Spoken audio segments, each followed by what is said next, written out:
Hi, I'm Nellie H. Steele, Sovereign of Suspense and author of Moving is Murder. This is an original audiobook written by me, narrated by a real human, and produced by Novel Idea Publishing. Enjoy the story. Moving is Murder, a Salem Falls B&B paranormal cozy mystery. Middle Ages Murder Cozy Mysteries, Book 1. Written by Nellie H. Steele. Narrated by Deborah Reeves. Chapter 1.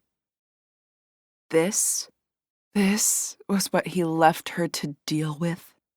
A sigh escaped Ellie's lips as she slogged up the row house steps. The building's bricks towered above her, limned against a blue sky marred by dark rain clouds. This place may as well be a prison rather than a home. How did her life become this? And how could she ever fix it?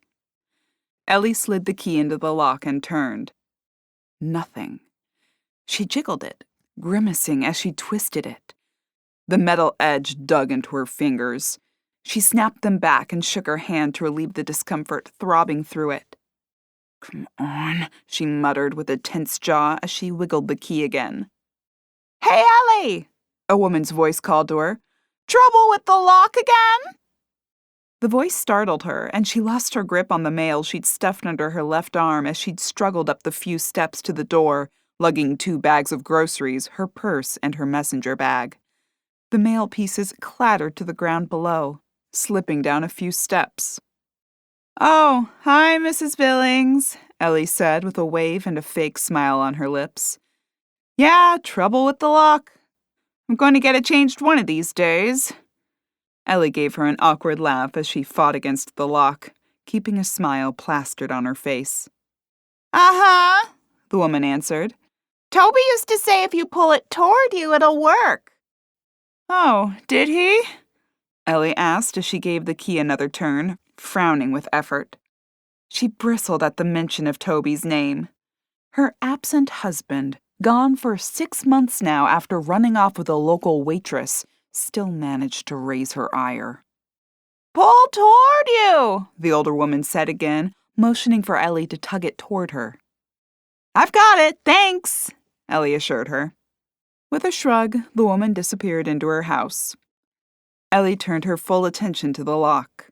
She cursed it under her breath as she begrudgingly yanked the door toward her. The key spun easily, and the lock released. Despite the success, Ellie found herself annoyed. Not only had Toby's suggestion worked, but she still resented the idea that the neighbors didn't seem to mind his cheating ways. "What a nice man he was," Mrs. Billings lamented when Ellie had admitted the source of Toby's absence. Ellie had stood in stunned silence at her reaction. "Who?" another neighbor, Tina, had asked. "Toby? I can't believe that. What'd you do?" She tugged at a strand of her honey-blonde pixie cut as she made the tongue-in-cheek accusation. When Ellie reacted badly, griping about her statement, the woman had turned defensive. "It was only a joke. No wonder he left you."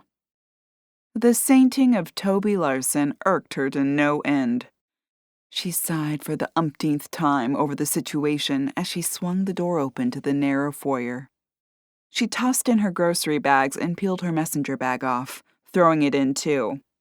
With her purse still dangling over her forearm, she began collecting her scattered mail. With everything shoved in one hand, Ellie climbed the stairs again and disappeared into the safety of her house. She slammed the door shut behind her, twisting the lock to shut out the world. Ellie slumped against the door as she blew out a long breath.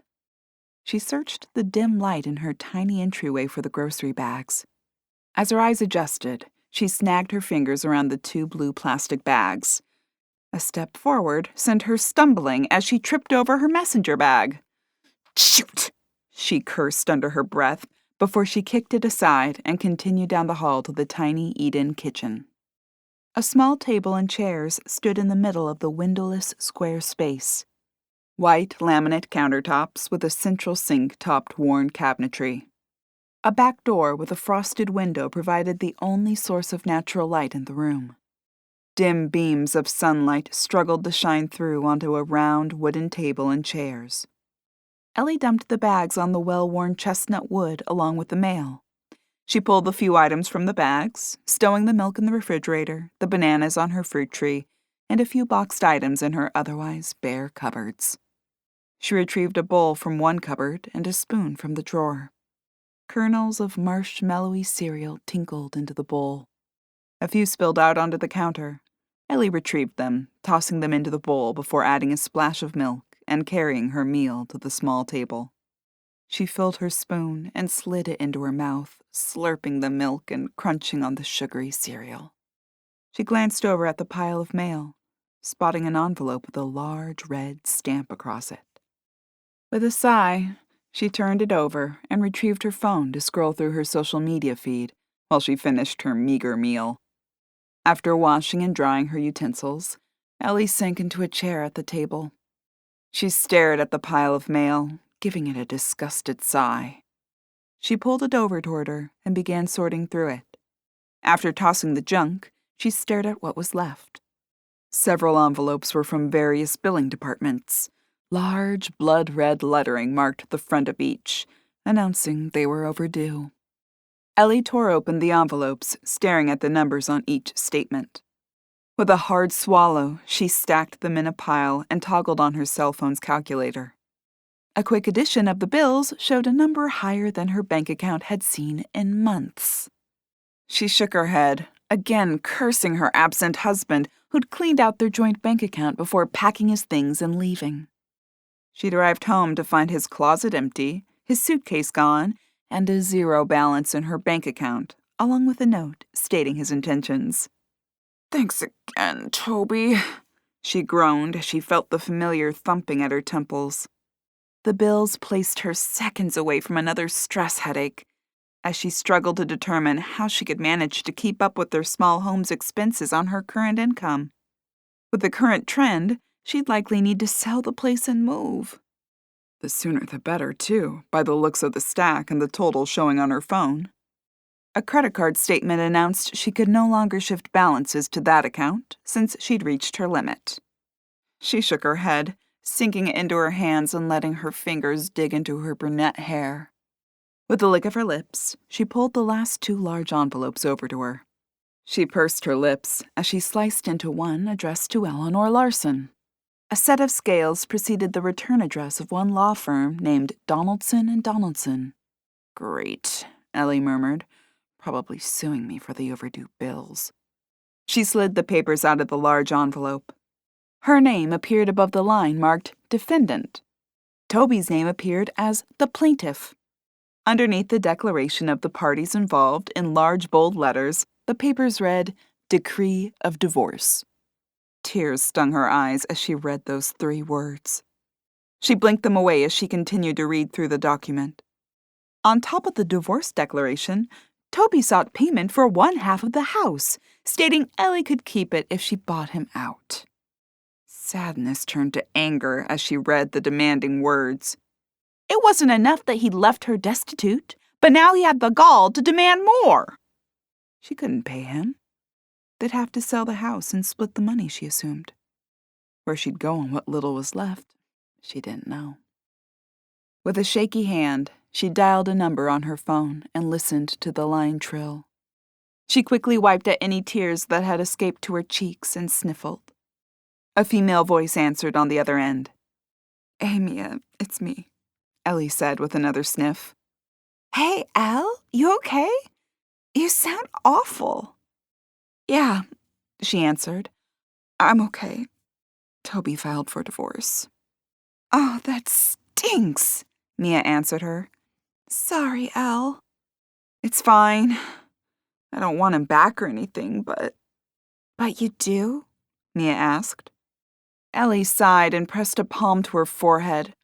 No, it's just... This isn't what I thought 50 was gonna look like. And he's suing me for half of the house."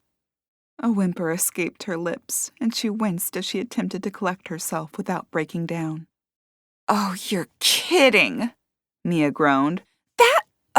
Well, never mind. He's unbelievable." I can't pay him, Mia, Ellie cried. I'm behind on my bills. I can barely afford food. I can't pay him. What am I going to do? We'll think of something. Look, I have a friend who's a realtor. Maybe she can help you out if you decide to sell. Decide to sell? I don't think I have a choice. I can't afford to pay him. Have you talked to an attorney yet? No, I can't afford an attorney. I'm going to have to just call his lawyer in the morning and tell him I plan to sell the house and see what he says. You shouldn't go in there unrepresented, Ellie, Mia told her.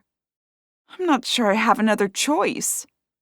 I have a friend. It was a long, long time ago, but he owes me a favor. No, Ellie said, waving her hand in front of her. No, I don't want you to do that. Too late.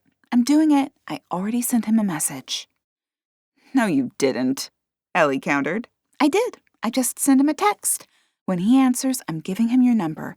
Answer your phone when he calls. I'll send you his contact card so you can't complain you didn't know his number. With a sigh, Ellie offered Mia a tired thanks. They spent a few minutes chatting about Mia's life and the latest developments with her job before hanging up. Mia told her to get some rest before clicking off the line. Ellie sat for a few more minutes, biting her thumbnail as she stared into space. She collected her phone, leaving the stack of bills and divorce papers behind, and headed for the couch to zone out with some television. Her ringing phone startled her awake. On screen, 2 detectives discussed a crime scene as Ellie struggled to orient herself. The phone rang again, buzzing across the cushion next to her. She glanced at the display, not recognizing the number. She was about to toss the phone down when Mia's words rang through her mind. Answer your phone when he calls. With a frown, Ellie swiped to answer the call. Is this Ellie? A male voice inquired. Yes, who is this? Luke Danvers, the man said. I'm Mia's friend. He phrased the last part like a question. Oh, right, yes, the attorney. Yes. She explained your situation, and I can definitely help. Listen, Mr. Danvers, call me Luke, he interrupted.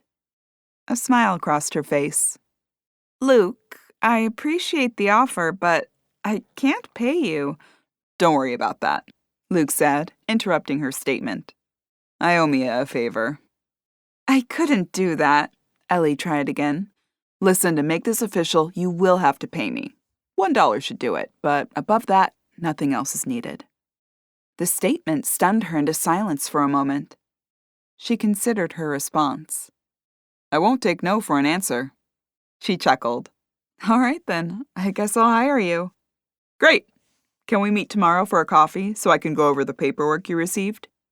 I work tomorrow at 11, but I can do any time before then. Great. Let's meet at 8 if that's all right. Coffee Bean on the corner of Walnut and First Street? Sure, yes. I'll see you then. Ellie jabbed at the red button to end the call. As always, her best friend Mia had come through in the clutch for her, finding an attorney willing to work for free. What that would do to help her afford her bills or stave off the sale of her home, she didn't know. She supposed she should be grateful to be going into the meeting with some representation, but she didn't believe it would do any good. With both their names on the house, she was likely fighting a losing battle. She was likely doomed.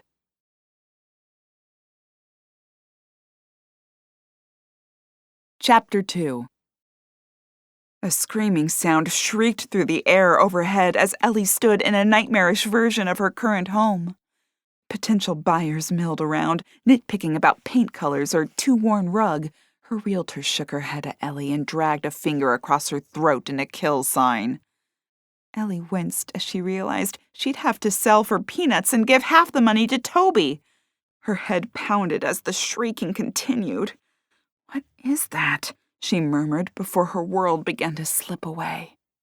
Her eyes slowly opened and she groaned at the screaming alarm on her nightstand. With bleary eyes, Ellie sat up and stumbled to the shower. She pulled on clothes for the day as the sun rose higher in the sky. With a yawn, She stuffed her phone into her purse, grabbed her keys, and headed out the door. "Dang it," she hissed as she caught the door just before she swung it shut. She glanced at the clock ticking on the living room wall as she hurried toward the kitchen. Her forgetfulness would likely cause her to be late again.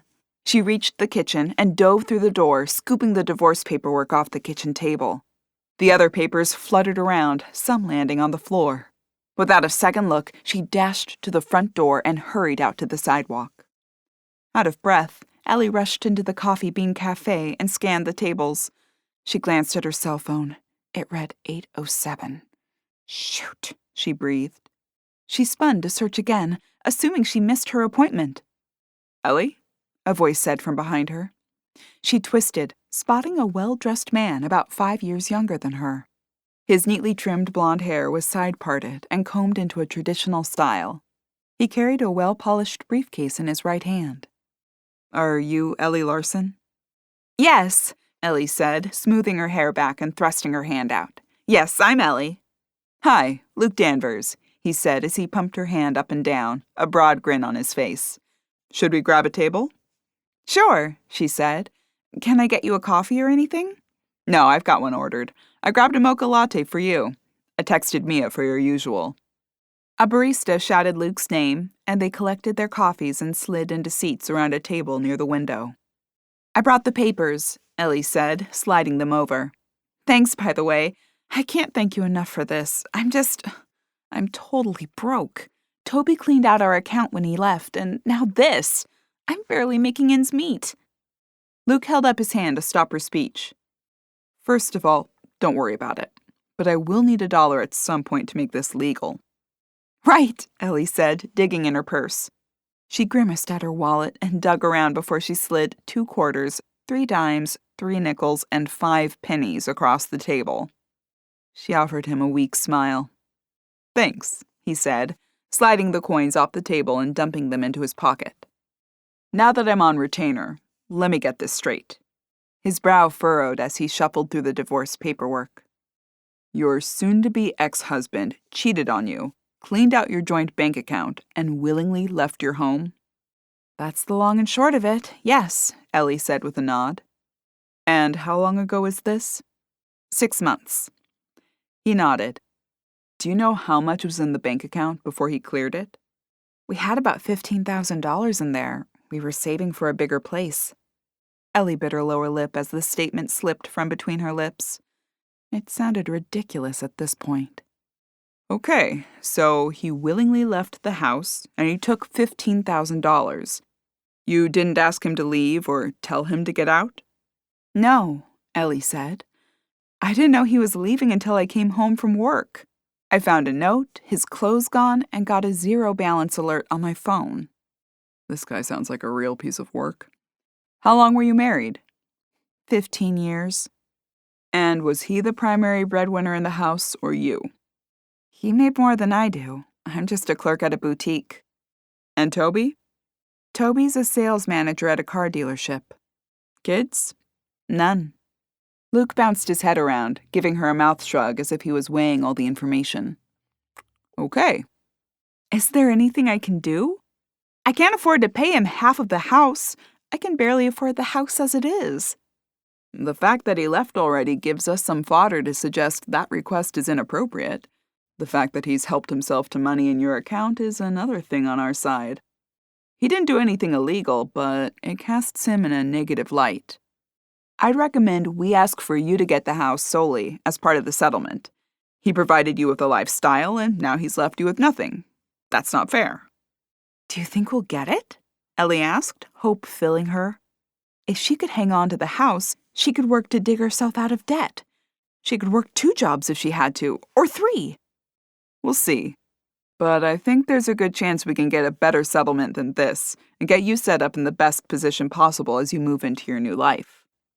For the first time in 6 months, a slight smile turned up the edges of Ellie's lips. "Okay," she said with a nod and a deep exhale. "Okay." Ellie stalked through the door of her row house. Exhausted after her earlier-than-usual morning, she shambled into the kitchen and tossed her messenger bag onto one of the chairs. She stared at the mess. In her mad dash to grab the divorce papers this morning, she'd knocked over most of the other mail she'd left lying on the table the night before. With a groan, she bent over and scooped one of the papers off the floor. Her overdue gas bill had landed on the seat of her chair. She added it to the pile as her foot slipped on a large envelope. She wriggled it from under her shoe and stared at it. The envelope, now with a large footprint stamped onto its back, felt thick. Ellie turned it over and stared at the address. Eleanor Byrne. Her brow wrinkled. Her maiden name? She questioned. Why would someone send this to her maiden name? She glanced at the return address. It read, Law Firm of MacArthur Doyle. Now what? Ellie muttered aloud. Is he suing me twice? She stared at the brown envelope for another moment, not sure she wanted to open it. With puckered lips, she decided she'd better. She slid her finger under the flap and tore it open.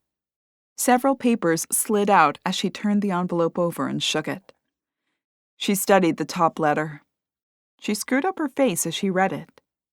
Dear Ms. Byrne, I represent the estate of the late Susan Byrne. First, please let me express my condolences for your loss. Ellie paused. Aunt Susie? She hadn't seen her father's sister in years. She hadn't even realized she'd passed away. She continued reading. My primary purpose for correspondence is as your aunt's executor. As you have been named in her will, I would like to set up an appointment at your convenience to discuss the details. I am able to travel to you. Please contact my office using the phone number below to schedule. Thank you for your attention in this matter. The letter was signed by MacArthur Doyle in a rather hurried scrawl. Ellie studied the letterhead. The address indicated the offices were located in the town of Salem Falls, a picturesque small town about 5 hours across the state. Ellie recalled visiting it once as a child with her parents. Ellie keyed the number into her phone. She glanced at the time as she pressed the send button. Already after 6 p.m., she figured she'd have to leave a message. As the line trilled, she wondered how this might impact her divorce, if at all. After several rings, the familiar, I'm not here right now, message Ellie expected to hear played. She prepared her statement in her mind as the man droned on about his usual business hours and to leave a message after the tone. A beep sounded, and Ellie launched into her spiel. Hello, hi, she stammered around. This is Ellie, Eleanor Larson, Eleanor Byrne. Byrne was my maiden name. She shook her head at herself as she babbled incoherently about her name. I received a letter from you about my Aunt Susie's estate. That's Susan Byrne.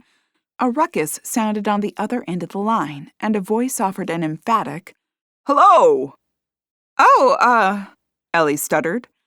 Hello, Ms. Byrne? Yes, Ellie Byrne. Well, I used to be Ellie Byrne. Now I'm Ellie Larson. I'll probably be Byrne again soon. Anyway, yes, that's me. Oh, I'm so glad to get a hold of you, the man said. I'm MacArthur Doyle. You can call me Mac. I was legal counsel for your late aunt. I'm so sorry for your loss. Thank you. I didn't even realize she'd passed. It was over a week ago. It took me a few days to find you. Anyway, I needed to speak with you about your aunt's estate. Oh, okay, Ellie said as she eased onto her kitchen chair. Are there personal effects I need to deal with? And her funeral? Well, Mac said, yes and no. What does that mean? She heard the shuffling of papers on the other end of the line. In the absence of other family members, yes, you'll need to claim the body and make whatever arrangements you see fit. But also, your aunt named you as the sole heir in her will, outside of a few odds and ends donated to friends. Sole heir? Ellie repeated. Yes, Mac confirmed. She's left the bulk of her assets to you. We'll need to discuss the terms and provisions and... I'm sorry, Mr. Doyle. Oh, Mac, please, Mac said, interrupting her. Mac, Ellie said as she rested her chin in her palm. What assets are we talking about? Her collection of romance novels or her cat? Well, technically, yes, her cat is included, along with her home, Salem Falls Manor, her dog, and all of her monetary assets. Ellie sat in stunned silence for a moment. She's inherited her aunt's home, pets, and some cash? She barely remembered the house from her childhood visit. All she could recall was a large Victorian sitting on a few acres with a wooden swing hanging from a large oak tree. Perhaps this could help her out of the hole she was in. Perhaps this was the break she needed. So, am I supposed to handle the house's sale? Oh, no, quite the opposite. Your aunt wanted you to keep the house. She also hoped you'd keep the animals in their home. The property is owned for commercial use. It was once a bed and breakfast. It very well could be again. Ellie's mind churned as he spoke. Could she run a B&B? Could she live in Salem Falls? Would Toby be able to get his hands on half of Salem Falls Manor? She could sell this house and leave her bills, her troubles, and her bad memories behind. Oh, please forgive me. I'm getting ahead of myself. Ellie guffawed. Yes, she said with a chuckle. I think we both are. Reality landed hard as she realized if she couldn't make a go of things in this house, she likely couldn't afford a month at her aunt's house. She had no funds to get a B&B up and running, or to keep up a large house like that. Sure, Max said, his voice sounding soothing. I understand this might come as a shock, and there certainly are many things to discuss. As I mentioned in my letter, I can come to you, or if you'd like to head up to Salem Falls, we can arrange that too. Ellie rubbed her forehead with her fingers. The thing is, Mac, I'm pretty certain I can't keep a house like Salem Falls Manor. Financially, I'm not in the best place. Oh, no, Mac interrupted. Your aunt provided well for you to be able to keep the manor. What? Ellie questioned, her brow wrinkling at the statement. The monetary assets your aunt left are not only diverse, but also very, very large. Ellie blinked her eyes once and stared at the worn wooden table. I'm sorry, what? I'm saying your aunt left you enough money to live comfortably for the rest of your life without even opening the manor as a B&B. Ellie sat with a bowl of popcorn as a movie played on her television. She munched on a kernel as her mind ran over the details of her conversation with MacArthur Doyle. According to him, her aunt had left her quite a large sum of money, enough that she could be self-sufficient for the rest of her lifetime. The caveat was she needed to take over Salem Falls Manor. It would mean she had to move. But what did she have keeping her here? A mountain of bills and a runaway husband were the only things she had left in this area. Her phone chimed, pulling her from her thoughts. She glanced at her phone's screen. It was from Luke. Following her conversation with Mr. Doyle, she had texted him about the new information. Her main concern was how the divorce would impact her inheritance. She eagerly read the response from him. It won't. In this state, inheritances are not considered marital property. He can't touch it. Ellie smiled at the words on the screen. She still needed to meet with MacArthur, a meeting she'd put off until after her divorce settlement meeting in 3 days. But her aunt's inheritance may just be the answer to her prayers.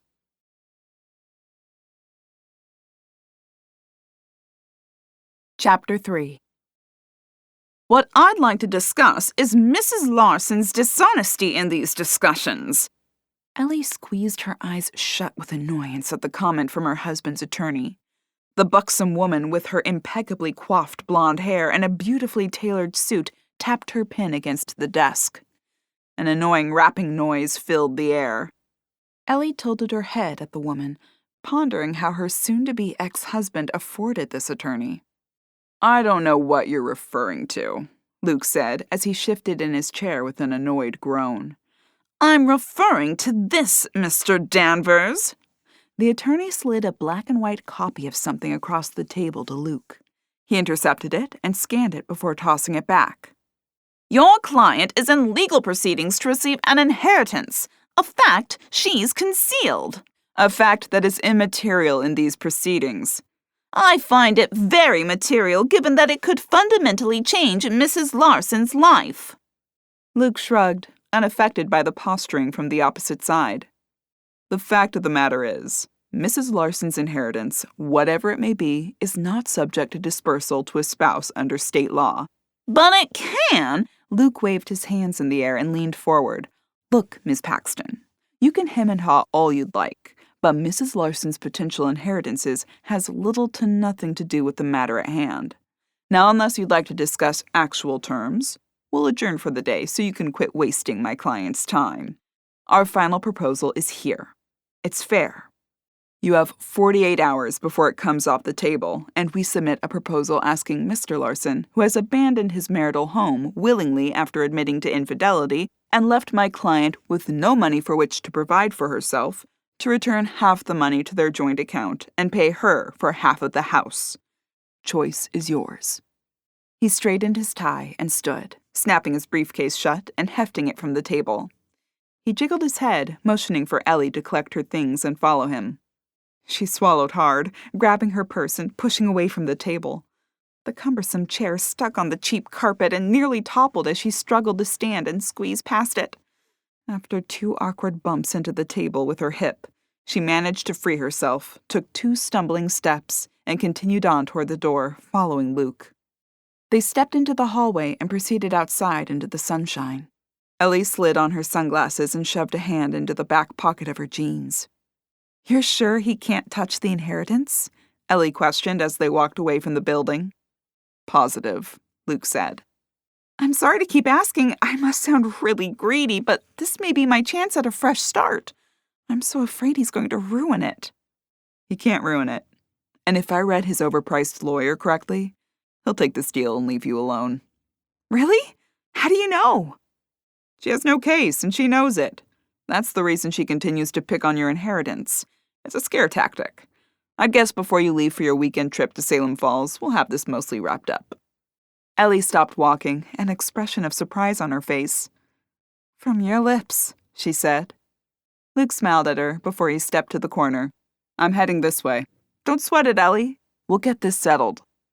I'm going straight. Thanks, Luke. Really, thank you. Of course. Ellie continued another 2 blocks before hanging a right onto another street and entering the business district. She approached the frock shop and pushed through the door and into the shop's interior. Hey, Skye, I'm here, she called into the back. Ellie hurried to the register and stowed her purse in the cubby below the counter. She shoved her long hair behind her ears as she bobbed her head above the counter. Skye sauntered into the store from the back room. Her auburn hair was flipped out into a retro style, complementing her vintage 1960s mini dress and go-go boots. Sorry I'm late, Ellie continued. The meeting went longer than I thought. Toby's attorney is a real witch, and she just kept going on and on about my aunt's death and... Ellie, we need to talk, Skye said. Oh, okay, Ellie said, surprise filling her voice as Skye cut her off.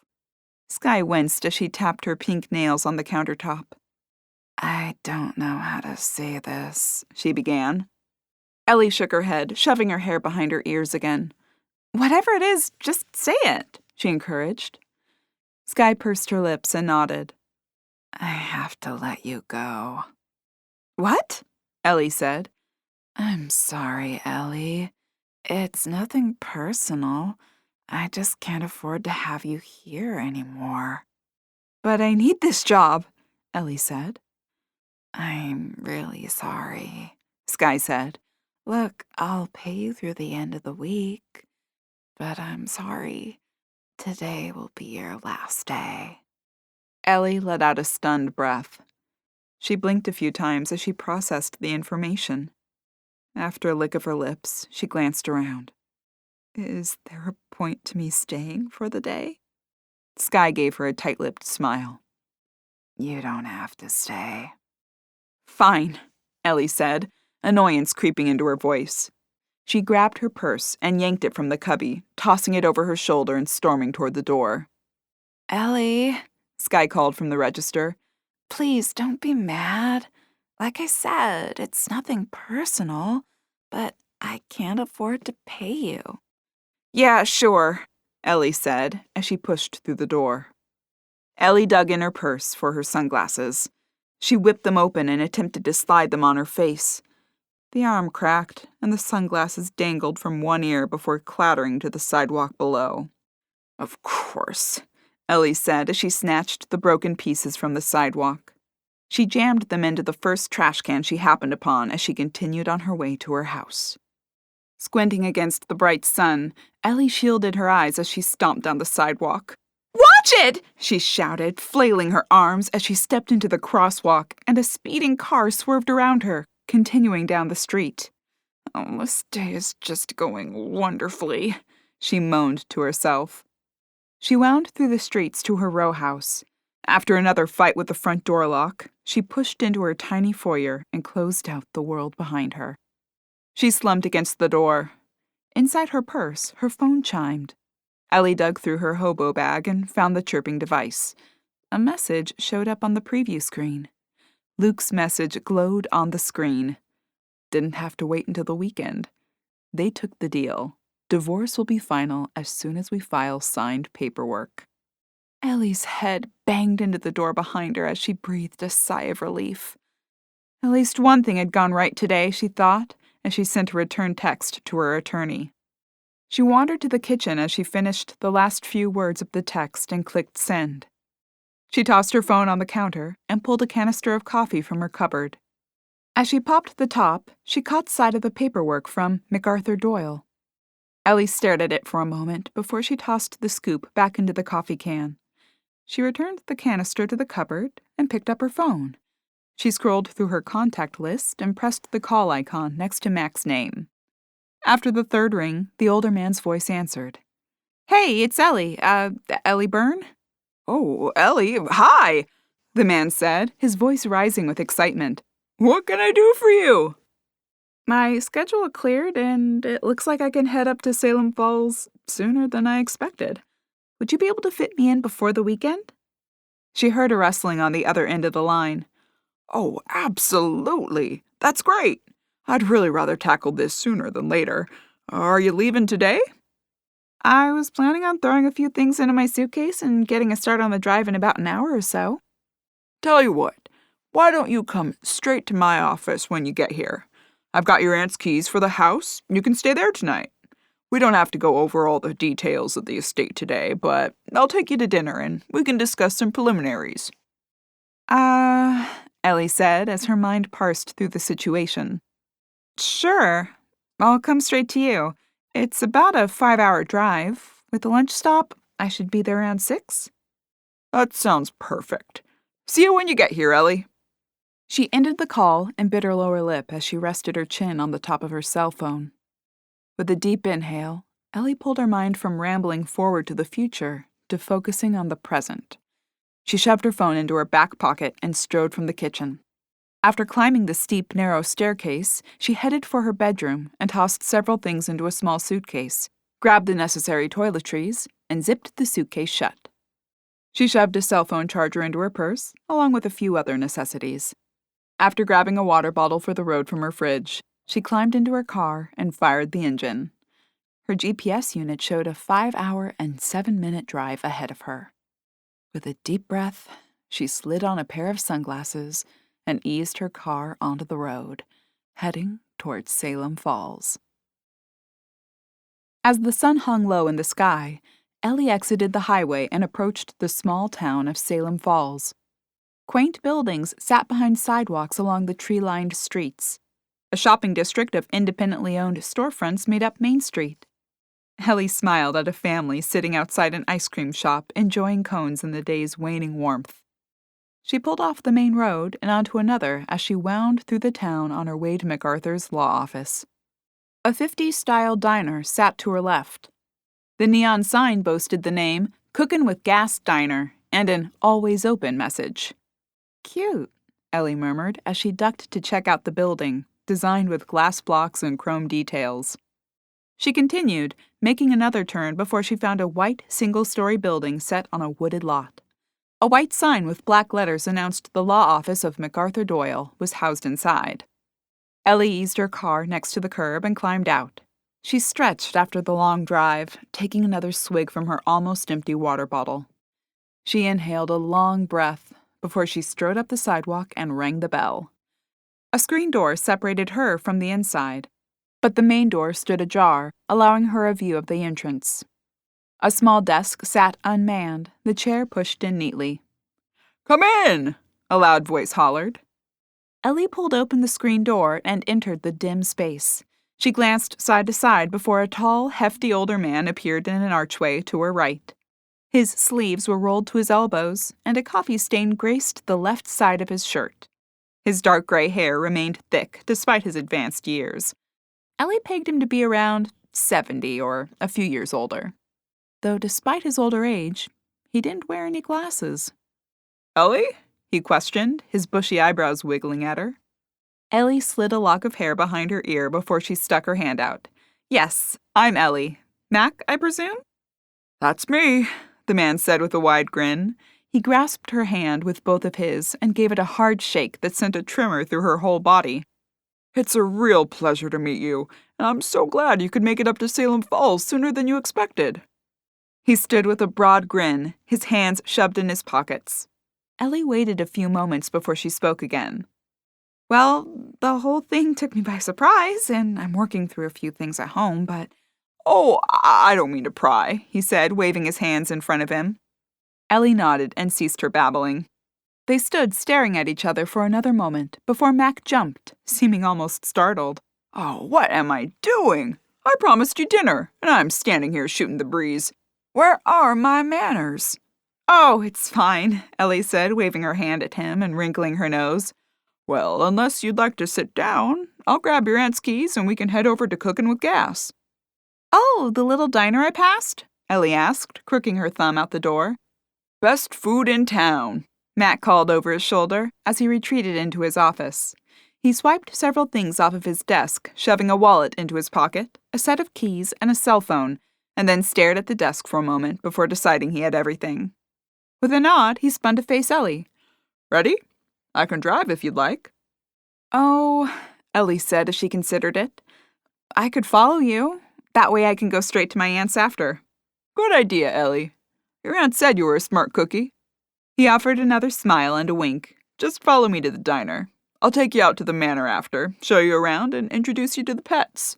Then I'll get out of your hair and let you relax." With their plans set, Ellie exited into the warm night air. Mac followed behind her, locking his door and pointing to a car around the corner. "That's me there. I'll see you at the diner." Ellie nodded, and they parted ways. She slid in behind the wheel of her car. After completing a three-way turn, she pulled up behind the waiting Cadillac sedan and waved. Mac pulled away, leading her the short distance to the diner. Mac climbed from the car and stretched as he waited for Ellie to swing in and park. She exited her car and slung her purse over her shoulder. "I saw this place on the way in. It's cute." "And boy, is the food good," Max said with a grin. "After you." He waved for her to precede him as he held the door open. Ellie entered the diner. A checkerboard floor paved the way to oversized, shiny red booths lining the windows on either side of the door. A long white counter stood across from the entrance. Red stools were placed at regular intervals along it. A large jukebox glowed from across the room. "Hey, Mac!" A waitress in a retro red uniform with black and white checkered trim greeted them with a wave. Mac motioned for Ellie to head to her left. "My favorite booth is open," he said as he guided her to the second booth from the end of the line. Ellie slid onto the shiny red seat with her back facing the door while Mac shimmied in across from her. The waitress approached with a set of menus. She smiled as she studied Ellie before flitting her eyes to Mac. Ellie flipped her menu open and perused the wide selection. "How are you, Val?" Mac said. "Can't complain. How about you?" Doing fine. Can't keep up with all the criminals here in Salem Falls." The two shared a hearty laugh over the weak joke. Ellie eyed them before returning her gaze to the menu. "Val, this is Ellie Byrne. Larson, sorry. Susie's niece. Ellie, this is Valentina Montgomery, Val for short. She owns the diner." "Oh, you're Susie's niece," Val said, nodding her head at Ellie. "I am. Nice to meet you." "Pleasure. Sorry it's under these circumstances. Terrible shame about your aunt." She clicked her tongue. Would hate to go like that. Let's not scare the poor girl off just yet, Max said with a nervous chuckle. Val pursed her lips and nodded again. So, what can I get you? Ellie said, her eyes bulging as she studied the menu. She flipped it shut. What do you recommend? Val tapped her pencil against her chin. Are you a meat eater? Ellie nodded at the question. I'd go for the burger. Toasted sesame bun, lettuce, onion, pickle. Side of onion rings and a shake. They're famous for their shakes, Max said, leaning forward and offering her a wink. I'll take it, and make the shake chocolate. Make that too, but, strawberry shake, Val and Max said together. You got it, buddy, Val said as she collected the menus. Coming right up. Ellie glanced out the window at the small town outside. She rubbed her hands together between her knees as her eyes flitted back to Mac. He offered a jolly smile, but before he could speak, another individual wandered to the table. About Ellie's age, she clutched at her worn purse straps with one hand, smoothing a lock of straight, dirty blonde hair that had escaped her low ponytail behind her ear with the other. Oh, hi, Evelyn, Max said. Didn't expect to see you here. She offered a fleeting smile. Figured I'd stop in for one more shake. They are so good. Max smiled and nodded, then jumped in his seat. Oh, this is Susie's niece, Ellie. Evelyn was Susie's home nurse. She checked on her every few days. The woman turned round green eyes toward Ellie and offered a consoling smile.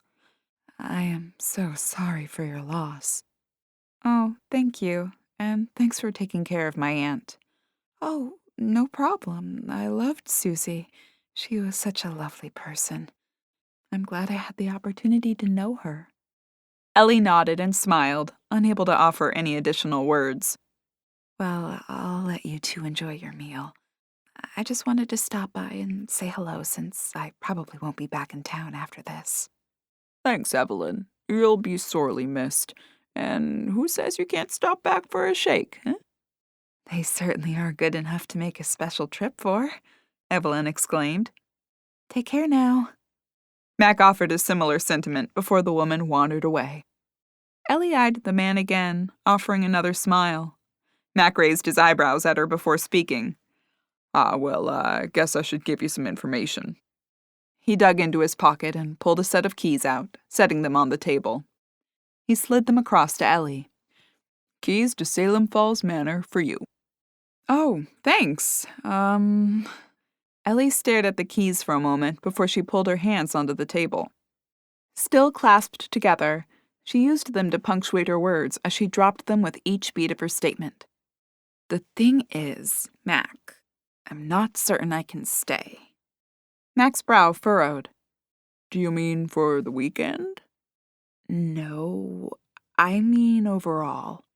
I know you mentioned money, but... Oh, yes, Max said. Sorry, I sometimes don't cut to the chase quickly enough.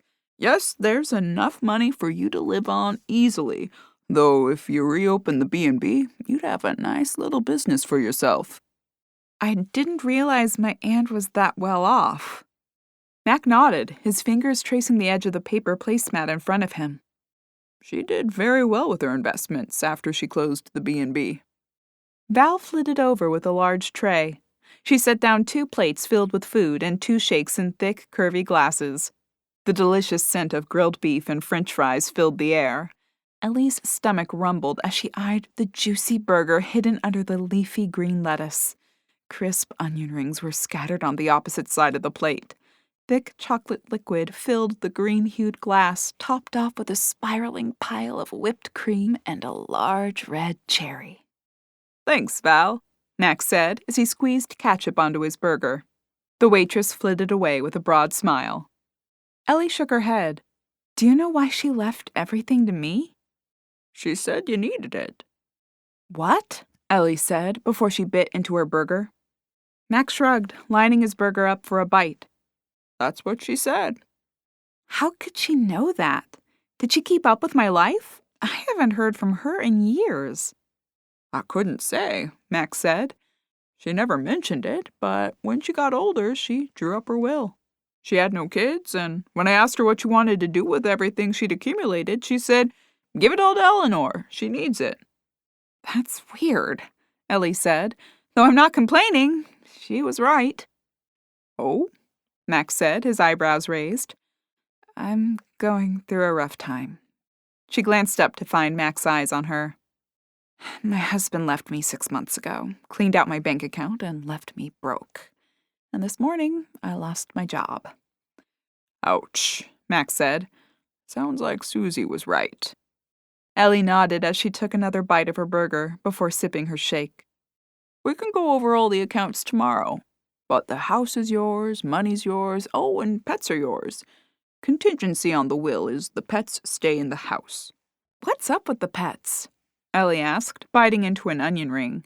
The warm fried food tasted like heaven. Lola and Cleo? Oh, they were the most important things to Susie. They were like her kids. She spoiled them something terrible. He held up a finger before wiping his hands and digging in his pocket. He retrieved his cell phone and swiped around on it before he turned it to face Ellie. Lola's a miniature bulldog. Large, round brown eyes stared up at the camera from a light brown face with a frown for a mouth. And this is Cleo, short for Cleopatra. Max swiped to another picture showing a lithe, jet-black cat with green eyes lounging across the back of a couch. Ellie nodded as she wiped her greasy hands on her napkin. Cute. Do you have pets? No, I don't, but I like animals. Oh, good. That'll work out then. I'm sorry, I'm still getting used to the whole idea that my aunt left me all of this. Mac flicked his gaze to her. So you do plan to move here, right? I feel like I'd be foolish not to, Ellie admitted. Mac nodded and smiled at her. That's great. I'll get started on all the paperwork. How soon do you plan to move? Ellie pictured the stacks of unpaid bills on her counter at home as she weighed her answer. Right away. I'll call a listing agent tomorrow and get my house on the market as soon as I head home. Oh, that's great. I'm sure Lola and Cleo will be happy to have someone living with them again, instead of me visiting them every so often. They're at the house alone? They're pretty self-sufficient, and I stop in a few times a day. Oh, wow, you're a full-service attorney. Susie was more than a client. She was a friend. His smile faltered for the first time, and he swallowed hard. I'm sorry, Ellie said, offering a consoling smile. He nodded, pulling his lips into a thin line. May I ask how she died? Ellie inquired as she took another bite of her burger. She drowned.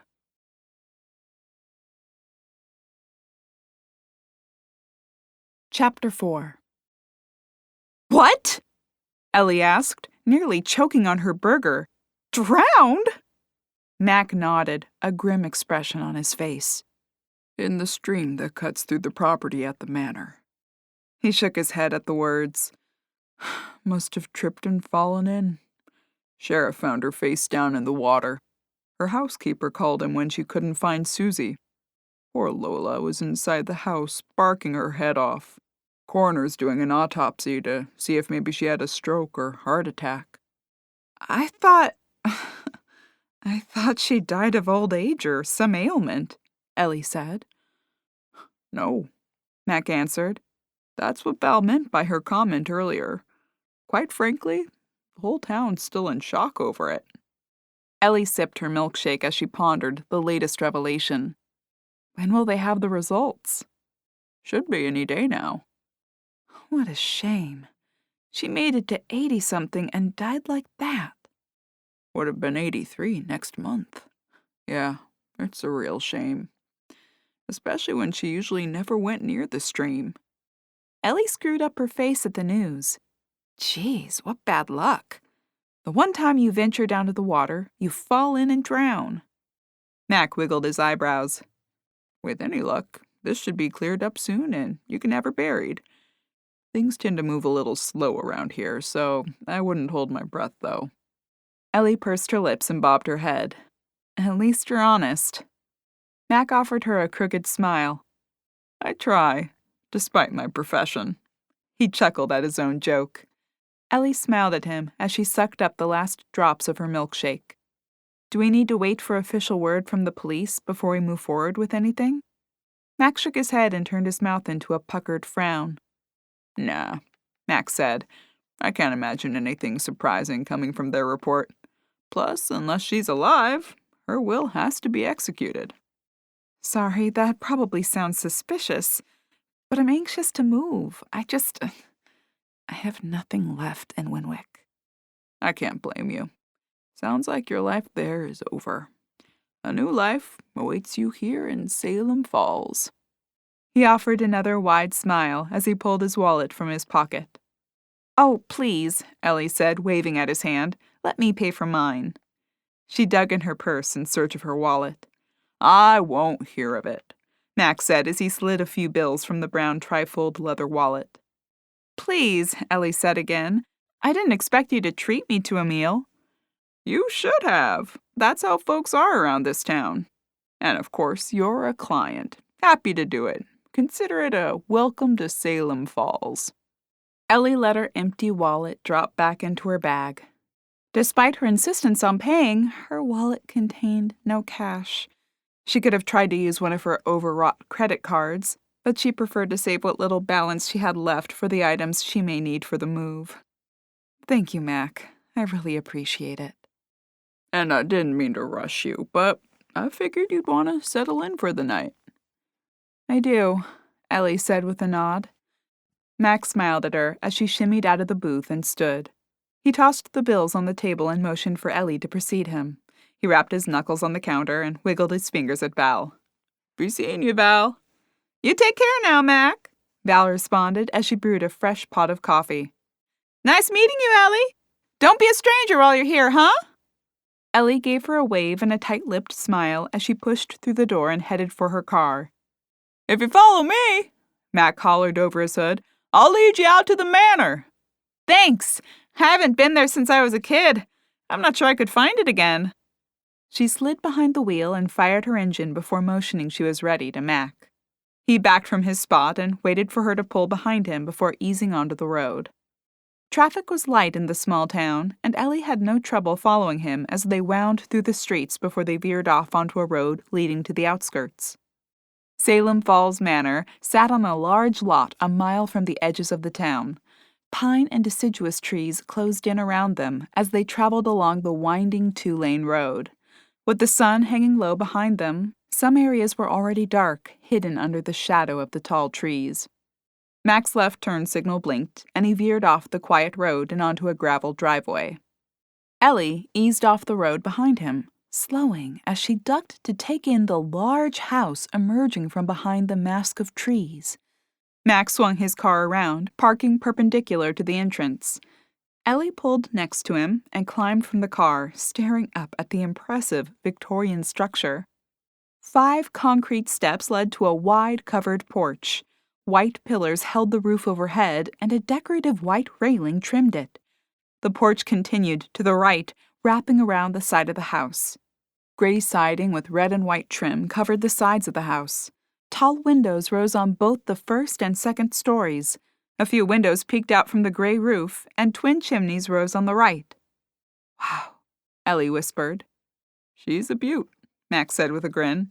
Come on, I'll show you around. Can I grab your luggage? Oh, don't worry about that. I'll grab it later. They climbed the few short steps onto the porch, and Ellie grabbed the keys Mac had given her earlier. The gold one's for the front door, Max said as she sorted through the keys. After a click of the lock, the front door swung in on creaky hinges. Dust motes floated in the setting sun's glare. Thick, dark woods decorated the foyer. A staircase rose against the right wall, disappearing around a corner to the next level. Doors opened on the left and right to other spaces. A darkly stained door past the staircase led to another room. The tick-tick-ticking of animal claws clicked across the hardwood. A shin-height dog appeared from the room on the left. She stared up at Ellie and Mac, her tail causing her entire back end to wag along with it. Hey there, big lol, Mac said, darting past Ellie and dropping to a knee to ruffle the dog's floppy ears. The dog balanced on her hind legs, resting her front paws on Mac's shoulders. She offered Ellie a quizzical glance before returning her excited energy to Mac. Next to her, a black cat sashayed from the confines of the living room. With her tail standing straight in the air, she tilted her head and glanced at Ellie before she turned her attention to Mac, offering him a curt meow and rubbing against his leg. "Hello, Cleo," Mac said as he ran his hand down the cat's back. He turned to Ellie, still standing in the doorway. "Well, come on in, don't be shy. This is your home now." Ellie smiled as she took in the space again, stepping over the threshold and into Salem Falls Manor. The cat offered a sniff in her direction, and Lola returned her gait to all fours to study Ellie. "Hey, girls," Ellie said, squatting down to them. She held out her hand. Cleo gave it a tentative sniff before returning her attention to Mac. Lola ventured closer. Her tail wiggled tentatively. "Hi, girl," Ellie said. "Hi, Lola." A smile spread across Ellie's face. The gesture eased the dog's nerves, and she approached Ellie, offering her hand a sniff. Ellie tickled her chin. The dog stepped closer and collapsed to her haunches to allow Ellie to continue the petting. "Making friends, eh, Lola? Good thing. She's going to be your new owner," Max said as he rose to his feet. The dog cocked her head quizzically. "Come on, I'll show you around. We can feed them while we're in the kitchen. Then I'll let Lola out." "Okay," Ellie said, rising to her feet. With the dog and cat in tow, Ellie followed Mac through the various rooms on the first floor. A generously sized living room led to an octagon-shaped breakfast nook with access to the porch and a covered patio. A central kitchen opened to a spacious east-facing sunroom. Mac pulled open the tab on a can of cat food and emptied it into a dish marked Cleo on the outside. He instructed Ellie on Lola's feeding instructions. Ellie dumped the kibble into a pink bowl with Lola printed on it and set it down for the dog. They left both animals happily consuming their dinner and wandered into the spacious dining room. It attached to a large library and a screened-in porch. As they rounded back to the foyer, Mac led a waiting Lola out the front door, then led Ellie up the main stairs. Double doors opened to the master suite at the top of the winding staircase. Ellie glanced inside. "This was your aunt's bedroom. It has the ensuite and a large sitting room overlooking the front property." Ellie nodded as she explored the other spaces upstairs. "There are bathrooms attached to each bedroom," Mac explained as Ellie stuck her head into a generously sized bedroom across the hall and down from the master suite. "Which makes it nice for a B&B. No one likes a shared bathroom." An octagonal-shaped bedroom stuck off the rear of the house. Ellie checked out the 3 other bedroom spaces on the second floor. Most of the furniture in them was now covered in white sheets. A third floor offered 1 additional bedroom, a reading room, and a small office. "Each bedroom has a name and a theme," Max said. "Your aunt kept notes somewhere around here. You know, in case you want to open up the B&B again. Of course, you can name them anything you'd like, but she's already got the decor there if you want to keep with her ideas." Ellie smiled and nodded. "Well, everything still looks like it's in good shape, so why change it?" "Good thinking, Ellie," Max said with a grin. "Well, anyway, I stocked the fridge with a few necessities earlier. Milk, bread, cheese, some lunch meat, oatmeal, cereal, some OJ, eggs." Mac ticked the items off on his fingers. "Wow," Ellie said. "That's perfect. That's more than enough to get me started." "Oh, great," Max said with a nod and a smile. "Well, I guess you're all set then. I'll let you settle in for your first night." "Thanks," Ellie said as they descended the main stairs to the foyer. "I'll walk you out and grab my luggage." "Okay," Max said as he palmed his car keys and pushed through the wooden screen door onto the porch. Lola hurried into the foyer past him. "If you could stop by tomorrow, I'll get everything together to go over the particulars with you and collect a few signatures. No rush. I'll be there all day, so take your time. Have a leisurely morning." "Okay, that's perfect. I'll see you tomorrow morning. Probably later in the morning. I'm not much of an early bird." "Sounds perfect, Ellie. Well, you take care. If you need anything, don't hesitate to call. Have a great night." Ellie waved as his car disappeared down the driveway, a cloud of dust billowing behind him. With the light tap of the horn, he turned onto the road and disappeared toward town. Ellie blew out a long breath as she pulled her suitcase out of her trunk. She stared up at the house in front of her for a moment before she lugged the bag up the steps and into the foyer. A ticking grandfather clock was the only sound she heard as she stepped onto the hardwood floor and pushed the door shut behind her. 2 sets of eyes stared up at her. "Well," she said to them, tossing her arms out to the side, "should I take Aunt Susie's old room, or is that too weird?" Lola cocked her head at Ellie as though considering it. Cleo bobbed her head. Ellie raised her eyebrows at the cat. Was that a yes, I should take the room, or yes, it's weird? In response, Cleo spun and darted up the steps. She disappeared around the corner before looping back and staring at Ellie. Ellie puckered her lips as she hefted her bag up and followed the cat up the stairs. Lola trailed behind Ellie. Cleo sauntered up the remaining steps and over to the door leading to the master suite. She rubbed against the door frame and meowed. I guess that's Cleo's vote for me to take the master. I suppose it makes some sense. If I stay here and open the B&B, this is the best place for me.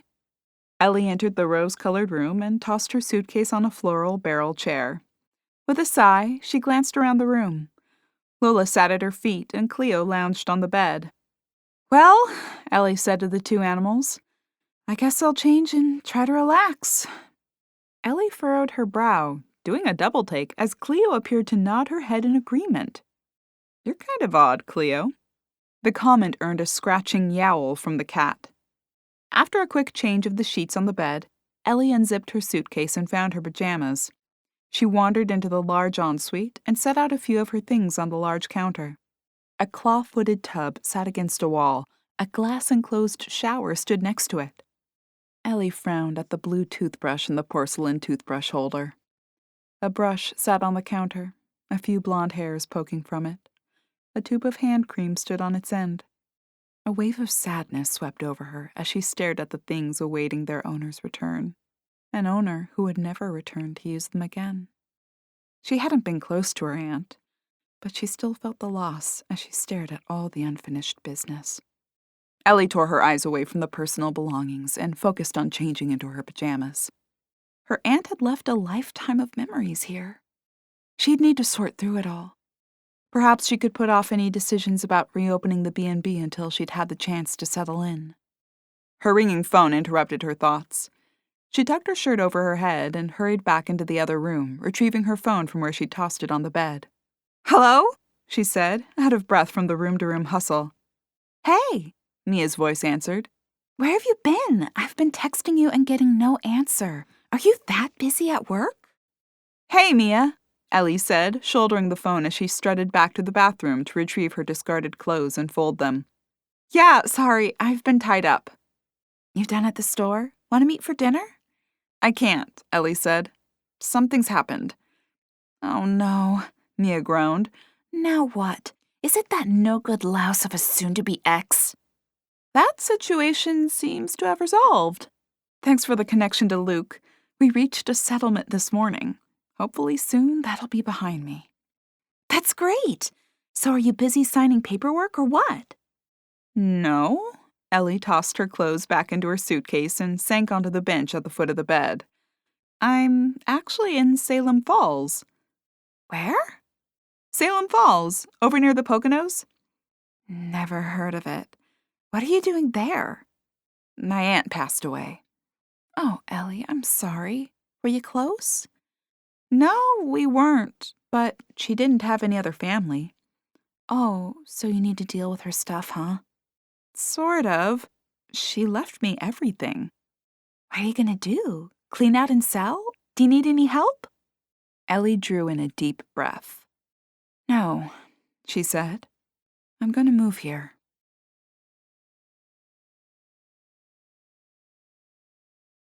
Chapter 5. "What?" Mia practically screamed into the phone. "Ellie, are you serious?" Ellie scooted back onto the bed, her hand falling absent-mindedly to the black cat next to her. "Yeah," she said simply. "But you can't leave Winwick!" Ellie's head bobbed around as she considered Mia's last statement. "Well, I can," she said. "Look, I have nothing there. Toby left me. I've got a mountain of bills and a house I can't afford. Sky let me go this morning. I have nothing in Winwick." You have me, Mia said. Ellie heard the pout in her voice. I didn't mean... You know what I mean, Mia. If you can't afford the place here, how will you afford your aunt's? Apparently she left me some money, too. But I've got to move here with her dog and cat. Seriously? Mia questioned. You should see the house. It's a beautiful old Victorian. She had a B&B here that I can reopen if I want. This is a great opportunity for me. The perfect way to restart my life. At least I can visit you, Mia said. You can visit me next weekend when I move my stuff, Ellie said. Deal, Mia answered. Text me the dates and I'll clear my weekend. Okay. I'll be home Sunday. Let's get together Monday night. Mia agreed to the meeting and, after a few last pleasantries, Ellie ended the call. She tossed the phone on the night table and leaned back into the pillows. I'd be a fool not to move, right? She said as she stroked the cat's fur. Her head bobbed again. Why do you say we hit the hay early? Ellie proposed. From her spot next to the bed, Lola's tail wagged. Okay, Ellie groaned as she climbed from the bed. Come on, let me let you outside one last time before bed. The dog rose to her feet and padded after Ellie, leaving Cleo to sprawl on the bed. Ellie watched the dog from the porch as she nosed around the front yard. After finishing her business, Lola trotted back up the steps and followed Ellie into the house. She double-checked all the lights downstairs before she climbed up the L-shaped staircase. Lola trailed behind her, only darting past her as she entered the bedroom. The dog took a running leap, landing on the bed and curling in a ball next to the cat. Seriously, Ellie inquired, did Aunt Susie let you sleep on the bed? Lola laid her head down on the mattress. Ellie glanced over to the dog bed and blanket on the floor. Here, girl, she said in a high-pitched voice. She bent down and patted the bed with her palm. Lola picked up her head, a curious expression on her face. Her tail gave a slow wag. Come on, Lola. The dog let her head sink back down to the duvet. I'm fighting a losing battle, Ellie said, straightening. She held her hands up in defeat. Okay. You can sleep with me. She crossed the room and climbed in, sliding between the sheets and switching off the light. Well, at least move over a little, she said as she shimmied her hip against the animal wall.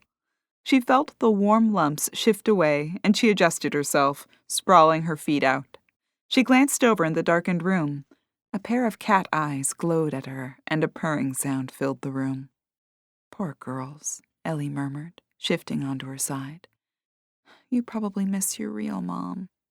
She reached out and stroked Lola's head. The dog shimmied a bit before sighing. She left her hand against the dog's side.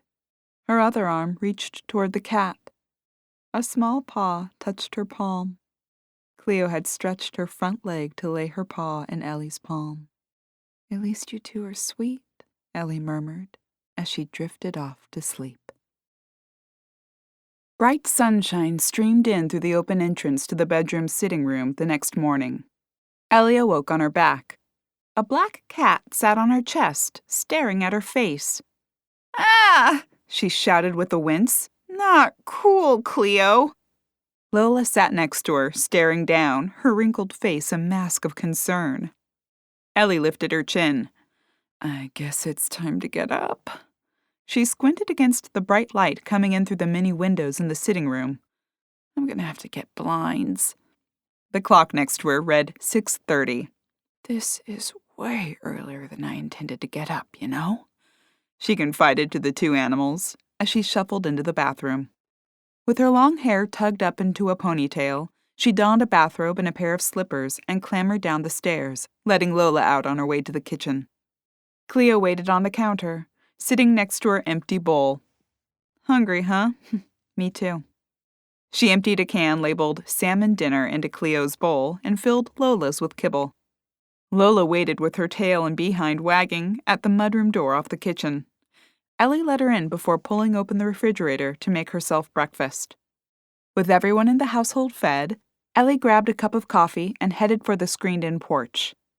After a leisurely cup enjoyed in one of the room's rockers, she perused the house, pausing every so often to examine some of the items. The two animals followed her on her trek around the place. Ellie climbed the stairs to the office on the 3rd floor. She hoped to find more information on the bed and breakfast setup to study over the weekend. The floorboards squeaked as she crossed the room to the tidy desk. Plopping into the wheeled desk chair, she perused the drawers, finding nothing of interest. A file cabinet stood across the room. Ellie crossed to it and tugged it open. "Aha!" she exclaimed. Several manila folders were placed in the hanging file folder system. One folder was marked Current B&B. Ellie pulled it out and flipped through. It detailed the room setups, names, and more. She found a logbook of reservations. Shoving both under one arm, Ellie grabbed the folder called Future B&B. A quick glance through it showed her aunt's ideas for running murder mystery parties. Interesting, girls. Aunt Susie wanted to run murder mystery weekends here. That sounds fun. We'll look at these later. I better get dressed to head into town. After a quick shower, applying a little makeup, and pulling on clothes, Ellie slid behind the wheel of her car and aimed for the town of Salem Falls. Within minutes, she was pulling along the curb outside of Mac Doyle's office. Ellie hopped out of the car and hurried up the sidewalk, knocking on the screen door. "Come in!" Mac's voice shouted. "Hi!" Ellie called as she stepped into the empty foyer. "It's Ellie!" "Come on in, Ellie!" Mac called from his office. "I'm in here." Ellie stepped through the doorway Mac had appeared in last night. He sat at his large desk, placed in the middle of the room. Papers were spread across the desk in every direction. "Have a seat," Mac said, motioning to a chair in front of the desk. "Hope this is a good time." "Yep," he said as he scrawled a note on a piece of paper. "I've got everything together here. We'll start with the basics." He shuffled through papers, stacking a few and straightening them by tapping them against the desk's top. "Obviously," Mac said, "the house is yours, along with the 3 acres surrounding it. Your aunt left specific instructions that you should keep the pets." Ellie nodded as she sank into a seat across from him. "We'll need to take care of some paperwork to put the deed in your name. That's what I was working on when you came in." "Great. I found some information on the B&B. She had some notes on hosting murder mystery weekends.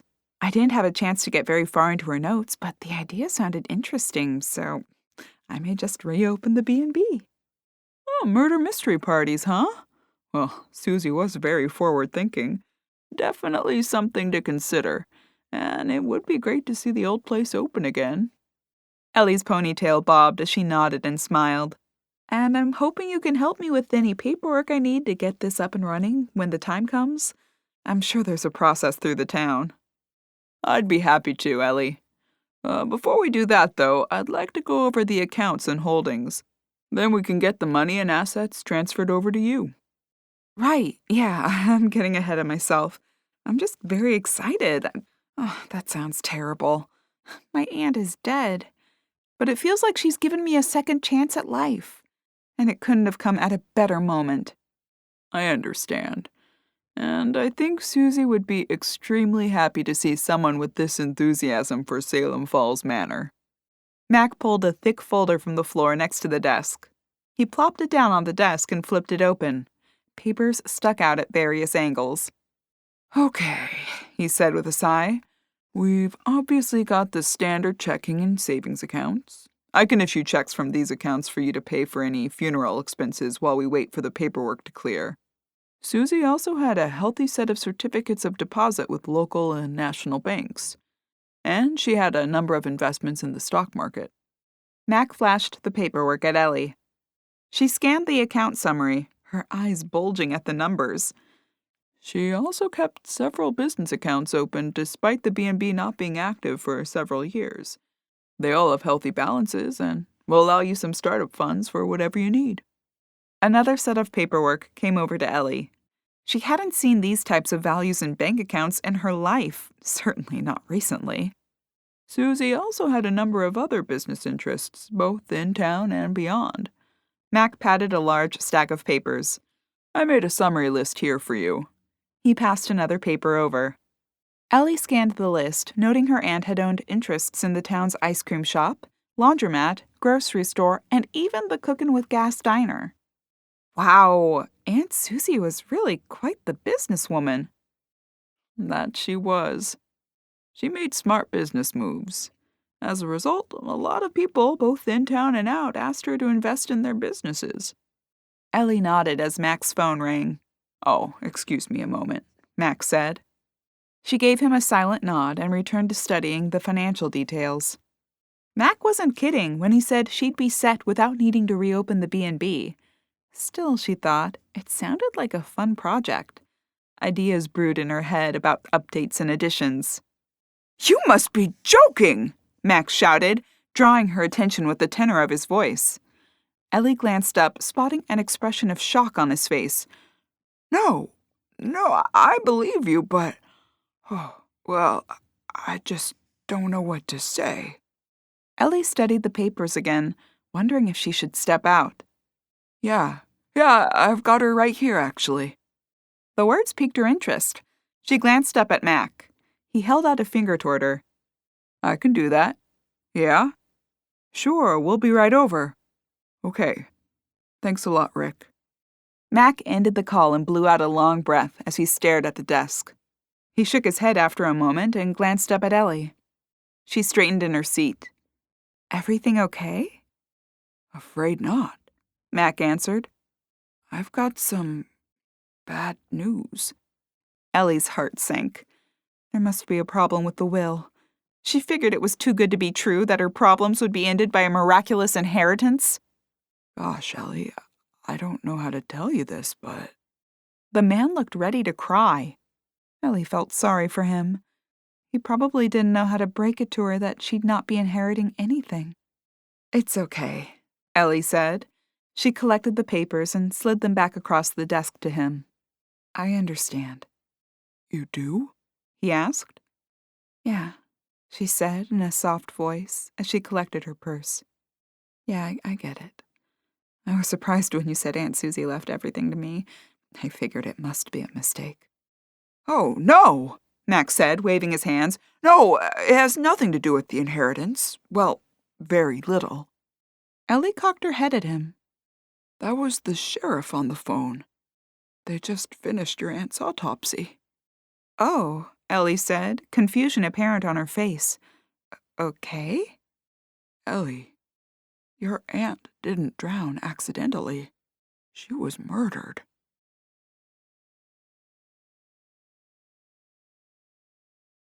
Chapter 6. Ellie's jaw dropped open. "What? Murdered? How? How did they know this?" "When the coroner examined her body, there was no water in her lungs, which means..." "She was dead before she hit the water," Ellie said. Mac nodded. "Right. The sheriff has officially opened an investigation." "How did she die?" "Rick didn't say. He just asked if I'd been able to find you yet and asked us to come straight over." "Oh, sure," Ellie said, shouldering her purse again. "We can head over whenever you're ready." "We'll finish this paperwork later," Max said. "I can drive." They drove the short distance through the streets to the police station, housed in the town's municipal building, along with meeting rooms and the library. Mac led her inside through the special entrance and to a counter where he spoke with a curly-haired blonde. "Oh, hey, Mac," she said in a friendly, bubbly voice. "Hey, Hazel," he said, leaning on the counter. "Sheriff's in his office. He said to send you back as soon as you got here." "Thanks, kiddo. By the way, this is Ellie, He paused as he motioned to Ellie. "Ellie Byrne," Ellie said, extending her hand to the woman. "I'm Susan Byrne's niece." "Oh," Hazel said, her eyebrows raising and sadness creeping into her voice. "I'm so sorry for your loss." "Thank you." Her eyes flitted back to Mac. "Sheriff said to go right back," she said with a nod. "Thanks." Mac led Ellie past the counter and wound through a few desks, entering a doorway in the back. A few rooms jutted off the hall. Mac wandered past them and through an open door on their left. A dark-haired man leaned over his desk. He glanced up as they entered the room. Piercing blue eyes shifted from Mac to Ellie before darting back to Mac. He stood and smiled at the man. "Mac, thanks for coming by," he said with a slight southern drawl to his speech. Sure thing, Rick. This is Ellie Byrne, Susie's niece. Ellie, this is Rick Crawford, Salem Falls Sheriff. Rick is a transplant to the area from Georgia. Ah, that explains the accent, Ellie said as she extended her hand. Nice to meet you. I'm sorry it's under these circumstances. Thanks, Ellie said as she shook his hand. Have a seat, Rick said, motioning toward 2 chairs in front of his desk. He rounded the desk and plopped into his chair, wheeling it closer to the desk. I assume you told her? I did. Rick, can you give us any details? The sheriff shuffled through a few papers and flicked open a folder. Coroner expected to find water in Susie's lungs, but when she didn't, she started to look for another COD. That's cause of death, he said, glancing at Ellie. Ellie nodded as she clutched at the strap of her purse. Maddie, that's our coroner, he said with another glance to Ellie. Figured she died of a heart attack or a stroke or something, but when she looked further, she found no evidence of either. Ellie's eyebrows shot up. So what killed her? Poison, Rick answered. Poison? Ellie questioned. Sodium fluoroacetate was found in her bloodstream. I'm sorry, what? Ellie questioned. Rick waved his hand in the air as he explained. It was a pesticide years ago, used to kill coyotes, rodents, and the like. You'll sometimes hear it called 1080. Ellie grimaced. Like rat poison? Sort of, yeah, the sheriff said with a nod. It's colorless and basically tasteless. Easy to slip into someone's food or drink. So you think she was murdered? I doubt Susie poisoned herself, Rick answered. Mac shook his head. How quick-moving is it? He asked. Takes a couple of hours. Maddie puts the time of death around 6 to 8 in the evening, Monday night, which means she could have ingested the poison anywhere from late morning to early afternoon. So likely with her lunch, Mac said. Rick nodded, jutting out his lower lip. Yeah, I'd say that's a good bet. Do you know who she had lunch with? Not at this time, but we'll be launching a full investigation, Rick answered. Will you keep me updated? Ellie asked. Definitely, Rick said. He bit his lower lip as he spun a pin on his desk. Ms. Byrne. Ellie, please, Ellie said. Ellie, he said with a grin. He paused again. I hate to ask you this, but do you have an alibi for Monday? Now wait just a minute, Rick. You can't be serious, Mac said. Just hold on, Mac. I'm not accusing her of anything. You don't need to get your lawyer voice out. He paused, his eyes shifting back and forth between them. But we need to rule her out. She had the most to gain from this financially, so she's naturally a suspect. It's fine, Ellie said. I was working Monday from 9 until 6. And someone can verify that. Yes, my boss, former boss, Sky Lawrence. She owns the frock shop in Winwick. I can get you the number. Ellie started digging in her purse. Rick waved his hand at her. Whenever you have a minute. You can't be serious, Rick, Mac complained. Rick shrugged. If I can rule her out right away, it just makes my job easier. Ellie grabbed her phone and scrolled through her contact list. She passed along the number and Rick jotted it down on a sticky note. Thanks, he said, waving his pen in the air. I'll give her a call and verify this, and then you'll be officially off the hook. Mac slammed his fist on the chair's arm. You shouldn't waste your time with someone who couldn't have done it, and start tracking down whoever did this to Susie. Rick held out a hand toward Mac. I'm just being thorough. The first place we look is family, especially when an estate of this size is involved. I understand, Ellie said. And the faster to cross me off the list, the faster you can focus on finding my aunt's killer. Right. I'm glad you understand. I'm just doing my job. He shot a glance at Mac. Anyway, that's all the information I have right now. Well, thank you, Sheriff, Ellie said. Rick, please. Rick, Ellie said with a smile. He stood, and Ellie and Mac followed his lead. So will you be moving into Salem Falls Manor? He asked as he walked them toward the door.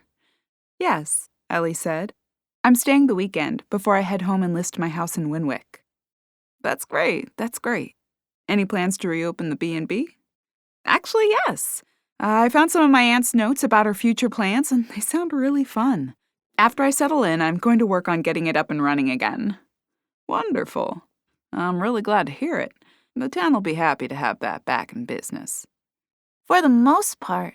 Hazel chimed in as they stopped at the desk to finish their conversation. What do you mean? Ellie asked. Oh, nothing, Rick said, fluffing off the comment. Ellie focused her gaze on Hazel, who gave her a shrug. Well, again, thanks for stopping by, and I'm sorry we had to meet this way, but welcome to Salem Falls. Thank you, Rick, Ellie said with a wide smile, shaking his hand again. And nice meeting you, Hazel. She slid on her sunglasses as they stepped outside the building and walked toward Mac's car. Ellie sighed as she slid into the passenger seat. Wow, she murmured as Mac fired the engine. I can't believe this. I'm really sorry, Ellie, Mac said. In light of the news, why don't you head home? I'll get the paperwork together and send it over for you to review and sign this weekend. Ellie offered him a closed-mouthed smile. It's okay. I can sign everything before I head back to the manor, she said.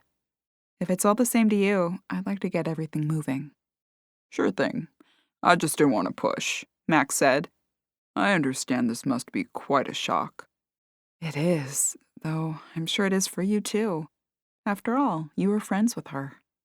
Mac eased the car into the driveway near his office. I can't fathom who would kill Susie, and I don't mind finishing the paperwork. Then I'll have everything ready to file on Monday morning. Tell you what, I'll order us some lunch in and we'll tackle all this. Ellie nodded as they climbed from the car and returned to Mac's office. She spent her early afternoon signing paperwork over a pepperoni pizza from a local pizzeria, Salem Slice. She stretched and shook out her hand as she finished the last one. That'll do it, Mac said. Great, Ellie answered. Wow, she did own a lot. I hope I can live up to her legacy.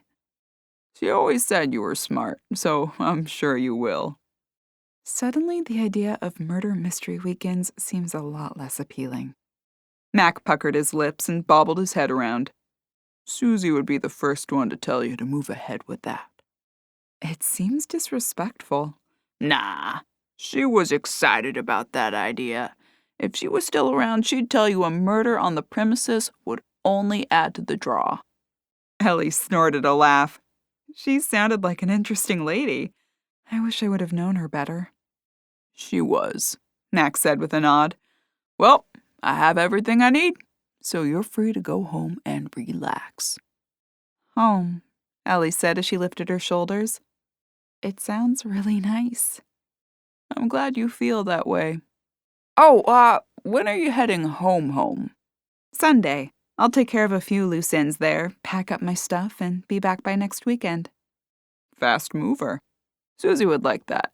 She wouldn't be happy with Lola and Cleo being alone long. Oh, Ellie said. Gosh, I never thought. I can... Mac chuckled and waved her concern away. I can take care of them for the week, no problem. You do what you need to do. I won't be later than Friday, Ellie assured him. They finished their conversation with a final few pleasantries before Ellie wandered out into the warm, late afternoon air. Within minutes, she was making the turn into Salem Falls Manor's driveway. As she pushed through the door of the house, she found 2 furry faces staring up at her. Sorry, I was longer than I expected. I got some bad news. After leaving Lola outside for a few moments, she led them to the kitchen for their dinner. I can't believe Aunt Susie was murdered, she murmured as she emptied the beefy shreds of cat food into Cleo's bowl. Cleo nearly toppled off the counter as she spoke. Lola whimpered at the words. Yeah, that was my reaction too. Who could have done this? The 2 animals stared at her. I'm not sure either, but I'm going to get to the bottom of it. Ellie blew out a long breath as she watched the 2 animals eat. With her late lunch, she wasn't very hungry. She wandered into the pantry, pulling the chain for the light bulb dangling in the room's center. With a loud pop, the light bulb burned out. Oh, of course, Ellie groaned. She recalled seeing a stepladder in the entryway's coat closet. She dragged it to the pantry and found a light bulb. She unscrewed the burned-out bulb and replaced it with a fresh one. As she pulled the string to test the light, the stepladder wobbled. With nothing to grasp, she flailed her arms in a bid to stay on her feet. She lost that battle and toppled backward, landing hard against the wooden floor. Her head smacked off the solid surface. Her vision closed to a pinpoint, and she lost consciousness.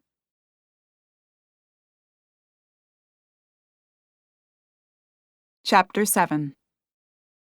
Voices floated in the blackness. Pain throbbed through Ellie's head as she squeezed her eyes shut. Everything hurt, and breathing was painful. She's dead, a sassy female voice said. Ugh, that's just perfect. Another one bites the dust. She's not dead. Another woman with a sweet voice answered. Ellie felt someone poke her as she struggled to wake up. Dead! She's dead! Done! Ellie issued a groan. Ellie? The sweet-voiced woman called. Ellie? Ellie's eyelids fluttered open. The room still spun above her. Ellie? The voice called again. Huh? Ellie groaned. Her eyes scanned the room for the source. Are you okay? She scrunched up her face as she rubbed at the bump on the back of her head. Through the window outside, she saw night already beginning to fall. How long have I been out? She murmured as she pushed herself up to sit. About an hour, the sassy voice answered. Ellie crinkled her brow and glanced around again. Hello?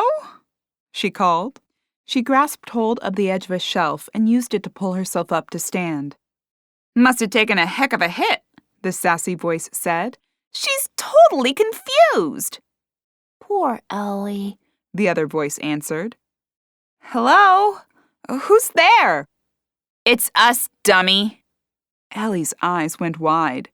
Who? Cleo and Lola, the sassy voice answered.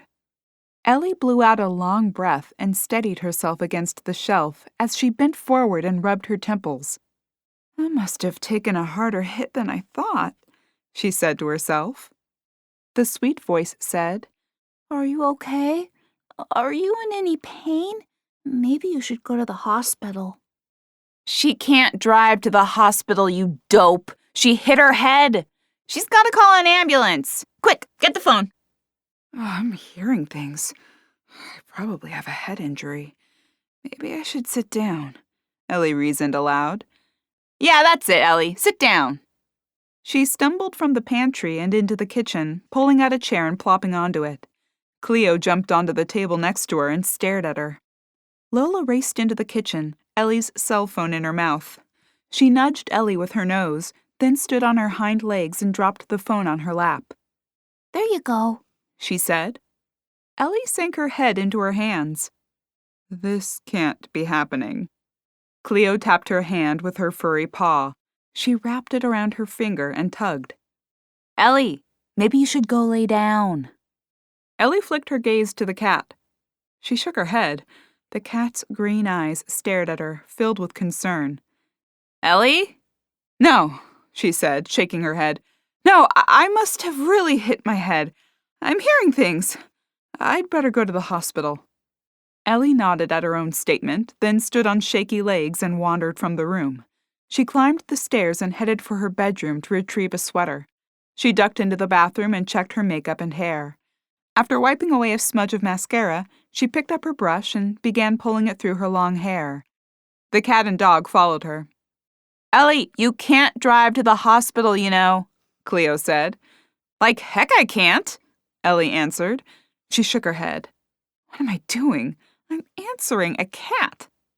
It would be rude if you didn't, Lola said. Yeah, like the first night you were here. It was like you couldn't even hear us, Cleo added. I couldn't hear you. I can't hear you. Ellie pressed her hands to her face and groaned. Oh! Are you in pain? Lola questioned. No, she sighed and shook her head again. Okay, I'm going to the hospital. You can't go to the hospital, Cleo said as Ellie stalked across the bedroom. I think she should go to the hospital, Lola argued. She may be hurt. Cleo raced ahead and stood in the doorway. She arched her back, her tail standing straight up in the air. And what are you going to tell them? That I fell and hit my head. Why am I answering you? And what else? Cleo questioned. Ellie's eyes flitted around the room. You can't tell them you're hearing voices, Cleo continued. They'll think you're crazy. Lola's brown head bobbed up and down. Probably, she added. See, even the dummy agrees, Cleo said. She's not dumb, Ellie answered as she sank onto the bed's edge. She's not as smart as me, Cleo said, stalking across the room and leaping onto the bed. She sat on her haunches next to Ellie and reached out with her paw. I can't believe I can hear animals talking. Maybe I'm having a nightmare. Why? Susie could hear us, Lola answered, sitting at Ellie's feet. Aunt Susie heard you? Lola nodded. Yes, she talked to us all the time, but we were her only friends, outside of Mac. Why don't you have some dinner and then go to sleep? See how you feel in the morning, Cleo asked. Ellie bit her lower lip. Please, Ellie, you can't leave us now, Lola said. We've already lost Susie. I was afraid we'd have to go to a shelter. If you leave and something happens like it did with Susie. Lola's chin sunk to her chest. Fine, Ellie said. I'm just going to eat and go to bed. Maybe then this will clear up. The animals followed her downstairs and watched as she poured cereal into a bowl, drizzled some milk over it, and sat down to eat. She stared with narrowed eyes at Cleo, who perched on the counter. What? Cleo asked after a while. Ellie returned to her cereal without a word. After washing her dishes, she climbed the stairs, changed into her pajamas, slipped between the sheets, and switched off the light, letting darkness settle around her. With a deep inhale, she squeezed her eyes shut. They popped open a moment later as she heard hushed whispers behind her. I hope she's okay, Lola said. Shh, quiet. You'll wake her up. She's fine. She just needs a good night's sleep. Poor Ellie. Poor Ellie, my eye, Cleo retorted. She spent almost an entire day ignoring us. I don't think she could hear us. What? That's crazy. It's not. I think when she hit her head, she finally was able to hear us. Susie heard us and she didn't hit her head. Maybe she hit her head a long time before she got us. The voices died down for a moment before Cleo said, Either way, she can hear us now. And not a minute too soon. Did you hear what she said when she got home? She said Susie was murdered. Yeah, I heard that. Why would someone do that? That's what we've got to find out. And we're going to need Ellie's help to do that. Poor Susie, Lola said before she sighed. The conversation died down, and Ellie closed her eyes again. With any luck, she'd wake up and be perfectly normal again. Psst! Ellie! Hey, Ellie! A voice called. As Ellie started to awaken from her sleeping state, she felt pressure on her chest. What was happening, she wondered. Was she having a heart attack? With a pained wince, Ellie snapped her eyes open. A black cat hovered over her, waving her paw in her face. Hey! Wake up! She shouted. Huh? Ellie asked, as she glanced around, a fog still hanging over her senses. I said wake up! As she became fully awake, Ellie's eyes darted around before she flung her arm over her eyes and groaned. Oh no, she whined. I'm still hearing voices. You're not hearing voices, dummy. It's me, Cleo, the cat answered. And Lola, another voice added from beside her bed. We were just checking on you. No, Cleo countered. You have to get up. Why? Ellie murmured, her eyes still trapped under her arm. I'm starving, Cleo answered. You gotta get up and feed me. You have dry food down there, Ellie answered. The cat made a retching noise. Ellie pulled her arm away, afraid the animal would vomit on her. That got your attention, Cleo said, settling back into a sit on Ellie's chest. Are you sick? No, I'm hungry. Can't you hear? Go eat your dry food. The cat gagged again. Not first thing in the morning. Ugh, please. I need some sea captain's choice or salmon dinner. With a sigh, Ellie pushed up to her elbows. Lola glanced up at her, her forehead wrinkling. I could use a trip to the potty, too. Okay, I'm up. Cleo leapt off Ellie's chest and paraded across the bed before hopping down to the floor and sauntering to the door. Ellie pulled on her robe and slid her feet into her slippers. I hoped to be cured by today. Cured of what? Cleo inquired as they padded down the stairs. Ellie let Lola out into the front yard before she plodded to the kitchen. Catch you at the back door, Lola called as she hopped down the steps. Cleo led the way to the kitchen, leaping onto the counter. What did you hope to be cured of? She inquired again as Ellie pulled a can of food from the cupboard. Oh, not to be a pain, but not ocean whitefish today. Ellie flicked her gaze to the cat, her eyebrows raised. The black cat's shoulders wiggled as if in a shrug. I just had it yesterday. A little variety, please. This is unbelievable, Ellie murmured under her breath as she shoved the can back into the cupboard and selected another. She showcased it like a model on a game show. Will this work? The cat's eyes narrowed at the can. Yeah, salmon dinner. That'll work. With a huff, Ellie peeled the can's lid back and dumped the contents into the bowl before stalking to the back door to let the dog in. Excuse me, Cleo said when she returned. Now what? You didn't smush it up. It's in a lump. I'm not a barbarian. You can talk. Why can't you mush up your own food? Cleo waved a paw at her. No thumbs, duh. Ellie grabbed the paw-shaped serving spoon and squashed the food into the bowl. Happy? Very, Cleo said before diving into the bowl. Ellie flicked open the food bin containing the dog food and poured a scoop of food into Lola's bowl. The dog hurried toward the little pink dish and scooped out a few kernels of food, crunching them before sticking her head into the bowl for more. Now, what do you need cured of? Cleo inquired, her mouth full of food. Talking to you two, Ellie said. And if Aunt Susie talked to you, didn't she ever teach you not to talk with your mouth full? She complained about it all the time. Cleo never listens, Lola informed her. Mind if I have a few bones? Now, what kind of cat would I be if I did what I was told? Cleo asked, mouth full of food again. Why would you not want to talk to us? Seriously? Ellie asked. A wrinkled expression covered Lola's face after she gobbled the small treats Ellie tossed in her bowl. She sank to her haunches. Do you not like us? No, Ellie groaned. This is not normal. Says who? Cleo demanded. Says me and just about every other normal person in the world. Cleo licked her paw and dragged it over her face. Oh well, tough luck. Besides, we have more important things to worry about. Susie was murdered. We have to figure out who did it. The police will figure out who did it, Ellie answered as she cracked a few eggs into a frying pan. Cleo stopped her grooming and stared wide-eyed at Ellie before she flicked her gaze to Lola. Lola's eyebrows shot up before they both started to laugh. Cleo nearly knocked herself off the counter, chuckling.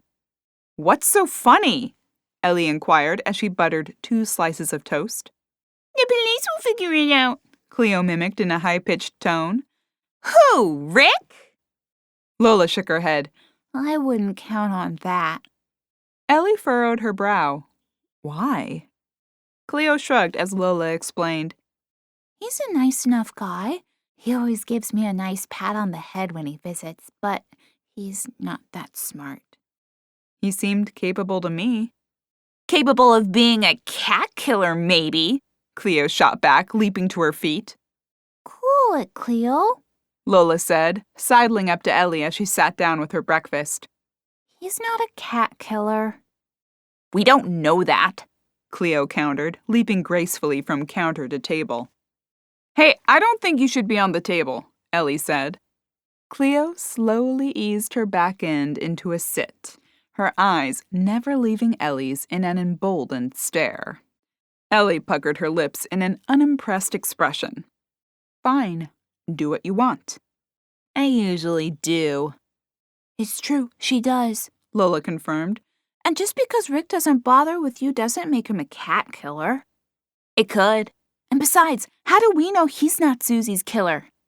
Sheriff Rick? No, he's a nice man. He isn't. You hiss at him every time he comes. That's why he doesn't like you. Try being a little friendly. Oh, this coming from Barky McBark. Every time the mailman drops a package, you go wild. It could be anything, Lola argued. It's the same person every single time. Cleo rolled her eyes. You never know when he may try to break into the house. And you never know when Sheriff Rick may snap and kill a cat.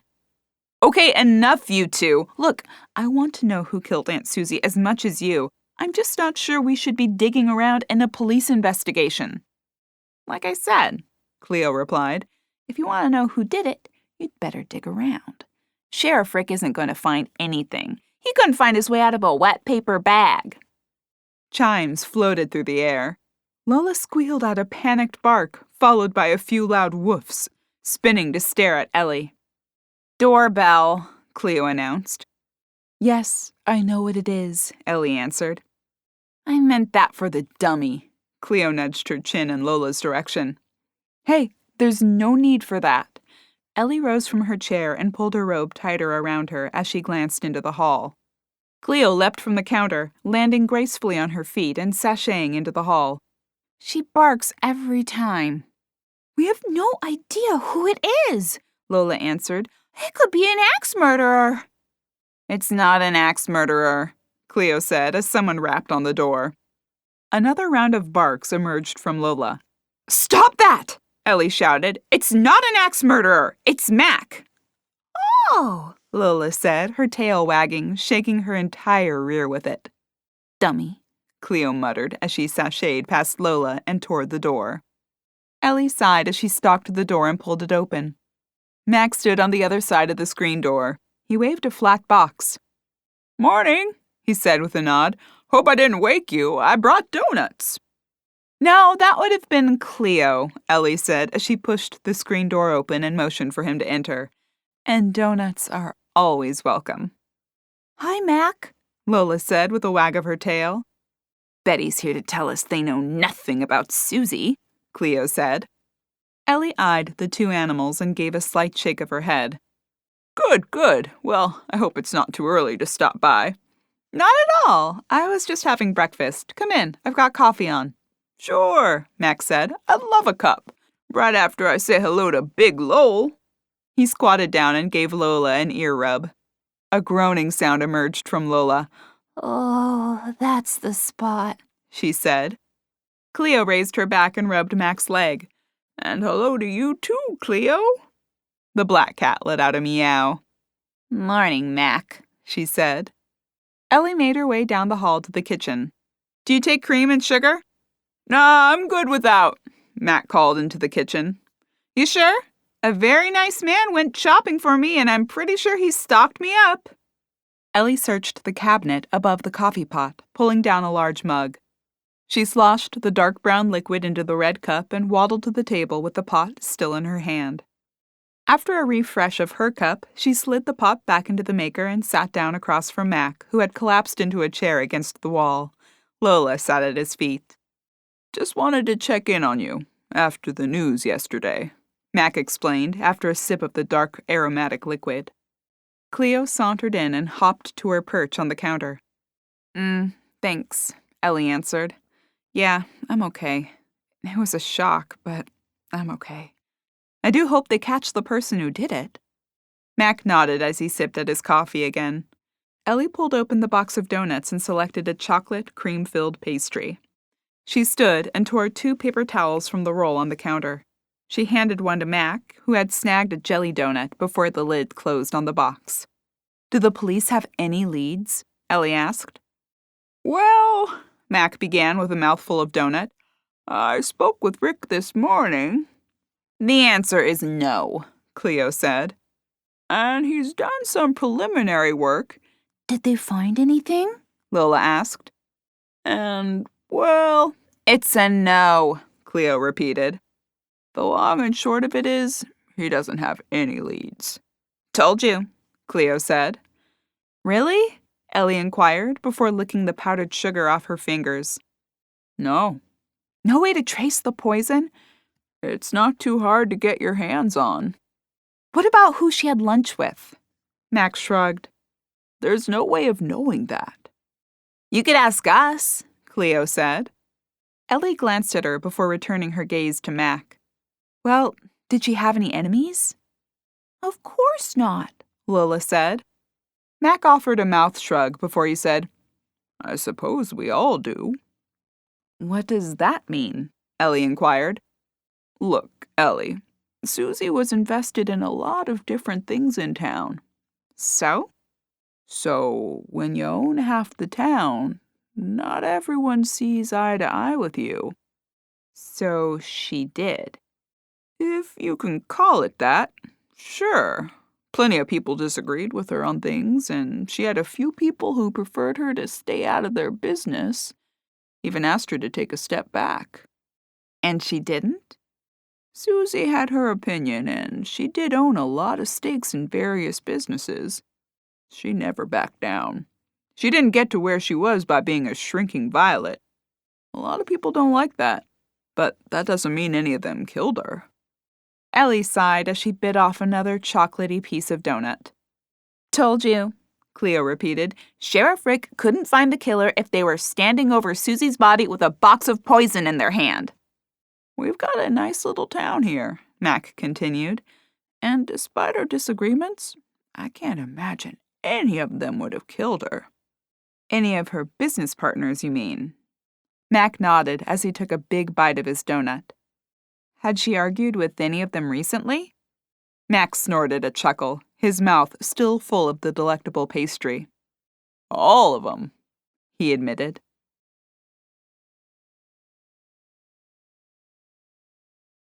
Chapter 8. All of them? Ellie repeated. Mm-hmm. That's right. What? Over what? Oh, anything, everything. I told you, Susie had a mind of her own. She had her own ideas on what constituted good business moves, and she never backed down. Is that what Hazel meant yesterday about not everyone being happy with the B&B reopening? Sort of. A few people had their knickers in a twist over bringing tourists back into town. Not everyone is tourist-friendly. A few of the locals downright hate tourist season. Just an FYI, since you'll likely face the same opposition when you try to reopen. Surely people see how good tourism is for the town, and the area is fantastic. Skiing in the winter, the lake in the summer, it's beautiful here. It's natural people would want to share that. Max shrugged. Some people don't see it that way. They move here for unspoiled beauty, and they don't want anything, well, spoiling that. It's a selfish view. But I guess people want what they want, Ellie said with a shrug. Mac nodded as he polished off his donut. Well, I still plan to open the B&B. I was hoping there would be some news on Aunt Susie before I plowed forward, but it doesn't look like that's going to happen. Maybe something will break, but I wouldn't hold my breath. Town like this isn't used to murder. We just don't deal with it. Just the bickering, huh? Usually that's about it. This is going to raise a lot of eyebrows around Salem Falls. Max slapped his hand on the table. Well, I suppose I ought to let you get back to enjoying your morning. If you need anything, give me a holler. Oh, it's no bother, Ellie said, standing with him. I'll walk you out. They stepped into the hall and strolled toward the door. Cleo and Lola followed. You're leaving on Sunday? Yeah, but I'll be back Friday, if not before then. Great. Let me know when you're back in town. I'll take you out for dinner. Give you a proper welcome. You've already done that, Ellie said. Well, we'll call it an official welcome to Salem Falls permanently. Ellie smiled and nodded in silent acceptance of the offer as they reached the door. Mac pushed open the screen door. Hey, Ellie said before he stepped onto the porch.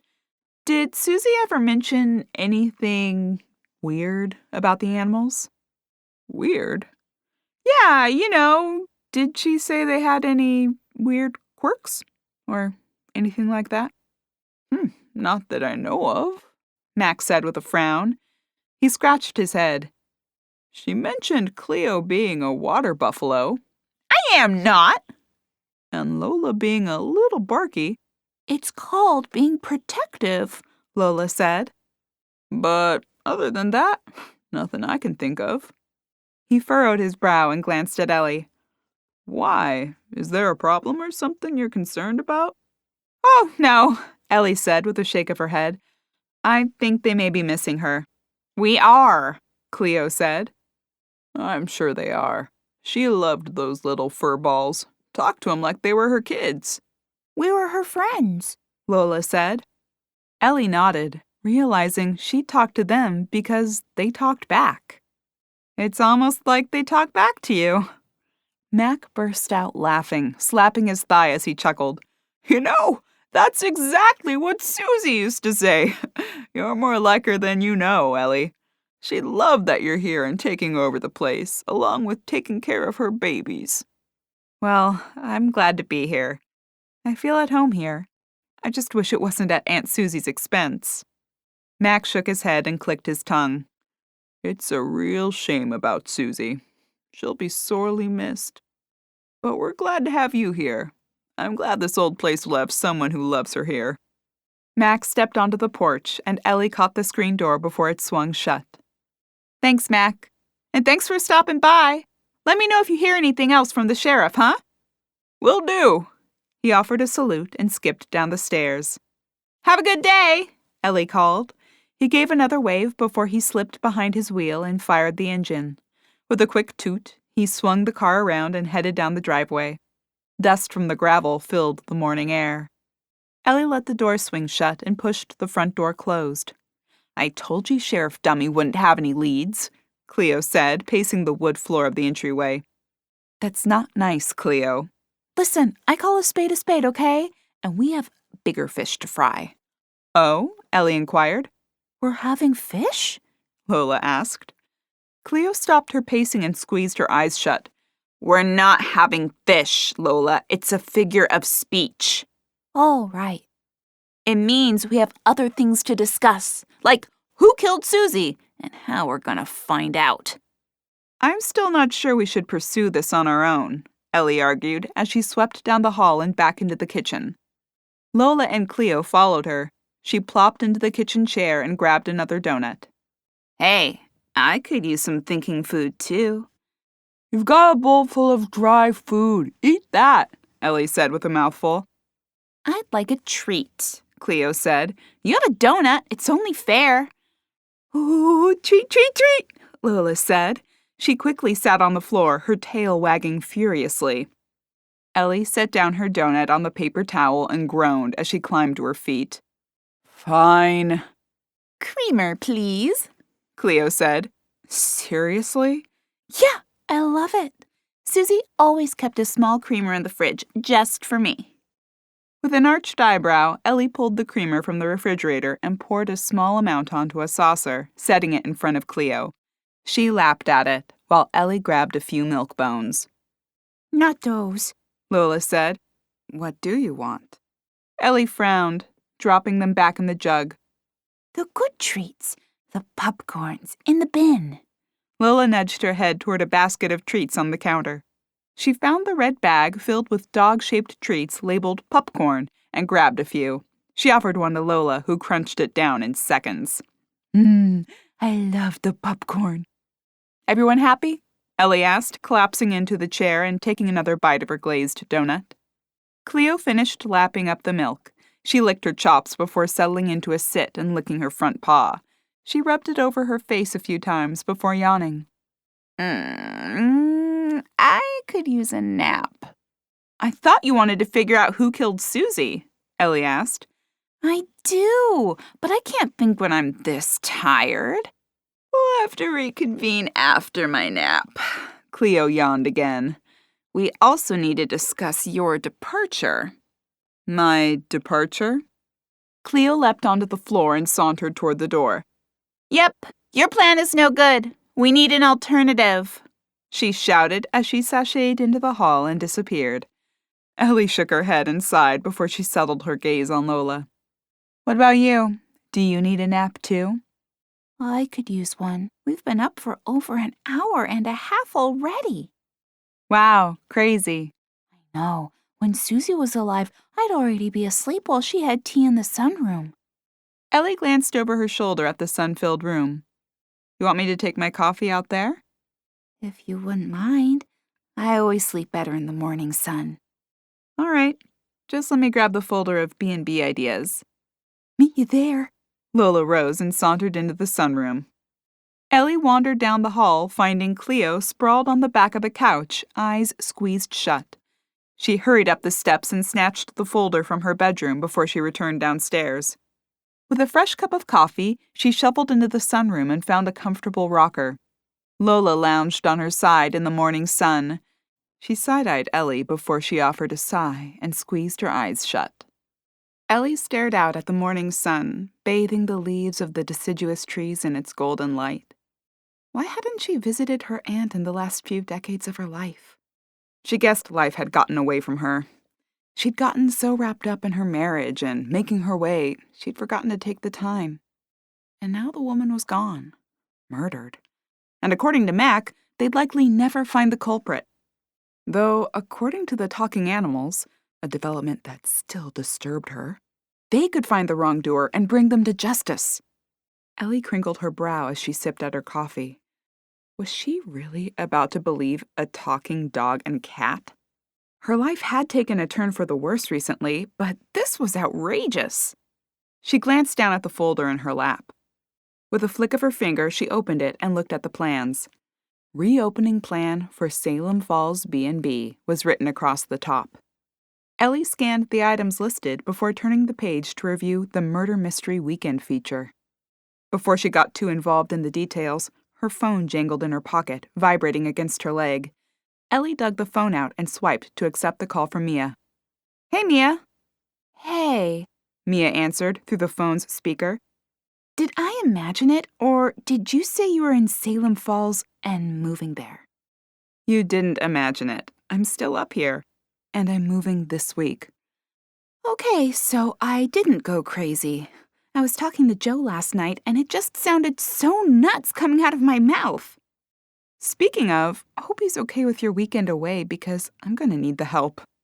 Oh yeah, I promised hubby dearest a fishing weekend in return, and he's thrilled. I just can't believe you're moving. Wait till you see this place, Ellie said, balancing the phone on her shoulder as she closed the folder. It's fantastic. And not just the house, the town, the area. I'm telling you, you're going to want to move too. Really? I don't mind Winwick. It's nice. It's nothing compared to Salem Falls. I'm telling you, just wait until next weekend. You'll see.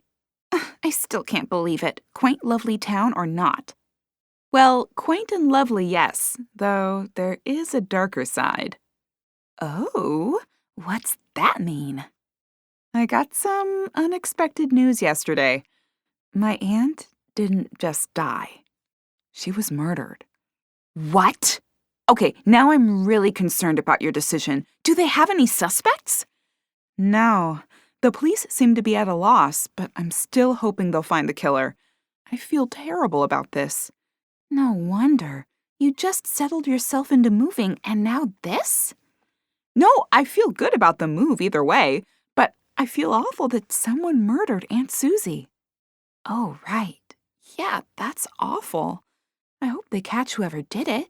It'll help put your mind at ease. Ellie nodded and opened her mouth to speak when a crash sounded, followed by a shriek and startled meow. What was that? Lola leapt to her feet, floppy ears back and forehead wrinkled in panic. Cleo! She shouted, scrambling from the sunroom into the house with a series of sharp barks. Huh? Mia asked. Something just made a huge crash here. Must have been the cat. I'd better go see what it is. I'll let you go. Talk tomorrow about Monday? Sure, I'll call you once I'm home. Ellie ended the call and shoved the phone into her pocket. Lola! Cleo! Ellie called. Lola continued barking as Ellie crossed the kitchen. Ellie, hurry! Lola shouted. She appeared in the hall beyond the kitchen, her mouth forming an O as she sucked in a breath to power another loud bark. Okay, what is it? Ellie inquired as she quickened her step. Help! Help! Helpless animal down! I'm under attack! Taking fire! Cleo shouted. Ellie's eyes went wide, and she jogged down the hall in her slippers. As she turned the corner, rounding the steps, she spotted the source of the commotion. The lace curtain covering the front window wafted in the morning breeze. Jagged glass formed what remained of the window. A large chunk of glass was missing from the center. It lay scattered across the floor. A brick wrapped in paper sat on the floor next to the couch. Ellie shoved her hair behind her ears as she hovered over the offending red rectangle. "Cleo?" she called, glancing around the room. A mule came from under an armchair. Lola followed Ellie into the room. "No, stay back, Lola. I don't want you to get cut." Lola backed up a few steps. Where's Cleo? "I'll find her," Ellie promised. "Just wait there." "Cleo!" Ellie said again, skirting around the glass and past the sofa. Another soft meow. Ellie knelt on the floor and leaned her head close to the ground. Two glowing green saucers stared back from under the chair. "Are you okay?" "What do you think?" Cleo snapped. "Did the brick hit you? Do we need to go to the vet?" "What? No! Why would you even bring that up?" "You said you were hurt." "I didn't say that. I said I was under attack and taking fire." "And when I asked if you were okay, you said, 'What do you think?' I thought you were hurt." "I'm not hurt. Only my pride. Just come out." "Cleo?" Lola called from the foyer. "I'm okay, Lola," Cleo called as she slinked out from under the armchair. She rose, her back arching high and her tail standing stick straight as she stared at the broken window. Ellie ran her hands over the sleek black fur. "You seem okay. No blood or glass in your fur." Cleo spun around, tiptoeing in the opposite direction. "I didn't get hit." Ellie climbed to her feet and scooped Cleo into her arms. "Careful!" Cleo shouted. "I'm delicate." "You're fine, Cleo," Ellie said. "I don't want you walking across the glass and hurting your paws." Lola stared at them from the foyer. Her tail wagged as she spotted Cleo. Ellie dropped the cat off next to her canine pal. Lola nosed her. Are you okay? Cleo ducked away from her. "Yes, get your big nose off me. I'm fine. You're going to get my fur riled." Ellie wandered back into the living room and stooped over the brick. What is it, Ellie? Lola inquired. "Just stay back," Ellie said, waving her hand at the two animals behind her. She carefully picked up the brick with her thumb and forefinger. Tape held a piece of paper to the building block. She peeled it back, tearing the paper in one spot. After she set the brick on a nearby table, she unfurled the note. Her jaw dropped open as she read the message, written in letters cut from a newspaper. "Leave now, or you'll end up like Susan."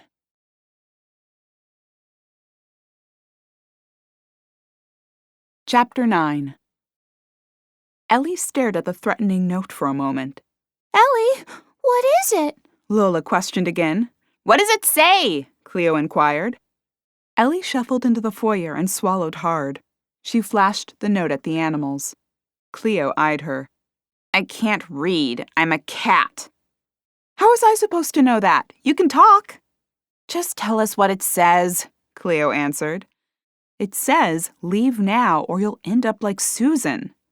Lola gulped, her eyes wide. "You mean dead?" "Of course it means dead," Cleo said. "It's a threat." But you're not going to leave, are you, Ellie? Lola asked. She stared up at Ellie with big brown eyes.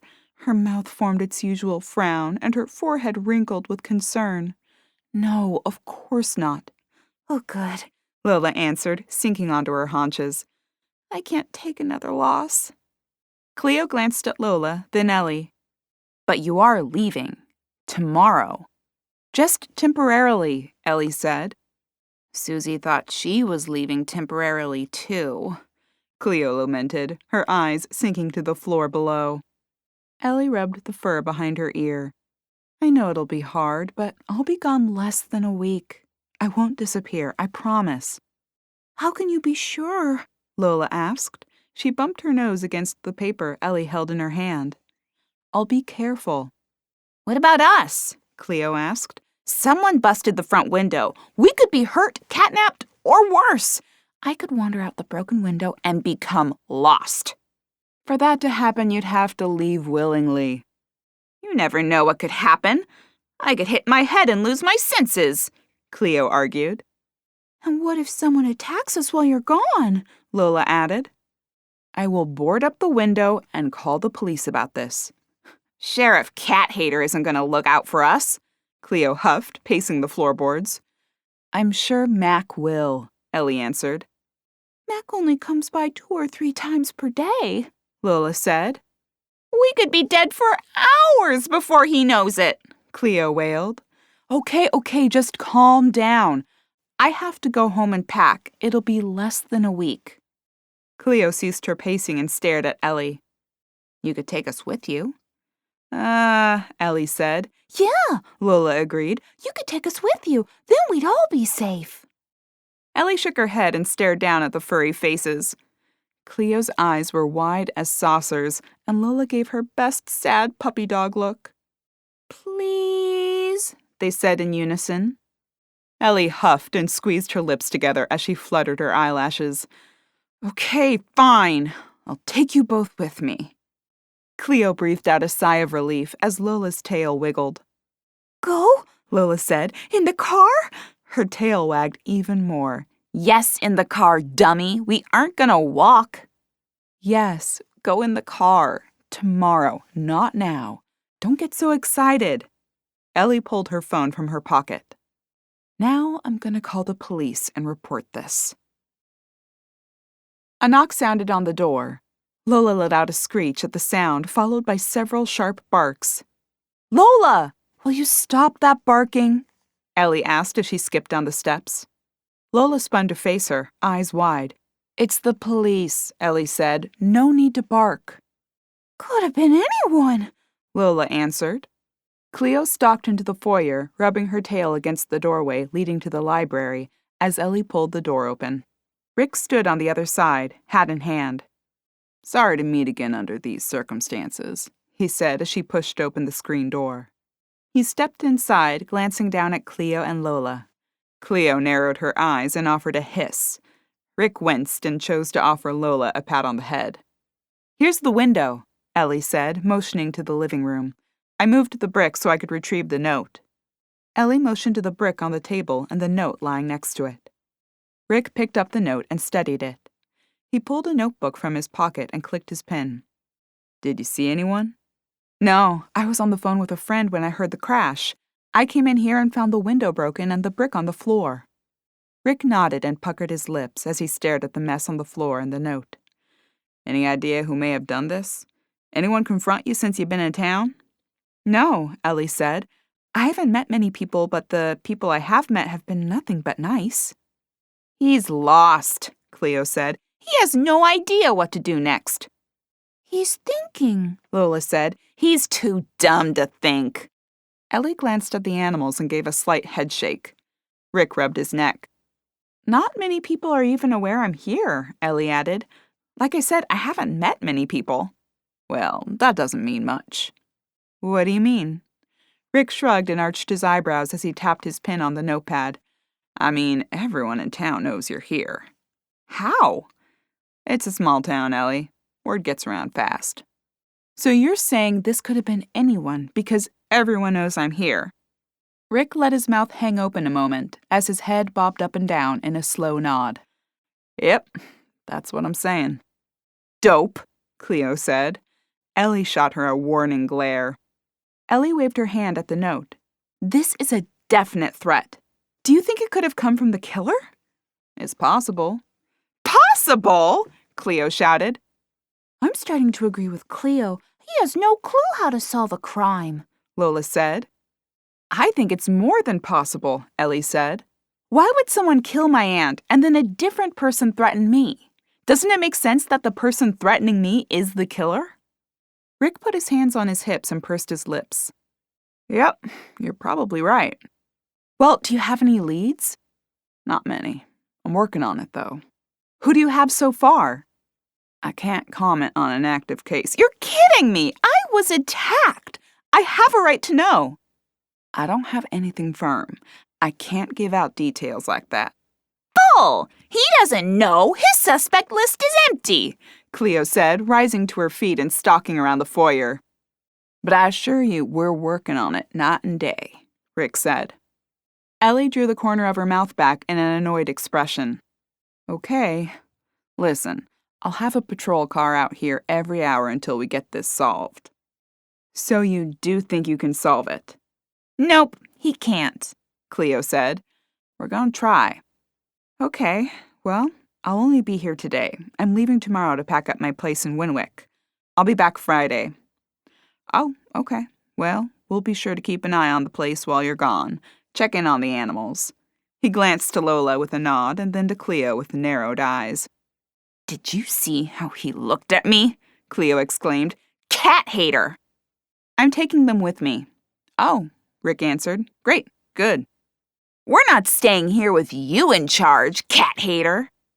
Ellie widened her eyes at Cleo in a silent warning. I didn't want to leave them alone after Aunt Susie's death. They've been through enough. Rick nodded. I'll get our glass man out here to help you with this. Thanks. In the meantime, I'll patch it up with some plywood. I can take care of that, Rick said. I can do it, Ellie said with a wave. Oh, Rick exclaimed, surprise in his voice. I'm pretty handy. He flashed a smile at her. That's good. You may need to be in an old place like this. They stood for a few moments in silence before he added, Well, I'll get out of your hair then. I'll take the brick and note with me for analysis. I doubt we'll find anything, but you never know. You couldn't find your way out of a wet paper bag, Cleo shot back. He used a handkerchief to load the 2 items into evidence bags. I'll let you know if we find anything on these. Okay, thanks, Sheriff. Please, call me Rick. Okay, Rick, Ellie said with a nod as she walked him to the front door. Cleo glared at him as he passed through the foyer and onto the porch. Ellie waved as he pulled away in the police cruiser. She pushed the door closed and turned to find 2 faces staring at her from the floor. I don't like him, Cleo said. You don't like anyone, Lola retorted. That's not true, Cleo answered. I liked Susie, and I'm fairly sure I like Ellie. Ellie made a face at the cat. Fairly? Jury's still out. We'll see how it goes after you move here. Ellie stared at the ceiling in a silent plea for strength. And I don't like the way Sheriff Cat Killer looks at you. What? Ellie questioned. And cool it on the cat killer thing. I don't think he's killed any cats. Maybe he has, and maybe he hasn't. Doesn't change that I don't like how he looks at you.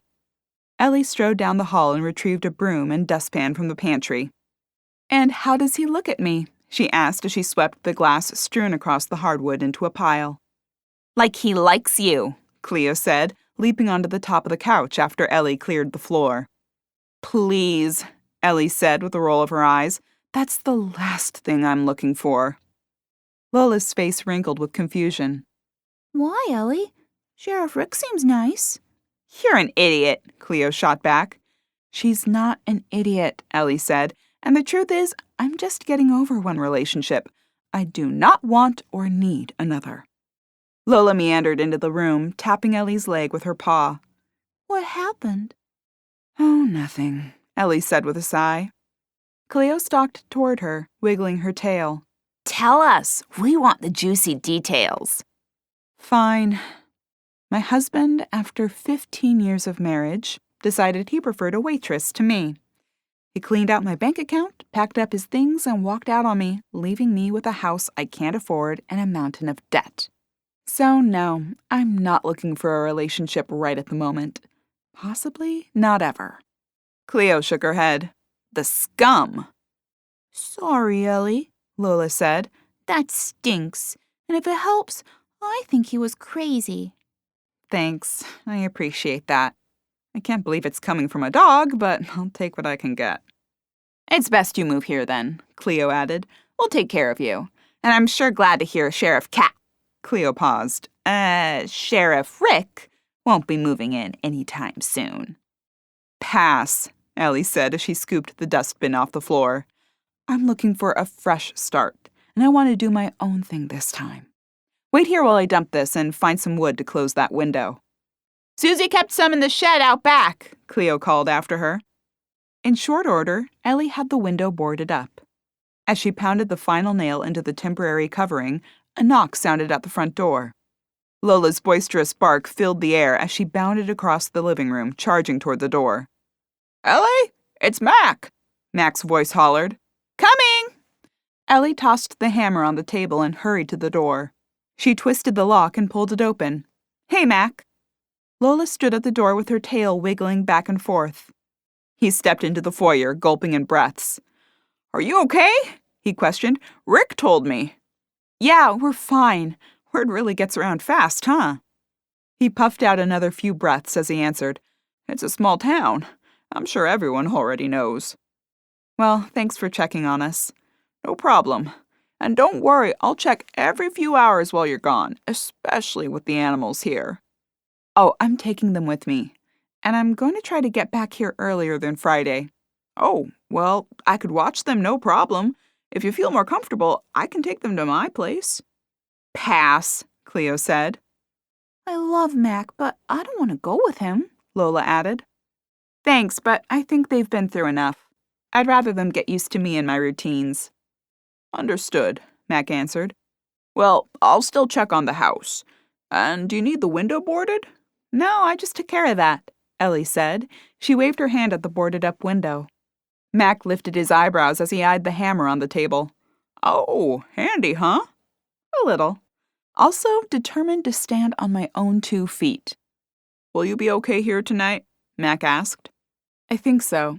Hopefully it was just an attempt to scare me off and nothing more. Well, I hope it didn't. Nope. My plans haven't changed. Just as soon as I can pack up my things, I'll be back. Mac smiled and nodded. Good. Say, how about a little lunch? My treat. If you let me do the treating, we have a deal. Oh, Now, if it's not my treat, the deal's off. Well, okay, Mac said, giving in to her demand. How's the diner? Perfect. Let me grab my purse. Ellie bounced up the stairs and retrieved the leather bag from her bedroom, shoving her cell phone inside as she descended to the first level. Hey, how about bringing something back for us? Cleo inquired. I'll take a burger, Lola said. Milkshake, vanilla, extra whipped cream, Cleo demanded. Ellie slung her purse strap over her shoulder. Did Susie usually bring back food for the animals? She inquired. She did. Usually stopped at Salem Scoops and got... Mac rubbed his chin. Vanilla soft-serve doggy dish, Lola said. A doggy dish for Lola, Mac reported, pointing at the dog. Vanilla scoop with extra whipped cream, Cleo said. Mac eyed the cat. Vanilla soft serve covered in whipped cream for Cleo. No burgers or milkshakes, huh? Mac burst into laughter. No, but she said they always ask her for it. She was a real character, your Aunt Susie. Okay, well, I'll be sure to stop by the ice cream shop on my way home. Ellie glanced meaningfully at the 2 animals. I'm sure they'll love you for that. Be back soon, guys. Behave. Yeah, thanks for leaving us alone here, unprotected after the incident this morning, Cleo shouted as the door closed. I think Cleo's upset, Ellie said, ambling down the stairs. Oh, I'm sure. Susie always said they gave her hell when she left him. I'll drive. Ellie slipped into the passenger's seat of Mac's car, and in minutes they were pulling into the diner's parking lot. The scent of sizzling burgers and fried food filled the air as they stepped through the door. Mac waved to Val, who bustled behind the counter, grabbing full plates to deliver to the waiting patrons. Hey, Mac, she said as she skirted past them. Take any seat you like. Mac led Ellie to the booth they'd sat in 2 days ago. Ellie slid into the same side as Val dropped menus off and poured a coffee for Mac. Coffee, honey? Val asked Ellie. No thanks, but I will take a chocolate shake. You got it, honey. You ready to order or do you need a few minutes? They got a great brunch here, Mac said. Ellie puckered her lips and thought. I'll need a few minutes. I can't decide between the brunch and the burger. Burger's a great choice, too, Mac said. But I've already tried it, Ellie answered as she scanned the menu. Eggs and waffles, huh? Oh, Val makes a mean waffle, and she gets locally sourced maple syrup. None of that high fructose crap they sell at the store. You've sold me, Ellie said. Mac waved Val over, and they placed their order. The bell over the door jangled as Val collected their menus with the promise of food coming right up. A woman in a bright red blazer and matching red lips stepped inside. Her skinny jeans ended in spiked red heels. Dark sunglasses shielded much of her face, which was framed by thick, dark hair. She scanned the interior of the diner before arching a perfectly shaped eyebrow at Ellie. Uh-oh, Max said. Looks like you caught Scarlett's eye. Scarlett? Mm-hmm, Max said, keeping his head down and avoiding eye contact with the diner's latest arrival. If we're lucky, she'll go somewhere else, though I doubt it.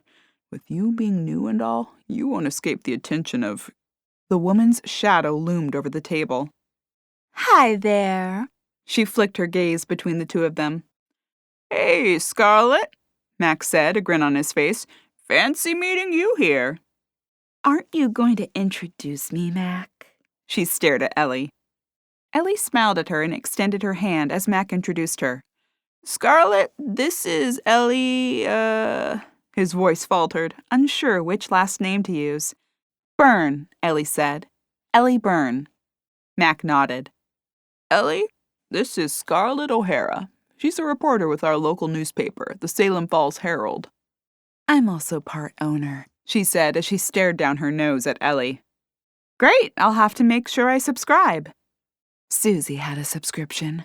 I'll move your name to it since the address is the same. Perfect. Susie was the other owner, Mac explained. The majority owner. He flicked his gaze to Scarlett. Which makes Ellie your new boss, I guess.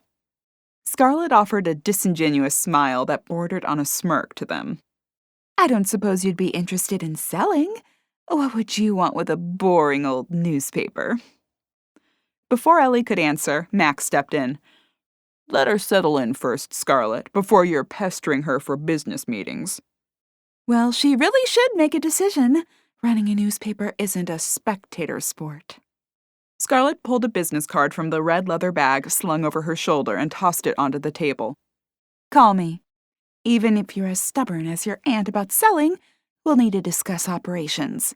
I'd like to make some changes.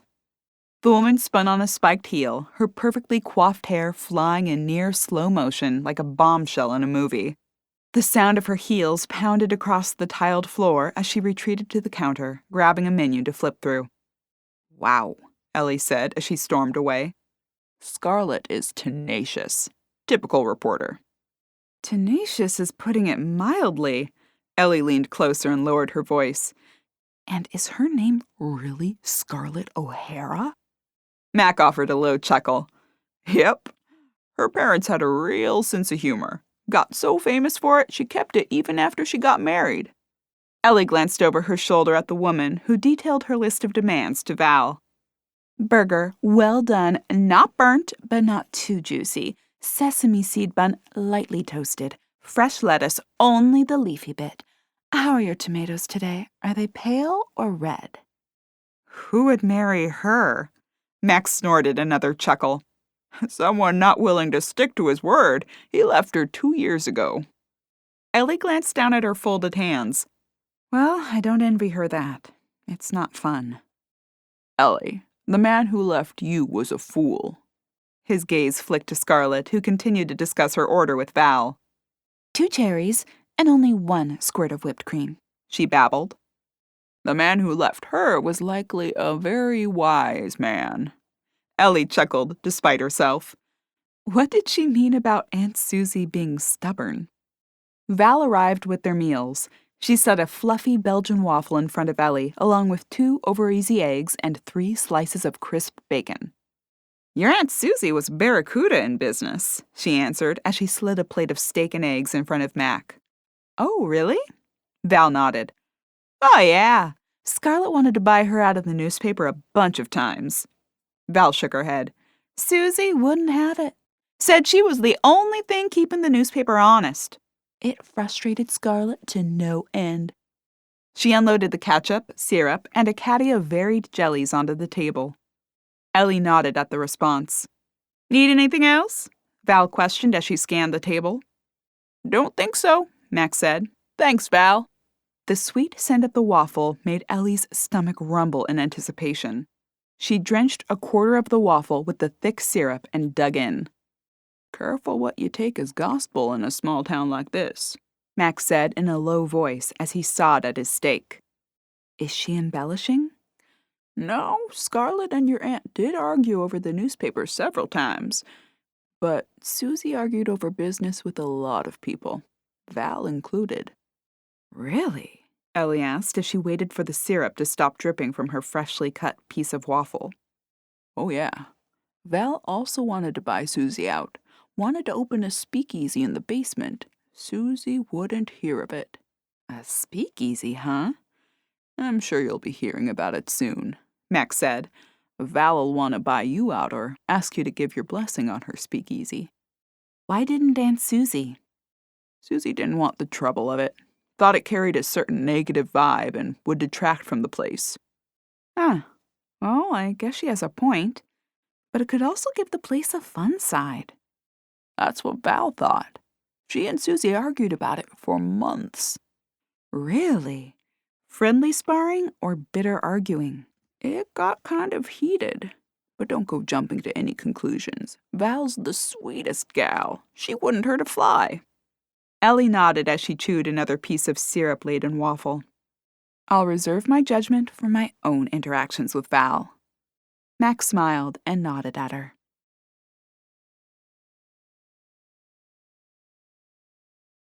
Chapter 10. Stuffed to her tonsils, Ellie waddled out of the diner and into Max's car. The conversation about the two women her aunt had sparred with played across her mind. Could they have killed her?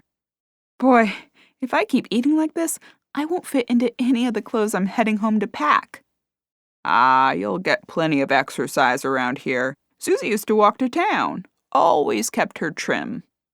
Aunt Susie walked to town? Every day. Wow. Okay, I'm embarrassed that she was probably more fit than I am.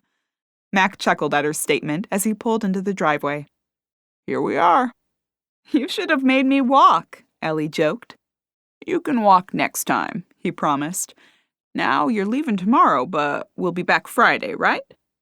Yep, leaving tomorrow, taking Cleo and Lola. Oh shoot, I forgot to ask you to swing by the ice cream shop for their treats. Mac fired the engine. I'll take you back. Ellie waved her hand at him. No, I'll grab Lola's leash and take her for a walk. It'll be good exercise for both of us. Hey, there's the spirit. You sure I can't drive you? It slipped my mind, too. Nah, it'll be a nice way for me to explore the town. Anyway, I may be back early. I'll let you know when I'm back in town. Back early, huh? Mac asked, ducking his head to see through the door as Ellie climbed out. Ellie poked her head inside the car. Yeah, I just don't see the point of hanging around Winwick. And I can't wait to get started on my new life. We can't wait to have you. Let me know when you return. Will do. Ellie shoved the door closed and waved as he swung around and headed down the driveway. She climbed the stairs, her purse bouncing off her hip, and unlocked the door. Two furry faces waited inside, staring expectantly. Cleo searched her hands as she entered. Where's my ice cream? She whined. And mine, Lola added, though her tail wagged anyway. Ellie started. Forgot. You forgot, Cleo said. You forgot us? Lola asked. No, Ellie fibbed. I just remembered after we were already in the car and in the driveway. Cleo narrowed her eyes at Ellie. You forgot. Well, I had another idea. A better idea. You get me a milkshake and Lola a burger? No, but I thought Lola and I could take a walk into town and get the ice cream. And you, Cleo, could take a nap. And when you wake up, I'll be here with ice cream. Cleo stared at her for a moment before she rose to her feet and stretched. With a big yawn, she stalked toward the living room. Don't forget the extra whipped cream, she called as she hopped onto the couch and curled into a ball. Lola wagged her tail as Ellie stared down at her. This is a good plan. We going for a walk. Yes, we are, Ellie said. Isn't it exciting? Lola trotted next to Ellie as she stretched out a leash and collar from the pantry. Yes, you're right. This is a way better plan. I thought you might enjoy it. She slipped the collar around Lola's neck and clipped on the thick pink leash. Ready? Yup. Lola answered. Ellie led her onto the porch, locking the door behind her and tossing the keys into her purse. She slipped on a pair of sunglasses and stepped into the bright afternoon sunshine. Lola sniffed the ground for a moment before Ellie tugged on her leash. Come on. They strolled down the driveway. A robin hopped around at the edge of the road. Lola darted toward it, pulling Ellie along with her. Sharp barks filled the air as she charged toward the small bird. It fluttered its wings and rose to a nearby branch, squeaking its annoyance. And stay away, Lola said as she stared after it. Lola! Lola spun to face Ellie, her tail wagging. Why did you do that? It's just a bird. Leave it alone. Who knows what it was doing here? Could have been anything. Ellie, it could have attacked you. I think I'll survive a robin attack. Ellie tugged her leash and they stepped onto the road. A biker approached. Ellie waved as Lola lunged at him with a barrage of barks. Lola, stop barking at everything and everyone.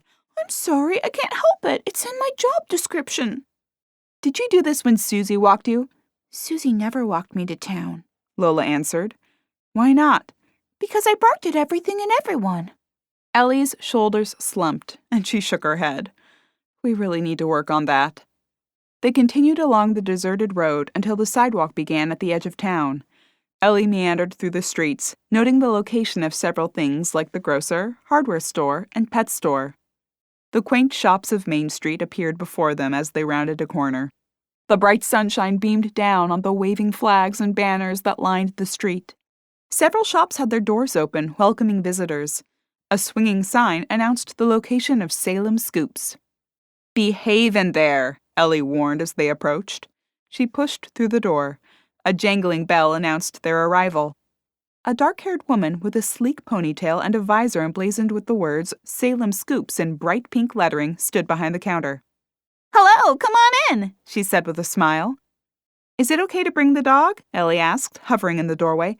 Absolutely, we're pet-friendly. You'll find most places in Salem Falls are. Ellie tugged Lola's leash as she strode over to the creamery case. So, you're Susie's niece? The woman, whose name tag read Sam, asked.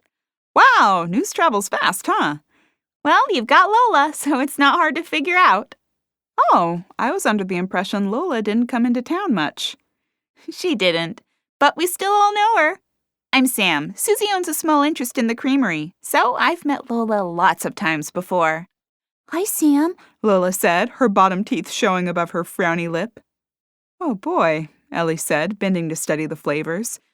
Did you and Susie get along, or was she quashing your dreams to expand your business too? Met some of the other business owners already, huh? Sam asked with a chuckle. I have, Ellie answered with a chuckle. Don't let them bother you. Everybody in Salem Falls has got an opinion, you'll find. Well, that's everywhere. So where are you from? Sam asked. Oh, and if you want a sample of anything, let me know. Winwick, over toward Pittsburgh. I'm actually here for the dog and cat, but thought I might splurge. Oh, I can get their orders ready whenever. I think it's soft serve vanilla for both, whipped cream for Cleo, and a biscuit for Lola. I'd like mine now, Lola said. She ordered that a lot, huh? All the time, Sam said. All the flavors in the case are homemade. I think I'll try the chocolate mousse tracks, Ellie said, plus the animal order. Can I get that too? Lola inquired. Ellie shook her head at the dog. Waffle cone, cake cone, or bowl? Waffle cone, Ellie answered. Coming right up. And I'll bag Lola and Cleo's for the road. Thanks. So you didn't have any of the issues with Susie the other business owners had? Sam bent over the dairy case as she filled a waffle cone with a creamy dessert. Not really. Sometimes we had a difference of opinion, but it wasn't anything major. And I usually found out she had a point in the end. I think some of the other business owners she worked with just had to have their way. Sam wrapped the cone in a napkin, stuck a spoon in the candy-filled ice cream, and handed it over to Ellie. She bustled around behind the counter, grabbing 2 styrofoam bowls and approaching a large machine. So, are you here to sell the manor? Ellie licked the turned-over spoon of chocolatey ice cream as she shook her head.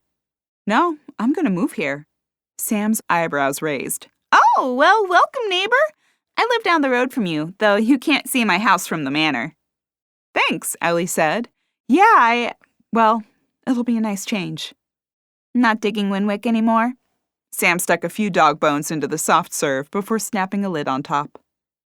Not so much, Ellie admitted. I'm looking forward to the change. And the property is fantastic. I agree. Susie was thinking of reopening the B&B there. Ellie looked at the sweet ice cream. That's what I heard.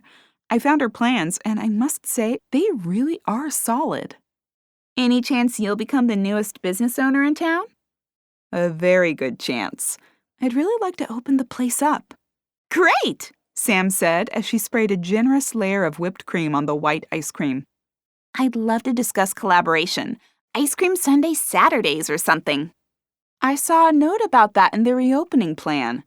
As soon as I settle in, I'll pick your brain for ideas. Perfect! Sam stuffed the 2 to-go dishes of ice cream into a baggie and handed them over the counter. Ellie dangled the bag's handles around her wrist as she reached for her purse. Sam waved her away. No charge. Consider it your welcome to Salem Falls. Ellie slouched her shoulders and cocked her head.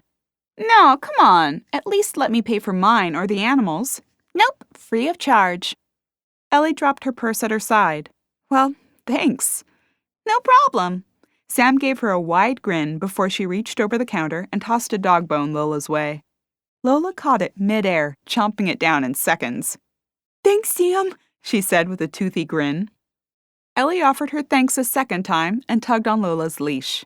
Come on, Lol, let's get home. Cleo is waiting. She waved as she stepped through the door onto the sidewalk. They meandered away from Main Street as Ellie polished off the ice cream in her waffle cone. She seemed nice, Ellie said as they approached the outskirts of town. Sam is very nice. Aunt Susie liked her. Lola stopped to sniff a fence post, and Ellie tugged on her leash. Come on, what are you doing? I smell something. Dogs. Lots of dogs. She gave the post another big sniff before she trotted after Ellie. Gee, I hope Sam didn't kill Susie. Why would Sam kill Aunt Susie? She seemed to have liked her. Lola's forehead wrinkled. Why would anyone kill her? Well, it sounds like more than a few people didn't like her because of their business ties. But Sam wasn't one of those people. Susie liked Sam. Did Sam meet with Aunt Susie the day she died? Yup. Ellie's eyebrows raised. When? Lola's ears wobbled as she tried to recall. Never mind, I'll ask Cleo. I'm sure she'll remember. Ellie bit into her cone, crunching a large piece. She probably will, yeah. Can I have a taste of that? No, it has chocolate. Oh, come on, it won't hurt me. Take some off the top part. You're a pain, Ellie said as she broke off a small piece and handed it to Lola. It's so small, Lola retorted after she swallowed it. She eyed the cone again. No more. You have your own ice cream. Stop stealing mine. They stepped off the sidewalk at the edge of town and continued along the winding road. The heavy foliage shaded most of the pavement from the sun. They arrived back at the driveway after one more barking fit from Lola as a bike zipped past. Will you quit that? Ellie begged as she tugged her down the driveway toward the house. Sorry, those things come out of nowhere and they're so fast. And that noise they make, it drives me nuts. Ellie led her up the stairs and pushed through the front door into the darkened foyer. Cleo, we're back! I got your ice cream! Ellie set the bag on the nearby table and pulled off Lola's collar. Cleo! Ellie called. She returned the leash and collar to the hook in the pantry with Lola following her. Cleo? Her heart skipped a beat. Where was the little furball, she pondered? She glanced into the living room. The wood remained fastened over the broken window.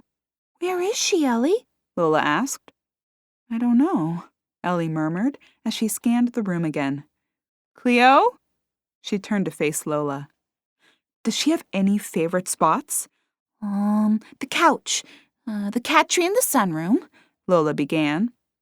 Ellie hurried down the hall and through the kitchen, peering into the sunroom. The cat tree sat empty. The chair in the library?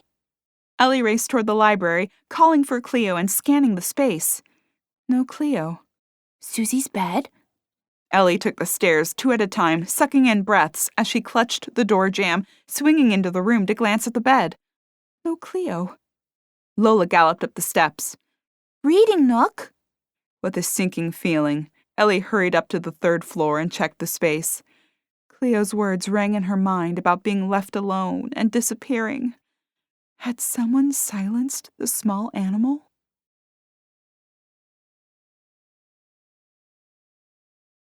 Chapter 11. Ellie found no trace of the tiny cat upstairs. She stumbled down the stairs at breakneck speed to grab her phone from her purse, intending to call Mac for help. As she whipped around the banister and stumbled onto the foyer's floor, a black form slinked into the room. Her red tongue appeared as she offered a massive yawn. With bleary eyes, she sat down and swiped a paw over her face. "Hey, Ellie. Got my ice cream?" Ellie set her jaw, shoving her phone back in her purse and placing a hand on her hip. "Where have you been?" "Napping," Cleo said. "Whew! I was out. I really needed that rest. Anyway, got the ice cream? I hope you remembered the extra whipped cream." Sam remembered, Lola said. "Oh, good." "Napping where, Cleo? I've been racing through the house searching for you. I thought something happened to you." "Wouldn't you like to know?" Cleo said, arching her back as she stretched and stalked to the kitchen. "Where's the ice cream?" Ellie shook her head and grabbed the bag, lumbering into the kitchen with Lola at her heels. She popped open the 2 containers, placing Cleo's on the counter and Lola's on the floor. The black cat's eyes widened before she dove into the thick layer of whipped cream. Lola crunched on the bones before biting the ice cream. She'd wiped out the soft serve in seconds and chased the cup around the floor as she licked it clean. "Oh, Cleo," she said as she finished and licked her chops. "did Sam meet with Susie the day she died?" Cleo glanced up, her pink tongue making a swipe on either side of her face. "Oh, yeah, she did." "When?" Ellie inquired. Cleo polished off another tuft of whipped cream. Around 10:30, she mumbled as she licked the ice cream, pulling back with a wrinkled nose at the coldness. After a second, she gave it another try.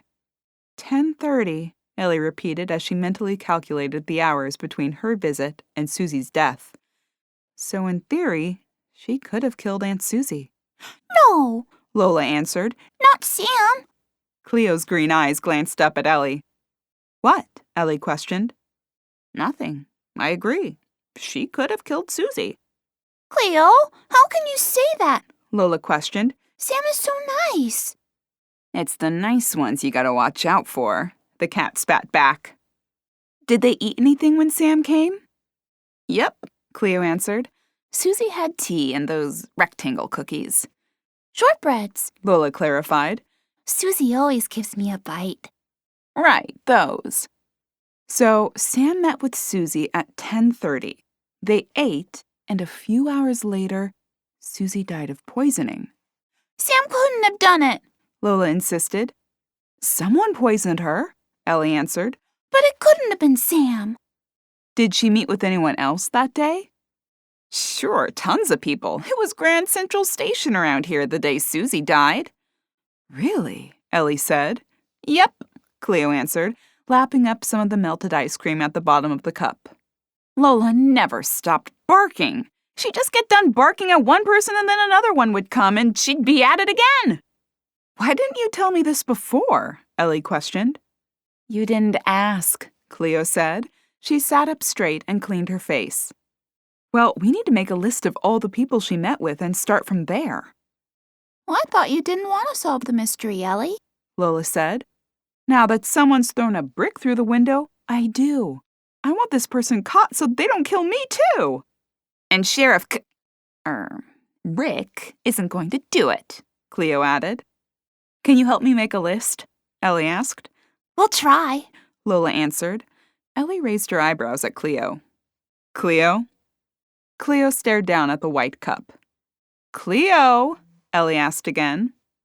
Cleo reached her paw out and batted the empty ice cream cup from the counter. It bounced around on the floor before rolling back and forth on its side. Lola raced over to lick it. "Was that called for?" What? Ellie glared at the cat as she swiped the 2 containers off the floor and stuffed them in the trash. She grabbed a pen and notepad from the counter and plopped down at the table. Okay, who else did Susie see on the day she died? Sam! Lola said. Yes, I know that. The dog stood on her hind legs, tail wagging, with her front feet on the table. She stared at the paper. Write it down. Ellie jotted the number 1 and the name Sam on the paper and the time of her visit next to it. There. Happy now? Lola's tail wagged faster. Yep. Okay, who else? Mac. Cleo said. Oh, right, Mac. Lola said. Mac? Do you really think he did it? What time did he come by? 8, Cleo said. Brought donuts. Ellie nodded as she jotted it down. Okay, Mac, 8 a.m., brought food. Okay, who else? Cleo glanced at the ceiling and thought. Rick. Sheriff Rick came by? Yes, he did. Lola said, sinking to her haunches. He stopped in because he wanted to talk to Aunt Susie about a mean note someone left her. Someone left her a mean note?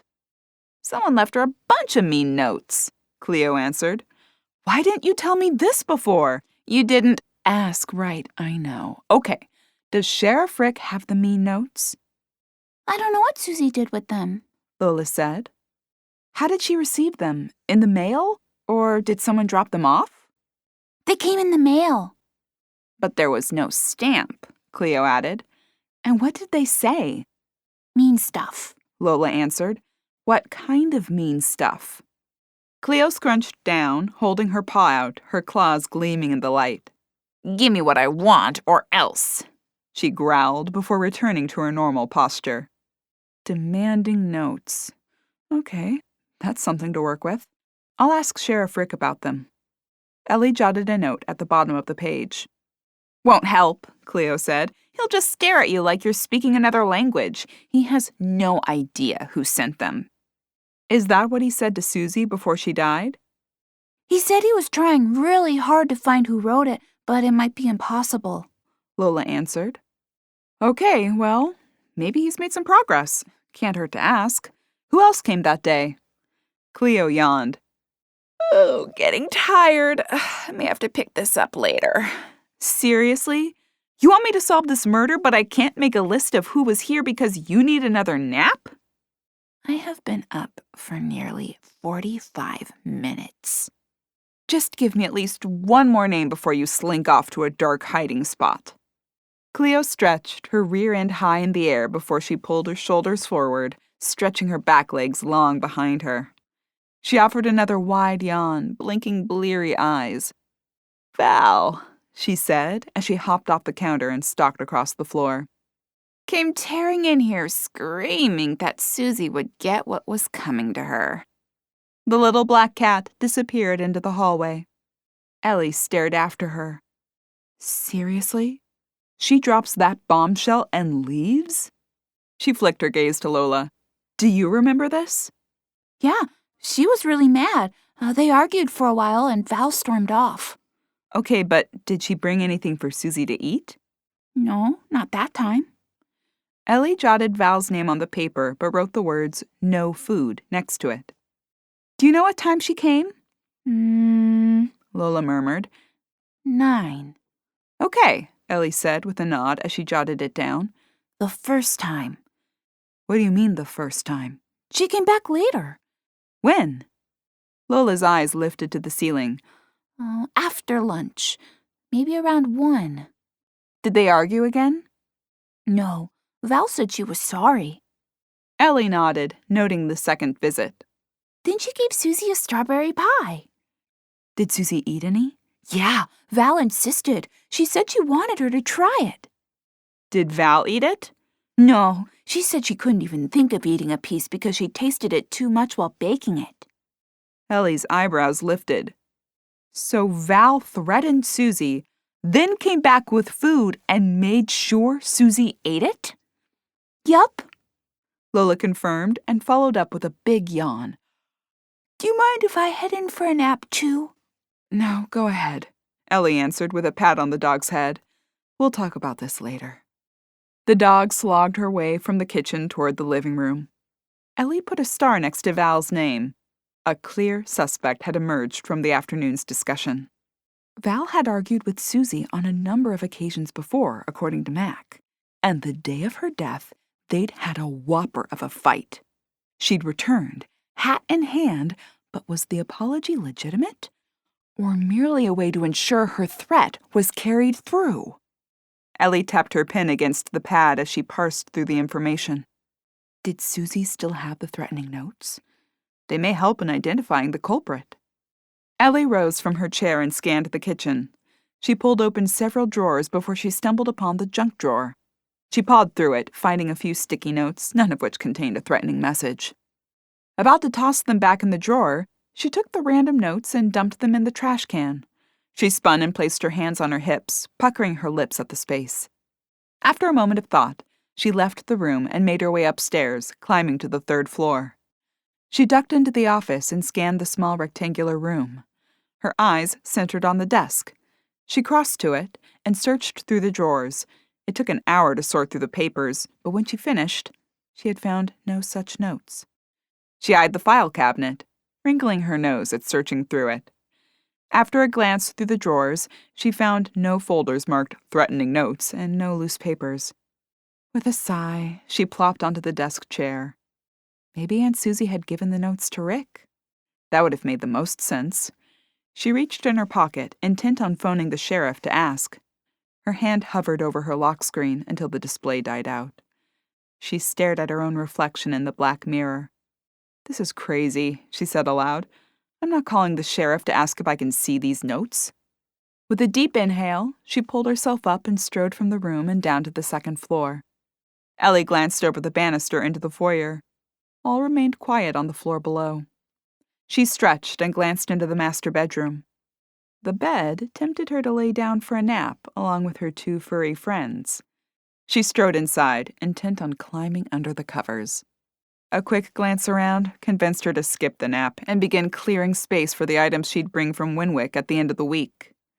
She wrinkled her nose as she searched for a starting space, finally deciding the short dresser would be a good enough item to tackle.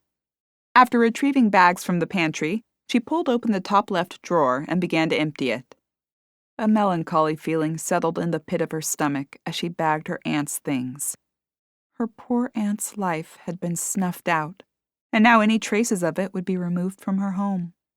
As she cleared the camisoles from the dresser's bottom, an envelope dropped onto the flowered drawer liner. She spotted her name scrawled across the white container. Ellie dropped the black plastic bag to her feet and snatched the envelope. Staring at it, she stumbled toward the bed and sank onto the soft mattress. After a moment, she spun the envelope around and flipped open the flap. With her hands shaking, she slipped a folded note from inside. Flicking it open, she scanned the scrawled handwriting. Dear Ellie, it's been a long time since I've seen you. I hope you're doing well, but I have a sense that maybe you're not doing as well as you could be. That's why I left you the manor. I hope it helps, and I hope you won't sell it. Out of everyone in the family, you and I were always alike. So I think you'll take your inheritance in stride and make something out of this old place.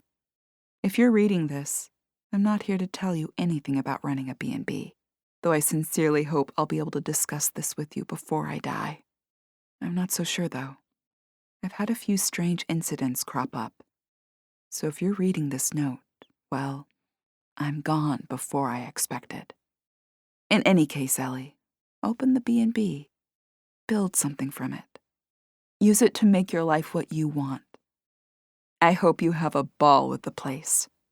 Yours, Aunt Susie. P.S. Please take good care of Cleo and Lola. They're special. You weren't kidding, they're special, Ellie murmured as a tear rolled onto her cheek. So her aunt suspected something may happen to her and wrote Ellie a letter to ensure she knew she wanted her to open the old bed and breakfast. Ellie pressed the note against her chest as she squeezed her lips together and another tear fell onto her cheek. Aunt Susie had thought enough of her to leave her a beautiful estate, and she'd never even taken the time to call. She pulled the letter away from her chest and stared at it, A tear dropped onto the paper, creating a wet splotch that blurred the edge of the final word. She wiped at her face and sniffled. With a deep breath, she pushed her shoulders back. She'd not only make something out of the B&B, but she'd also find out who put an untimely end to her aunt's life. Ellie slipped the letter back into the envelope and slid it onto the night table. She flicked her long hair over her shoulder and climbed to her feet. 4 more drawers, she mumbled to herself as she stalked across the room to the dresser. She sniffled a few more times as she settled her emotions before diving into the next drawer. Cleared of clothes, she pulled open the bottom drawer on the right side of the low chest and emptied it. A variety of items met her gaze as she pulled open the top left drawer. With a sigh, she dove into the varied personal items. She set aside the perfume bottle, enjoying the scent and choosing to keep it.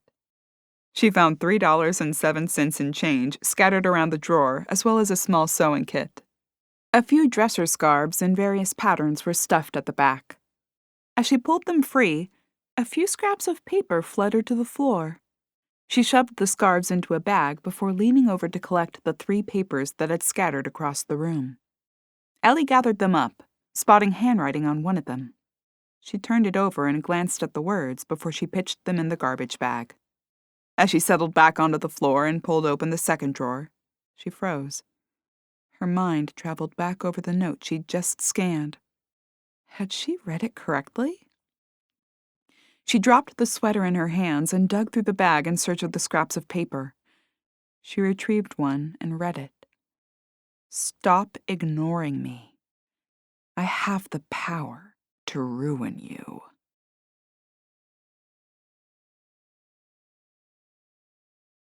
Chapter 12. Ellie read the threatening words again. This must be one of the mean notes Lola and Cleo were referring to. She dove into the bag in search of the others. She snatched the other 2 from within the tangle of discarded items and scanned them. One read, "Give me what I want, or you'll regret it, in more ways than one." And the other read, "I'm getting impatient. I'd better see results soon, or else." "I found them!" Ellie shouted. A bark sounded from downstairs. "Oh, stop it! It was me!" After a final grumble, the house went quiet again.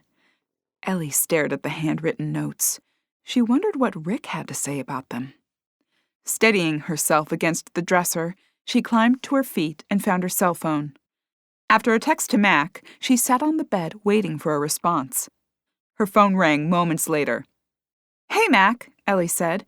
"Thanks for calling, though you could have just sent the number via email." Just wanted to check. I know you said it wasn't an emergency, but I wanted to know why you needed the number for the police station. Call me nosy, but I just wanted to be sure you're okay. I'm fine, but I found a few notes while cleaning out some of Aunt Susie's things. They seem threatening, and I understand she'd been being threatened for a while before her death. Who told you that? Ellie murmured, trying to come up with a response. Learning the information from the dog and cat in the house wasn't going to suffice. I found a letter addressed to me among Aunt Susie's things. She mentioned it, and then I found the notes. Oh, well, Rick is aware of it. Okay, I wanted to follow up, see if he'd found anything. These are handwritten, so we may be able to match the handwriting if we had some samples. I'm sure if he knew anything, he'd have said something. Does it match the note you received? No, mine was in magazine cutouts. These are written. Maybe it's not related. Really? The threatening note I got after someone threw a brick through my window is unrelated to the slew of threatening notes Aunt Susie received? I'd like to ask the sheriff why he never mentioned the notes Susie received when I spoke with him earlier. He may have assumed it was unrelated. These notes sound personal, Ellie said, reading them over again. Aunt Susie never said anything to anyone about who did this? If she did, it wasn't to me. Okay, well, I still want to talk to the sheriff. I understand, Max said, passing along the number for the station. Ellie jotted it down, and they ended their call. She swiped into her keypad and entered the number. After a few rings, Hazel's bubbly voice answered. "Hi, Hazel. It's Ellie Byrne. Susie's niece. Oh, hi, Ellie. Oh, no. You didn't get another rock through your window, did you? No, no more rocks, but I wondered if Rick had a minute to discuss something. Oh, let me see. Just a minute. Sure. A scratching sound raked across the receiver, and she heard Hazel holler, Sheriff, do you have time to talk to Ellie Byrne, Susie's niece? Did you get another rock through the window? Rick's voice answered. No, she said she wanted to discuss something. Sure, I'll take the call in my office. Okay, I'll patch her through. Another scraping. Hey, Ellie, it's Hazel. Are you still there? Hi, Hazel. Still here. Okay, Sheriff said he can take your call now. I'm going to patch you through. Okay, thanks. Another commotion sounded, along with the screeching sound of buttons being pressed. Ellie held the phone a few inches from her ear. Oops, sorry, Ellie. I forgot to hit the transfer button first. Just a second. A rustling of papers sounded, and Hazel's voice spoke to no one. Transfer, extension, transfer. Okay, transfer. The line went to elevator music before it started to ring. Rick here, Rick's voice said a moment later. Hey, Rick, it's Ellie. Listen, sorry to be a pain, but I just found some threatening notes among my aunt's stuff. I wondered if she'd told you about them? Ellie waited, knowing the answer to the question, but wanting to hear it from the sheriff anyway. Oh yeah, she did tell me about those. In fact, I think she received another the day she died. And did you ever find anything out about them? Did you follow up on the lead? I did. Wasn't able to find much. They were handwritten. Could you match the handwriting to someone? Well, I asked Susie about it. Thought maybe she'd recognize the handwriting. She said she didn't. I was surprised by that. The notes sounded very personal. She also refused to let me keep them. Why did she report them if she didn't want you to follow up on them? She said she wanted me to know in case she turned up dead. Said to be sure to do an autopsy because if she died in the near future, it would be murder. What? Ellie questioned, her voice shooting an octave higher. That's what she said. And one of the reasons we did the autopsy when we found her. It looked accidental, but I thought it was too much of a coincidence. No kidding, Ellie said. Well, whoever wrote these notes is likely the culprit. That's a fair bet, yeah. Of course, it could have been someone blowing off steam. There's no direct threat. No direct threat? I'll ruin you, Ellie read, shuffling from one note to another. You'll regret it. Or else. Sounds threatening to me. Or it could be, or else I'll never speak to you again. People threaten all sorts of things. But this time, a woman wound up dead. Well, I can't argue with you there. Listen, why don't you bring those notes by so I can have a look at them? Keep them in the case file as evidence. Ellie considered it for a moment. Sure, I can drop them off on my way out of town tomorrow morning. I can pick them up if you'd like. No, that's okay. I'm sure you've got better things to do than come by to pick up a few notes. I'll drop them off before I leave tomorrow. Rick chuckled. Well, there's not a lot that happens in Salem Falls on a regular basis, but sure. If you'd like to drop them off tomorrow, that's fine. Sure. Thanks, Rick. Anytime. And I'll have a patrol car out watching the house tonight.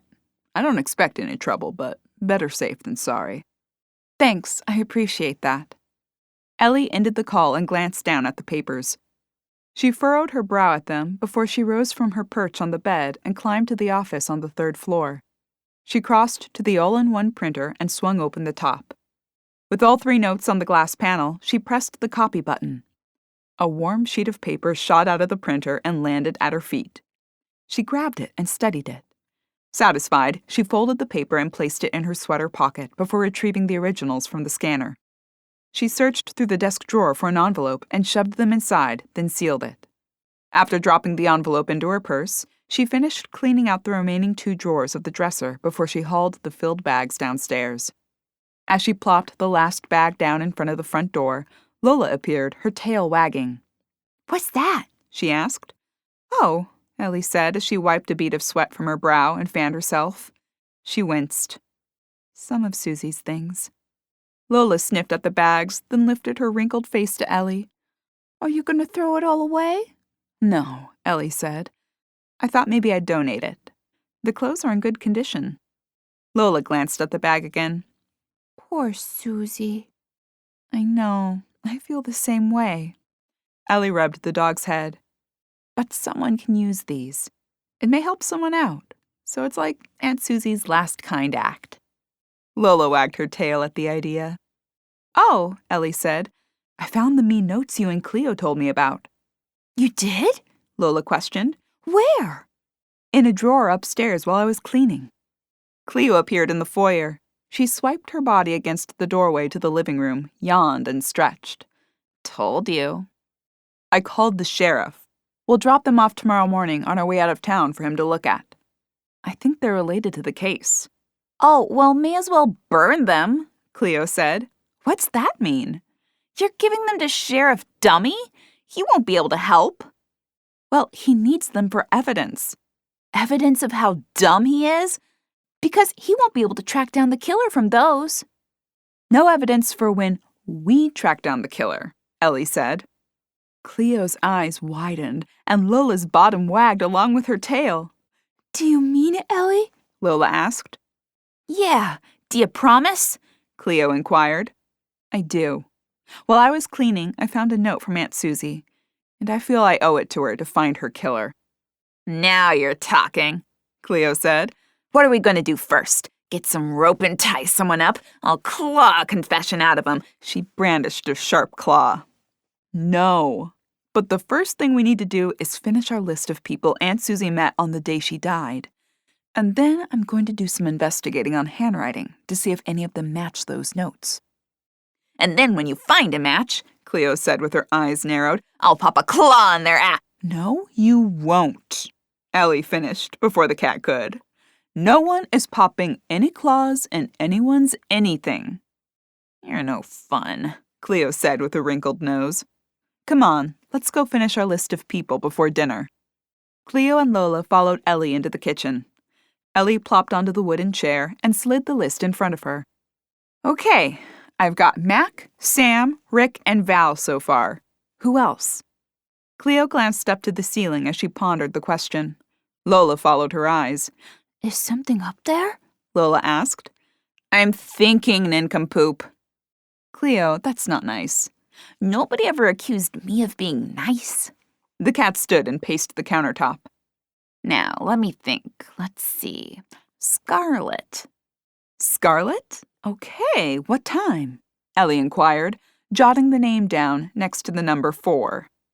Lola nodded and stood on her hind legs, her front paws on the table. Oh, yeah, Scarlet. She came before lunch. I remember because Susie didn't eat yet, and Scarlet had on lots of perfume, and it made me sneeze a lot. Yeah, you were blowing snot everywhere, Cleo said.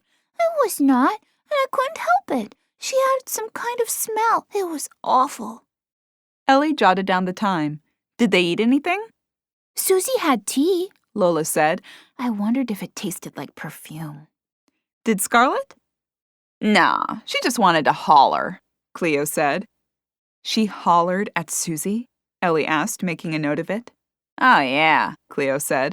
I barely got to nap that day because so many people were yelling at Susie. Poor Susie, Lola said. What did they argue about? The newspaper.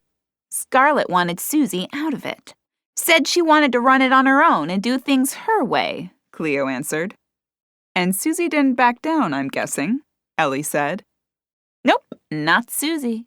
Said she was half owner of that paper and it was going to stay that way, Cleo said, pounding her paw against the counter.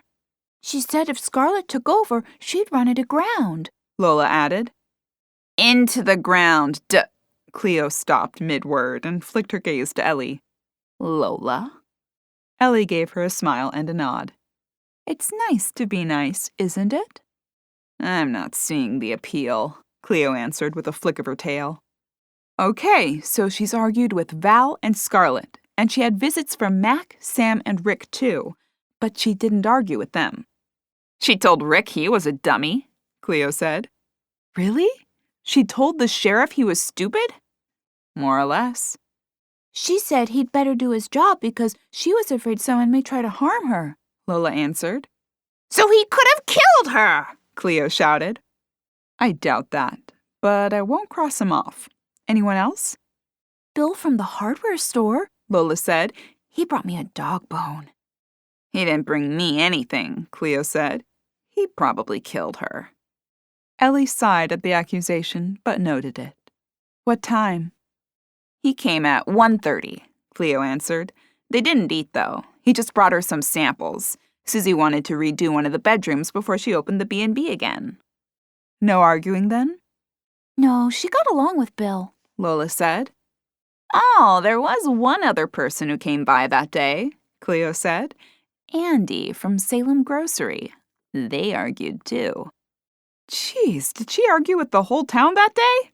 No, Lola said. We already told you she didn't argue with Mac or Sam, and Delilah came by and they didn't argue either. Who's Delilah? She owns Right Meow, Cleo said. The pet store. She brought us treats, Lola said with her tail wagging. Yeah, and me too. She brought me a wand with a feather on the end. I ripped that feather off and tore it to shreds. Best gift ever. Okay, and they didn't argue, Ellie said as she noted it on her paper. No, she just asked Susie for money, Lola said. Ellie furrowed her brow.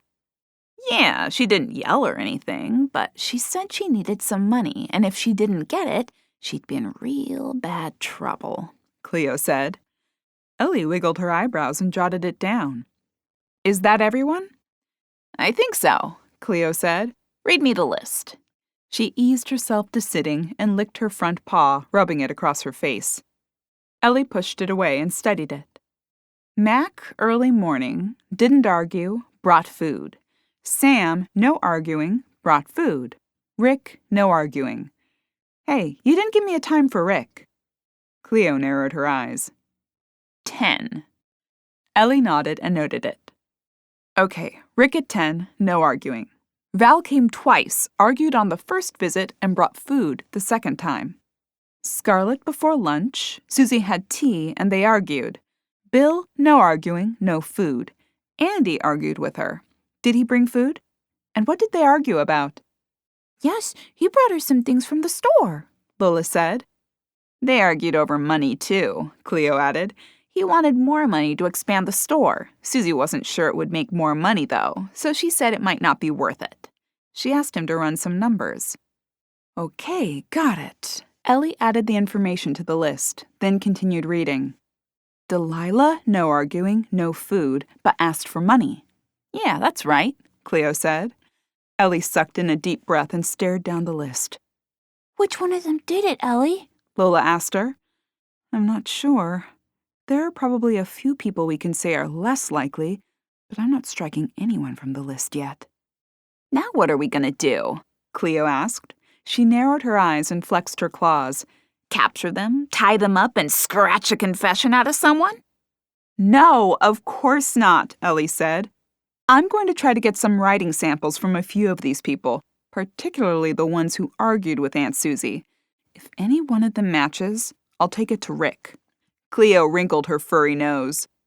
But first, Ellie said, we're going to eat and get some sleep for the trip back to Winwick tomorrow. Dish, dish, dish, dish, Lola chanted. All right, I'm getting it, Ellie said as she darted into the pantry. This proved to be a huge change in her life, she reflected, as her mind turned to the task of cleaning out her house in Winwick. It didn't stay there long before it ran through the list she'd made courtesy of Cleo and Lola. Plenty of people could have killed her aunt. But which one did the deed?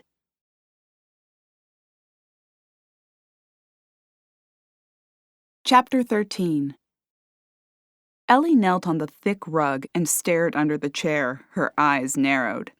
2 green eyes stared back. No, the cat growled.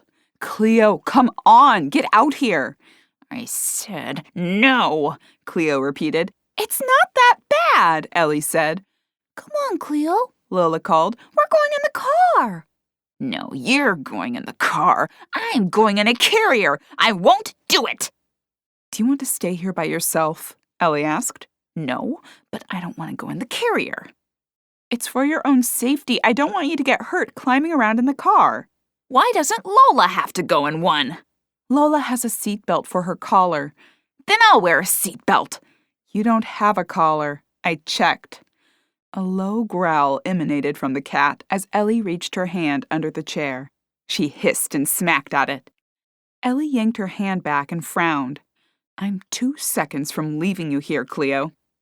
I will sit on my own in the car. Fine, Ellie said. She stood from the floor and brushed her pants off. Come on out and I'll carry you to the car.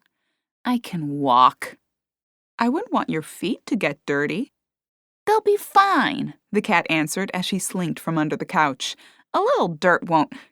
Her voice cut off as Ellie grabbed hold of her with both hands. The cat whipped her body back and forth in a frantic struggle to get loose. Help! Help! I'm being hurt! I'm being killed! Cleo screamed.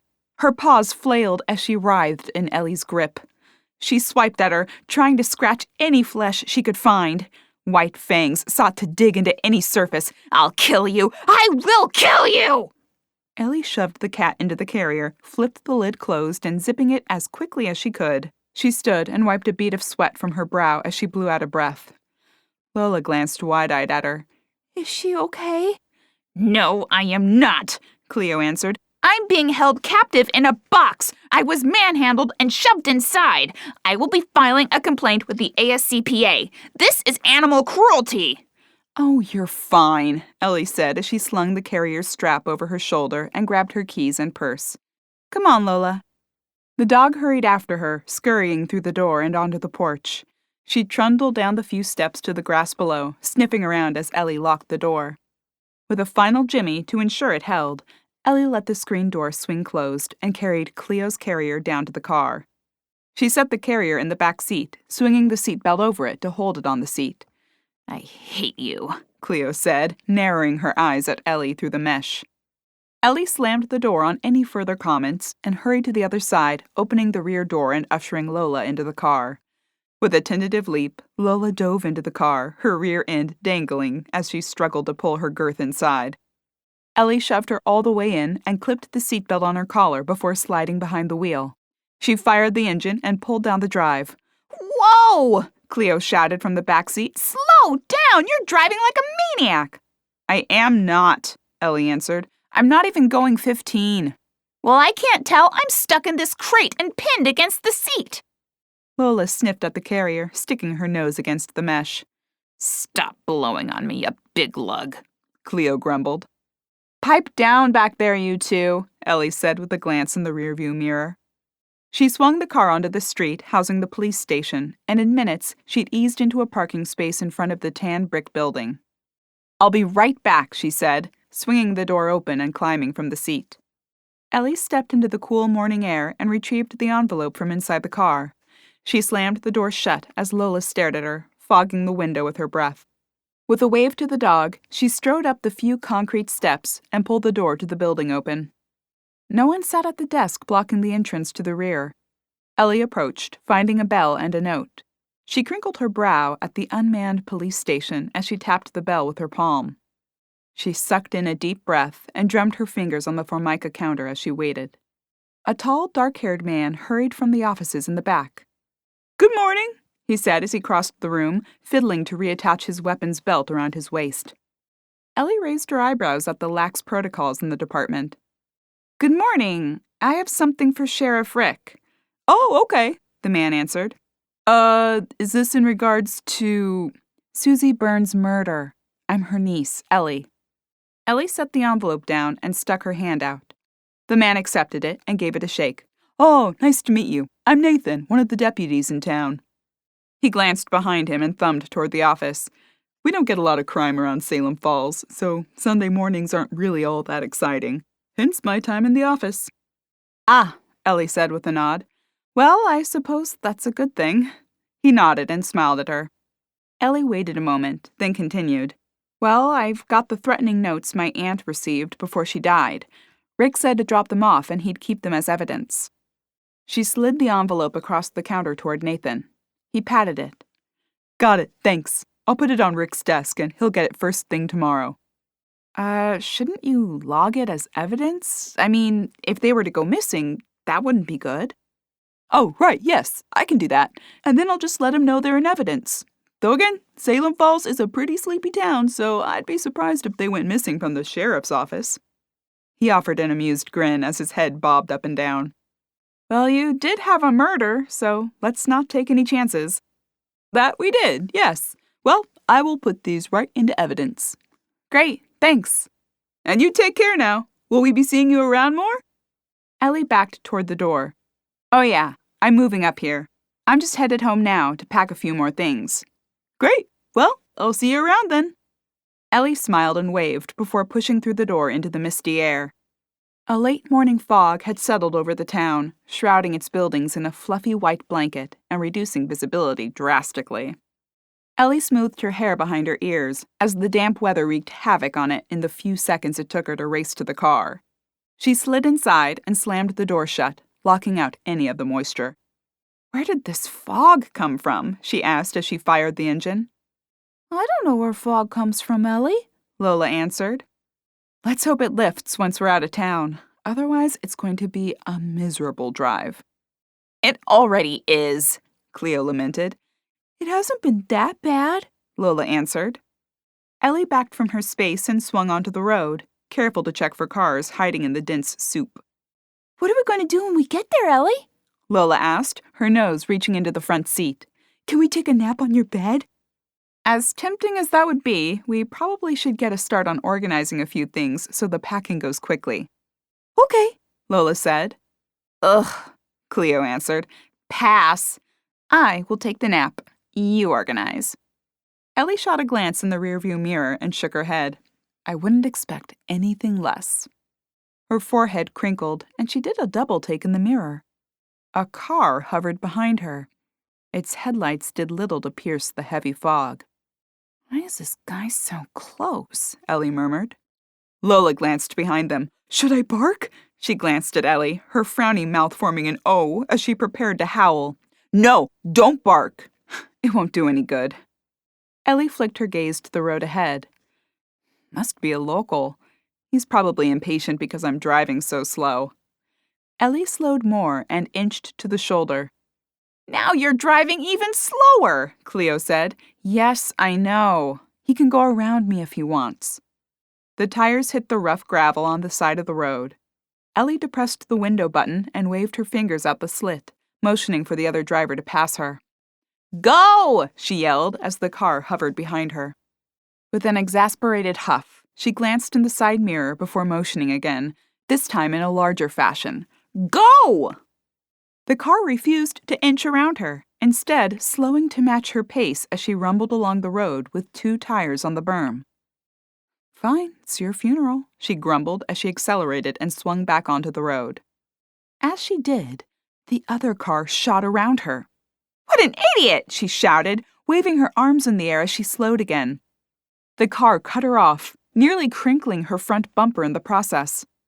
Ellie slowed again, shaking her head at the incident before she glanced in her mirrors and continued down the road. I'm really starting to wonder about this town. You're still going to move here, aren't you? Lola asked. Yes, I'm still going to move here. But some of these people are idiots. You don't have to tell me twice, Cleo agreed. And make that most of them. The car continued to meander down the road through the thick soup, passing several cross streets. As she left one cross street behind, headlights appeared in her mirror. The other car swung behind her and accelerated until it hung on her back bumper. Again? Lola glanced behind. It's the same car, Ellie. I can smell it. Yeah, I thought so. The road hugged the stream, making it impossible for Ellie to move to the side. The car continued to tailgate her. She flicked her gaze between the road ahead and the car behind. As they reached a stone bridge where the road crossed the stream, the car shot into the other lane. It pulled level with her as their front tires vibrated across the metal slats. What the? With a sudden jerk, the car fishtailed in front of her. This time, it made contact. The sickening scrape of metal on metal tore through the air. Ellie slammed on her brakes and swerved. The other car continued to push her. She smashed into the stone side of the bridge before she came to a halt. The other car sped away, tires squealing as her engine sputtered and died.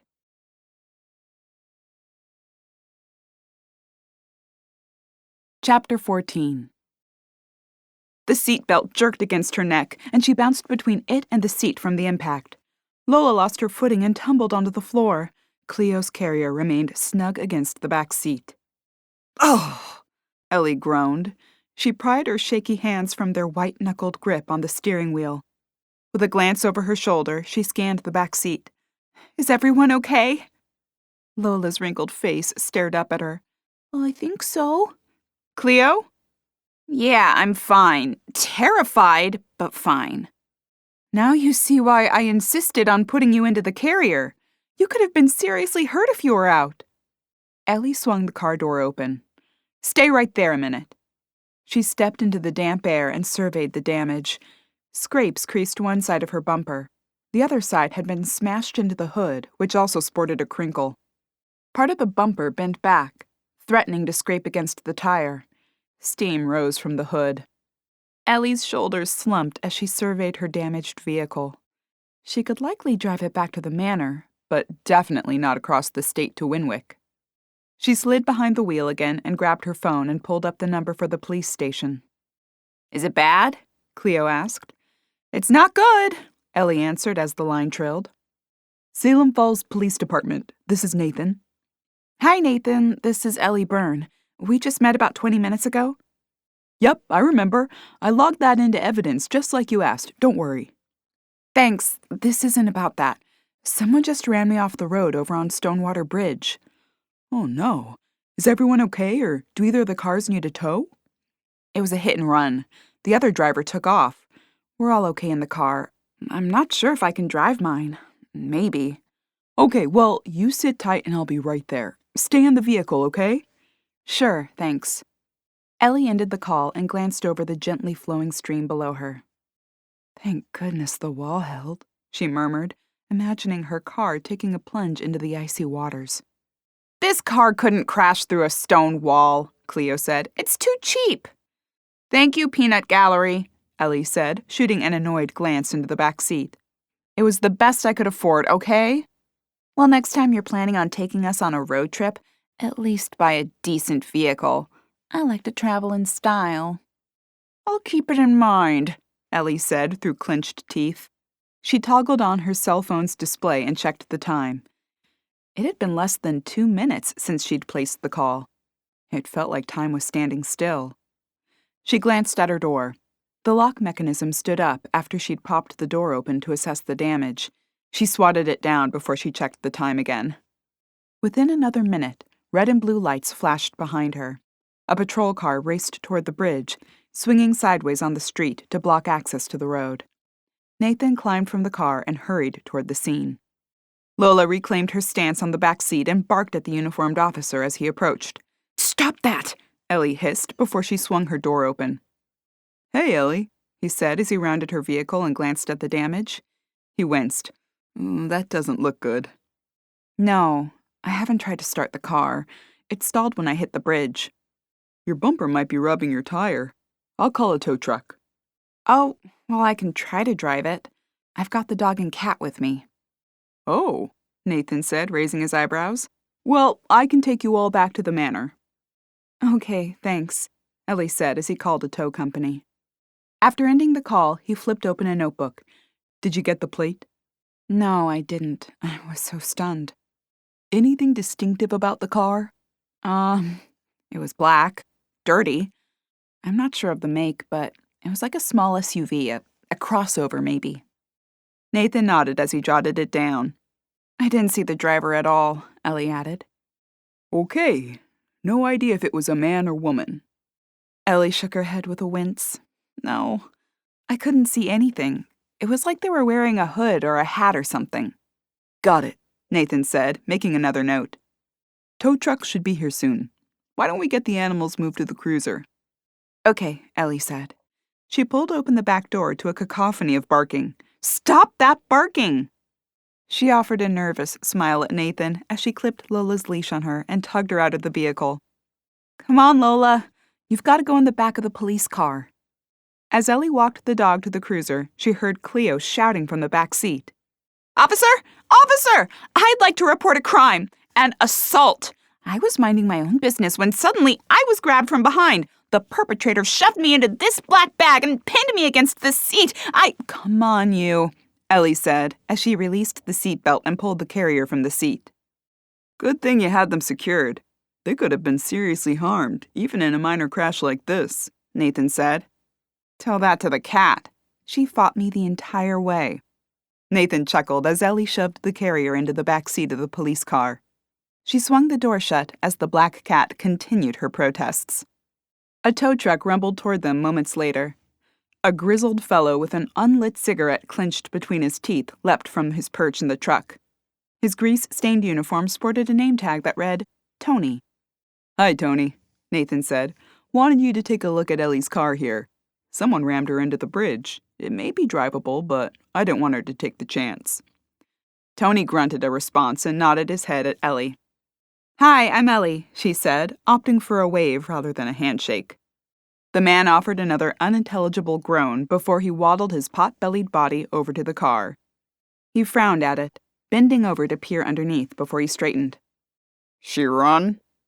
"I'm not sure. It stalled after I hit the wall. I haven't tried it." He raised his eyebrows.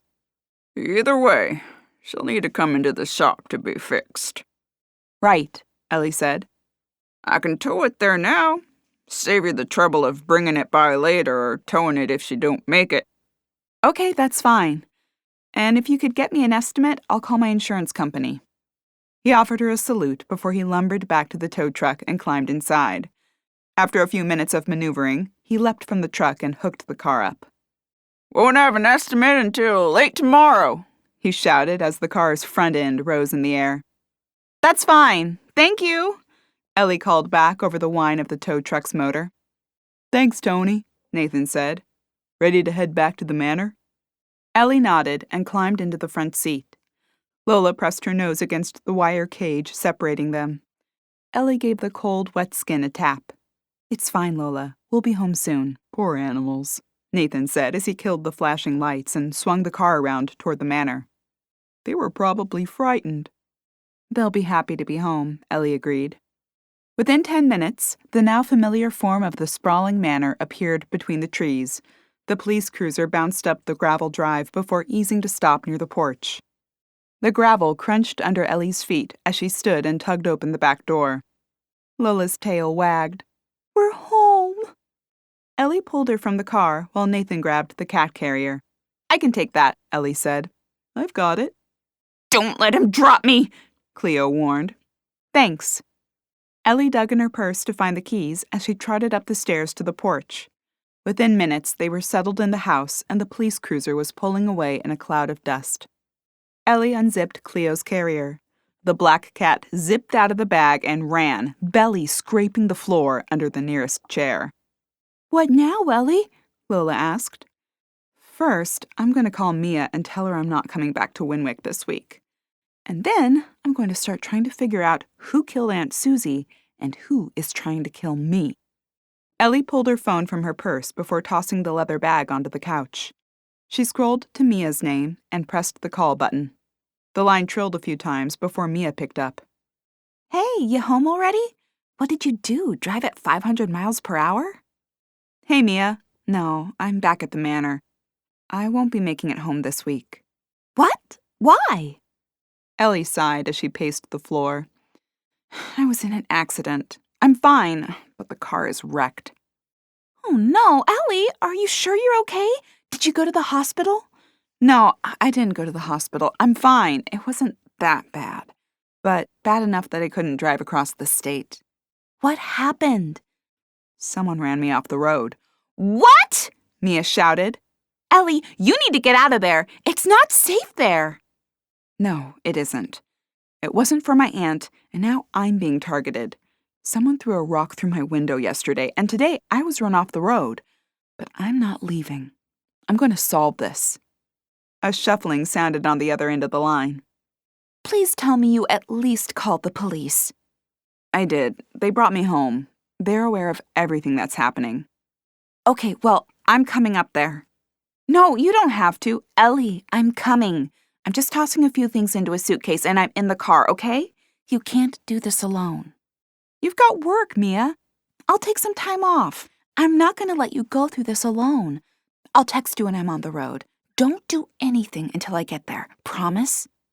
I won't do anything dangerous, Ellie promised. Close enough. I'll be there in a few hours. I'll get a bedroom ready for you. Outside of the death threat looming over me, you'll love this place. We'll see. The link clicked on the other end, and Ellie ended the call. She blew out a breath and rubbed her forehead with her palm. Lola shuffled into the foyer and stared up at Ellie. What now? Mia's coming to help us, Ellie said. Who's coming? Friend? Friend is coming? Yes, a friend is coming. Lola's tail wagged furiously. I like friends. I like who's coming. It's exciting. Yes, it is. It would be more exciting if we weren't just run off the road, but I'm excited for Mia to see this place. She stared up the stairs. Come on, Lola. Let's get a bedroom ready for Mia. Lola bounded up the stairs behind her. Okay. Which one should we pick? Ellie passed up the master bedroom and continued down the hall, peeking into the bedrooms on the second floor. She picked the large octagon at the back of the house and pulled sheets off of the furniture. With the bedding gathered, she waddled downstairs to freshen it in the laundry. After tossing it into the washer, she wet a rag and headed back up the stairs to dust the room. When she had it halfway presentable, she did a quick cleanup of the bathroom. She tossed the bedding into the dryer before she collapsed onto the couch. Lola leapt up next to her, settling down at her side. Ellie patted her flank. Phew! Maybe I don't want to reopen the B&B. This is hard work. Lola yawned and settled her head on her front paws. Yeah, it was. You barely did anything. I went up and down the stairs every time you did, Lola said as her eyes began to close. Right. Well, you go ahead and take a snooze while the bedding dries. Ellie raced through the trees. A thick fog clung to the forest. Leaves crunched under her feet as branches tore at her arms and face. Tears streamed down her cheeks as she ran. Overhead, a bird cawed as it circled above the tree line. Footsteps followed behind her. The sound of a gun cocking echoed. Ellie froze, her eyes wide. She ducked behind a tree and held her breath. Her teeth dug into her lower lip as she prayed she wouldn't be spotted. She clutched at the rough bark behind her as footsteps approached her location. I'll find you, a voice said. Ellie's breath caught in her throat. Then another noise broke through the air, a shrill ringing. Her eyes grew to the size of saucers. Was the sound coming from her? She grabbed at her pockets. The sound rang through the air again. Ellie felt herself slipping away as the world melted around her. Ellie bolted up, gasping for breath as she awoke. She glanced around the room. The floral print of the armchair met her gaze, along with the white trim of the fireplace. She blew out a long breath. It was nothing more than a dream. Her phone chimed. She swiped it from the coffee table. A missed call message slid onto the screen as she toggled it on. Mac's name appeared. She pressed the button to return the call. Ellie? He gasped, answering on the first ring. Hi, Mac. Sorry, I dozed off on the couch and didn't get the phone in time. What's up? Are you okay? I just heard about the accident. Yeah, I'm okay. What happened? Some idiot ran me off the road, and I crashed into the bridge. I'm fine. The same can't be said for the car. Aw, shucks, Ellie. I'm sorry to hear this. I guess that ruins your plans to go home, huh? It sure did that. That's okay. I'd rather stay and figure this out. Do you need anything? No. I have a friend coming over to stay with me. I was just about to head into town after I finished cleaning up the bedroom for her to grab some groceries. I can make that run for you. No, Mac, it's fine. Well, the least I can do is drive you to the store. That's ridiculous. The walk won't kill me. A drive out of town nearly did. Good point. Well, I hate to take up your Sunday afternoon, but don't think anything of it, Max said. I'll be right over. Okay, take your time. I've got to get the sheets out of the dryer and the bed made. No problem. I'll let myself in. Though by the time I get over there, you may be finished. Ellie dragged herself from the couch with a stretch. Lola lifted her head. Just stay there. I'm going to make the bed. With a sigh, Lola laid her head down. Ellie hurried into the laundry room and pulled the bedding from the dryer.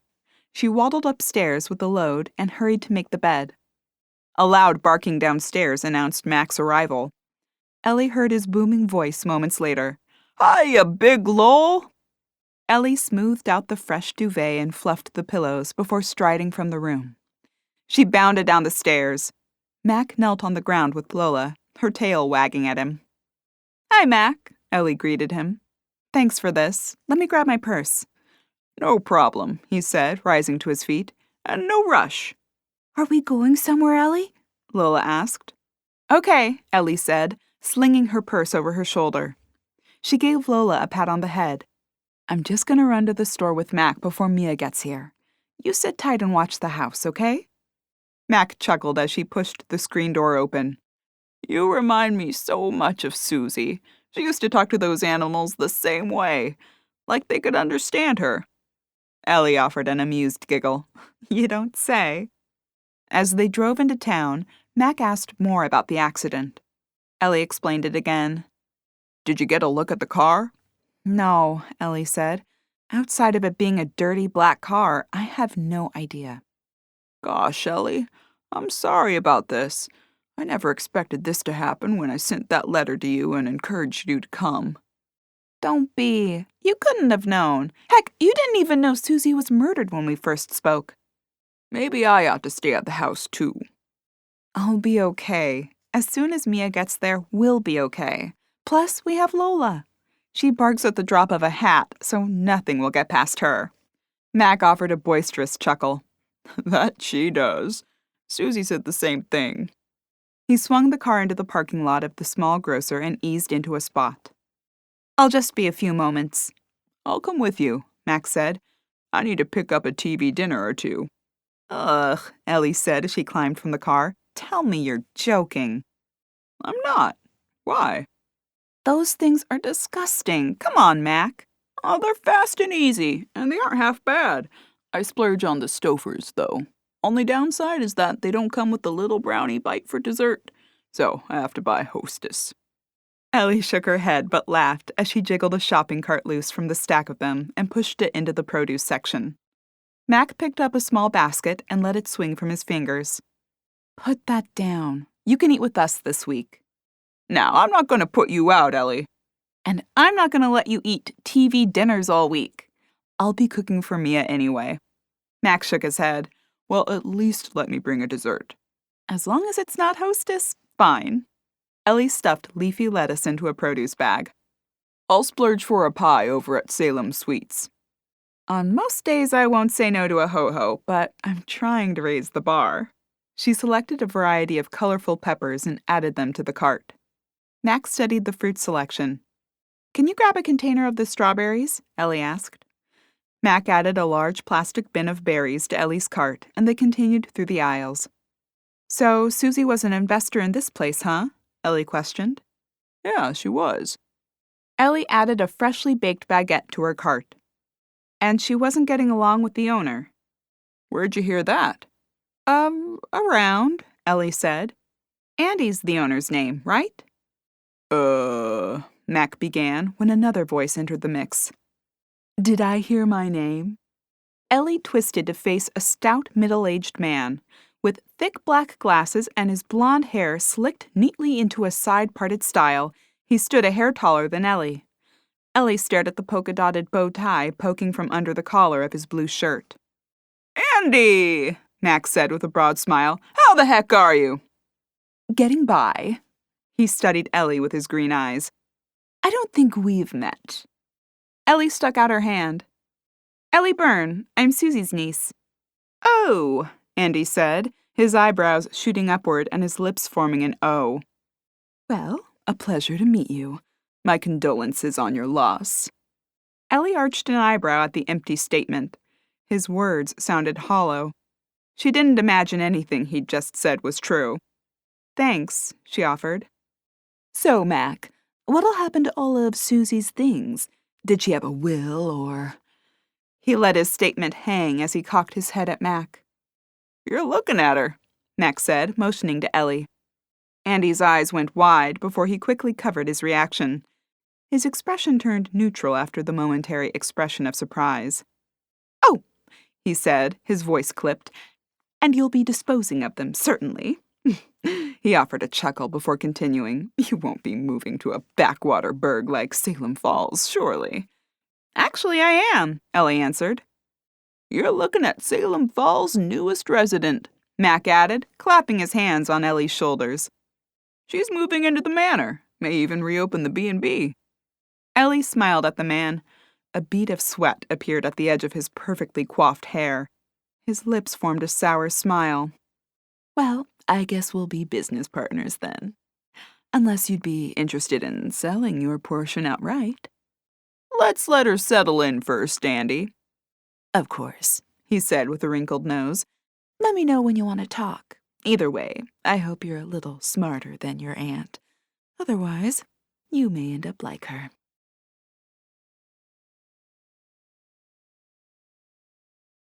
Chapter 15. Ellie stood wide-eyed, following the departure of the man who had just threatened her as he strode away. "Wow, he's a little much," Ellie said, shoving the cart ahead of her as she continued down the aisle. "Did he just threaten me?" "I wouldn't take anything he says too seriously. Andy's tightly wound," Max settled on. "And obviously he didn't like Aunt Susie." "They had their differences," Mac admitted. "I heard they were arguing over an expansion of the store. Is that true?" Max sucked in a breath, his shoulders rising toward his ears. "Yeah, they were. It's true. Andy wanted more money and wanted to expand. Susie considered it a bad idea. She thought he was overextending. Thought it would thin the profit margins." "Was she right?" Ellie inquired. "Hard to say. Andy didn't have any real numbers. I'd recommend you go over the numbers when you get a moment before you agree to anything with him. Actually, before you even discuss anything with him." Ellie flicked her eyes over to Mac, her brows raised. She set a box of rosemary-flavored crackers into the cart. "So you don't trust him?" "I didn't say." Mac held up his hands. "Just take your time with everything. With you taking over all Susie's investments, everyone will want a piece of you. And they'll think they stand to get it because you're new." "And Andy will try to take advantage of that." "Not just Andy." "So I'm moving into a town of pariahs, huh?" "We're a nice town, Ellie. But that doesn't mean people won't try to take advantage of a situation." "A situation one of them created." She browsed the cheese selection. "I can't believe that." "Someone killed her, Mac, and I'm going to find out who." Ellie added a few items to her cart before she pushed it away to another aisle. He ought to expand his cheese selection. They completed their purchases and climbed into the car. After a stop at the pie shop, Mac aimed the car for the manor. Ellie waved to Mac as he pulled down the drive with a toot, promising to return for dinner around 6. She hauled the groceries inside, finding a dog with a wiggling bottom waiting in the foyer. "Ellie!" Lola shouted as she stepped inside. She hopped onto her hind legs and danced around with excitement. "Hi, Lola. I told you I wouldn't be long." Cleo stalked from the living room. "Did you bring us anything?" "No, I didn't." The cat wrinkled her nose. "Of course you didn't. And you owed us. At least me." Ellie schlepped the bags down the hall and into the kitchen. "I owed you, huh?" "Yeah, after you assaulted me and then nearly killed me in the car crash." "I'm not sure I'll be able to handle all your drama, Cleo," Ellie answered as she stowed the produce in the refrigerator. The doorbell rang through the house, sending Lola scratching her way across the hardwood and toward the front door with a boisterous bark. "Can you handle Lola's?" the cat shouted over the din with narrowed eyes. Ellie offered an unimpressed glance as she strode past the cat toward the door. "Lola, enough!" she shouted. "Someone's at the door!" Lola yelled, punctuating the statement with another bark. "Yes, I heard that. Thank you. Sit down." Ellie glanced through the peephole above the frosted glass insert. A lanky young man stood outside with the messenger bag slung over his chest and hanging at his side. He rocked on his feet with his hands shoved in the pockets of his gray khakis. A lock of his thick, dark hair escaped over his forehead, threatening to poke his eye. "Who is this?" Ellie murmured. "I don't know, I can't see," Lola said, "but it could be a killer." "He's not a killer. He doesn't look like he could hurt a fly." "Those are the worst kind," Cleo said as she darted past in search of a hiding spot. "Gotta watch out for those quiet ones."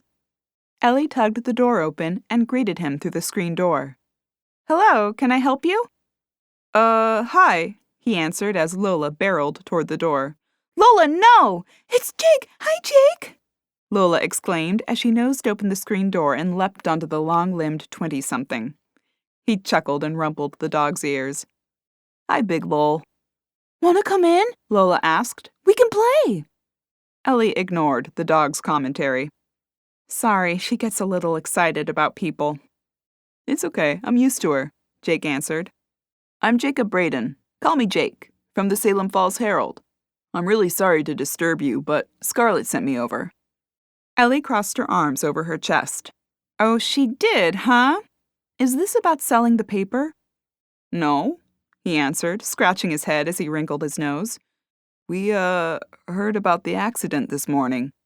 She sent me to get the scoop on the breaking news." "You're kidding," Ellie said. He pursed his lips and shook his head. "No, sorry." "Slow news day?" "Every day is a slow news day in Salem Falls," Jake answered. "Well, I guess I shouldn't make you waste the trip. Come on in," Ellie said, holding the screen door open. "Sorry about this," Jake said as he stepped into the foyer. "I hate to bother you, but Scarlett insisted." "I'll bet she did. Can I get you something to drink?" "No, thanks. I'm fine." Ellie motioned to the living room. "Grab a seat in here. What can I tell you about the incident?" Jake plopped onto the couch. Lola leapt up next to him, her tail wagging. He gave her another pat on the head before he tugged a notepad and pen from within the confines of his bag. He flipped it open and clicked the pen. "Nathan said it was a hit and run?" "Yes," Ellie said as she eased into the armchair across from him. "Hey, watch it! I'm under here!" Cleo's muffled voice shouted. Ellie bounced around on the chair a few times for good measure. "Jerk," Cleo huffed. The edges of Ellie's lips curled upward before she answered. "Yes, the person was following me and then pulled around me and cut me off. I ended up crashing into the stone bridge."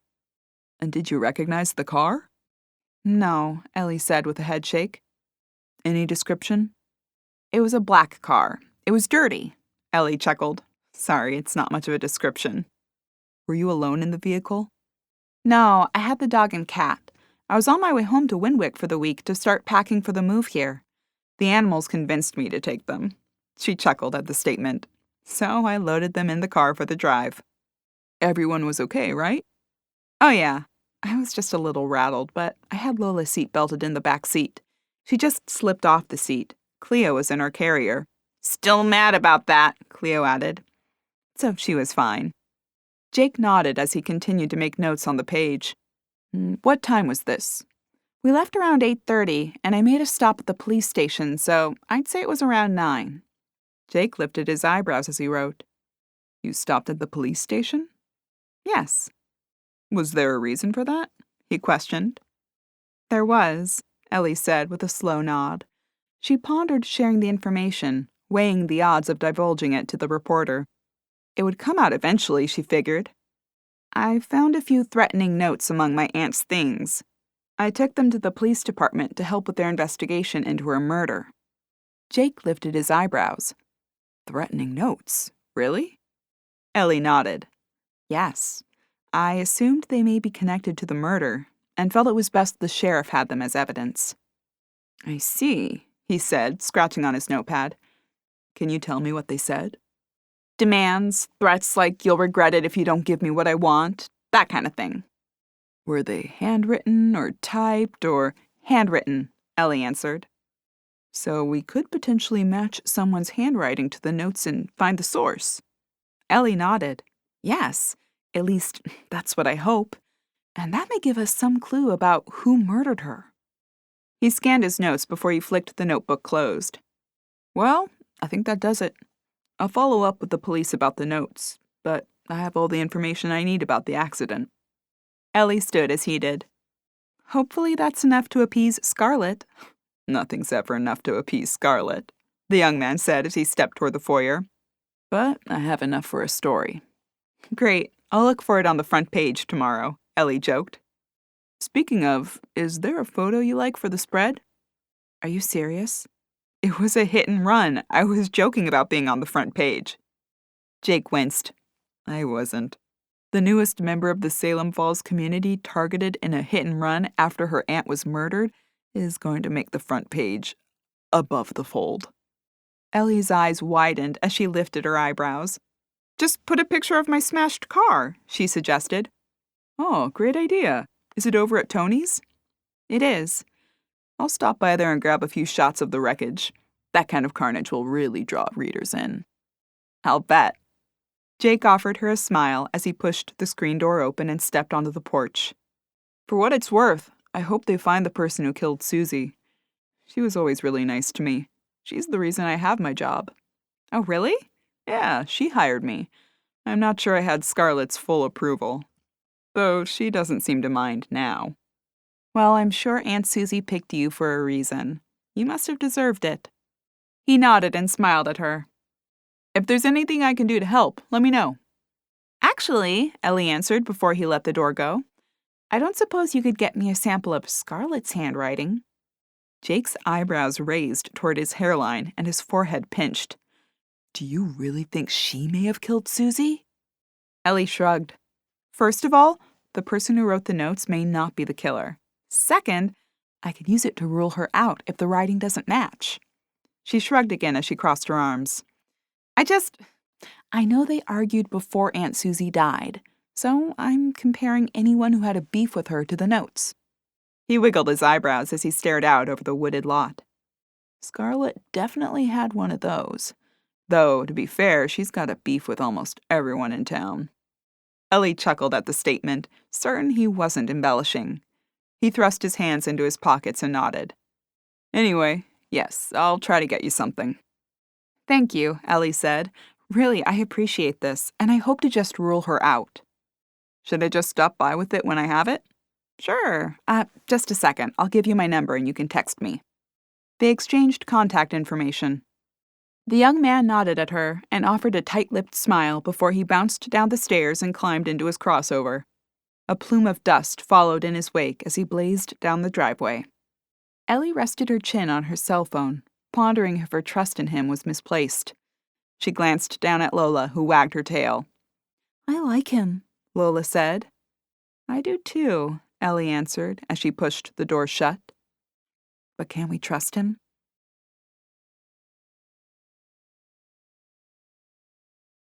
Chapter 16. Susie always trusted Jake, Cleo's voice called as she stretched out from under the armchair. That's a start, I guess. Ellie raised her eyebrows. Maybe I put him in too tight of a spot, asking him to spy on his boss. She deserves it, Cleo said. And you said it was just to rule her out, Lola said. She was lying, dummy. If that handwriting matches, guess who's going to the slammer? Who? Lola questioned. Cleo shook her head and squeezed her eyes shut. You are so dumb. Stop, Cleo, Ellie said with a sigh. If Scarlett's handwriting is a match, yes, I would turn her in. I'd love to rule her out, but I'd also love to find who killed Aunt Susie, and if it turns out it's Scarlett, well... Ellie shrugged and left the statement unfinished. Well, tie her to a chair and I'll pop a claw in her ass. No, Ellie interrupted. We'll turn her in and let the police handle it. Sheriff Cleo shook her head. Sheriff Rick can't handle anything. Ellie raised her eyebrows at the cat. Great job, Cleo. You only half insulted him. And it zapped all my energy, the cat said with a yawn. I'm going to sleep. She stretched, her back arched high before she slinked back under the armchair. The doorbell rang again. You've got to be kidding me, Cleo groaned as Lola raced to the door, barking. Someone's here, she shouted.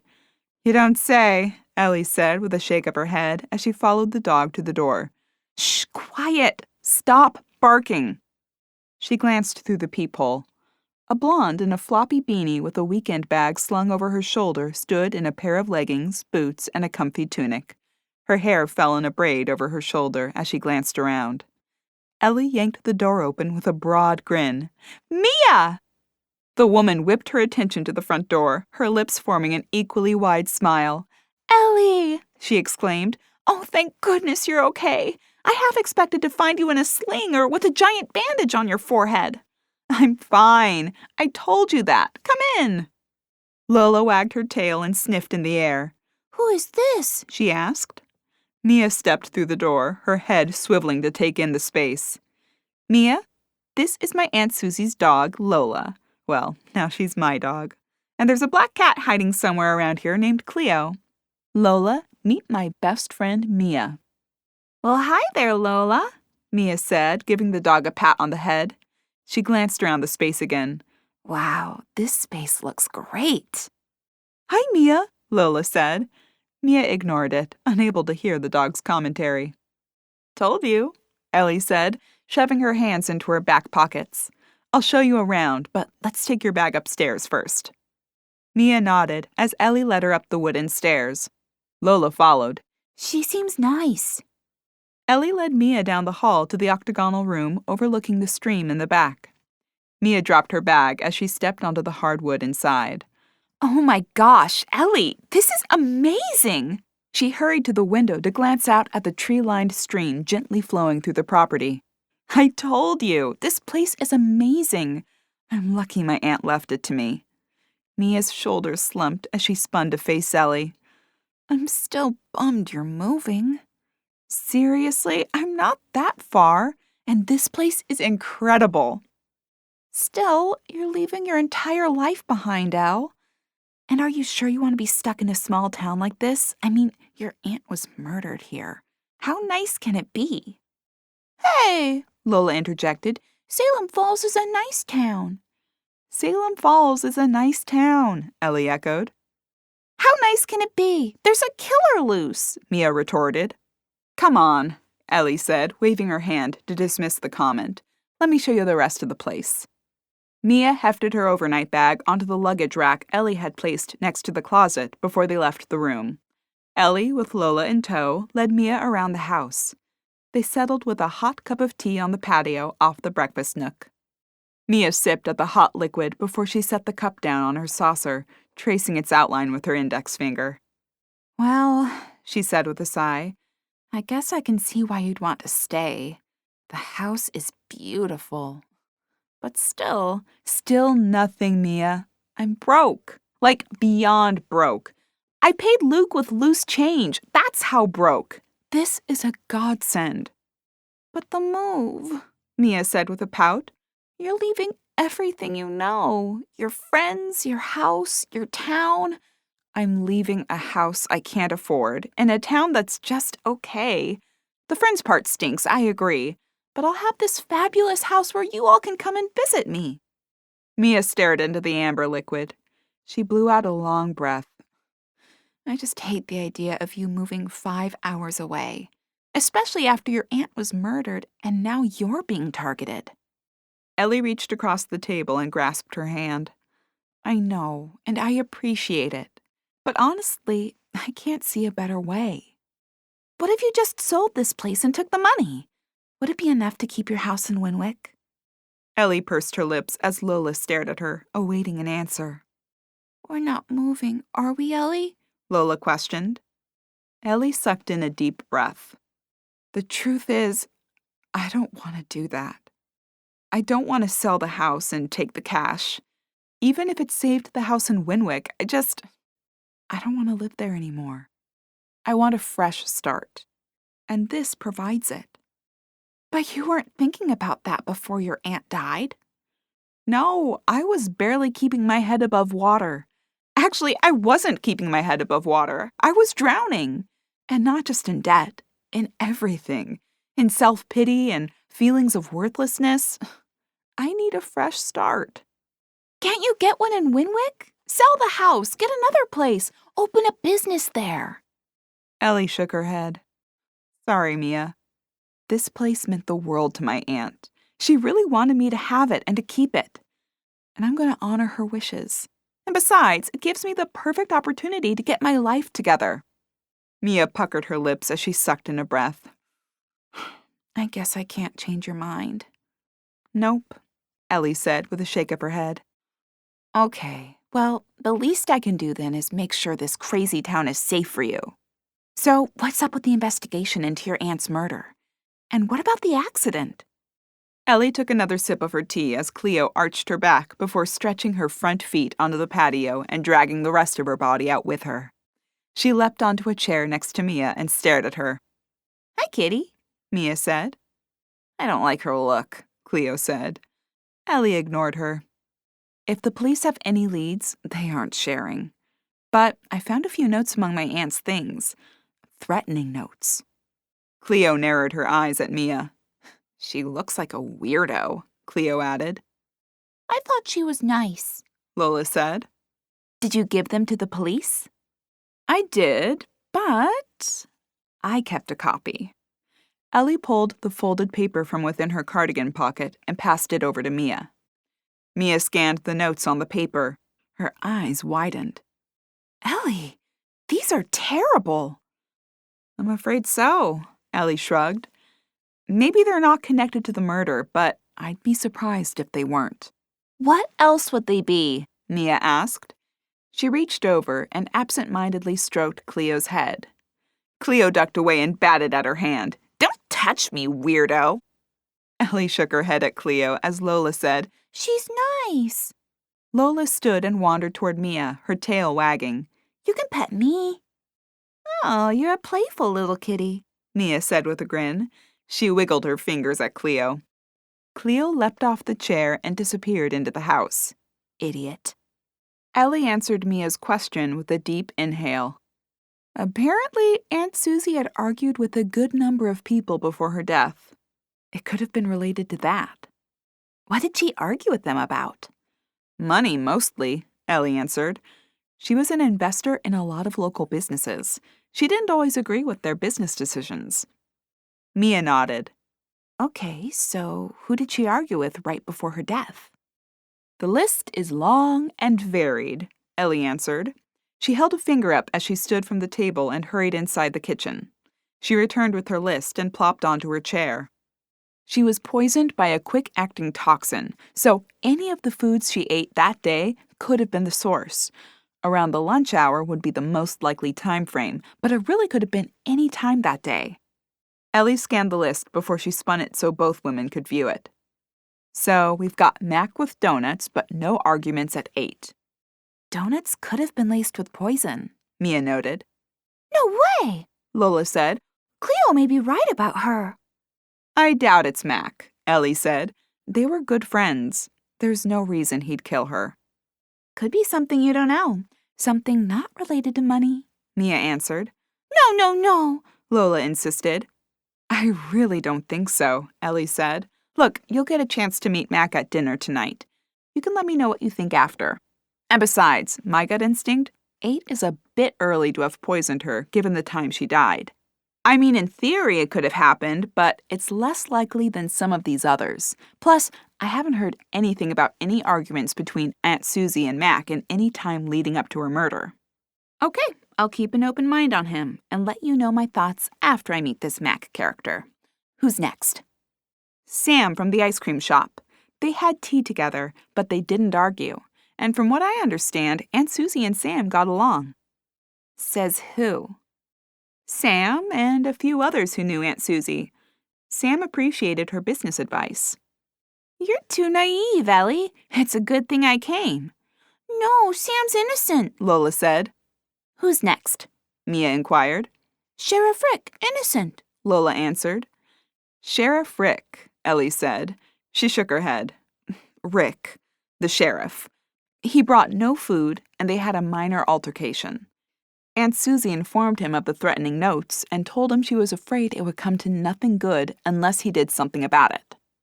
And the sheriff had no idea who was doing it? He says Aunt Susie wouldn't let him keep the notes and didn't recognize the handwriting. He hadn't tracked anyone down related to it. Wow, he sounds like a real winner. Same thing I said. Maybe she isn't so bad after all, Cleo said as she stalked back onto the patio. She leapt onto the chair next to Mia. Mia reached out to ruffle the cat's fur with a grin. Well, let's not go that far, Cleo said. Okay, next person. Wait, I wasn't done with the sheriff, Mia answered. Sheriff Rick didn't kill her. Next person. Val, the owner of the diner. She argued with Susie, then returned with a pie and insisted Susie eat it. Val didn't eat any at all. Oh, she sounds guilty. Do we have any samples of her handwriting? No, but we should try to get one. Maybe we can stop by the diner for breakfast tomorrow. Oh, sounds like a plan. Let's get this lady's signature and see if we can't catch a killer. Ellie held up a finger. Before we have her tried and convicted in the court of public opinion, there's more. Ellie scanned the list. Okay, Bill stopped by within the time frame, but brought nothing but samples from the hardware store for a bedroom redo, and they also didn't argue. They got along. Could the poison have been on the samples? I'm not sure. I think it has to be ingested, but I suppose it could have gotten on her hands and then into her mouth if she didn't wash them after touching the samples. Something to keep in mind. Ellie nodded. Okay, here's a more plausible suspect, though. Andy, the local grocer. He brought her a food order from the store, and they argued. He wanted more money to expand the grocery store. Aunt Susie didn't agree. Okay, so he killed her over it. Possibly. Last but not least, Delilah, the owner of the Right Meow pet store. She did not bring food, and they didn't argue, but she asked for money and seemed desperate about it. Mia furrowed her brow. How do you have all these details? Ellie squeezed her lips together. Lola and Cleo stared at her. Go on, tell her, Cleo said. Yeah, we know everyone who was here that day. Tell her we told you. Aunt Susie kept a detailed journal. Mia nodded. So these are her personal notes on what happened that day? Yes, she jotted them down after each person left. I guess she kept records for business interactions and also because she'd received those threatening notes and wanted everything documented. Mia scanned the list again. Looks like we have a few people who are more likely than the others, but I wouldn't rule anyone out just yet. I asked someone for a sample of Scarlett's handwriting.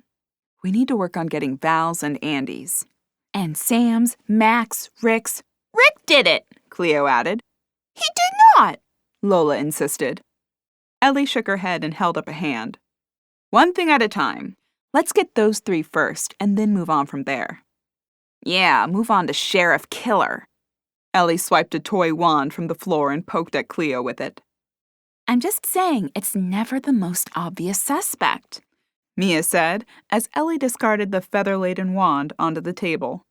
Her shoulders slumped and she made a face at Mia. That's only in movies and novels. Mia shook her head with her chin raised. Real life, too. Cops are always after the wrong suspects. She grabbed the wand and waved it at the cat. Yeah, cops are... Cleo stopped dead, her eyes narrowing at the wand. She dove after it, climbing onto the table to swipe at the moving feathers. Gotta get those feathers! Okay, fine. We'll start with the supposed red herrings and rule them out before we move on to the others. You said we're meeting with Mac tonight. Mia held the wand high overhead, jiggling it. Cleo leapt upward in an attempt to grab it. What are you doing, Cleo? Lola asked as the cat swished her tail and eyed the feathers. Gotta get those feathers, the cat answered through clenched teeth. He's coming over for dinner tonight. I'll work on getting a handwriting sample from him. Cleo grabbed hold of the feathers and tugged them toward her, pulling the wand from Mia's hands. Perfect! Then we can rule him out first. Mia stuck her tongue out at Ellie. Nice work, kitty, she said to Cleo, who bunny-kicked the wand within an inch of its life. We'll see you as the last laugh now, feather wand! Cleo shouted. Speaking of, I'd better get these two fed and start our dinner. Ellie stood and made her way to the kitchen. Lola raced behind her. Dish, dish, dish! Cleo dropped the feather wand and raced to the kitchen, leaping onto the counter and meowing. Mia wandered in behind them with the mugs clutched in her hands. Just toss those in the sink. I'll get them later, Ellie said as she shook kibble into Lola's bowl. I've got 'em, Mia answered. She squirted dish soap into each and adjusted the tap. Ellie cracked open a can of ocean whitefish and emptied it into Cleo's bowl, setting it in front of her. You know, Mia said as she sloshed the dish rag inside one of the mugs, the handwriting does kind of look more feminine than masculine. I agree, Ellie answered, which is another reason I can safely rule out Mac. Mia rinsed the mugs and spun around, leaning against the counter as she dried her hands. Still, the killer could have disguised their writing. What I don't understand is why they didn't type it or use the magazine cutouts. Magazine cutouts? Mia said with a chuckle. Talk about the stuff that happens in movies. Ellie shook her head. No, the note attached to the rock that crashed through my front window was in magazine cutouts. You're kidding. Nope. What I can't understand is why they used that for my threatening note, but they handwrote my aunt's. Maybe it's not the same person. Maybe, Ellie said, handing a few milk bones to Lola. Maybe it's someone just taking advantage of the situation and had no idea about the original notes. Elle, are you really sure you want to stay here? I mean, either a killer is targeting you or someone's using your aunt's murder to target you. Is this really the kind of place you want to be? With a roll of her eyes, Ellie tugged the refrigerator door open and pulled out the produce bags she'd stowed there earlier. We've been over that, she called. And I still think you're crazy, Mia answered as Ellie laid the food on the prep island. Ellie shot her a glance. Slice of peppers, would you? They spent the next hour finishing the dinner preparations. As Ellie mixed the dressing for the salad, the sound of the screen door creaking open sent Lola racing for the front door. She let out a few loud barks before she settled. Hiya, big lol, Mac's booming voice said in the foyer. Cleo leapt from her perch and stalked into the foyer to greet the man. Hey, Mac, Cleo called as she sauntered away from the kitchen. Still think he's a killer? Ellie murmured under her breath to Mia. The blonde offered her a coy glance as the large man wandered into the kitchen. Hope I'm not too early, he said. Ellie spun to face him. Oh, are those for me? Mac clutched a mixed bouquet in each hand. Brought a set for each of you. Didn't want anyone to feel left out. Lola wagged her tail at his feet before issuing a sneeze. They're pretty, she said before another sneeze. Thank you, Mac, Ellie said, crossing the kitchen and relieving him of both bouquets. Mac, meet my friend Mia. Mia, this is Mac, Aunt Susie's attorney and friend.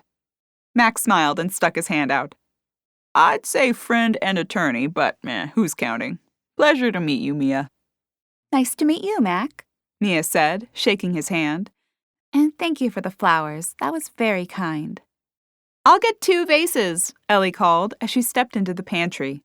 She returned with 2 pink glass vases in hand and filled them with water, cutting the stems of the flowers and arranging them in the glass containers. Mac and Mia chatted at the kitchen table. She set one vase on the table. I'll take the other up to your room after dinner. Thanks, Mia answered. Well, hell of a friend you've got here, Ellie. I understand she's not real keen on your move. Mia offered Mac a stunned glance. I didn't. You didn't have to. I'm sharp enough to pick up on a few comments you made and realize you're not too fond of Ellie's decision. Well, Mac held up his hand. Can't say I blame you. I wouldn't want my friend moving away on me either. But I can assure you she's in good hands here. I'm not convinced. In the time she's been here, Mia retorted, ticking off her points on her fingers. She has found out her aunt was murdered, had a brick thrown through her front window, wrapped in a threatening message, and been run off the road. Mac shook his head. I understand everything you're saying. The trouble Ellie's had since she's been in town bothers me too, but nothing, Mia interjected. It's not safe here. Not for Ellie. She ought to just sell the manor and come back home. That's my opinion. The cops have no leads on this, which makes it even worse. How do you know she'll be safe at home? She'll still own everything but the manor. Unless that's what the killer was after, we have no reason to believe that will solve the problem. Okay, so she sells off the entire kit and caboodle, washes her hands of the whole thing, and be done with it. Hey, I'm right here, and I have a brain of my own, Ellie shouted as she stuck a salad on the table, along with plates and cutlery. And what are your thoughts, Ellie? Your friend has made a few good points. Are you rethinking your plans? No, I am not, she said, placing plates of spaghetti in front of each of them. Mia makes good points, but how do we know that isn't exactly what the killer wants me to do? In that case, the killer wins. So you think the killer is threatening you so you'll sell? Mia asked. Yes. I think they tried to threaten Aunt Susie, and when that didn't work, they killed her, and then hoped to stand a better chance with the new heir who may just prefer to wash her hands of the whole situation. So you're going to stay out of stubbornness? How is that smart? Ellie shrugged as she draped her napkin over her lap. I didn't say it was smart, but I'm not going to be kicked out of what is potentially the best thing that's happened to me outside of Aunt Susie's death because someone thinks they can scare me off. Mac grinned and nodded at her. That's what I like to hear. He pointed his fork at her. Don't you back down for anyone. Let's just hope she doesn't end up like her aunt, Mia retorted. Can we stop talking about this over our meal? Ellie requested. Let's talk about something lighter. Just a second, Mia said, before we drop the subject. Mac, are you willing to jot a note down for me? A note? Yeah, Mia said. Mia leapt from her seat and grabbed a notepad and pen. Write something like, I'd better see results soon. Mac furrowed his brow as he accepted the pen. No, don't write that, Ellie said to him. He shifted his gaze between the two women. Mia focused on Ellie and shrugged. Why not? Okay, Ellie answered. Just write it and let's end this. Mac offered a shrug and raised his eyebrows as he jotted the requested words. He shoved the pen and pad across the table toward Mia. Well, did I pass?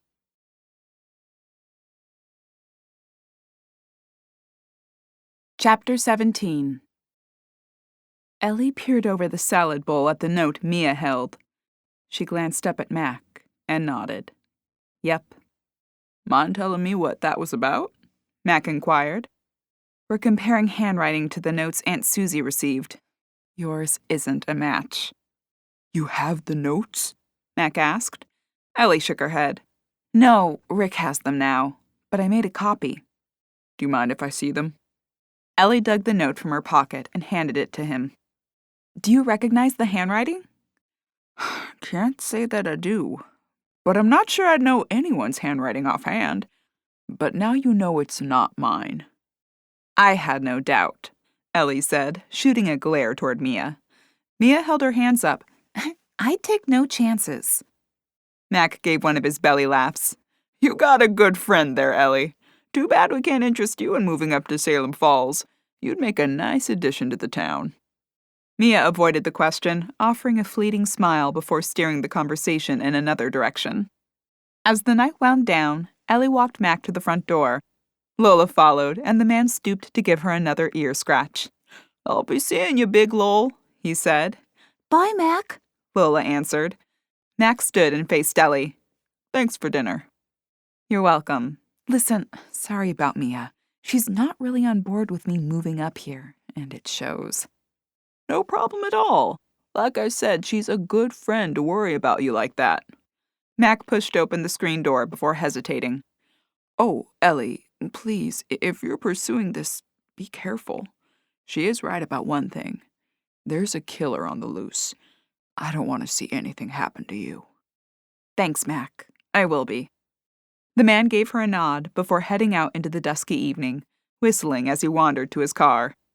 Ellie pushed the door shut as a cloud of dust billowed behind him and rejoined Mia on the patio. The soft sound of trickling water, the whir of grasshoppers, and the chorus of pond frogs filled the summer night air. It really is peaceful here, Mia said as Ellie regained her seat. Cleo lounged in the grass in front of them, occasionally waving a paw in the air at a lightning bug, but finding herself too lazy to chase after it. Yeah, it is, Ellie agreed. Which is another reason. I know, Mia said, holding up a hand to stop Ellie's speech. I get it. I do. I don't like it, but I get it. Hey, maybe you can retire to Salem Falls. Mia forced a weak smile onto her face. Maybe. Until then, I need my job, so I'm stuck in Winwick. Oh, stuck, huh? An hour ago, you wanted to drag me back there. At least we'd be stuck together then, Mia said with a chuckle. Yeah, but this way you always have an escape. Careful, Elle. I may be here every weekend. Fine by me. I'll keep your room open for you. It's here whenever you want it. Lola wagged her tail. Is she going to come all the time? I like her. Maybe you can help me get this place up to snuff to reopen the B&B. That sounds like a plan. Ellie reached across the table and clutched Mia's hand. She relaxed back in her chair and pulled her legs up onto the seat, enjoying the summer night. Ellie raced through the thick woods behind the manor. Branches tore at her skin and pulled her hair as she gasped for breath, her feet stumbling to find their way through the dense forest. She bent at the waist, resting her hands on her thighs as she sucked in a breath. She risked a glance behind her. A shadow followed, moving stealthily among the trees. Ellie pushed herself to continue along the mossy ground. She found a large oak and sheltered behind it as she caught her breath. Her lower lip smarted as she bit into it. As she held her breath, waiting for the shadow to pass, a sound broke through the silence of the night. The shrill ringing jangled next to her. She searched the air for the noise. It sounded again, and Ellie's eyes rose higher. After a moment, she shifted, batting at the blanket covering her as she startled awake. She glanced around the unfamiliar room before she sucked in a deep breath, realizing her location. The noise continued, and she snapped her head in its direction. Her cell phone buzzed and trilled, dancing across the nightstand. Are you kidding me? She huffed as she snatched the phone from the table and silenced it. She flopped back into the pillows, flinging her arm over her eyes. She pulled her arm away as the phone rang again. Seriously? She jabbed at the phone to send the caller to voicemail. Within seconds, the blue light lit the ceiling again, and the phone played its tune. You've got to be kidding! Ellie swiped the phone from the table and tapped the answer button. Who is this? A robotic voice answered. Leave Salem Falls, or you'll be sorry. What? Who is this? Ellie questioned.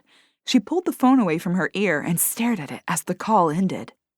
What kind of idiot does this? She grumbled as she pulled up her recent call list. She jabbed at the last call and hit the call button.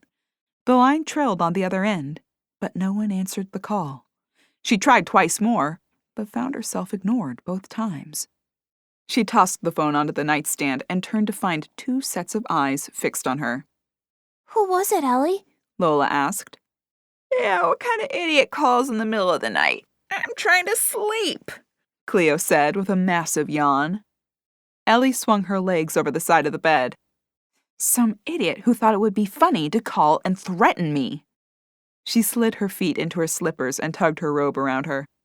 Where are you going? Lola inquired. Nowhere. But I'll never sleep now. I may as well pace the floor until the sun comes up. Oh, what a silly waste of resources, Cleo said as she stretched. Well, I can't sleep. The phone call has me all stirred up. What did they say? Lola asked. They told me to leave, or I'd be sorry. Ellie pressed her palm to her forehead as she spun and stalked in the opposite direction. Man or woman? Cleo asked. Neither. One of those weird robotic voices, like a voice changer thing. Maybe you should call Sheriff Rick, Lola suggested. And tell him what? That I got a threatening call? Yeah, Lola said. Oh, it won't do any good, Cleo said. He won't be able to help. He could be standing next to the person making the call and he'd still not know who did it. I don't think he's that bad. And Lola has a point. I should call him. But I don't need to do it in the middle of the night. Why not? You can't sleep, Cleo answered. Maybe it'll make me feel better. Ellie grabbed her phone from the nightstand. She puckered her lips as she stared down at the device in her hand. Her brow furrowed, and she tapped on the darkened screen with her index finger. How did they get this number? Huh? Lola asked. This is my cell phone. How did they get this number? I haven't given it to anyone in town except... Her voice cut off. Except who? Lola asked. Ellie sank onto the bed. Mac and Sheriff Rick. Cleo groomed her side, tossing her head back as she smoothed the fur down toward her tail. Told you he was guilty, she said between licks. Ellie shook her head at the cat, though a sinking suspicion grew in the pit of her stomach that Sheriff Rick Crawford may somehow be involved.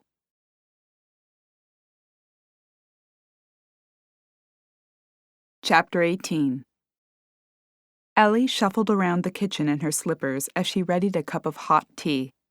Morning sunshine shone into the adjacent sunroom. She returned the kettle to the stove and dunked her tea bag in and out of the steaming water. Mia slogged through the doorway a moment later. "Good morning. Did you sleep well?" Ellie asked. "Actually, I did, yes, but I still am in desperate need of coffee." Ellie pointed to the pot in the corner. Already made. Mia groaned appreciatively as she wrangled the pot from the machine and poured the dark liquid into the mug. Ellie handed her creamer before she requested it. With a grateful nod, she poured a generous amount into the dark coffee, turning it almond in color. Ellie slurped a sip of her hot tea. "I'm heading for the sunroom if you want to join me." Mia followed with a donut in hand, and the two women settled into wicker rockers. Lola side-eyed them before offering a sigh and returning to her morning nap. Cleo lounged on the corner cat tree, bright sunlight streaming onto her black fur.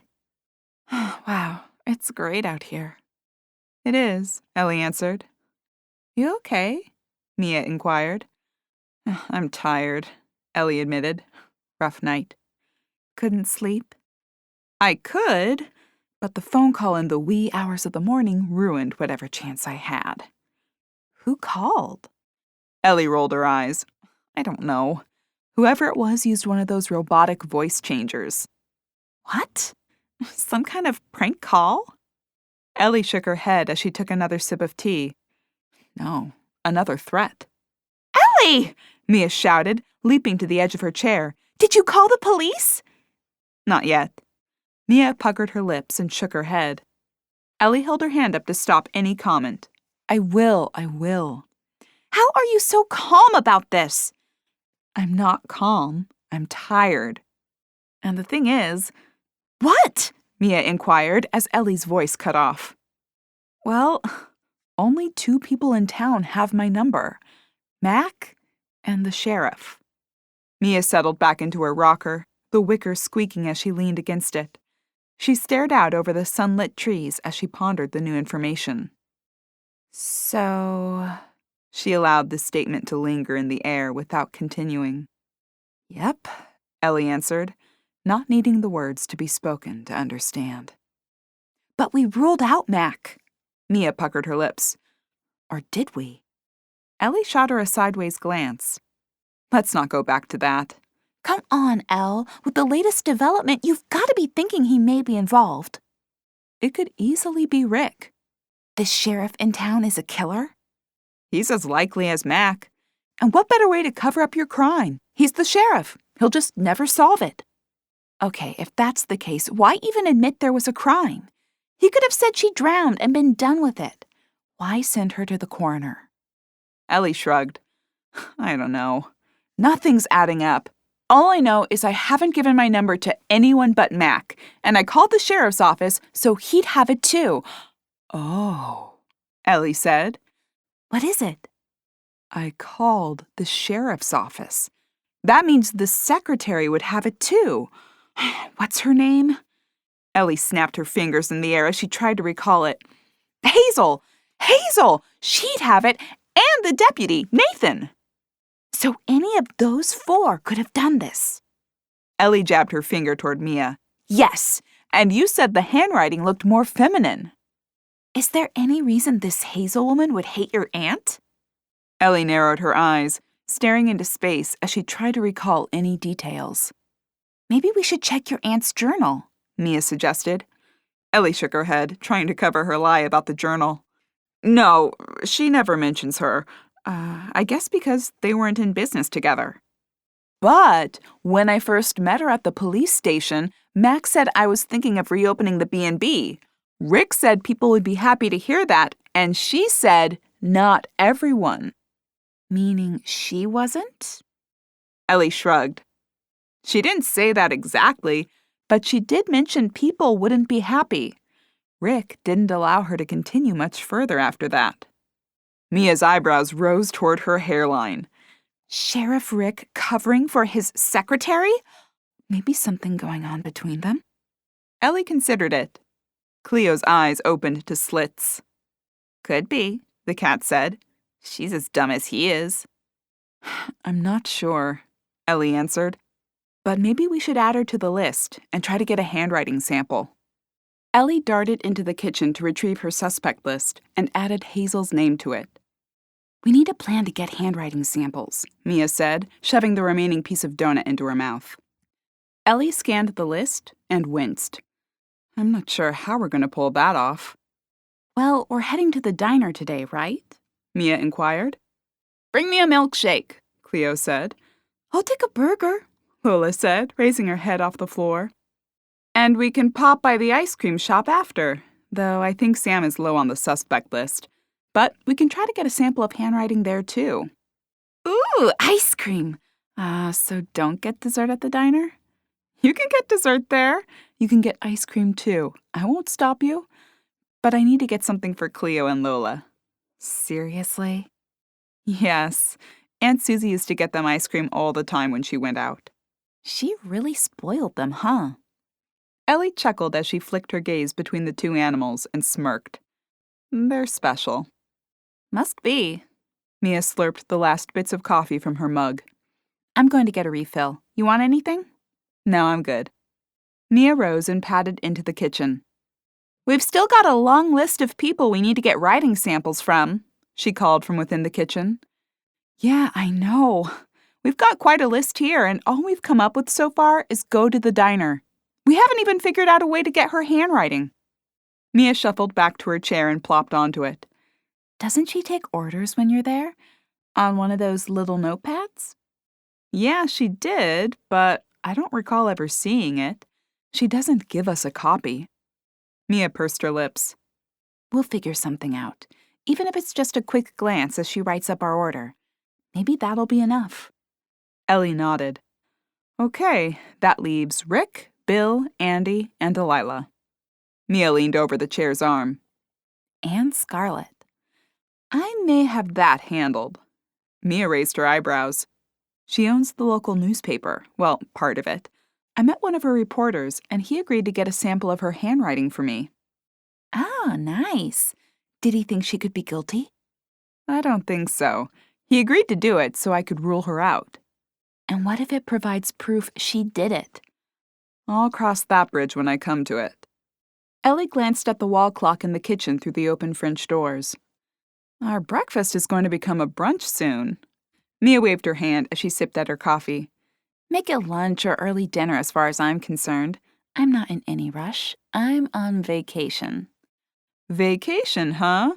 I thought you were supposed to be working to help me move or get the B&B into shape. Mia lifted a shoulder. It's still a vacation. I don't have to go to work. Speaking of, how'd you get the time off? Mia offered her a mouth shrug and shook her head. I had some vacation time banked up. Aw, you didn't have to use your vacation time.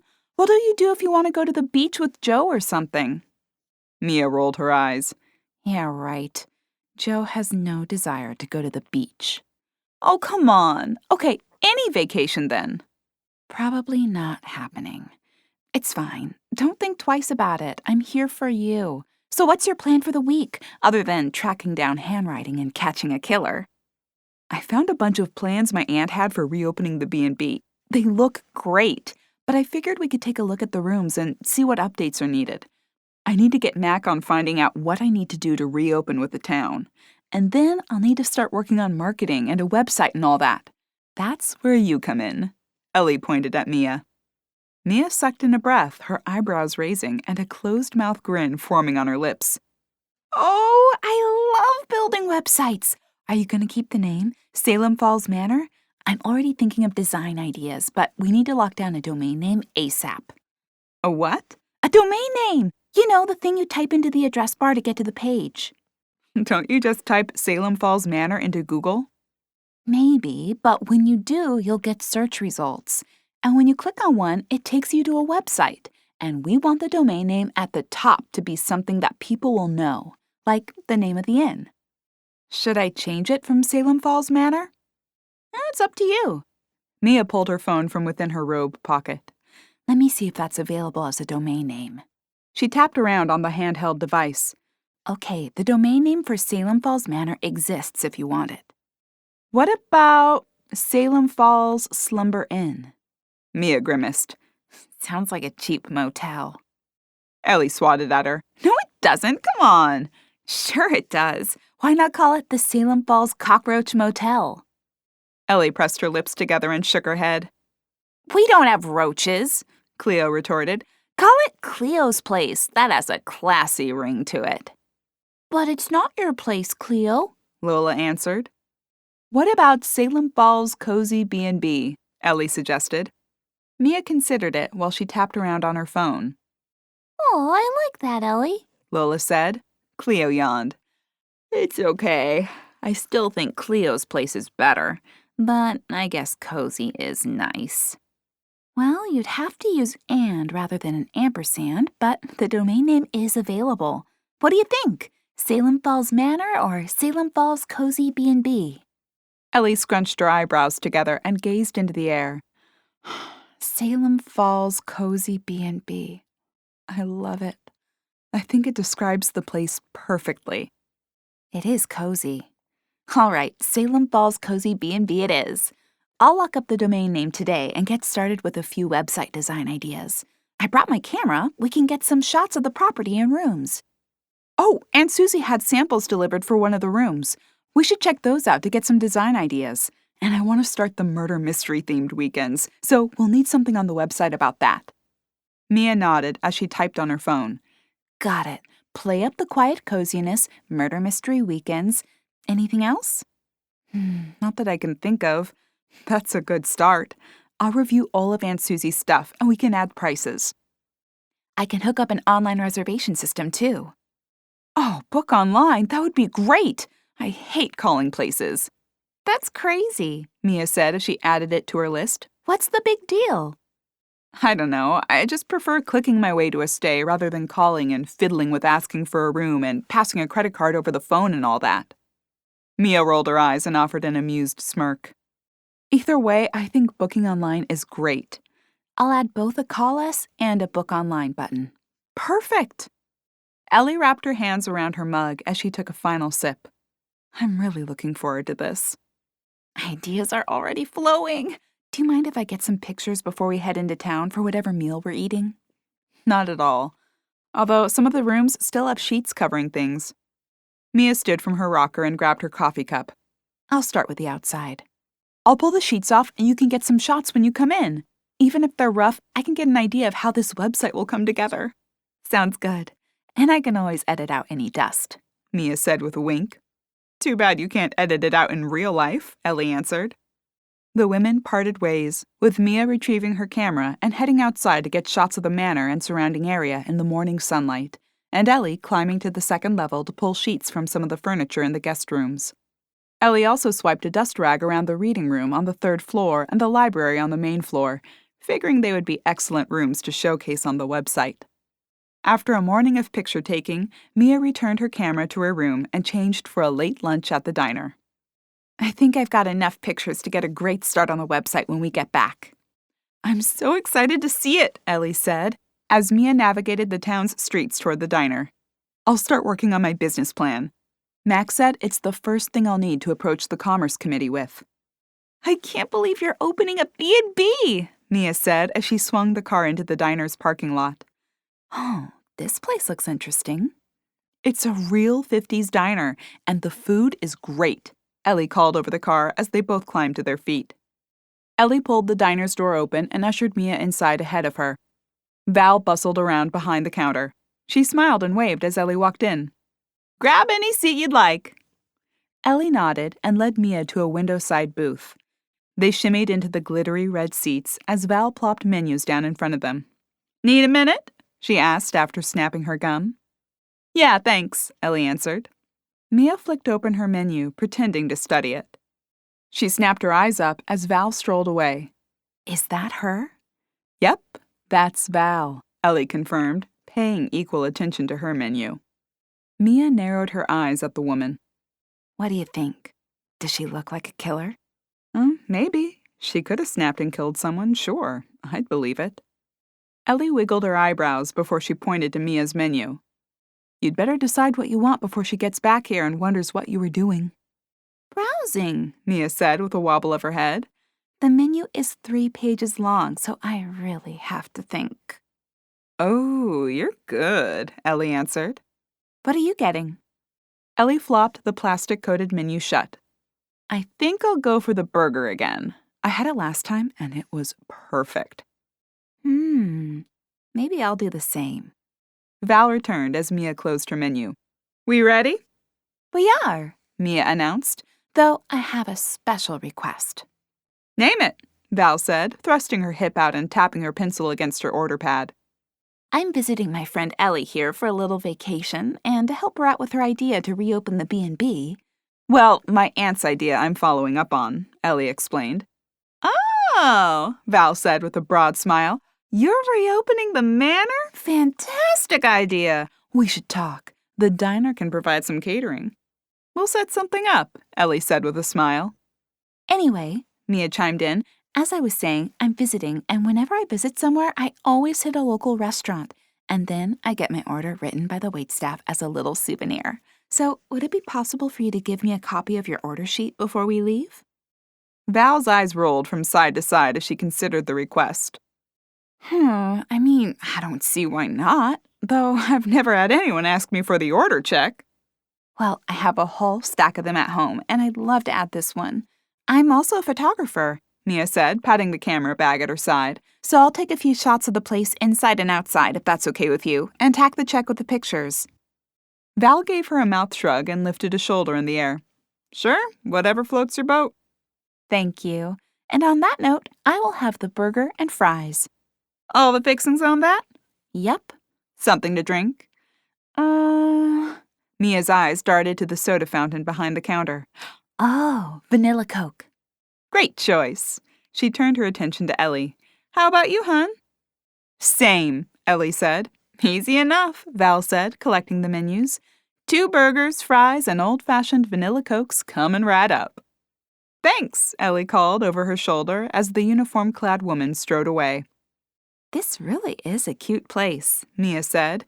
She pulled her DSLR camera from her tote bag and snapped a few pictures. "Way to make it look good," Ellie said, giving her the A-OK sign with her hand. Do you think she'd let us link your B&B site to hers? "I don't even know if she has a website." Mia set the camera on the table and grabbed her phone, tapping around. Not seeing anything. Well, she should have one. "Maybe you can offer your services." Oh, don't worry. I plan to. "Unless she's a killer, right?" Even then, I'll take payment from prison. Ellie chuckled and shook her head at Mia as Val waddled over with a loaded tray. She set the hot food in front of each woman and slid 2 fizzy Cokes in vintage glasses across the table. "Need anything else?" "Nope, I think we're good." "Oh, and here's your handwritten order check, hun. I hope it's everything you expected."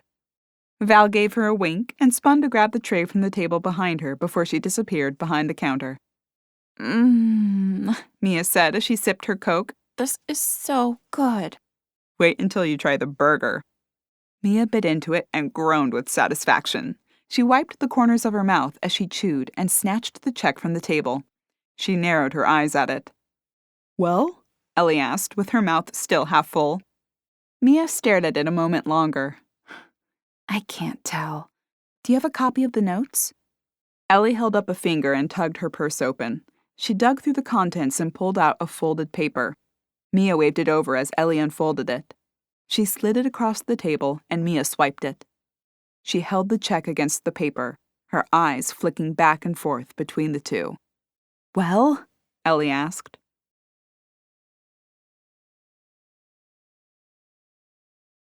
Chapter 19. Mia shook her head and crumpled the note into her lap as she slipped the check into her tote. A smiling Val wandered to the table. "How's the food?" Oh, so good, Mia said. "Anything you need?" I don't need anything, but I did have a quick question for you, Mia said. "Shoot!" Well, I checked on my phone while we were waiting for our food, but didn't see anything. Do you have a website? Val pulled her lips back and clicked her tongue. "Nope, sorry, honey. Never got around to that." You really should have one. Mia dug into her purse and pulled out a business card. I do some website design. I'll be working on Ellie's B&B. If you'd like me to put one together for you, just shoot me an email or give me a call. Val studied the pink and black card and bobbed her head. "Okay, I'll give it some thought." Great. I'll give you the friends and family rate. It could be a great boon for your business. We can set up online ordering and everything. Val offered another nod. "I'll let you know." She waved the card in the air before she spun on her heel and strode away. Ellie leaned toward Mia across the table. "Nice cover." Do you want to see the note? I couldn't make an assessment in the brief time I had. Ellie shook her head. "Shove it in your purse. I'm not taking another chance that she sees those, especially if she wrote them. We can look at them back at the manor." Mia nodded and slid the paper from her lap into her tote bag. "You know, you should open your own business too. Website design." I'm thinking about it. Mia said. They polished off the burgers and fries in record time after their meager breakfast. Thinking about dessert? Val asked as she dropped by the table. "Well, I think we're going for ice cream over at Salem Scoops," Ellie said. "How about a piece of pie for tonight? I can set you up with to-go containers." If you don't mind sharing the fridge space, Ellie, I'll go for that. "I don't mind at all." "Well, great. Just tell me what you'd like. I've got cherry, apple, blueberry, pecan, French silk, and peanut butter." "Oh, French silk," Ellie said, slapping her hand against the table. Oh, I wish I was that decisive. "I am not turning down a piece of chocolate pie for dinner." Mia chewed her lower lip as she mulled over the options. I'll do peanut butter. "You sure?" Val questioned. "Did you really think about it?" Mia squashed her lips together. Yes, she stuttered. I was between a fruit and peanut butter, but I'm going for the peanut butter. "You got it. I'll get those boxed for you. Pop them both in the fridge when you get home and take them out about 20 minutes or so before you want to enjoy them." "Thanks." Within 10 minutes, they stepped into the fresh afternoon air with 2 plastic pie containers filled with delicious-looking slices. Ellie stuck them on the floor of the passenger's side, and they left the car behind, choosing to walk to the ice cream shop. Whew, after all this exercise, we've earned the ice cream, Mia said as they traversed the sidewalks toward Salem Scoops. Max said Aunt Susie didn't have a car and walked into town all the time. What? Wasn't she Old? Watch how you're defining old. We're not spring chickens anymore either. But to answer your question, she was 82. She would have been 83 next month. Wow, 83 and walking to town. And ready to reopen her B&B. I hope I'm that spry when I'm 83. "You and me both," Ellie said as she veered onto Main Street. "Though if I keep eating ice cream after every meal, I may not be." You'll walk it off. Ellie waved her crossed fingers as she pulled open the door to Salem Scoops. The bell jingled overhead as the door closed behind them. Sam stood behind the counter, scrolling through something on her phone. She glanced up and smiled at the 2 arrivals. Hey, Ellie. No Lola this time? "No, Lola, but I will get the to-goes for them." And we'll be having something too, Mia added. Definitely. Just let me know what you'd like. I'll get the furry friends taken care of while you browse and stick it in the freezer for you. Mia approached the cases and squatted to study the flavors. Oh my goodness, I have no idea what to get. She straightened as Sam sprayed a generous helping of whipped cream onto Cleo's to-go bowl and snapped the lid on top. They're all pretty good. If you want to try a sample, let me know. I had the chocolate mousse tracks last time, and it was very good, very creamy. I think this time I'll go with cotton candy. Nice choice, Sam answered, stowing the to-go bowls in the freezer and grabbing her scoop. Cone or bowl? Cake cone this time, please. Sam dug the rainbow confection from the container and squashed it on top of the flat cone. Mia studied the price board on the wall. What's a Titanic? She asked the dark-haired girl. It's your choice of 3 scoops of ice cream. I top it with sprinkles and chocolate and caramel sauces. Then I put pirouette cookies in with whipped cream on top for the smoke. Mia's eyes lit up and the corners of her mouth turned up. I'll take that. Mia, Ellie said as she accepted the cake cone. That's a lot of ice cream. I can handle it. Ellie widened her eyes and offered her friend an amused smile. Sam grabbed an elongated glass dish. What flavors? Mia scanned the case again. Rocky Road. Sam scooped the chocolatey flavor into one end of the dish and raised her eyebrows for the next choice. Butterscotch. Sam said as she scooped that into the middle. Last one? Reese's Peanut Butter Cup. Sam wiggled her eyebrows as she dug a large scoop of the candy-laden ice cream from the cooler and plopped it into the glass dish. She dropped her ice cream scooper into a bucket of water and spun to the rear counter. She pulled a ladle full of steaming fudge from within a vat and drizzled a generous portion over every scoop. She followed it with a warm caramel drizzle. 2 spoonfuls of sprinkles covered the sundae. Sam finished it off with 3 pirouettes in each scoop and squeezed whipped cream into each. She turned to face them, holding the colorful confection high in the air with a triumphant grin on her face.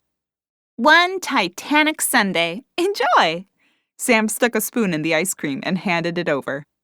Put them all on one check, Ellie said as she handed over her credit card. They settled at a table after Ellie paid.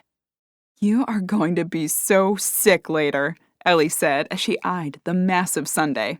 Just wait until I pile that peanut butter pie on top of it. Ellie grimaced and let her tongue roll out of her mouth. You're making me sick just thinking about it. I, on the other hand, only had a small cotton candy cone, so my chocolate pie will just hit the spot later. Mia dug the spoon into the butterscotch ice cream ball. She lifted it, allowing the caramel and hot fudge to drip off her spoon before she slid it into her mouth. This is so good. Ellie chuckled at her friend as she bit into her cone. She finished the small dessert as Mia continued to work on her massive one. You want to help? She murmured with a mouthful of Rocky Road. No way, Ellie said. You got yourself into this. You get yourself out. How are we doing over there? Need me to slosh it into a to-go container? Nope, I'm committed. Ellie shook her head and snatched a soggy pirouette. Here's my contribution. She bit into the ice cream-laden cookie with a smile. After another 20 minutes and a glass of water, Mia's spoon clattered around the glass bowl as she tossed it into the empty dish. She raised her eyebrows at Ellie and offered her a triumphant smile. With a pat on her bloated belly, she sighed. I did it. Yes, you did. Let's see if you're still wearing that smile in a few hours. The walk will help, Mia said as they stood from their little table. Oh, hey, Sam, Ellie said. Sam waved a white bag at her. I didn't forget. Here are the treats for the kids. Aw, thank you, Ellie said, grabbing the bag. I had one other thing, too, if you don't mind. Name it. Could you jot down a list of your most popular flavors? I'm really thinking about those ice cream socials for the B&B, and I wanted to pick a few crowd pleasers. Oh, yeah, sure, Sam said. She grabbed a notepad and scribbled down a few names. These are easily my top 5 on average. Ellie scanned the list. Wow, lemon? Really? Lots of people like a neutral flavor. That's a bit more ambitious than vanilla. Fair enough. Ellie waved the list in the air. Thanks. Sure. Just let me know what else you need. I'm excited to do ice cream socials at the inn. They said their goodbyes and pushed out into the temperate air. The sun lowered in the sky, painting the shops and streets in a deep orange light. They wandered through the painted streets back to Mia's car at the diner. Great job getting the ice cream kid's handwriting sample. Ellie winked at her. I don't think it's her. And I really do want to work in ice cream socials. Oh, killing 2 birds with 1 stone. Good job, Elle. Mia glanced into a few of the shop windows as they passed by them. I really need to carve out some time to shop before I leave. When do you need to go, by the way? I'm good for this week at least. What? That's crazy! You took your entire week's vacation? Mia! You can't blow all your days on helping me with the B&B. I won't. I'll spend some time shopping in town, Mia answered as they reached her car. Ellie shook her head at the woman as they slipped inside. In minutes, they bounced down the drive toward the house. Ellie climbed from the passenger seat with 2 bags of goodies in hand. Lola's barks filled the air, passing through the walls. That dog never stops barking, Ellie said. It's just us. She mounted the first step to the porch, ceasing her movement, her back foot dangling in the air.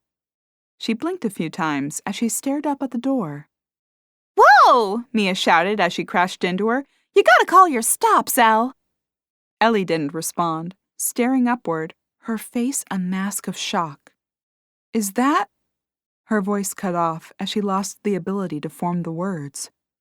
Mia followed her gaze, stumbling back a step as her eyes grew wide. No wonder the dog's barking.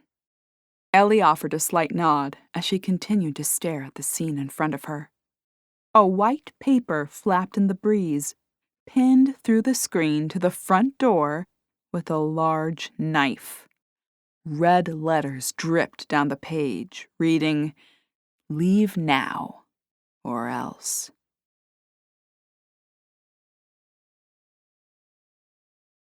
Chapter 20. Ellie steeled her nerves, squashing her lips together in frustration. She pounded up the steps, the treat bags swinging from her left hand.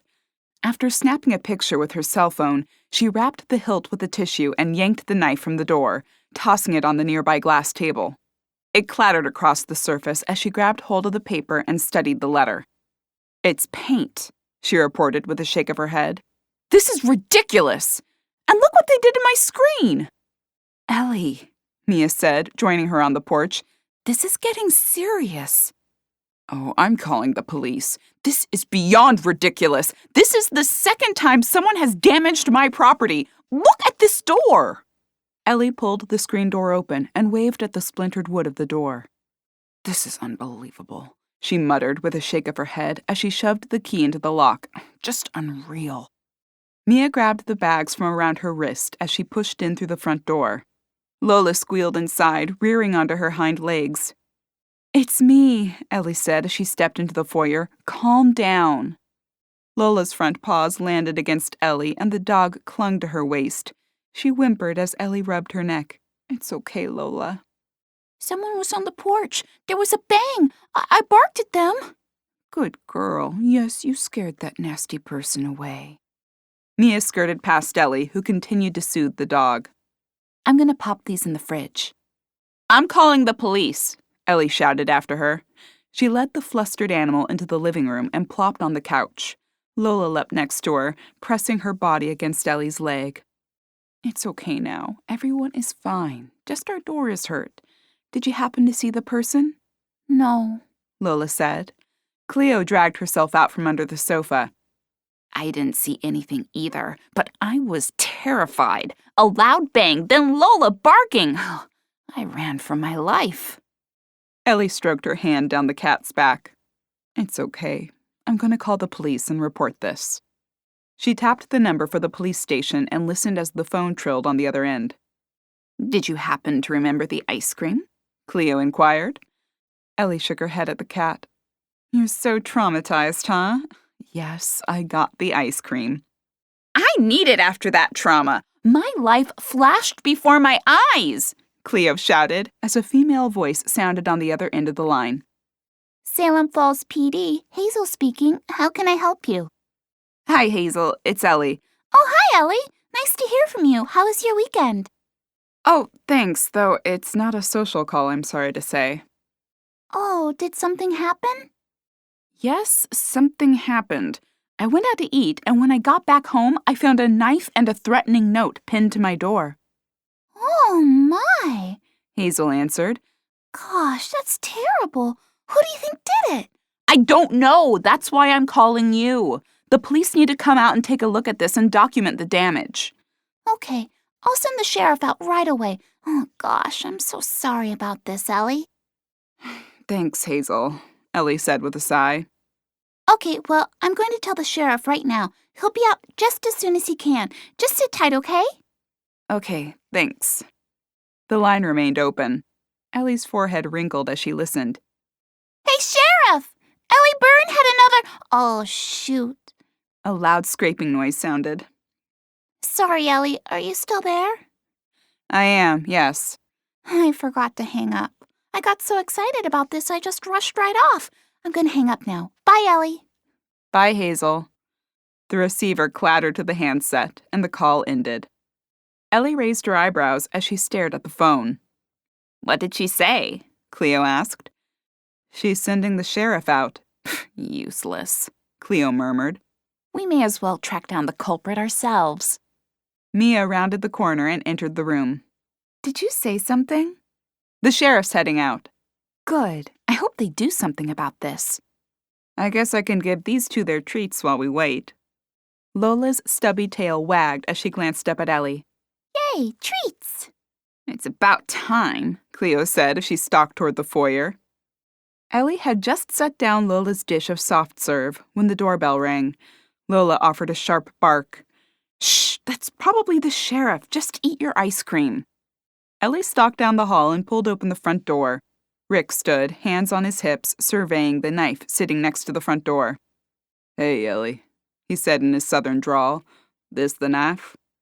Yep, I didn't touch it. I used a tissue to pull it from the door. Rick slid on a pair of latex gloves and studied it and the note. I'm pretty sure that's red paint, Ellie said as she pushed through the screen door onto the porch. Rick's head bobbed up and down. Yep, looks like it. And you didn't see anyone? No, I was out having lunch at the diner and then ice cream at Sam's. I found this when I got home. Mia appeared at the screen door. Oh, Rick, this is my friend Mia. Mia, this is Rick Crawford, Salem Falls Sheriff. Rick tipped his hat at her. Did you show him the damage? Not yet. Well, Mia said as she pushed through the screen door onto the porch. Let me be the first to show you. The door is damaged. Mia waved her hand toward the splintered wood. And look at the screen. This is outrageous. What kind of town do you run where something like this happens after her window is broken and you have no idea who it is? We're doing our best to track down whoever did this, but these aren't a lot of clues to go on. Really? Mia said, crossing her arms over her chest. How many criminals is this town harboring that you can't figure out who could be responsible? Rick held up his hand to stop her rant.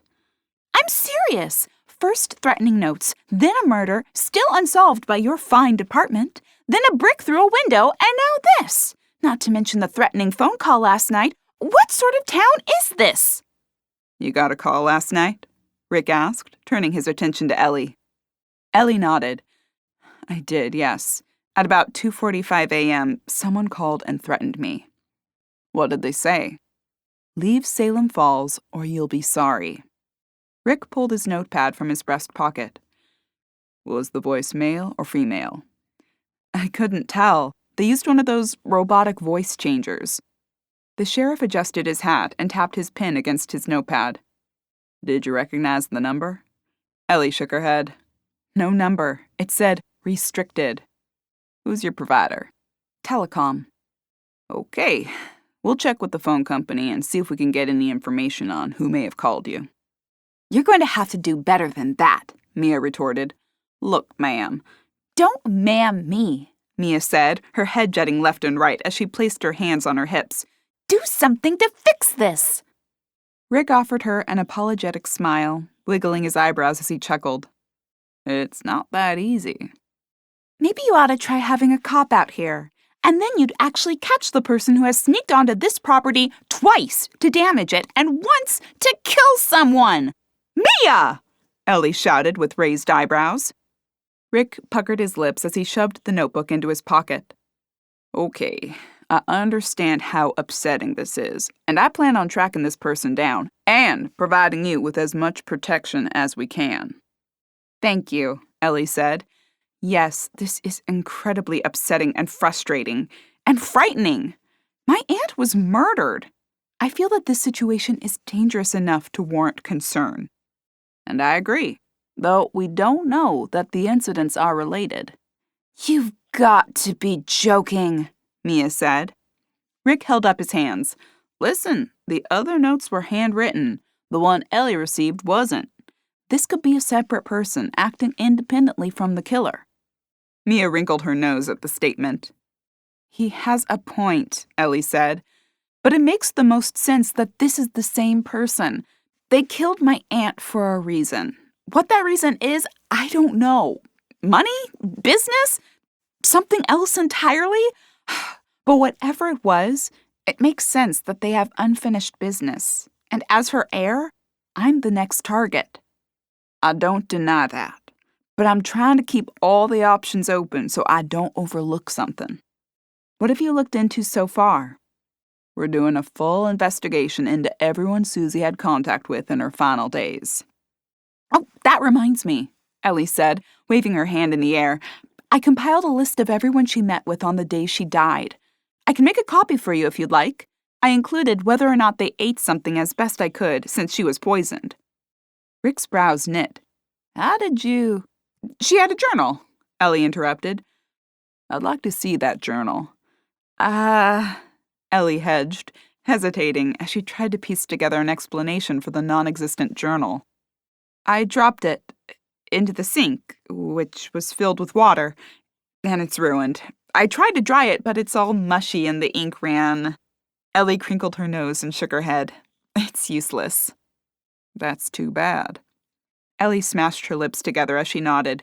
Yeah, it's really a shame. Well, anyway, I can give you the list I made from it. All right, that may be helpful. Just a second, I'll grab it and make a copy. Ellie hurried into the house and retrieved her list from the kitchen table. She hurried up the stairs to the third-floor office.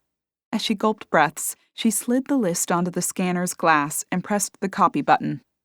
The warm paper slid onto the tray, and Ellie snatched it and the original list before darting back down the stairs and outside.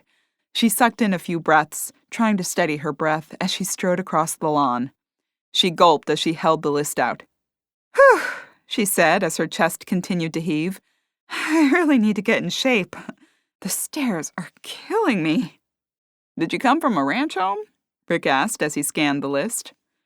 No, just one with a lot fewer steps. Rick's lips puckered as he scanned down the list. Anybody stick out? Mia asked. I can't comment on an ongoing investigation, ma'am. Mia's eyes widened and she opened her mouth to reply when Ellie cut her off. We understand. Thanks, Sheriff. Thanks, Rick said, waving the list in the air. I'll make sure to send a patrol car by a few times through the night. Hopefully, these incidents start to die down once they realize you can't be scared off. Seriously? That's your answer? Mia asked. Hope it all dies down because Ellie's tough and sticks it out? No, that's not what I said, Rick answered. But if this is just someone trying to scare off the newcomer, it may just die down, and I hope it does for Ellie's sake. We're not that kind of town. Mia offered Rick an unimpressed stare. No, Salem Falls is just the kind of town where people get murdered. Rick scoffed and shook his head. Anyway, I'll look into this. He flashed the list as he backed away. And if you have any other problems, give us a call, Ellie. Will do, thanks, Ellie answered. Rick spun on the gravel and tugged open his car door, sliding inside and slamming the door shut. He fired the engine and backed from the house. I can't believe you let him get away with that, Mia said as they stalked to the house. Ellie mounted the stairs and pulled open the damaged screen door. Oh, come on, he's doing his best. Seriously? Mia questioned as they stepped into the foyer, her hands on her hips. Mister, I can't find my way out of a wet paper bag is seriously who you're pinning your hopes on? That's the same thing I said, Cleo said from her perch on the third stair. He is so dumb. Rocks are smarter than he is. Lola's tail wagged as she stood at Ellie's feet. What did Sheriff Rick say?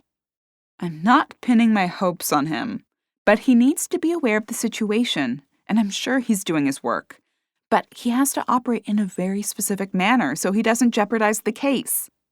Ellie grabbed Mia's purse from the skinny table against the stairs. She grabbed the lunch ticket and copy of the threatening notes and waved them in the air. We, on the other hand, do not. Ah, yes. Let's take a look at what we have, Mia said, snatching the papers from Ellie.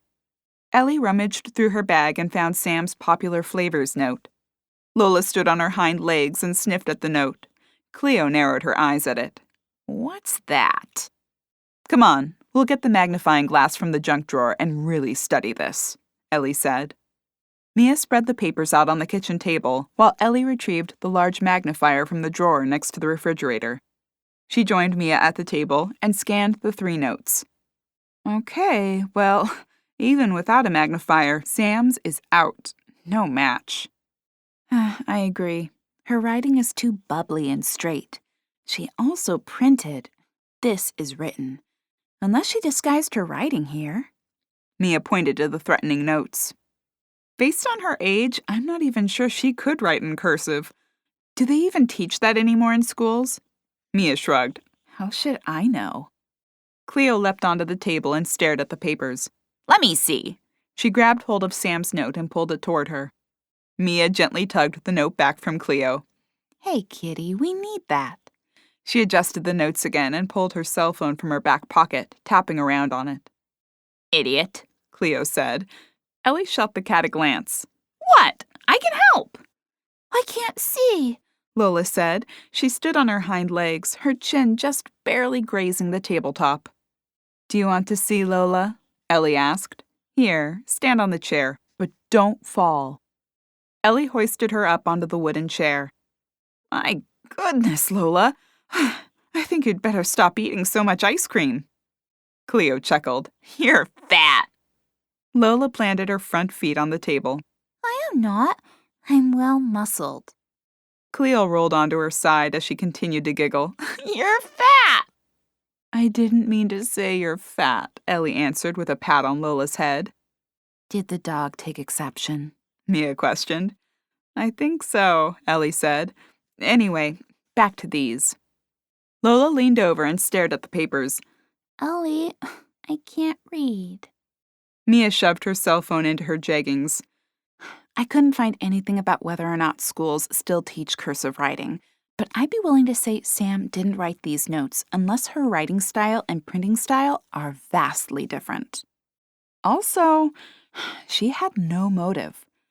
Or she has a hidden one. Not Sam, Lola said. For once I agree with Dopey the dog. Why would Sam kill Susie? If her motive is hidden, it's well hidden. No one suspects her. Mia plopped into the chair across from Lola, her finger rubbing her chin. Ellie studied the note from Val. What do you make of this one?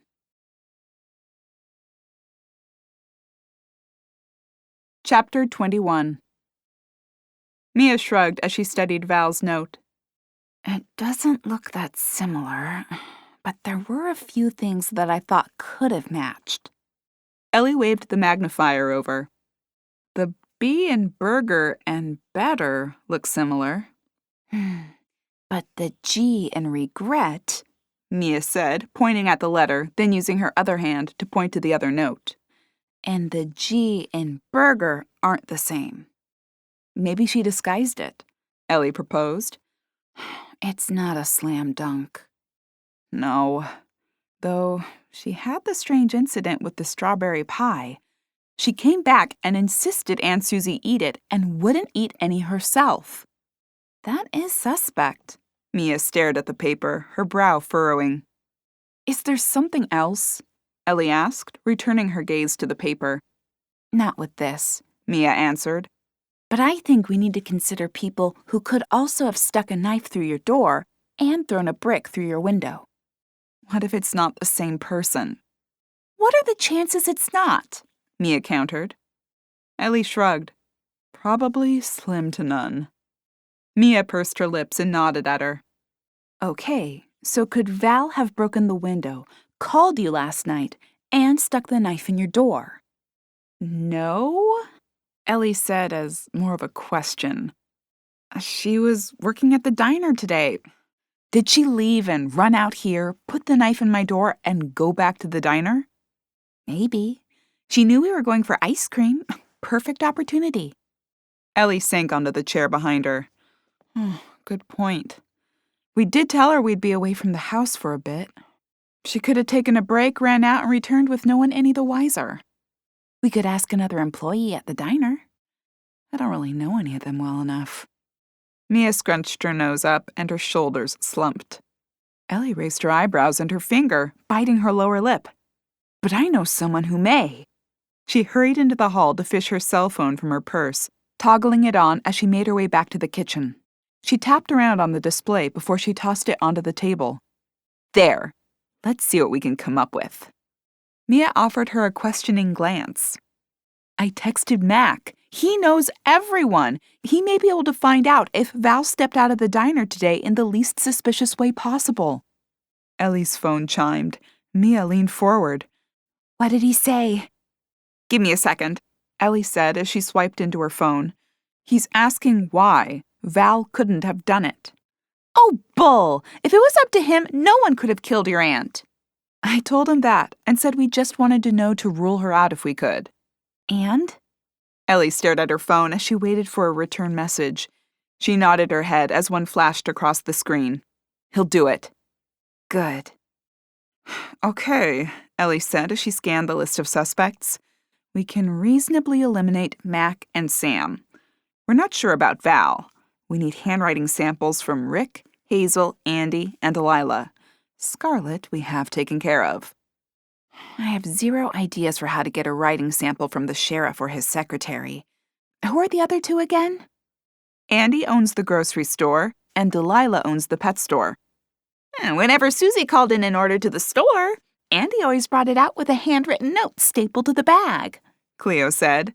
Lola agreed. He did. Ellie chewed her lower lip. What if I called the grocery store and gave him a list of things to bring out? Maybe he'd jot them down and we could ask for it. You cheater, Cleo said, narrowing her eyes at Ellie. You stole my idea. Least you could have done is give me credit. Would he bring the list? Maybe. I guess it's worth a shot. It's that, or ask for a proposal about expanding the store. And I'd prefer not to do that because it sounds like I may be open to considering it, and I'm not. At least, not right at this moment. Do you think that would work for Delilah?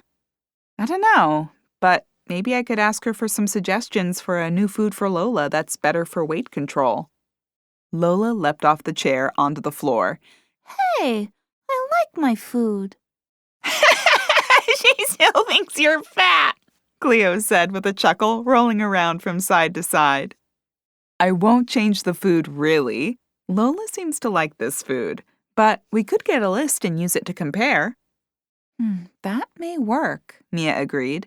Is the pet store open now? Ellie tapped around on her phone. Ugh, closed Mondays. That'll have to wait until tomorrow.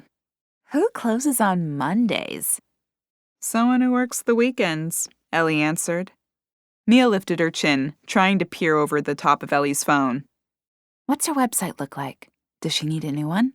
Seriously? Are you going to offer your services to everyone in town? Maybe.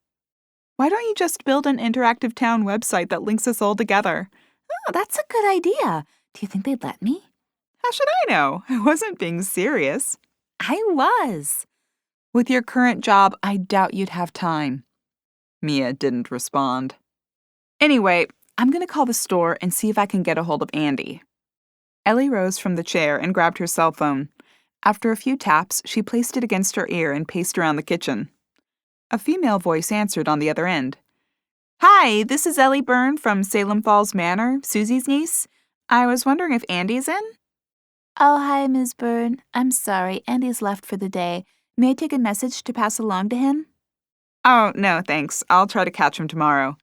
Okay, he should be in around 9 tomorrow morning. Great, thank you. Ellie sighed as she jabbed at the end call icon. Well, that was a bust. He's gone for the day.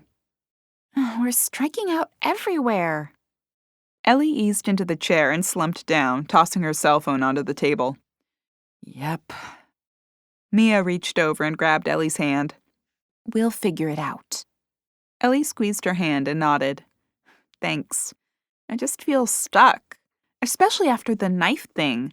When is this nonsense going to end? And before you say anything, I know it's only been a few days, but still, I'm over it. Mia offered her a half smile and a shrug. What? Ellie asked. I didn't say anything. You didn't have to. There's something you want to say. Just say it. Mia's shoulders raised to her ears as she drew in a deep breath. She wiggled Ellie's hand as she pressed her lips together. I hate to bring this up again, but Ellie, are you really sure about this move? Like, really, really sure? Ellie focused her eyes on the threatening notes in front of her. After a moment, she slowly nodded her head. I am. I know it sounds bizarre given what's going on, but I want to move here. Why? Mia questioned. You're leaving everything you know. You're moving to a new town that doesn't sound all that nice the way we suspect half of it could have done this. I don't get it. If it's the money, I bet you could get a mint for this place and solve most of your financial problems with your current house. Plus, stay invested in the businesses around here for income. And didn't you say your aunt left you a fortune? You don't need this, Ellie. I do need this. I can't explain it, and I understand how it looks to someone else, but I need to be here. I need to reinvent myself. But you don't need to, Elle. That's what I'm saying. Okay, then I want to. You're right. I could take the money and run back to Winwick. But why? Because all your friends are there. I will miss you, but I don't have much of a life there to lose. I lost my job. I hate the house because everywhere I look, I'm reminded of my louse of a soon-to-be ex-husband. My neighbors are a pain, and almost all of them somehow blame me for Toby's cheating, as if his decision to fool around with this waitress is due to some shortcoming on my part. Ellie waved her hands in the air as tears stung her eyes. I need a fresh start, away from everything. Mia frowned. Away from me. You're welcome here any time. Mia remained silent for a moment before she sucked in a deep breath. I guess I give you credit, though. You saw an opportunity and you took it. Ellie chuckled.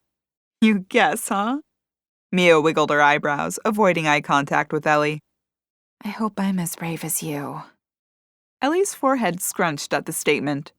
She opened her mouth to reply when her ringing cell phone interrupted her. It's Mac.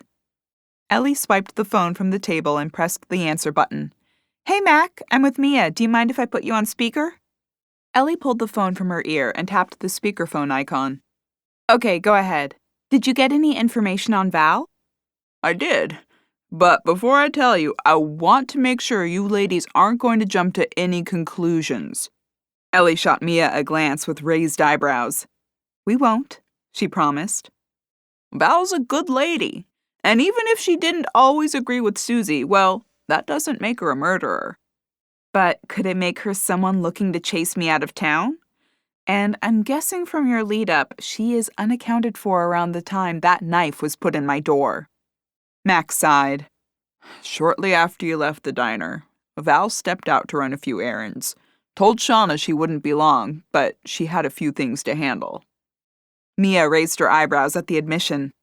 So she could have come out to the manor, stuck the knife with the note in Ellie's front door, and gone back to the diner. Appears that way, Max said. I asked around a few other places, grocery store, bank, etc., but whatever errand she had didn't have to do with any of those places.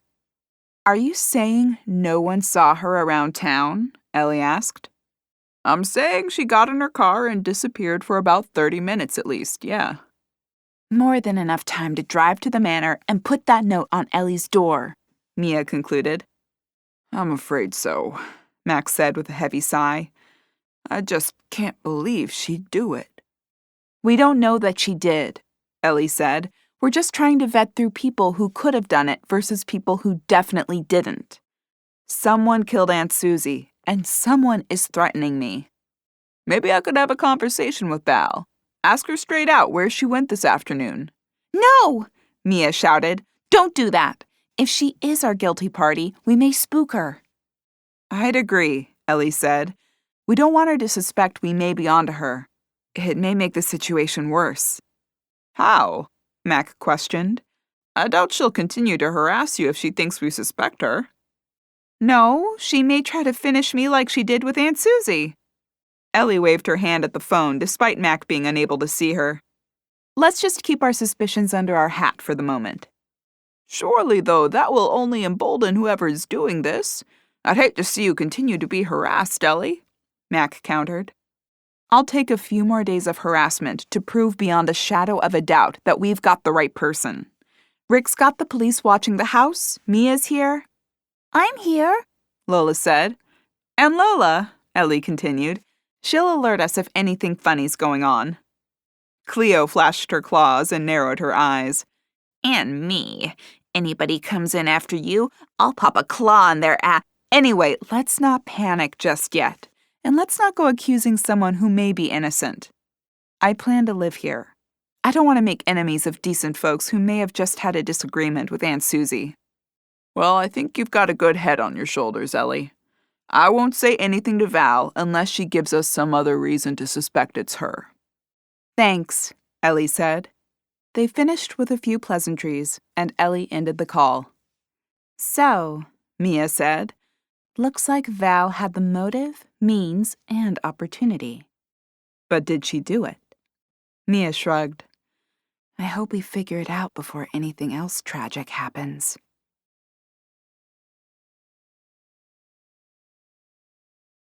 Chapter 22. Ellie startled awake to the raucous sounds of Lola's barking. With slits for eyes, she glanced around the room. The dog was nowhere in sight. "What now?" she murmured as she flung the covers off and swung her legs over the bed. I don't know, Cleo hissed from under the bed. Lola went tearing out of here like the bed was on fire. Ellie tugged her robe on and shuffled across the room with her eyes half closed. "Lola, what are you barking at?" she called over the railing. Mia hurried down the hall in bare feet. What's going on? Ellie thudded down the stairs. "I don't know. The dog barks at everything." She reached the landing and swung around toward the front door, continuing down the staircase. Lola paced the floor below, howling and snarling at the door. "What are you—" Ellie froze mid-step, still 2 feet from the lower floor. Her eyes widened. Lola, get back, she whispered. She inched down the remaining 2 steps and tried to wave the dog behind her, keeping her eyes trained on the front door. Moonlight streamed through the frosted glass on either side of the wooden barrier.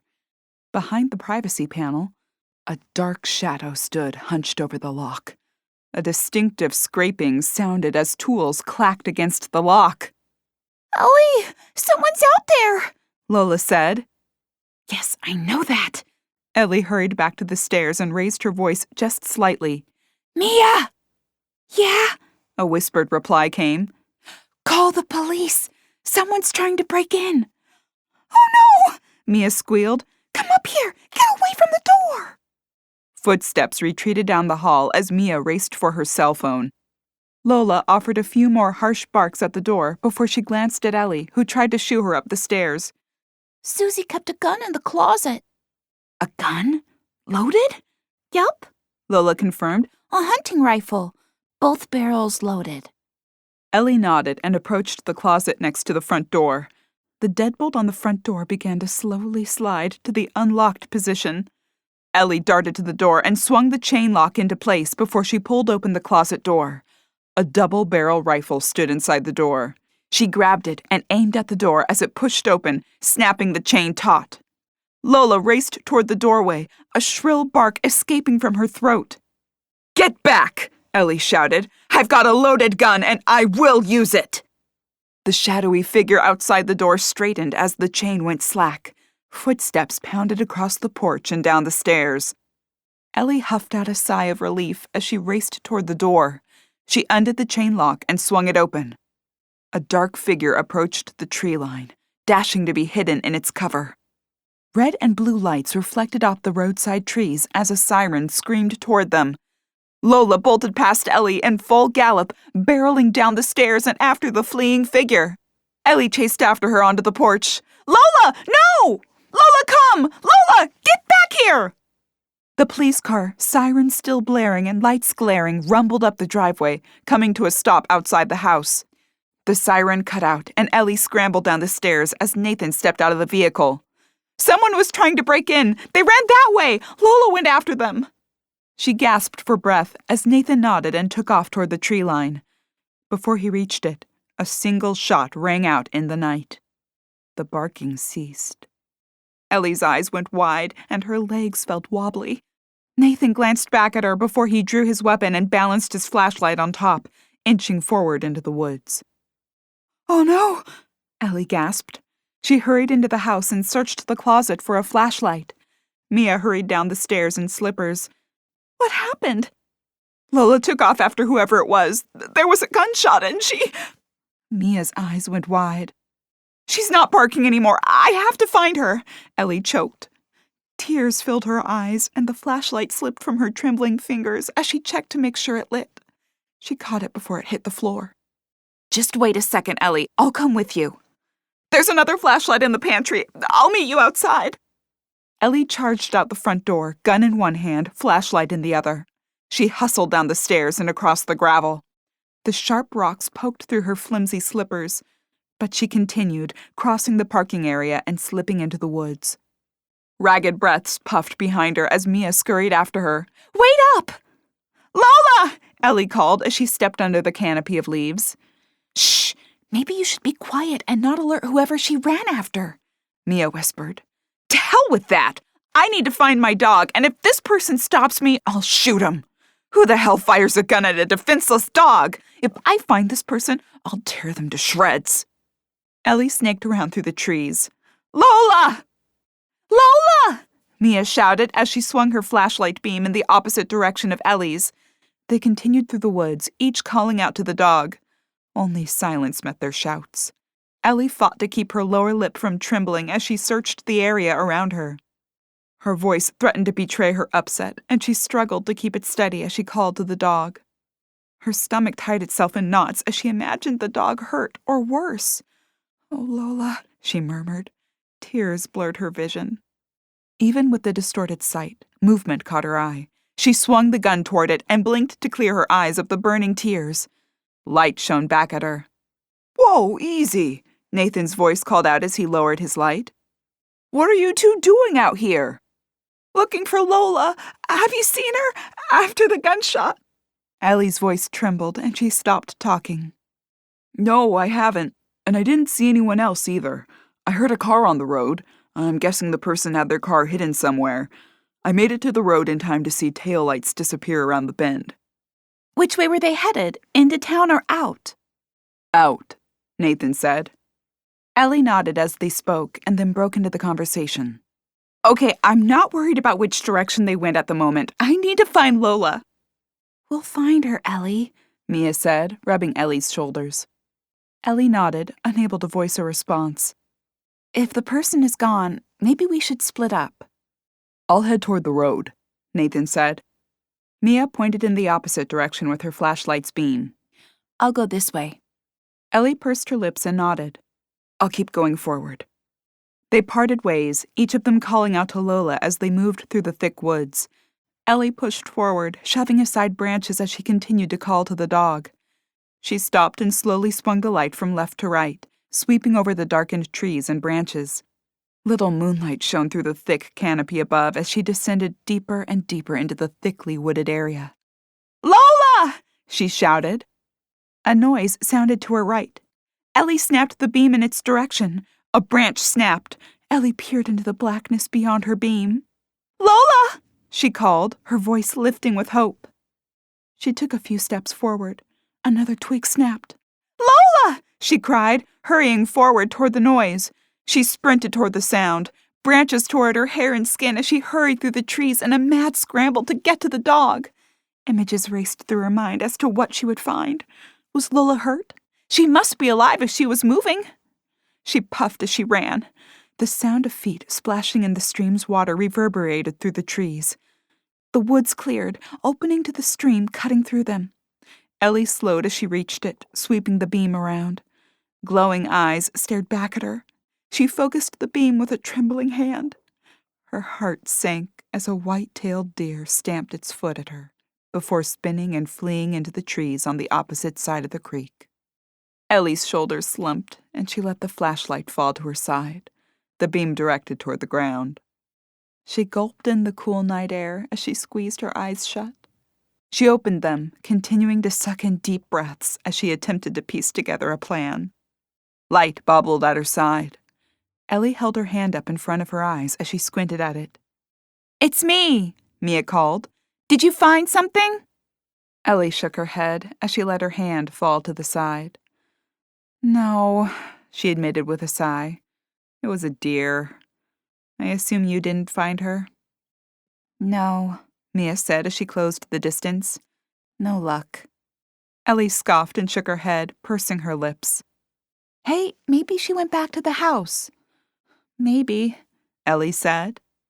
Mia squeezed her upper arm and offered a weak smile.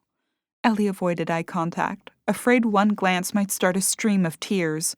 The water gurgled softly in the late night air as she swallowed the lump in her throat. "Hey, we'll find her," Mia said. Ellie bit her lower lip and swiped at a wayward tear that fell from her cheek. "We didn't find her hurt somewhere, or worse. We'll find her. She probably got scared when she heard the gunshot and ran off." "Yeah," Ellie choked out.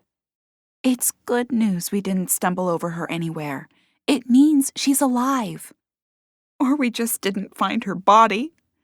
Or she slinked off somewhere and she's hurt or dying." Ellie's voice broke, and the tears she'd held back to this point spilled over, staining her cheeks. Mia reached out and pulled Ellie into an embrace. "You can't think like that. We'll find her." "I should have been more careful," Ellie sobbed. "I shouldn't have yanked the door open like that. She was so upset. I should have realized she'd run off after the person." "You couldn't have known she'd take off." Ellie's shoulders shook with sobs. "I could! That's what dogs do!" "Shh," Mia soothed. "It's not your fault. You've never had a dog before in your life. You couldn't have known." Ellie leaned back, wiping at her cheeks. "I did. "When?"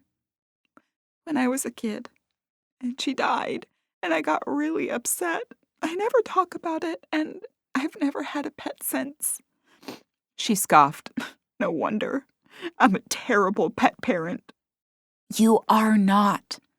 We'll find her. But it's impossible in the dark.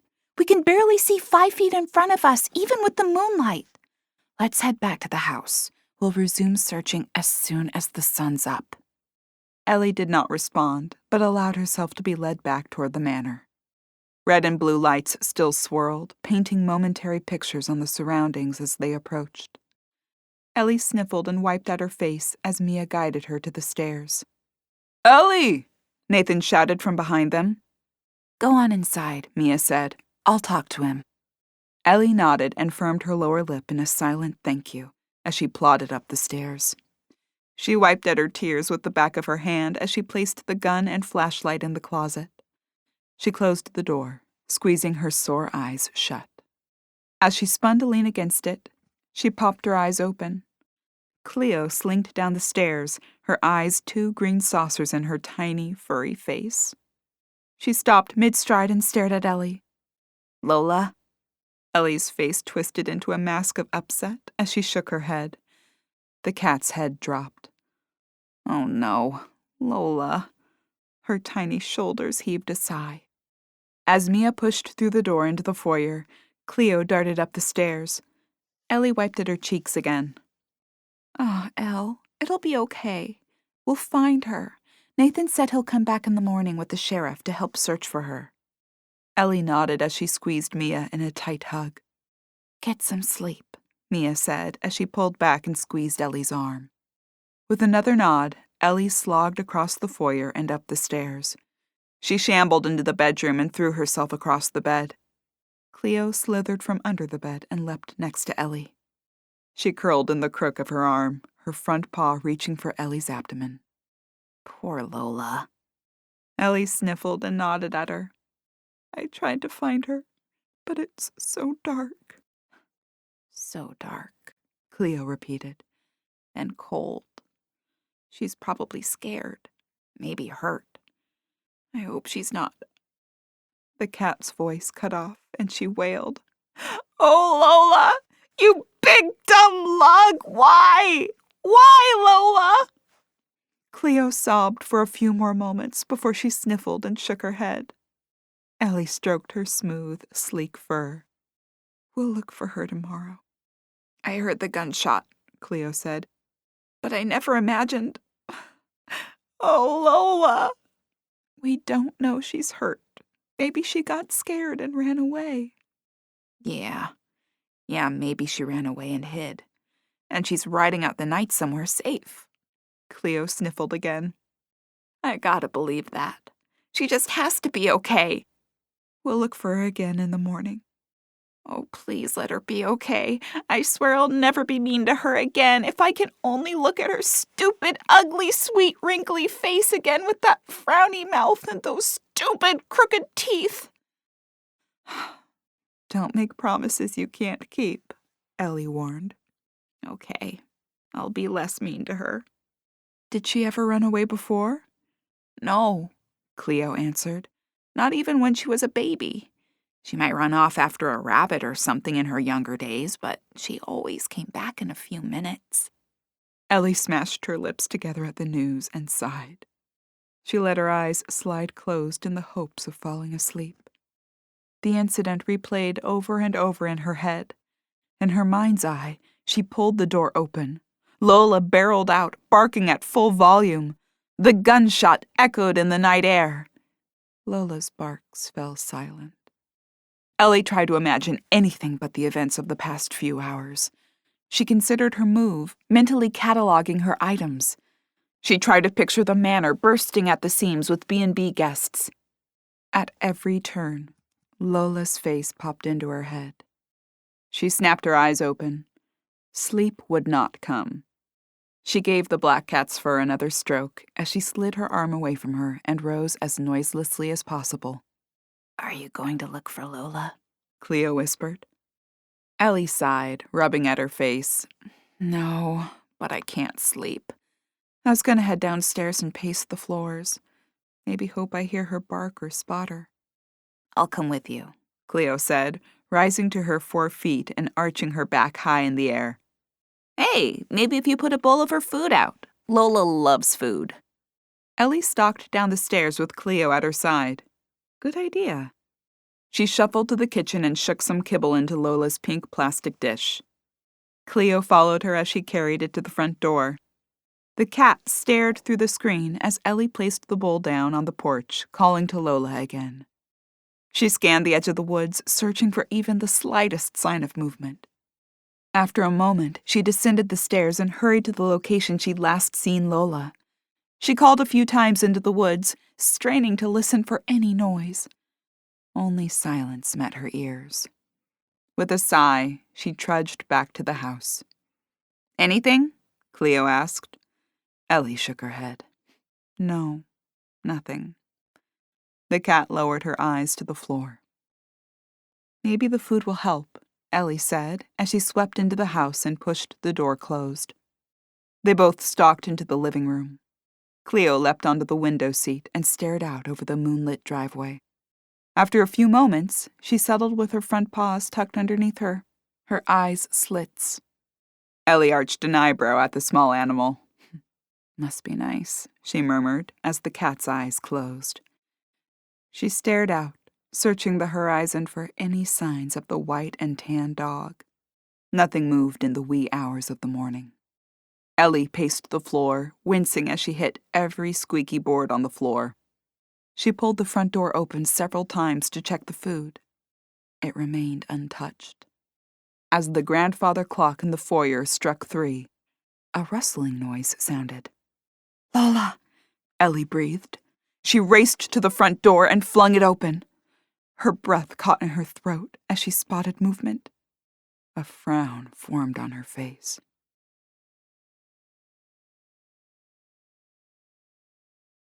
Chapter 23. A raccoon climbed the stairs, sniffing in the air at the dog food. Its black-rimmed eyes focused on the pink bowl. "Get out of here!" Ellie shouted at it. It crept up another step, nose wriggling. "I said go!" Ellie pushed the screen door open and stamped her foot on the wooden porch. The raccoon slouched down. Ellie peered over the stairs as its head popped up again. "Get!" she barked again, removing her slipper and waving it at the animal. The raccoon backed down the stairs and waddled away. It took one last glance back at the house before it scampered away into the woods. "What'd Roxy want?" Cleo inquired as Ellie climbed the stairs. "Has she seen Lola?" "Roxy?"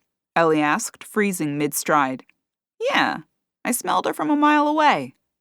"Can she talk too?" Ellie asked. "Of course she can, though she only speaks French." Are you serious?" Cleo rolled her eyes and huffed. "No, why would a raccoon speak French? She speaks English like everybody else." "Well, she didn't say anything to me." She's probably hungry." Cleo slinked out the door as Ellie pulled it open. "Hey, Roxy! Roxy, you still there?" The raccoon scurried around the side of the house. Hi, Cleo, she said. "Sorry about Ellie. She's new around here." can she hear me? "Yeah, she can. Same as Susie." Oh, I didn't realize. Most people don't hear us. Roxy said. Ellie lifted her eyebrows. "Nothing surprises me anymore. Sorry about before. I thought you were trying to steal the food." Steal it? I may look like a bandit, but I'm just hungry. I've got 4 mouths to feed back at home. "Again?" Cleo said. "Didn't you just have 4 kids last summer?" Roxy shrugged, holding her paws out to the sides. What are you gonna do? Anyway, I figured you put the food out for me. "No, I put it out for Lola. She ran away earlier. She may be hurt." Oh no, what a shame. Cleo shook her head. It's terrible. Have you seen her, Roxy?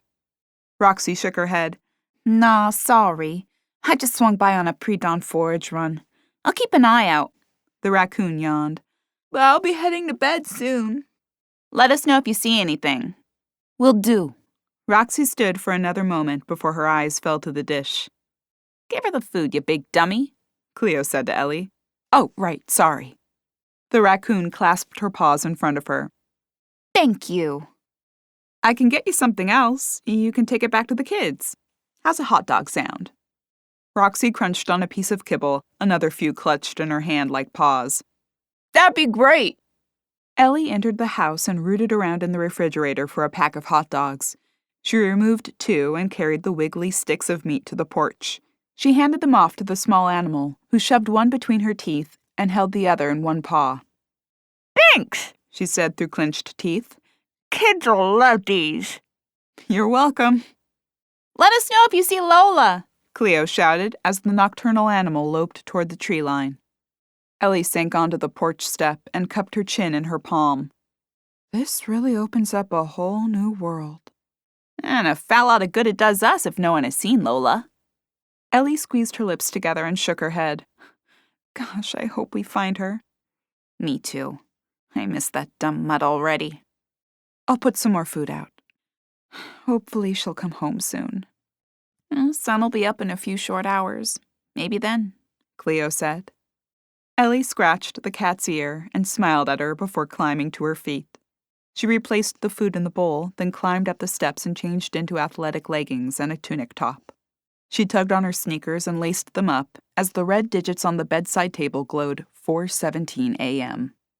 Ellie grabbed her phone from the charger next to the clock and tapped around, searching for the sunrise time. With a sunrise time of 5:37 a.m., she had just over an hour to wait to resume the search. With a deep sigh, she shoved the phone into the side pocket of her pants and plodded down the stairs. Within minutes, the smell of freshly brewed coffee floated through the air as the rich brown liquid drizzled into the coffee pot. Ellie breathed in the aroma, hoping it alone helped refresh her. Nervous agitation kept her on edge, unable to rest, relax, or sleep until she found the dog. She drummed her fingers on the counter as she waited for the pot to fill. As it approached half full, she yanked it from the maker and poured herself a mugful, taking a sip without adding cream or sugar. She grimaced at the bitter flavor as she returned the pot to continue brewing. She dumped 2 heaping spoonfuls of sugar into the dark liquid and swished the spoon around before taking another sip. She'd finished almost 3/4 of the cup when Mia appeared, stretching and yawning in the doorway. She wrinkled her forehead and offered Ellie a consoling glance. "Did you get any sleep?" "No, not a wink. I just want to get back out there and search for her. It's getting lighter. I'm going to leave as soon as I finish this cup of coffee." "Wait for me, please. You shouldn't be out there running around all alone. I can at least go out and call for her. I set some food out last night." "No hits?" Mia asked after gulping down a large sip of coffee. "Only by a wayward raccoon." "Roxy isn't wayward," Cleo said as she rubbed against Ellie's legs. "Are you hungry? I'll get Cleo fed while you fuel up and change," Ellie said to Mia. She cracked open a can of cat food and emptied it into Cleo's bowl as Mia darted out of the room, coffee mug in hand. Cleo leapt onto the counter and sniffed at the bowl Ellie set out for her. The cat wrinkled her nose at it and inched away from the dish. "No?" Ellie asked. "I can't eat," Cleo admitted. "How can I eat with all this quiet? What I wouldn't give to hear that big lug chomping on her food down below me." Cleo's chin sank to her chest. "We're going to find her," Ellie said, stroking the cat's head. Mia appeared in the doorway, hair pulled up into a ponytail and in athletic clothes. Aw, not hungry, kitty? "No, how can I eat? My best friend is missing. Maybe dead. The cat glanced at Ellie. Is she serious? "She's too upset to eat. I think she's missing Lola." Aw, poor kitty. Do you miss your buddy? Mia inquired, her voice rising a few octaves. Why is she talking to me like I'm a baby? "Don't worry, Cleo. We'll find Lola," Ellie answered. She tilted her head as she swallowed the last of the coffee from her mug and set it in the sink. "I'm heading out. If you want breakfast first, I'll stick around the house until you're ready." No, I'm good. I'll grab a protein bar. Mia said, ducking into the pantry and emerging with a wrapped oatmeal bar. You want one? Ellie shook her head. You need to eat. I couldn't stomach it. I'm lucky I got the coffee down. Mia unwrapped her bar as they trudged down the hall. Ellie pulled the door open and jumped, startled. A figure loomed on the porch in the early morning light. Ellie pressed her hand to her chest as she blew out a sigh of relief. "Oh, Jake, you scared me." "Hey, Ellie. Sorry." "What are you doing here? It's not even 6. "Yeah, reporters need to start early to get the scoop." "And you started here?" "Scarlett sent me. About the break-in and missing dog. Have you found her yet?" Ellie fluttered her eyelashes at the remark. "No, we haven't. I was just heading out to look for her. I'm sorry, I don't have time for questions right now." "No problem. I can help search for her." "You don't have to do that." "I'd like to help find her." Ellie nodded, pressing her lips together in a slight, tight-lipped smile. "Okay, that would be great." "Oh, by the way," Jake said as the two women stepped onto the porch, "I have the handwriting sample you asked for. Remind me to give it to you when we come back." "Thanks. Jake, this is my friend Mia. Mia, meet Jake Braden, one of the local reporters." They exchanged pleasantries before descending the porch steps. A marked police cruiser pulled down the drive as they stepped onto the gravel. Rick emerged from behind the wheel, and Nathan popped out of the passenger's side. "Good morning," Rick said with a wince. "Lola come back yet?" Ellie shook her head. "No, I put food out on the porch and watched for her all night, but nothing yet." Rick pursed his lips and nodded. "Well, we'll get on out into the woods there and see if we can find her. Probably got scared by the gunshot and hid somewhere." "That's what I'm hoping," Ellie said. "Mia and Jake are going to help look too." Another car blazed a trail down the driveway as Rick swung his door shut. The car screeched to a halt, and Mac leapt from inside as the car rocked back and forth. "Did she come home yet?" "No, we were just heading out to look for her." "Oh, heck, Ellie, I can't believe this. When Rick told me at the coffee shop this morning, I nearly fell over dead. I'll help you look." "Thanks, everyone." Ellie glanced around. "I guess we should split up, go in different directions." Rick nodded. "Nathan, you go west. I'll head toward the south. Ellie and Mia, you take the east, and Mac and Jake can go north." Everyone agreed and set off in their assigned direction. The women headed toward the rising sun. Mia shielded her eyes from the bright yellow ball peeking over the wooded horizon. I think they sent us in this direction because of the sun, Mia lamented as she slid a pair of sunglasses onto her face. Shouts from the other directions reached their ears. Ellie called out to the dog. Nothing but the singing of birds answered back. She scanned the ground for any sign of paw prints or blood. Hey, I hate to sound so suspicious, but do you think it's weird that Jake kid showed up this morning and knew Lola was missing? What do you mean? Ellie questioned as she scanned the area, picking her way through the trees. I mean, before 6 a.m., the local newspaper already knew the dog was missing and you had trouble overnight. What are the chances? Mac knew, Ellie answered. Maybe Scarlett overheard them talking about it. Jake got here before Mac. Mac came right after the sheriff. He probably grabbed a coffee before he came over to your place, and Mac followed him. Ellie furrowed her brow as she considered the timeline. So, what are you saying? I'm saying, is it possible Scarlett knew the dog was missing because Scarlett is the one she ran after? She's on the suspect list. Ellie stopped walking and stared at Mia before her eyes lifted to the sky. Her eyebrows raised. Oh! Still, would you send the kid reporter out after you knew you did it? Maybe she feels bad about the dog. Or maybe she wants to make it look good. Or maybe she's hoping he gets some information like we know who it is or we suspect. Maybe she's trying to figure out how much you saw. Wow, that's... Well, I'm not even sure I know what to say. She has some nerve to send Jake out here if she's the reason Lola's missing. I can't wait to compare the writing sample he has, Mia said. I can't wait to find Lola. They continued through the woods, calling to the dog and scanning the area for any clues to her location. After 2 hours, Ellie stopped walking, leaning her back against the trunk of a large oak tree. She wiped at her brow. Maybe we should head back and see if anyone's found anything, Mia suggested. Ellie scoffed, but didn't respond as she stared off in the distance. I don't mean give up. I just could use a bottle of water, and maybe someone else found a sign of her. It would be better if we concentrated our search in an area where she may have been. You're right, Ellie said. I could use a drink, too.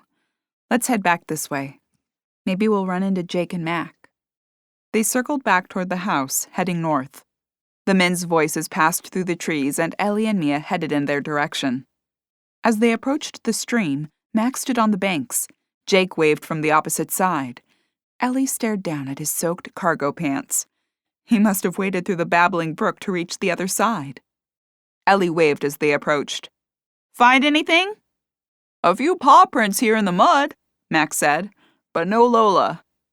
Are they fresh? Mia inquired. I'd say they could be from last night, Mac answered. Oh, Jake, you're soaked, Ellie called across the creek. It's okay, I don't mind. Come back across. Let's regroup at the house. See if Rick and Nathan found anything. We can stay out a little longer, Mac countered. I'm not planning on staying at the house long. Just enough to grab some waters, maybe a few treats, and head back out. You go ahead back. I'll stay out here, Mac began. No, Ellie said. Look, I understand you want to keep searching. I want to keep searching too, but everyone needs a minute to sit down, grab some water, and create a new plan. We haven't found a trace of her outside of these prints. Mia crouched over the muddy paw prints. Maybe we should concentrate our efforts up here where she may have been. Mac pointed at her. Good idea. She stood and wiped her hands against her leggings. Let's head back and grab the other two. Ellie stared down at the smudged paw print. She scanned the small rise in the land across the water. Come on, Elle, just for 30 minutes or so to regroup. Ellie nodded. Jake leapt into the stream and waded across in the knee-high water. He climbed out, wringing his pant legs out before joining them. The wet khaki material, now a shade darker, clung to his shins. Ellie stared at the dripping pants. I'll get you a towel when we get back. Oh, it's okay, they'll dry. Thanks for helping with the search, by the way. Do you need to be getting back to the paper? Mia asked. Oh no, I can stay and help. Mia narrowed her eyes at the young man. How did you find out about the incident anyway? Scarlett heard it on the scanner. Mia raised her eyebrows. In the middle of the night? Jake nodded as he swiped a hand through his dark hair. She listens to the thing day and night. I swear she doesn't sleep. Mia continued to eye him. She's serious about her work, huh? Ellie said to fill the silence. I can't imagine there's much in a town like this. There usually isn't. At least not until Susie died and you showed up. Glad to know I can bring the drama, Ellie said. They emerged from the tree line and strode to the house. Rick stood at the car, speaking into the car's radio. Nathan emerged from the woods moments later. Anything? Ellie called to them. Rick gave a shake to his head. Nothing. You? A few muddy paw prints by the stream. We came back to grab a few bottles of water and regroup. Come on in. I've got coffee on, too. The group followed Ellie into the manor. Help yourself to coffee and water in the kitchen. I'm going to run up and grab a towel for Jake. She hurried up the stairs and grabbed a towel from the linen closet. Cleo peeked from within the master bedroom. Lola? Ellie shook her head. The cat sighed and spun to stalk back into the bedroom. Ellie stared after her for a moment before returning downstairs. As she entered the kitchen, she handed the towel off to Jake. He pressed the towel against his wet pants. Thanks. I'll stop at home and change before I head back to the Herald. Do you have the note? Mia asked. Uh-huh, he answered, dropping the towel and digging in his bag. He pulled a few sticky notes inside a plastic baggie. Bright red ink stained the white paper. Mia snatched the bag from his hand and laid it on the table next to the others. Comparing writing? Mac inquired as he sipped at his coffee. Yeah, Mia answered, snapping her head back and forth between the new samples from Scarlett and Susie's threatening notes.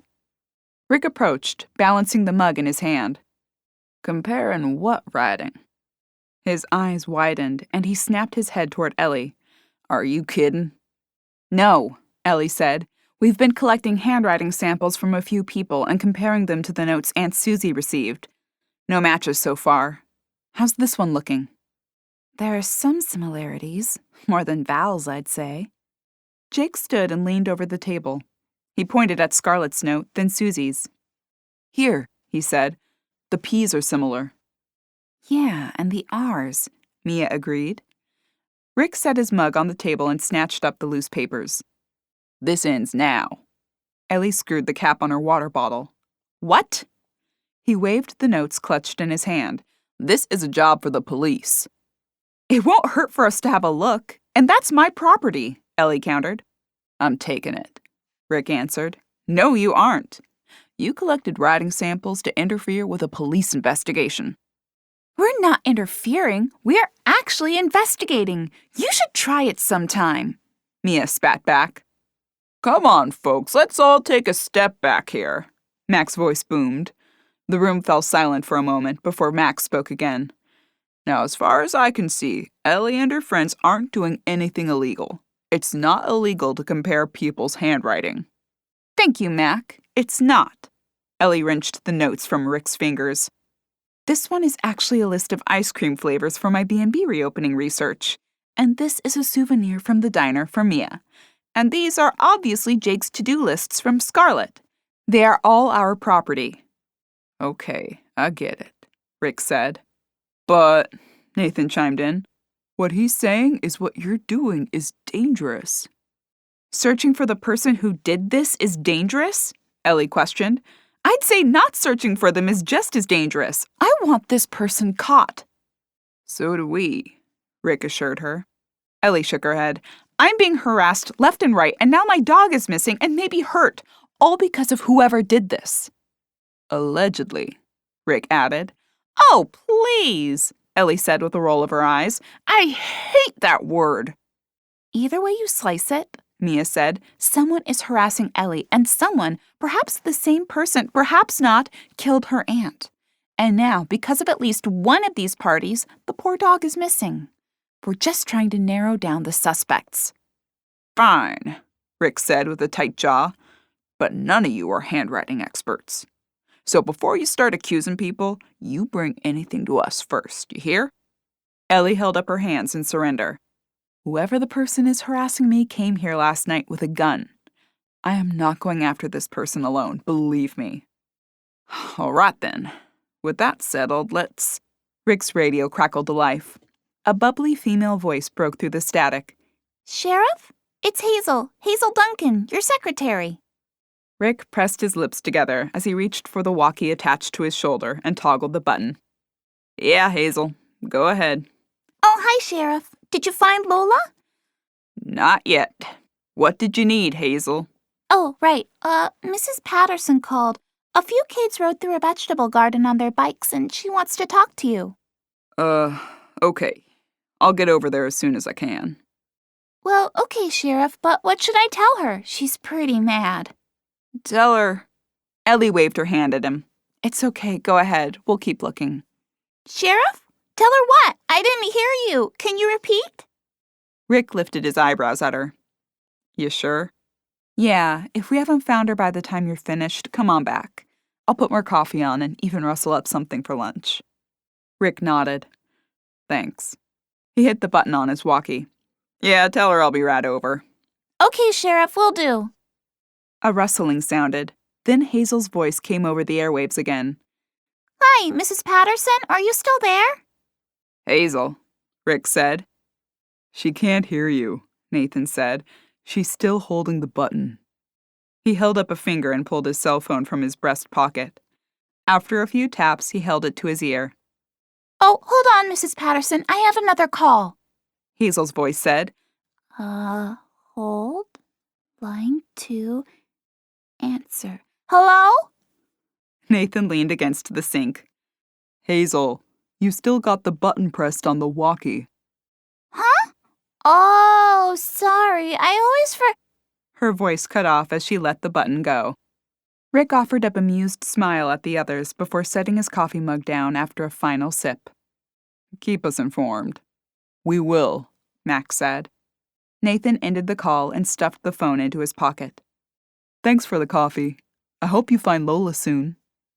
Thanks, Nathan, Ellie said as she walked them out. She returned to the kitchen to find Jake on his phone, and across the room, Mac with his phone glued to his ear. Mia studied the notes. No, not yet, Mac said. Nothing yet, Jake echoed. Ellie shuffled to Mia and stared over her shoulder at the papers spread across the table. None of these really look like a match. Okay, Scarlett, see you later, Jake said before ending the call and dropping his cell phone into his pocket. He joined the women at the table. Everything okay with the dragon lady? Ellie questioned. Yeah, she wanted to know if we found Lola yet. He studied the notes. The S's are completely different. Yeah, but that could be because she's disguising her handwriting, Mia answered. Clearly she writes very distinctive S's when she signs her name, but maybe she avoided doing that so she couldn't be identified. Jake rubbed his neck. I just don't think it's her. I mean, Scarlett can be a pain in the you-know-where, but murder? Potentially harming a dog? I don't see it. In fact, she just offered to come out and help us search. Yeah, because it's her fault, Mia countered. Well, that'd be real nice, Max said. I'm sure Ellie will appreciate it. I know I will. Ellie wrinkled her forehead as Mac mentioned her name. She glanced at him and shrugged in question. He held a finger up as he finished the call. After a moment, he pulled the phone from his ear and tapped it with his thumb. That was Val. She's going to send over some lunch for everyone so we can continue the search. She said she'll stop over after her shift, too, to help. Oh, that's nice, Ellie said. Unless she did it and she's feeling guilty, Mia said. I really don't think anyone we've got samples for so far is guilty. None of the handwriting matches that closely. So it's one of these others, Mia said, picking up the list and studying it. We can work on getting a few more samples once we find Lola. For now, I'm going to concentrate on that and head back out there. I just need another sip of...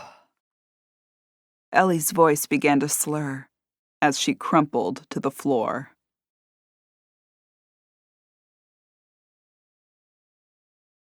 Chapter 24. Ellie? Ellie! Mac's voice called. Huh? Ellie's eyelids fluttered open, and she glanced up at the concerned faces hovering over her. Easy now, Mac said. You fainted. What? Ellie questioned, rubbing her forehead. Oh, for heaven's sake. She struggled to push herself up to sit. Easy, Elle, Mia said, kneeling beside her. I'm fine. I just didn't eat anything this morning, and I was up all night. I'm okay, though. She eased herself up to sit. Do you feel woozy at all? Jake asked. No, I feel okay. I think you should lay down for a bit before Val gets here with lunch, Mac suggested. No, I'm okay, Ellie answered. I really just want to keep searching. Elle, I think Mac's right, Mia said. Well, that's a first. I'm serious. We've got a few hours before lunch. Eat a protein bar and lay down. Even if you don't sleep, it'll help. Ellie shook her head. I want to find her. She's out there all alone, maybe hurt. We'll keep searching. Just take an hour. Ellie reached her hands up to them to help her from the floor. She stood on wobbly legs, concentrating on keeping her balance. Her head pounded at the temples, and her vision threatened to close to a pinpoint again as she stood. She couldn't continue searching even if she wanted to. She clutched Mia's hand as she sank onto the hard kitchen chair. Okay, I'll eat an energy bar and lay down for an hour. But if you find her, wake me. We will, Mia promised, as she ducked into the pantry and emerged with a pre-packaged oatmeal square. Ellie tore open the corner of the package and bit off a chunk. She chewed it, hoping she could find the strength to swallow. She forced it down and chased it with a few swallows of water. Come on, Elle, Mia said. I'll take you upstairs. You know, I probably could go out with you guys. No, Mia insisted. You need some rest. Now up to bed. Okay, Ellie said, raising her hands in surrender as Mia led her from the kitchen. They climbed the stairs, and Ellie shuffled into her room and curled up on the bed. Mia motioned to the window. Want me to pull the shade? No, I'm fine. Mia cocked her head at Ellie.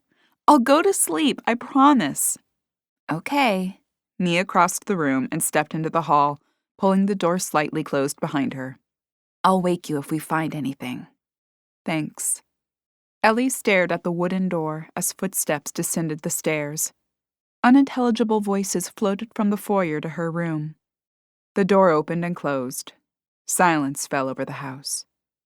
Ellie sighed and pursed her lips, squeezing her eyes closed. A sleek patch of fur swept past her hand. Her eyes fluttered open to find Cleo staring at her. She smiled at the cat. Hey, sweetie. Nothing yet? Ellie shook her head as she ran her fingers down the cat's back. No, they're out looking now, but I could barely stand up. You get the vapors? Ellie chuckled as she rumpled the cat's fur. I did. Maybe you should take a nap. Let's hope when we get up, we have a nice surprise. The cat curled up, pressing her back against Ellie's chest. Ellie wrapped her arm around the fur ball and kissed the top of her head. Purring filled the air and vibrated against Ellie's stomach. She nestled into the pillow and closed her sore eyes. Within moments, she drifted off to sleep. Dark halls spanned in front of and behind Ellie. She stood in the middle, glancing over her shoulder, then in front of her. Lola! She called. Her voice echoed off walls. Overhead, a fluorescent light flickered before it died. Eerie shadows stretched down the hall. Ellie glanced up and down again before calling for the dog again. The pitter-patter of claws tapped a tune out on the tile floor. Ellie spun in search of the source. Movement caught her eye down the hall. Lola hurried away from her. Lola! She called as she followed the dog. Lola's trot turned into a run, and she disappeared around a corner. Ellie hurried toward it, swinging around the edge and staring down the hall. She found it empty. Lola! She called. The tap-tap-tapping sounded again on her right. She glanced down the first corridor, but found it empty.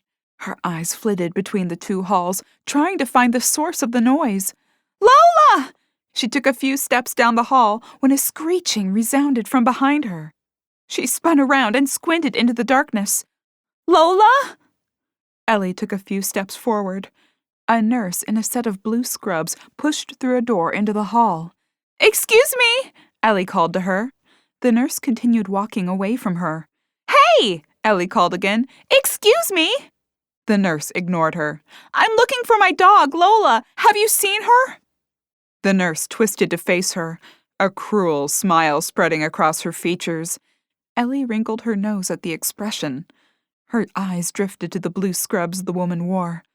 Red blood stained them. Ellie's eyes widened and her jaw dropped. Is that blood? The nurse offered a harsh cackle and continued to stalk away from Ellie.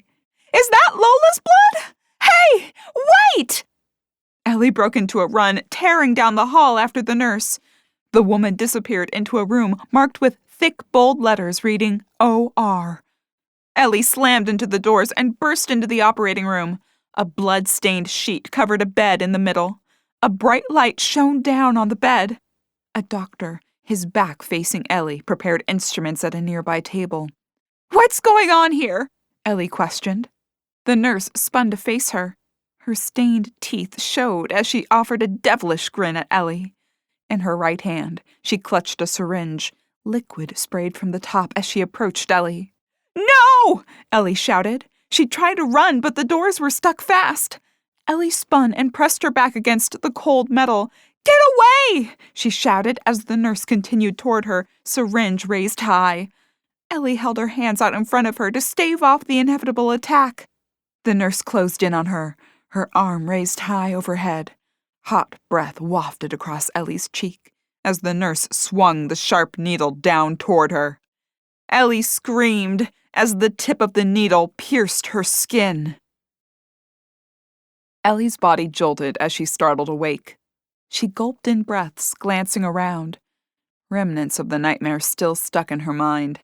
Her circumstances flooded back to her, eliciting a sigh. Her heart broke all over again as she recalled the missing dog. As her heart stopped thudding in her chest, she checked the clock. It read 12:23 p.m. She'd slept longer than she hoped.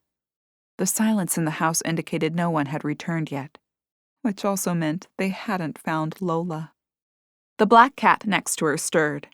She yawned and stretched her front foot out before rising to her feet and arching her back. What time is it? A little after noon, Ellie reported. She swung her legs over the edge of the bed and hovered there. Her head still throbbed. She pressed her hands to her temples and winced. She climbed to her feet and shambled to the bathroom. After tossing back 2 acetaminophen tablets chased with water, she pulled her hair into a ponytail and headed downstairs. The front door popped open as she reached the final step. "Oh, Ellie!" Max said as he pushed through the door. "Did you find anything?" He shook his head, his eyes downcast. "But we'll be right back at it as soon as we fuel up." He held the screen door open. Val ducked under his arm and entered the foyer, carrying 2 large bags of food. The scent of French fries and chicken tenders filled the air. The woman offered Ellie a consoling smile. "How you holding up, honey?" Ellie raised her eyebrows. "I'll be better when we find her." Val pulled her lips into a thin line and nodded. "Here, let me take those," Ellie said. "I've got it. Can I just set this out in the kitchen?" "Oh, yes, thank you," Ellie said. "And what do I owe you for this?" "On the house," Val said with a wave of her hand. "I couldn't possibly let you do that. This is too much." "Don't worry about it," Val said as she dumped both bags onto the kitchen table and began to unload them. Max shook his head. "Best not to argue with her." That smells great." "Are Mia and Jake still out there?" "They were checking out another spot, but they should be back in a few minutes." "And you found nothing?" Mac winced. Hushed voices sounded in the foyer before he could answer. Ellie stuck her head into the hall. "Anything?" she called to them. Hey, Elle, did you get any sleep? "Some, yeah. No sign of her? Ellie persisted. Jake pursed his lips and stared down at his shoes. Mia joined them in the kitchen. Food smells great. What are you not telling me? Nothing, Max said, other than we didn't find Lola. But we're going to head back out just as soon as we fuel up. Jake joined them, and Ellie stared at him. Jake? Huh? He squeaked. Did you find something? Jake grabbed a paper plate as Val laid them out and used the tongs to grab a few chicken fingers and some fries. He shoved a salty shoestring fry into his mouth. Eat, Elle, Mia encouraged. I will as soon as you're honest with me. You found something, didn't you? Unfortunately, Mac answered, we didn't find anything. No paw prints, no chunks of fur on any trees, nothing. We're not giving up, but we're just not sure where to look next. You didn't find anything by the creek where we saw the prints? Mia shook her head. We searched for more prints, but we found none. Ellie nodded as she grabbed a plate. Well, we haven't found anything definitive yet, so I'm not giving up. Mia smiled at her. We'll head back out as soon as we've all eaten something. I'll join you, Val said. Got the diner covered? Mac questioned. Yeah, I called in Sarah and Amy. They've got it for the afternoon. Thanks, Val. I appreciate that, Ellie said. You're welcome. They ate the meal Val provided in relative silence. Ellie's headache dulled as the food pushed the pain relievers through her system. Her heart hung heavy as she considered the lack of clues pointing toward the dog's location. She glanced around at her friends. They'd spent the entire morning searching for the dog and came up empty. She could read the tiredness on their faces and in their bodies. How long could they keep this up? How long before they gave up on her? 24 hours? 48? She squeezed her eyes shut and pushed the thoughts from her head as she finished her last fry. This was really great. Thanks, Val. Yeah, really hit the spot, Jake said. Mac rubbed his fingers against a napkin before tossing his plate into the trash compactor. Gave me enough energy to get back out there. You ready, Ellie? Ellie rose to her feet. I am. She glanced at the others. Listen, I appreciate everyone's help, but if anyone's tired or... We're fine, Mia said. We're ready. Yeah, I'm all good, Jake said. Val, why don't you and I take the area further north on the creek? Mia suggested. Ellie, Mac, and Jake can go back to where we found the paw prints in case we missed something. Sounds like a plan. They grabbed bottles of water and headed out the front door. Ellie stopped mid-stride as she stepped down onto the first step off the porch. A woman dressed in bright red hiking boots, khaki cargo shorts, and a red capelet stood holding a small pooch. Scarlet? Ellie questioned. She pulled her sunglasses down her nose and stared over them. I'm here to help. Help with what? Ellie inquired, still studying her odd outfit. With the search, of course. We may not see eye to eye in business, but I have a soft spot for pups. She jiggled the tiny chihuahua in her arms. Isn't that right, Pookie? The dog lapped at her bright red, puckered lips. Well, thank you, Ellie answered. We were just heading out. I brought Pookums along. Maybe she can sniff out something to help us. Good idea, Scarlet, Max said. We found some paw prints this way. Come with us. If you ladies find anything that way, give us a shout and we'll send Scarlet and Pookie over. Do you really think that dog can smell out anything? Mia asked. Scarlet's posture stiffened and her expression soured. She arched an eyebrow. Pookie has a very sensitive nose. She tilted her head to face Ellie. Lead the way, Ellie. Ellie offered her a fleeting smile before they set off toward the stream's edge where they'd found the paw prints. Mia and Val headed off in the opposite direction, approaching the stream north of them. We concentrated on this side of the stream earlier, Jake explained. Maybe we should cross it. Ellie nodded at him. I'm game. Scarlet marched next to them with a flamboyant step. Good thing I wore my hiking boots. Ellie glanced down at them, her forehead crinkling at the fashion boots Scarlet claimed as hiking boots. You can stay on this side of the stream if you want. Jake was soaked earlier when he crossed it. Don't be silly, Scarlet said with a chuckle. This is exactly why I wore my boots. Right. Okay, well, Ellie said as they reached the bank. I suppose I'll just wade in. There's a stone up this way, Jake said. We can hopscotch across. You'll still get a little wet, but at least you won't be soaked to your thighs. Jake led them a few yards down the bank before he hopped onto a rock. Water flowed over his shoes and lapped at his ankles, but stayed below his knees. He leapt across to another stone. Ellie winced as she eyed the jump. Jake held out his hand. Come on. Yeah, easier said than done, Ellie groaned. With pursed lips, she pushed herself from the bank and onto the slick rock. Jake caught her, steadying her as she wobbled to regain her balance. She puffed out a breath after a second and offered him a smile. I'm good, thanks. They hopscotched from stone to stone until they reached the other side. Scarlet sailed across the rocks in her adventurer outfit with no trouble. Mac lumbered behind her, making it easily with his long legs. I didn't see anything on this side early this morning, but the light was still pretty dim, so I could have missed something, Jake said. He wandered up the bank. The paw prints we saw are there, so we should start here to search. She may have crossed here. Okay, everyone spread out and start looking, Mac said. They scanned the bank for signs of muddy paw prints where the dog may have climbed out of the water. Scarlet branched out from the bank, searching the ground for any telltale signs of the dog passing through. She placed Pookie on the ground, allowing the little tan dog to sniff around. With each footstep that revealed nothing, Ellie's heart sank further.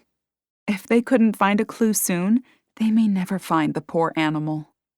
To her left, Scarlet scanned the ground as the Chihuahua nosed around in a pile of decaying leaves. The little dog pawed at them, burying her nose. Did you find something, baby? Scarlet asked. Yes, The little dog answered with a whine. Ellie hurried over toward them when she heard the dog's response. Did she find something? here in the leaves. Pookie said, nosing through them. Looks like she thinks there's something in these leaves, Scarlet said. What is it, baby? Ellie and Scarlet hovered over the spot, squinting down at it. Scarlet wrinkled her nose and pushed her chin back. Is that? Blood, Ellie answered. Dried blood. Ellie's heart pounded as she studied the droplets and smearing of the red substance in the decomposing leaves. Jake approached and stooped to examine the evidence. His head lifted, and he scanned the area further up the hill. There's more! Ellie followed the line of his finger and saw the reddish-brown color ahead on a shriveled leaf. She hurried up the hill in search of a trail, though her stomach turned as she considered what a trail of blood may mean. A lump formed in her throat as she spotted more. They followed the trail uphill, with Mac and Scarlet scurrying behind them. Scarlet scooped up Pookie as they hurried up the hill. If you need Pookie's nose, let me know, she gasped out. Maybe. I don't see anything, Ellie answered as she scanned the area past the last blood spatter. Scarlet closed the gap between them and set Pookie on the ground.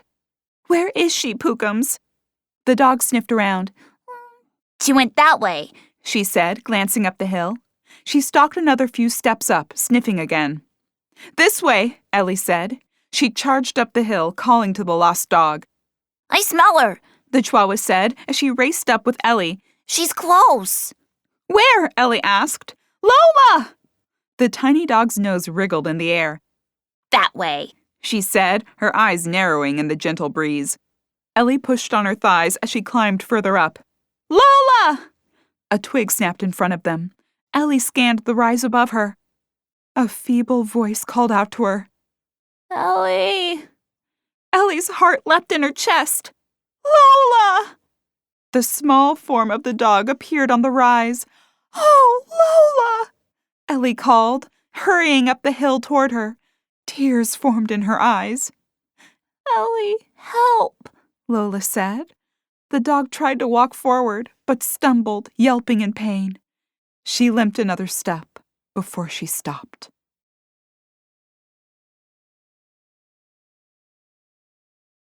Chapter 25.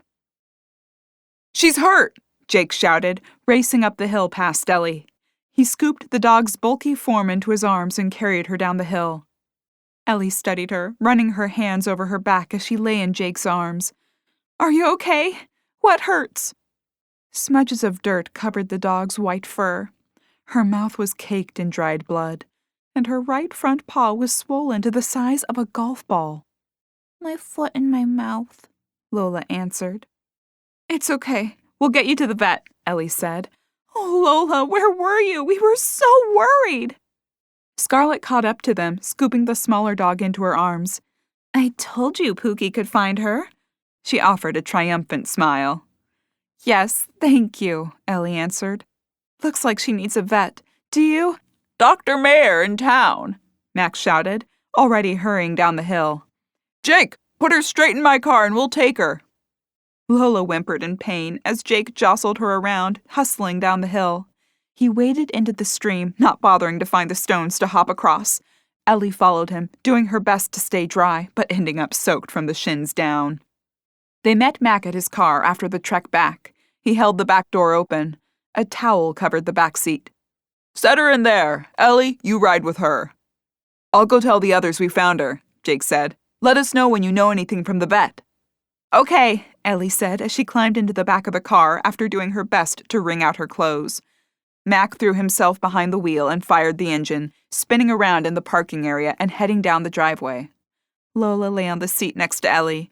Her body trembled as she tried to lift a paw to cling to Ellie. It's okay, Ellie said, running her hand down Lola's back. I'm here. It's okay. Just rest. Mac glanced back at them in the rearview mirror. How is she? Scared, Ellie said. She's shaking. Just hang on, Big Lol. We'll be there soon, and Dr. Mike will take care of you. Within minutes, Mac pulled up in front of a small brick building. He threw the shifter into park and leapt from the still rocking vehicle. He pulled the door open for Ellie. As she climbed out, Mac said, I'll get her. Ellie stood aside as Mac wrapped Lola in the towel and hefted her from the back seat. Ellie hurried ahead of him and pushed open the door. A brunette in blue scrubs stood from behind the desk. Do you have an she began before hurrying around the counter. Emergency? Yes, Ellie said with a nod. She was missing. We just found her. She's got blood on her mouth and she keeps licking at something inside. I can't see what. And her paw is extremely swollen. Okay, I'll take her straight back for Doc to look at. Ellie! Lola whined as Mac handed her off. Can I go with her? She's scared. Sure, you both can come back and stay with her. They followed the nurse down a hall. Ellie shivered as she recalled her nightmare earlier. Mac looped his arm around her shoulders. She'll be okay, Ellie. Doc'll patch her up. The nurse glanced over her shoulder and offered a smile before she ducked into an exam room. She carefully laid Lola on the exam table. Lola yelped as her foot hit the cold metal. Doc'll be right in. She offered a warm smile before she pulled the door closed. Ellie stood at the table, stroking Lola's head. It's okay. Lola sucked in a ragged breath and shuddered. My foot. Her tongue poked out of her mouth a few times again as a whine escaped her. Moments later, a scrubs-clad man pushed through the door. He studied the dog, then glanced between Mac and Ellie. Hi, Doc, Mac said. Lola got herself into a bit of trouble. Ran after a prowler last night and disappeared. We just found her. Something's wrong with her paw. And she's got blood on her mouth, too. Oh, before I forget, this is Ellie Byrne, Susie's niece. She's Lola's new owner. The vet shook Ellie's hand before running his fingers through his dark hair and approaching Lola. Let's see what we've got going on here, Lola. He examined the golf ball-sized paw. A gentle touch from his fingertips elicited a yelp from the dog. Okay, easy. He studied her mouth as her tongue flicked in and out again. He lifted her muzzle and peered inside. Ellie stood with her arms wrapped around her waist. As he straightened, she said, How does it look? She should be okay, but we've got to figure out if she's got something stuck in her mouth, and we've got to tend to whatever is causing this swelling in her paw. But she won't let me get too close, so we'll sedate her and check everything out. She'll likely be on antibiotics and pain meds when we send her home. Okay, sure. Do whatever you need to do. He nodded. Okay. If you'd like to step out into the waiting room, we'll get her ready. Ellie? Lola said, her eyes bulging. Can we stay until she's asleep? Ellie asked. Sure. I'll get the tech in to give her a shot. Thanks. The man left the room, and the nurse appeared moments later. Just a little pinch, honey. Lola's wide eyes bulged more as she injected her with the sedative. Within moments, Lola's eyelids slid shut and she lay on her belly, gently snoring. Ellie rested her forehead against the sleeping dog's head as the vet tech popped back in the door. She kissed the dog's nose. Take good care of her. We will. If you'd like to wait in the lobby, we'll call you back when she's all finished. Ellie nodded, and she and Mac left the exam room and wandered back to the waiting room. I'll text Mia, and she can fill everyone in. They spent the next 2 hours waiting in the uncomfortable plastic chairs on the perimeter of the waiting room. Ellie's leg bobbed up and down as her mind sought to come up with conversation topics to pass the time. Don't worry about it, Ellie, Max said. You must be exhausted. We don't need to talk. Ellie smiled at him and leaned her head back against the textured wall. She closed her eyes for a moment, then snapped them open, afraid she'd drift off to sleep. Instead, she pulled her cell phone from her pocket and scrolled through social media sites after returning Mia's text. After what felt like an eternity, the vet tech strolled into the room and motioned for them to follow her. You can come on back now. How is she? Ellie inquired as she stood. She's doing okay. She's still pretty sleepy from both the sedative and the pain meds. She'll be pretty out of it for the rest of the night. But you can take her home as soon as you've spoken with the doctor and we get your scripts ready. Oh, good. I'm so glad. Thank you.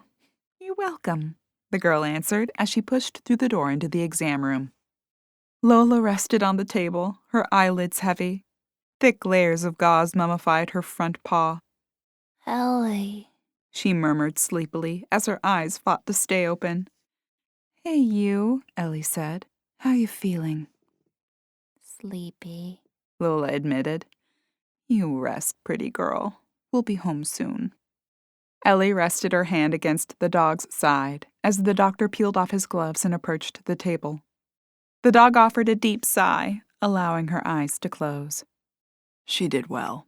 She had some debris that had cut into her foot. We got it cleaned up. It'll be tender for a few days, and she'll probably favor it.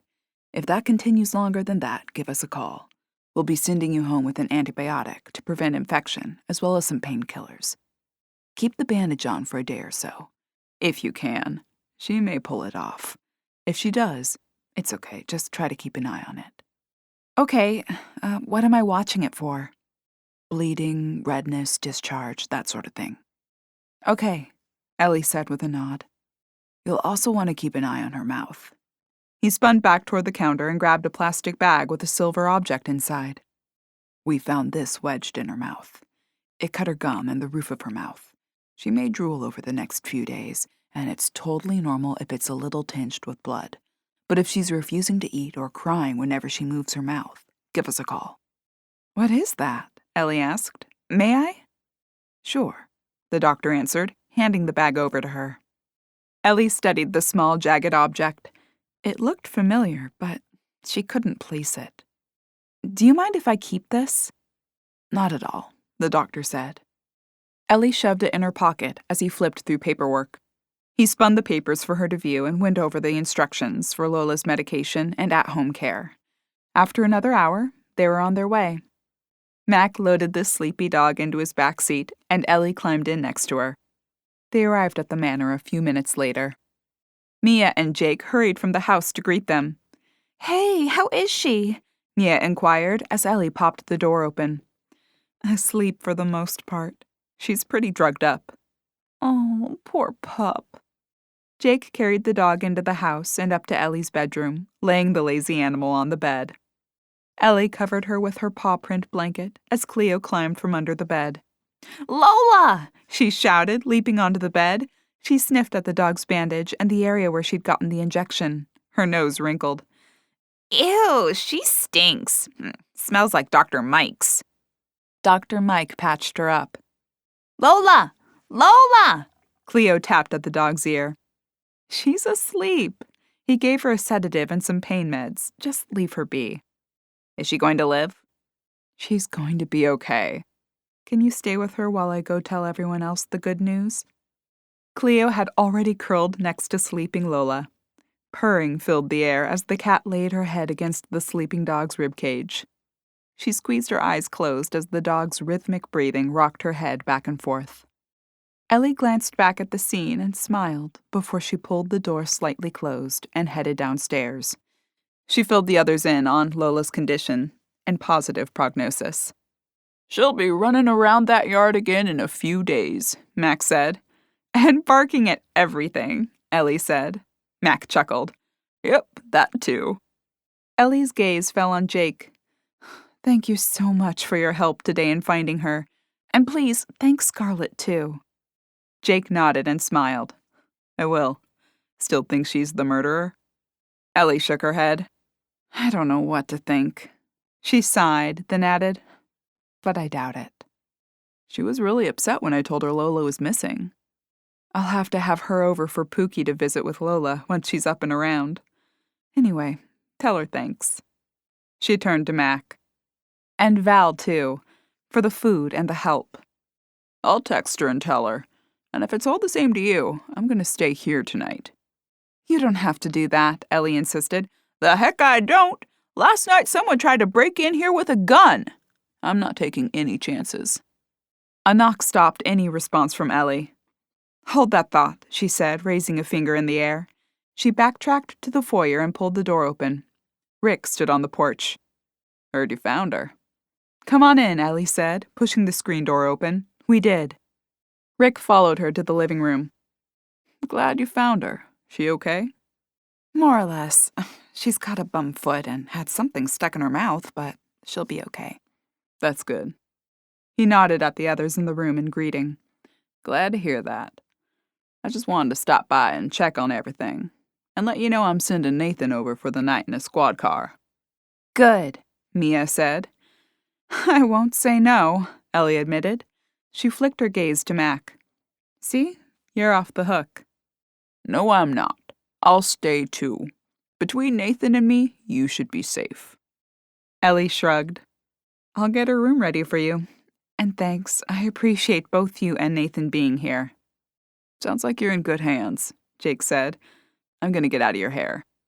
"No need to rush off, but I'm sure you're tired," Ellie said. "Thanks a lot, Jake. I really appreciate all your help today." "You're welcome," he answered as he slung his bag over his head. "Hope Lola feels better soon. Can I stop by tomorrow to see her?" "Yeah," Ellie said, walking with him to the front door. "You don't have to ask. You can stop by any time." "I'll bring you the paper with a copy of the article I write." "Can't wait to read it. At least it has a happy ending." Jake smiled and nodded as he stepped onto the porch. "I'm really glad about that. See you tomorrow." Ellie waved as he skipped down the steps and headed for his car. She pushed the door shut and blew out a long breath. Exhaustion coursed through every fiber of her body. She slogged into the living room. "Whew, the day is really catching up with me." "Well, I'll get out of your hair, too," Rick said. "I just wanted to let you know Nathan will be out in about an hour or so." "Thanks," Ellie said. "I really appreciate that. Mac, I'm just going to run up and make up a room for you, and then I think I'm heading to bed." "No problem. I can get it myself, Ellie," Mac answered. "Nah, I've got it. Just give me a second." "Okay, if you're sure. I'll run home and grab a few things. Will you ladies be okay for about 30 minutes? "I'll wait in the car till you're back, Mac," Rick said. "You can wait inside if you'd like," Ellie offered. "I've got paperwork to do. I'll just hang out in the cruiser." "All right, well, thanks again, Rick." The two men ducked out the door as Mia and Ellie climbed the stairs to make up a room for Mac. Within 30 minutes, Ellie had the work finished. Mac returned with an overnight bag in hand. After making sure he had everything he needed, she shut herself inside her bedroom. Lola rested on the bed, still fast asleep. Cleo remained curled next to her paw outstretched to cross over Lola's good paw. Ellie smiled at the scene and snapped a picture on her phone before she slipped into her pajamas. Her bare feet shuffled across the room, and she climbed onto the bed next to the two animals. Cleo's eyes popped open a slit. Ellie stroked her sleek fur as she nestled under the covers. With one arm wrapped around Lola and the other hand resting on Cleo's side, Ellie stared at them in the waning light. Her lips pulled up at the corners, reflecting her happiness over the dog's return. But one question still burned in her mind. Who was doing this.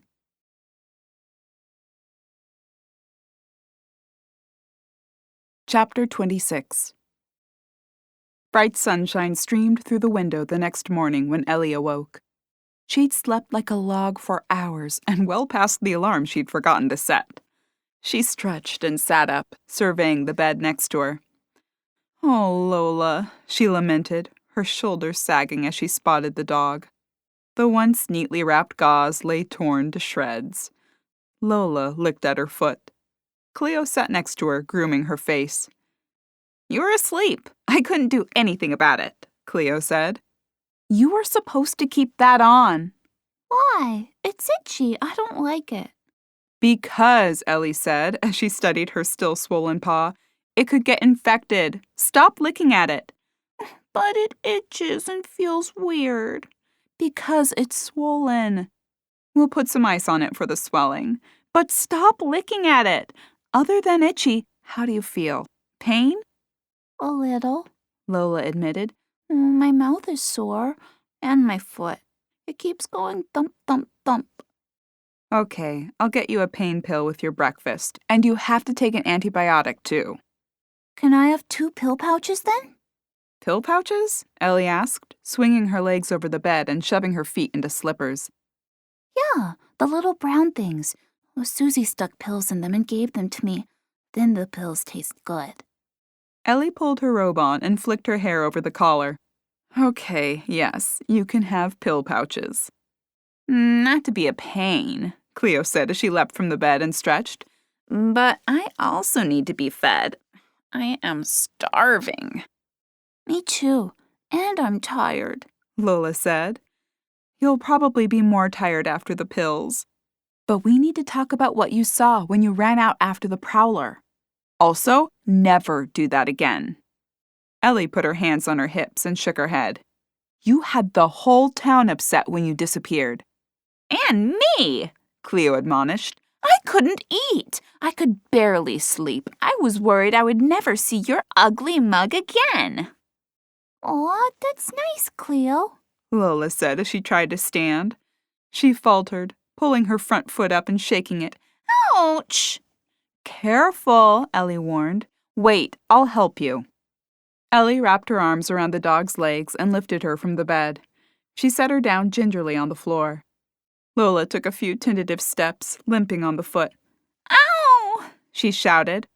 "Okay, easy," Ellie said. "I'll carry you down. Do you think you can hobble around outside?" I'll try. "It'll feel better after your pill," Ellie said as she hefted the dog into her arms.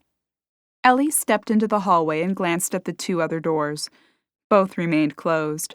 She assumed both parties were enjoying a late morning after the upset of the previous day. Cleo darted down the steps in front of Ellie, who lumbered as she carried Lola, her shoulders pressed against the wall to steady herself. She grasped the door handle clumsily and tugged the door open. A police cruiser sat in the middle of the driveway. Ellie lugged the dog outside and set her on the ground before waving to Nathan. He offered a wave in return, climbing from the car and approaching her as she waited for Lola to hobble around and do any business. "Good morning," Ellie called as he closed the distance between them. "Everything okay last night?" "Yeah, nothing to report." "That's good." "It is. I'm glad it was quiet. Did you get any rest?" "Oh, yeah," Ellie said with a deep nod. "Slept like a log. I was exhausted." "I'll bet. Well, I'm glad the night was quiet. I can stay if you'd like for another hour or so." "No, I'm up, and I'm sure Mac and Mia will be up soon, too. We'll be fine. You can head out." "Are you sure?" "Yep, we're all good." "Okay. I'll let the sheriff know it was all quiet, though I'm sure we'll be back tonight, just in case." "Tell him I really appreciate it." "Will do. You have a great rest of your morning, Ellie." "Thanks, you too." Ellie waved as he retreated to the car. "All done?" she asked Lola. The dog held her paw in the air. Yeah. "Okay," Ellie said, scooping her up and climbing the steps to the porch. "Let's get you a pain pill so you feel better." She carried her into the kitchen, where Cleo already sat on the counter. "About time. I'm starving." Ellie popped the top of a can of cat food and emptied it into Cleo's dish before rooting around in the pantry for the pill pouches. She found the red bag of treats and filled 2 with the medication before feeding them to Lola. She filled her bowl with kibble and set it down. Loud crunching filled the air. Cleo ceased eating and glanced down at Lola. Ah, music to my ears. Ellie leaned against the counter, crossing her arms. Now we need to have a discussion. Firstly, you shouldn't have run after that prowler. Lola, you could have been hurt. I thought I could help. It's not worth risking your life. That person had a gun. They could have killed you. Lola sat down, licking her chops as she finished the kibble. Oh, they shot it in the air. Ellie's eyebrows shot up. I got scared after that and I ran away. What happened out there anyway? Do you know who it was? No, Lola answered. I don't know who it was. They smelled familiar, like I met them before, but I'm not sure. Man or woman? Lola murmured. Okay, never mind. You can't identify them. Did they say anything to you? No. What happened when you ran after them? I bit them. You did? Yeah, I bit their sleeve, and I tried to pull them back to the house, but they fought me. And then they fired that gun, and it was so loud. I got scared and ran away. While I was running, something hurt my foot. You bit them? Yeah. Did they cry out or anything? They made a grunting sound. Like a male grunting sound or a female grunting sound? Lola murmured again. She doesn't know. Cleo's eyes went wide and she glanced at Ellie, then at Lola. It's good to have you back, friend. Ellie crossed her arms over her chest. You're lucky they fired it in the air. Promise me you'll never do anything like that again. Okay, Lola said. She doesn't mean it, Cleo added. That's not helpful. Well, she doesn't. First sign of someone at the door, she'll be barking her head off and running at him. Maybe your hurt foot will remind you not to do that. Lola yawned. Oh, I'm tired. It's the meds, Ellie said as she gathered the 2 pets' dishes to be cleaned. I'm going to take a nap in the sunroom. Me too, Cleo said, leaping from the counter and stalking into the other room with Lola. Okay, Ellie called as she washed their dishes. Okay, what? Mia asked. Ellie twisted to face her. I was talking to the animals.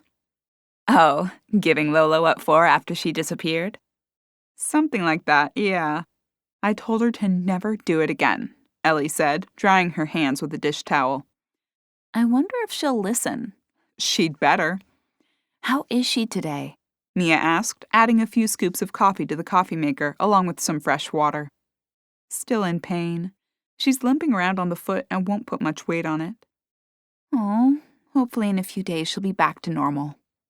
Ellie nodded. You want some breakfast? I'll make eggs. I won't turn you down. Ellie retrieved her cooking utensils and a carton of eggs, while Mia loaded the toaster with bread. I didn't hear a thing last night, did you? No, Nathan said it was quiet. I'm glad. We all got some much-needed sleep. But no new evidence. I'm not complaining. Who's left on our list to check out? Mia asked. Rick, though again questionable. Would he post an officer outside our door if he was him? Yes, because no one came last night. And who knew Nathan would be here? Rick. Ellie cracked an egg into the skillet. It sizzled as it hit the bacon grease she'd melted over medium heat. That's a stretch. What is he going to do? Wait until he stops sending Nathan? Yes, Mia answered with an emphatic nod. That's exactly what he'll do. Okay, so we still need to check his handwriting, but by your own admission, the handwriting looks more like a woman's. Maybe he has feminine handwriting. Ellie chuckled as she cracked a second egg into the hot grease. Bill is on the list, but not really a suspect. That leaves Andy and Delilah. Oh, and Hazel. Can't forget her. She'd also know about the officer being here. Yeah, Ellie answered. Mac wandered in as she shimmied the pan over the heat. Morning, ladies. Everyone sleep okay?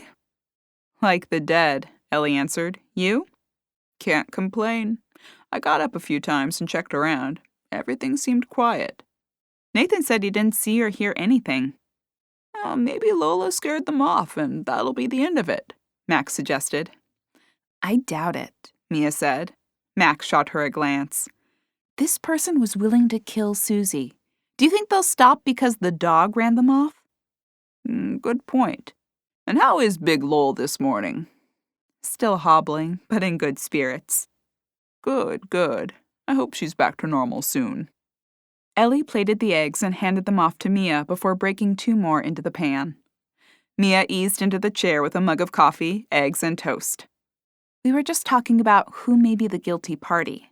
We still need a few writing samples. Any chance you could help with that? I'll help in any way I can, Max said. Who do you need?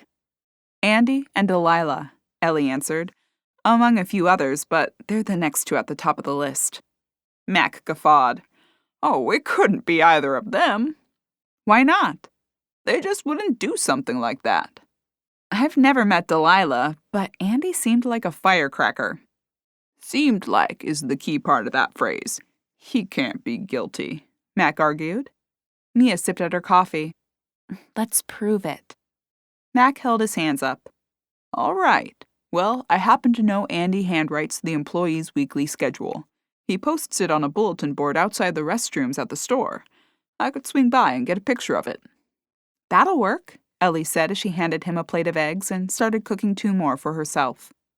Now just a plan to get Delilah's, Mia said. What are you going to do if none of them match? Mac asked. Ellie shuffled over with her plate and sat down at the table with a shrug of her shoulders. I don't know. Widen the net? But we're running out of credible suspects. As far as I'm concerned, the list you have isn't too credible.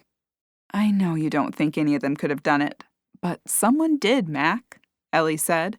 Someone killed Susie, someone threw a brick through my window, stuck a knife in my door, and someone fired a gun last night after Lola ran after them. This isn't a ghost. Someone did this. You're right, Mac answered as he polished off his eggs. He took another long sip of his coffee and wiped his mouth with a napkin. I hate to eat and run, but I have an appointment. I'll stop by the Salem store after and get a picture of Andy's handwriting. Thanks, Mac. The big man tipped an imaginary hat to her as he strode from the kitchen. Mia sighed and shook her head as the front door slammed shut. He really doesn't believe anyone is guilty. I guess he prefers not to suspect any of the people he probably has spent most of his life around. Mia stood and collected the plates from the table. She waved Ellie back down into her chair. Just sit down. I've got these. She dumped the plates off in the sink and poured Ellie another steaming cup of coffee. Thanks. Like you said, Mia called over her shoulder from the sink as sudsy water filled it. Someone did this. I didn't want to mention we suspected Rick or Hazel. I don't blame you. He'd probably blow a gasket. Hey, I think I may get that website deal with Val, by the way. Oh, really? She asked me a few questions yesterday while we were searching for Lola. She seems interested, and she said she'd give me a call soon.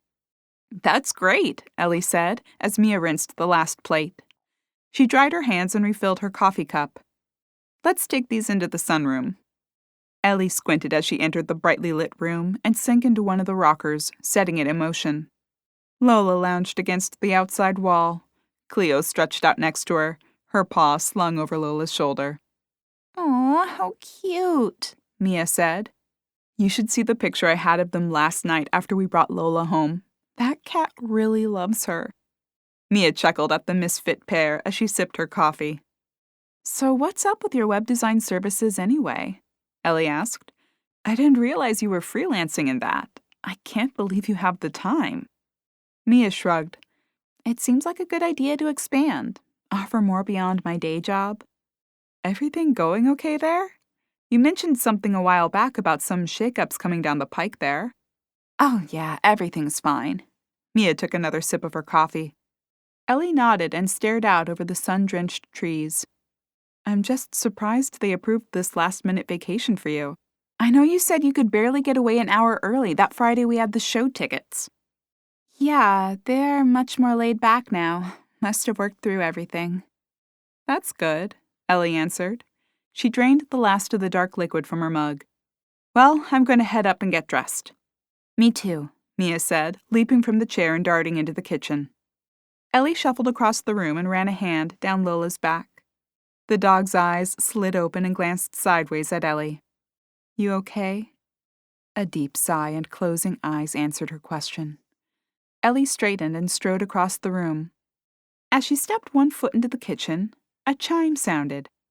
Ellie leaned back, spotting the source. Mia's cell phone lay on the rocker she'd occupied. Must have fallen out of her pocket, Ellie mumbled as she swiped the phone from the cushion. About to shove it into her pocket, she glanced at the screen. A message from Joe showed on the lock screen. Ellie's eyebrows squashed together at the message. You can't avoid this, or me, forever. We need to figure out what we're going to do now.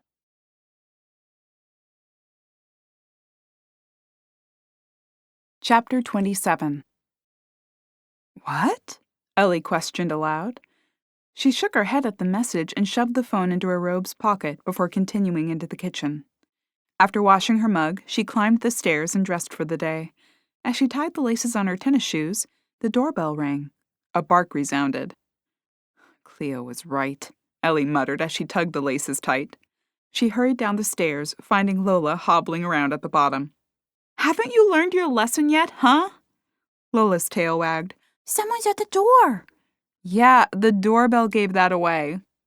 Lola's tail wagged more, and she flashed her lower teeth before her mouth formed an O, readying for another bark. Don't bark, Ellie said as she pulled the door open. Jake, Scarlett, and another man stood on the porch. Pookie wriggled in Scarlett's arms, sniffing the air. Jake! Lola exclaimed. Good morning, Ellie said, her eyes widening at the expanded group. Jake smiled at her and flashed a newspaper. Morning. Brought the paper like I promised. And, Scarlett chimed in, we are here to get some shots of the brave pup that ran off the robber. I'm not certain the person was a robber, Ellie said as she pushed the screen door open and welcomed them in. Scarlett swept into the foyer, her eyes scanning the area. She murmured, narrowing her eyes at the living room before she craned her neck to glance toward the kitchen, her eyebrow arching. Hiya, big lol, Jake said as the dog danced on her hind legs to greet him. How are you feeling? She's still limping, but as you can see, it hasn't dampened her spirits. Lola rested her good paw against Jake's leg as he rubbed her ears. She blew out a long breath and a rumble escaped from her throat as he scratched her. Oh, that's the spot, Lola said. Maybe in the sunroom. I'm sure it's got great light right now, Scarlett said to the other man. Judging by the massive camera bag dangling at his side, he was the paper's photographer. I'm sorry, the sunroom for what? Ellie asked, glancing between Scarlett and the other man. Photos, Scarlett said. Oh, how rude of me. My mind is just whirling with the shots we need to get. Ellie, this is Brian Wilcox, our photographer. Brian, Ellie Byrne. They exchanged pleasantries before Scarlett strode toward the kitchen. A black cat slinked along the floor and up the stairs in her wake. Ellie followed Scarlett along with Jake and a limping Lola. Oh, this is perfect, Scarlett said. We'll get a few shots of the proud pup lit by the morning sun, and then a few shots of the reuniting of rescuer and rescuee. Scarlett bounced Pookie up and down. Brian nodded and began to unpack his bag. Now, where is our hero? Scarlett glanced around until her eyes locked on Lola. There you are. Come over here, Lola. Over here. Come on. She snapped her fingers and waved toward a spot near the window. Go on, Lola. They're going to take your picture, Ellie said. Lola glanced at Ellie, then Scarlett. Take my picture? Go on. Go to Scarlett and take a nice picture, Ellie encouraged. Lola limped over to the spot. Scarlett encouraged her to sit down as Brian lined up the shot. Sorry, Jake said under his breath to Ellie. She was insistent. Ellie waved the comment away as, across the room, Scarlett did her best to pose Pookie and Lola together in a heartfelt reunion photo. It's fine, and she really did help. She deserves it. Still think she could have done it? Ellie sighed. No, Ellie said. I don't. But we're running out of suspects.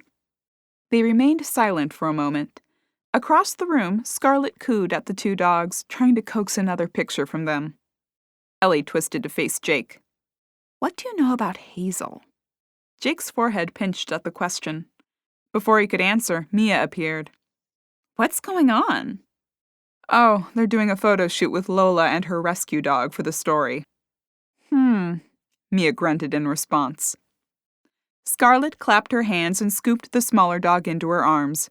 I think we've got what we need, she tousled Lola's ears. We're so glad you're safe, Lola. Thanks, Lola said. Scarlett sauntered toward them. Let's go, Jake. We've got an article to write. Lola hobbled over. Jake squatted down and gave her another pat on the head. Hope you feel better soon, Lol. Thanks, Jake, Lola answered. He straightened and faced Ellie. I'll get you a copy of that article with Lola's picture as soon as it's ready. Thanks. And thank you for stopping by to see her. She really likes you, Ellie said as she walked them to the door. No problem. Take care. As the other two descended the stairs in front of him, he spun and lowered his voice. And let me know if you need anything else on the investigation front. Will do. We're getting a few more samples today. If anything looks like a match, I'll text you. He nodded, offering her a furtive grin before he bounced down the stairs, answering something Scarlett said to him as they climbed into the car. Well, that was interesting, Ellie said to Mia as she pushed the door closed. I'll say, Scarlett is a real character. Yeah, I can't wait to work with her. Work with her? Apparently, I own the majority stake in the paper. Mia's eyebrows raised. And no, I still don't think she did it to get control of the paper.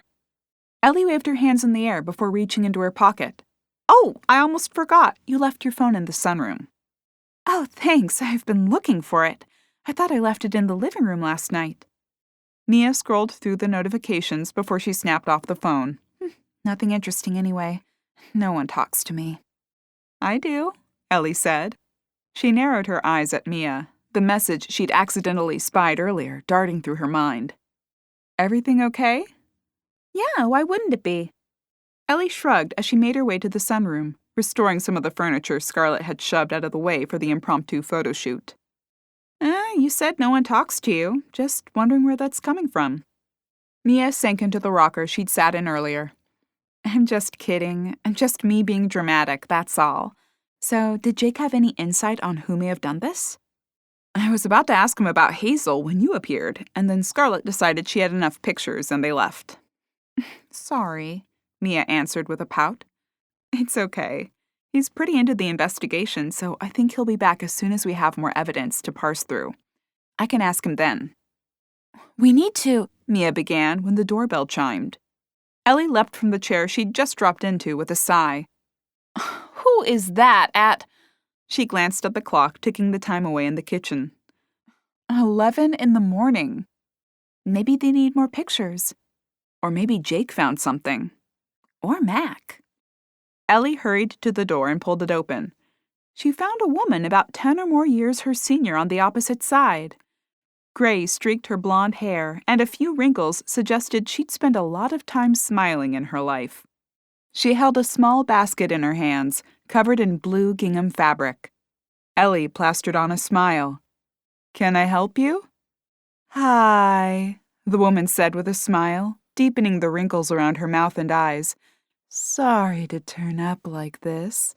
I probably should have tried the house phone first. I'm Delilah Johnson. I own the pet store in town. Oh, yes, right meow. Yes, Delilah said with a slow nod, her soothing voice plodding along at a slow pace. That's right. I heard about what happened to Lola. I just wanted to stop by and give her a little something to cheer her up. She waved the basket in the air, ruffling the sweater tied around her shoulders and slung over her back. Oh, how nice of you! Ellie pushed the screen door open and motioned for her to enter. Won't you come in? I've got coffee on, or I can make tea. Delilah stepped into the foyer. Oh, I'd hate to interrupt your morning. No interruption at all. My friend Mia and I were just enjoying the sunroom. Come on back. Delilah nodded and followed Ellie into the kitchen. Tea or coffee? Oh, tea, please, dear, the woman answered as she set the basket on the table and settled into a chair. Mia popped her head in. Water splashed into the tea kettle as Ellie filled it at the sink. Oh, Mia! Please meet Delilah from the pet store. She stopped by to bring Lola something. Isn't that nice? Ellie shot a wide-eyed glance at Mia. Mia's expression turned into a Cheshire cat grin as she eyed the woman like a cheetah eyes a gazelle. Yes, it is. She sauntered over to the table and eased into a chair. Lola hobbled in from the sunroom, eyes glazed from the pain pill. "Aw, poor thing," Delilah said as she hobbled toward the woman, her tail wagging slowly. "Hi, Delilah," Lola said before she yawned. I'm so sleepy. She's on pain medication. I think they're hitting her hard. Of course they are. Oh, look at that paw. Delilah stared down at the swollen appendage, now larger than it had been this morning. Poor thing. I brought you something, Lola. Cleo sauntered in, rubbing against the doorway as she yawned. Did you bring me anything?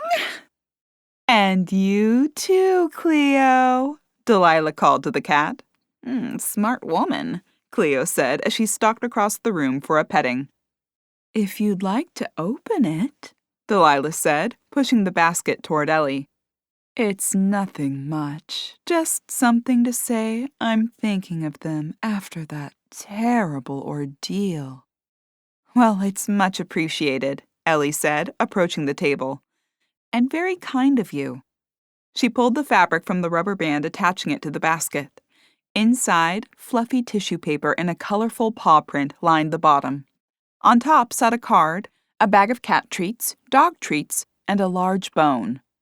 Oh, Lola, you'll like this, Ellie said, as she snatched the card from the basket and pulled it open. What is it? Lola inquired. Look at the nice card Delilah sent. Ellie shot a glance at Mia, whose lips curled into a devilish grin. Who cares about the card? Where are the treats? Cleo asked, perching on the edge of the counter. Ellie pulled open the card. It says, Dear Lola, I hope you are feeling better soon. Here's a nice bone for you to chew on while you recover, and a few treats for both you and Cleo. That's the good part, Cleo said. The treats. Where are the treats? Thank you, Delilah, Lola said as Ellie handed the card off to Mia. How sweet, Mia said, pretending to study the illustrated animals on the front before she flipped open the card to study the handwriting. What a darling card.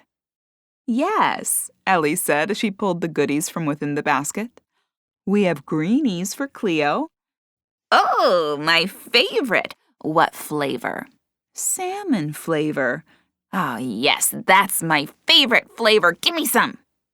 Ellie pulled the other bag out. And for Lola, we have popcorn. Oh, I love those, Lola said. Can I have one now? Ellie pulled out the final item, the massive bone. And a giant bone. Oh, dinosaur bone, dinosaur bone! Let's save this for later and give you both some of the treats now. Ellie pulled the bags open and gave each a few of the snacks before she darted across the room and poured water from the whistling tea kettle, filling 3 mugs before she waddled to the table with them. After setting out sugar and a few cookies from the pantry, she settled into a chair between Mia and Delilah. Delilah offered her a warm smile. The ticking clock provided the only noise in the room. So, Delilah, Ellie began as silence filled the air. How are things at Right Meow? I have been meaning to stop by, but haven't had the chance yet. Oh, Delilah murmured, her voice faltering as she drew out the word. She stared down at her teacup, tracing the outline of the handle with her index finger. She lifted a shoulder and raised her eyes to Ellie's. Not great, I'm afraid. Oh, I'm sorry to hear that. Delilah pressed her lips together and returned her gaze to the brown liquid in her mug. She shook her head and sighed. I'm afraid the last conversation I had with your aunt was rather dire. Oh, I regret it very much. The last words we spoke were not pleasant ones. I'm sure she understood, Ellie said with a consoling smile. A tear rolled onto Delilah's cheek, and she flicked it away. I asked her for money, you see. We argued over it, really. I'm so ashamed. The woman's chin sank to her chest. Ellie shot Mia a glance, cringing. She sucked in a breath and reached for the older woman's hand, wrapping her fingers around the woman's cold skin. With a crinkled forehead and squashed lips, Delilah squeezed Ellie's hand and offered her a weak smile. Thank you. I'm sure Aunt Susie understood you were under stress and didn't blame you for anything that was said. I hope so. I never imagined it would be the last time I saw her. Delilah blew out a long breath. This is why you should never speak in anger and never leave things unresolved. Sometimes it can't be helped, Ellie said. Yes, Mia agreed. I'm sure Ellie's aunt realized you were struggling and didn't hold it against you. The woman nodded and drew in a deep breath. Well, at least things have improved since I spoke with Susie last. I just wish it hadn't gone the way it had. Well, that sounds promising at least. Delilah wiggled her eyebrows. Yes, things were looking very grim for the pet store when I spoke with Susie, but the situation is beginning to resolve. Oh, good, Ellie said. Yes, Delilah agreed, then chuckled. At least I won't have to ask you for money now. Ellie offered a forced chuckle, side-eyeing Mia. I'd really hate for us to argue on our first meeting, and then you end up dead. Delilah continued to laugh and slapped her hand against the table. Ellie offered her a horrified glance that she tried to mask with an amused expression. Not quite sure if she pulled it off, she cleared her throat and tried to guide the conversation elsewhere, while calculating how long it may take the woman to finish her tea.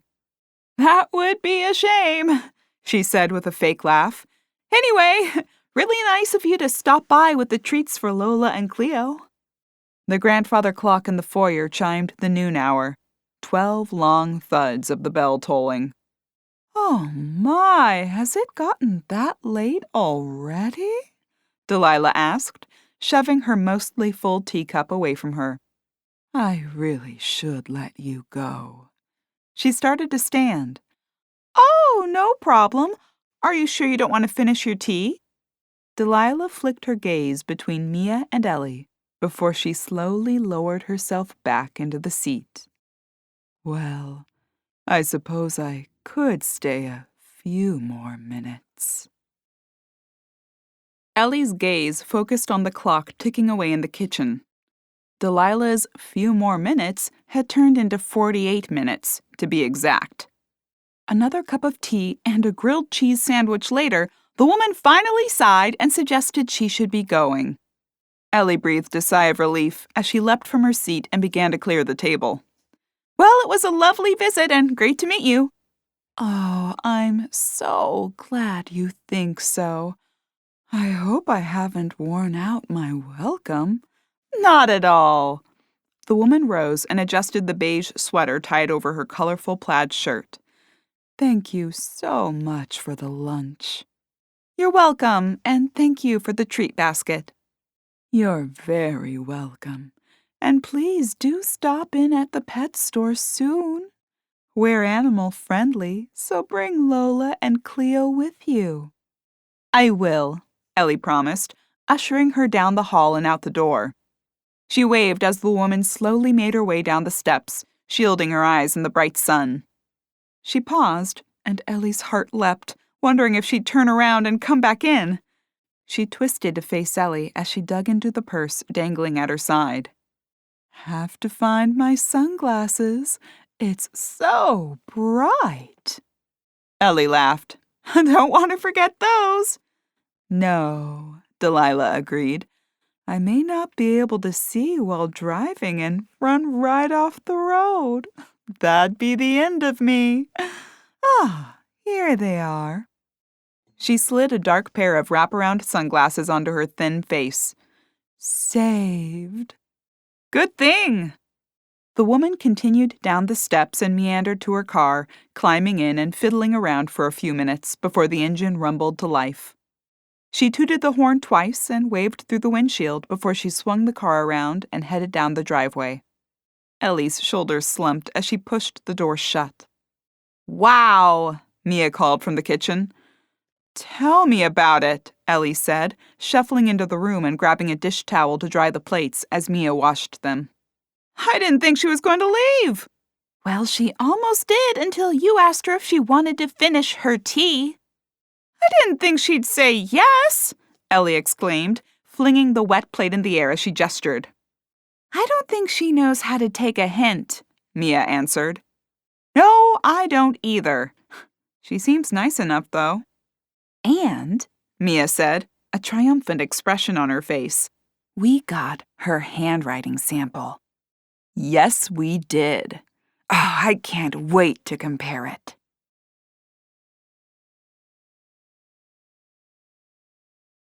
Chapter 28. Ellie dried the last dish and slid it into the cupboard. Mia rushed across the room and grabbed the card while Ellie retrieved the copy of the threatening notes she'd shoved behind a canister of sugar on the counter. They converged at the table, holding the two together. Ellie grimaced. Not a match. Not even close.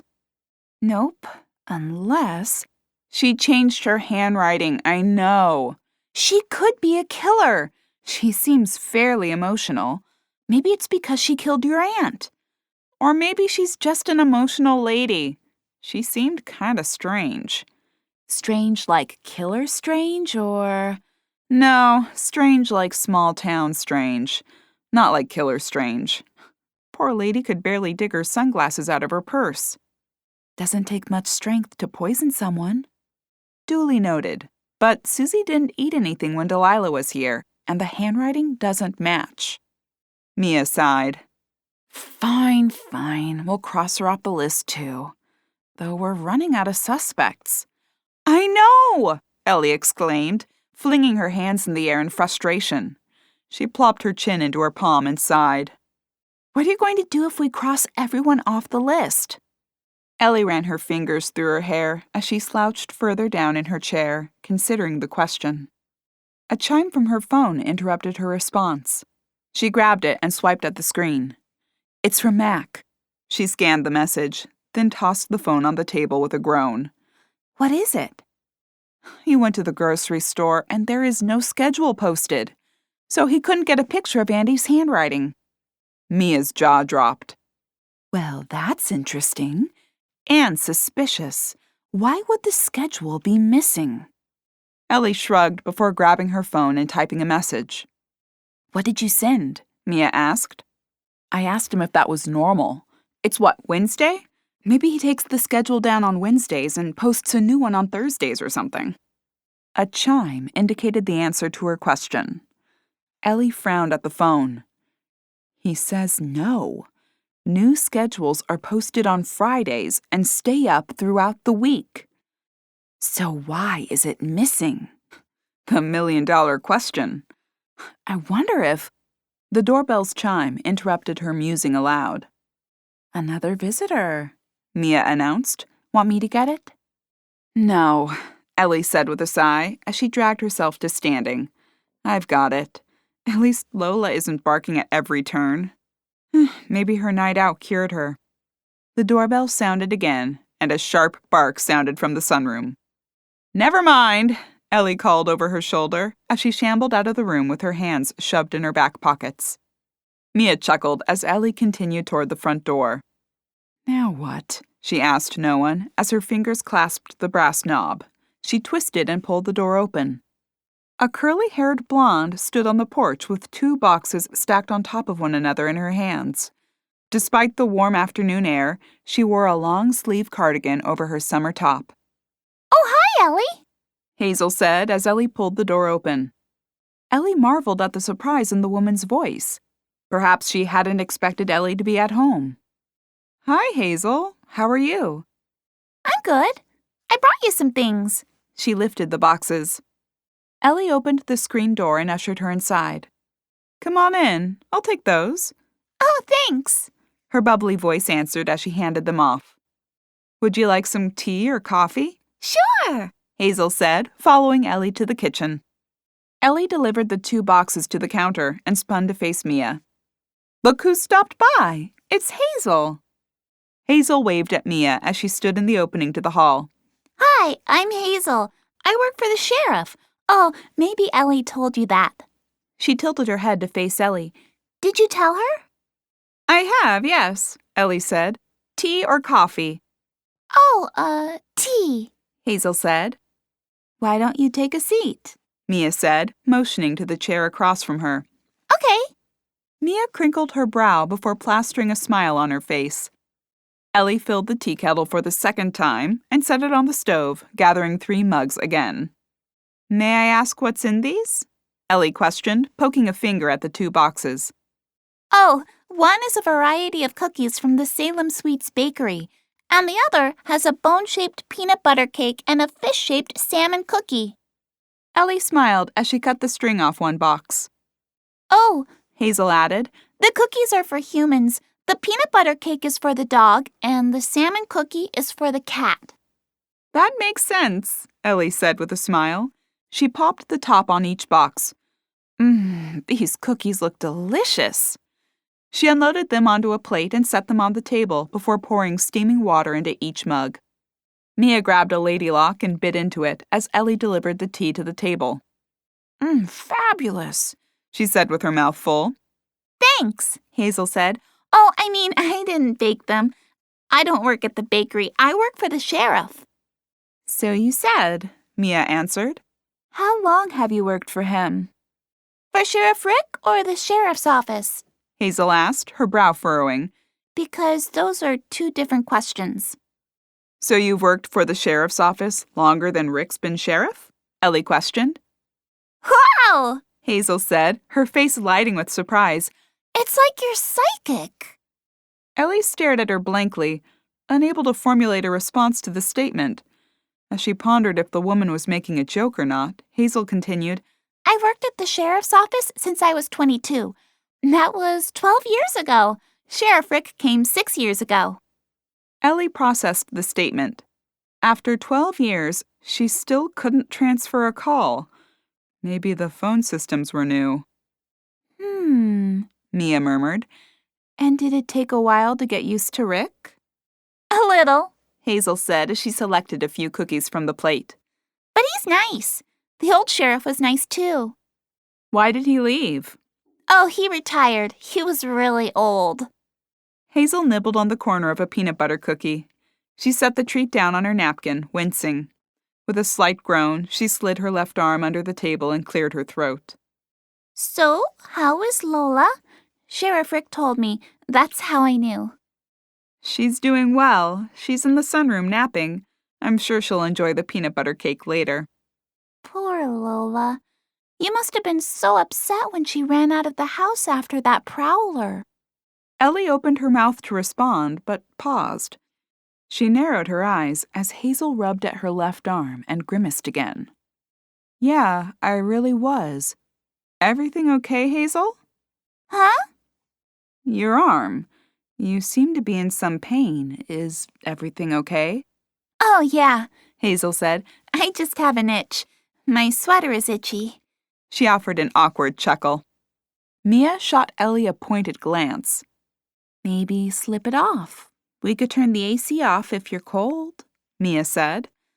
No, don't worry about it. I prefer to keep it on. You sure? If it's bothering you, I'd hate to see you suffer, Ellie said. I can turn off the air. She rose from her chair and wandered to the thermostat, kicking it up a few degrees. She returned to the kitchen. Hazel offered her a polite smile, but her sweater remained on. The temperature quickly rose in the room as the air conditioner ceased to run, and they sipped at the hot tea. Sweat beaded on Ellie's forehead and dripped down her back. She shoved the hot tea away. Mia fanned herself with a napkin. Hazel still wore the sweater. They chatted for a few more moments before Hazel rubbed at her arm again, then suggested she should head back to the sheriff's office. "Oh, are you sure? You barely touched your tea," Ellie said. Hazel stood and grabbed her purse, wriggling her arm in the sweater again. Oh yeah, Sheriff Rick will be wondering where I am. "Before you go," Ellie said, leaping from her chair and grabbing a pencil and notepad, "could I get your number?" Hazel cocked her head at the statement. "I'd like to keep in touch. You were so kind bringing the cookies over."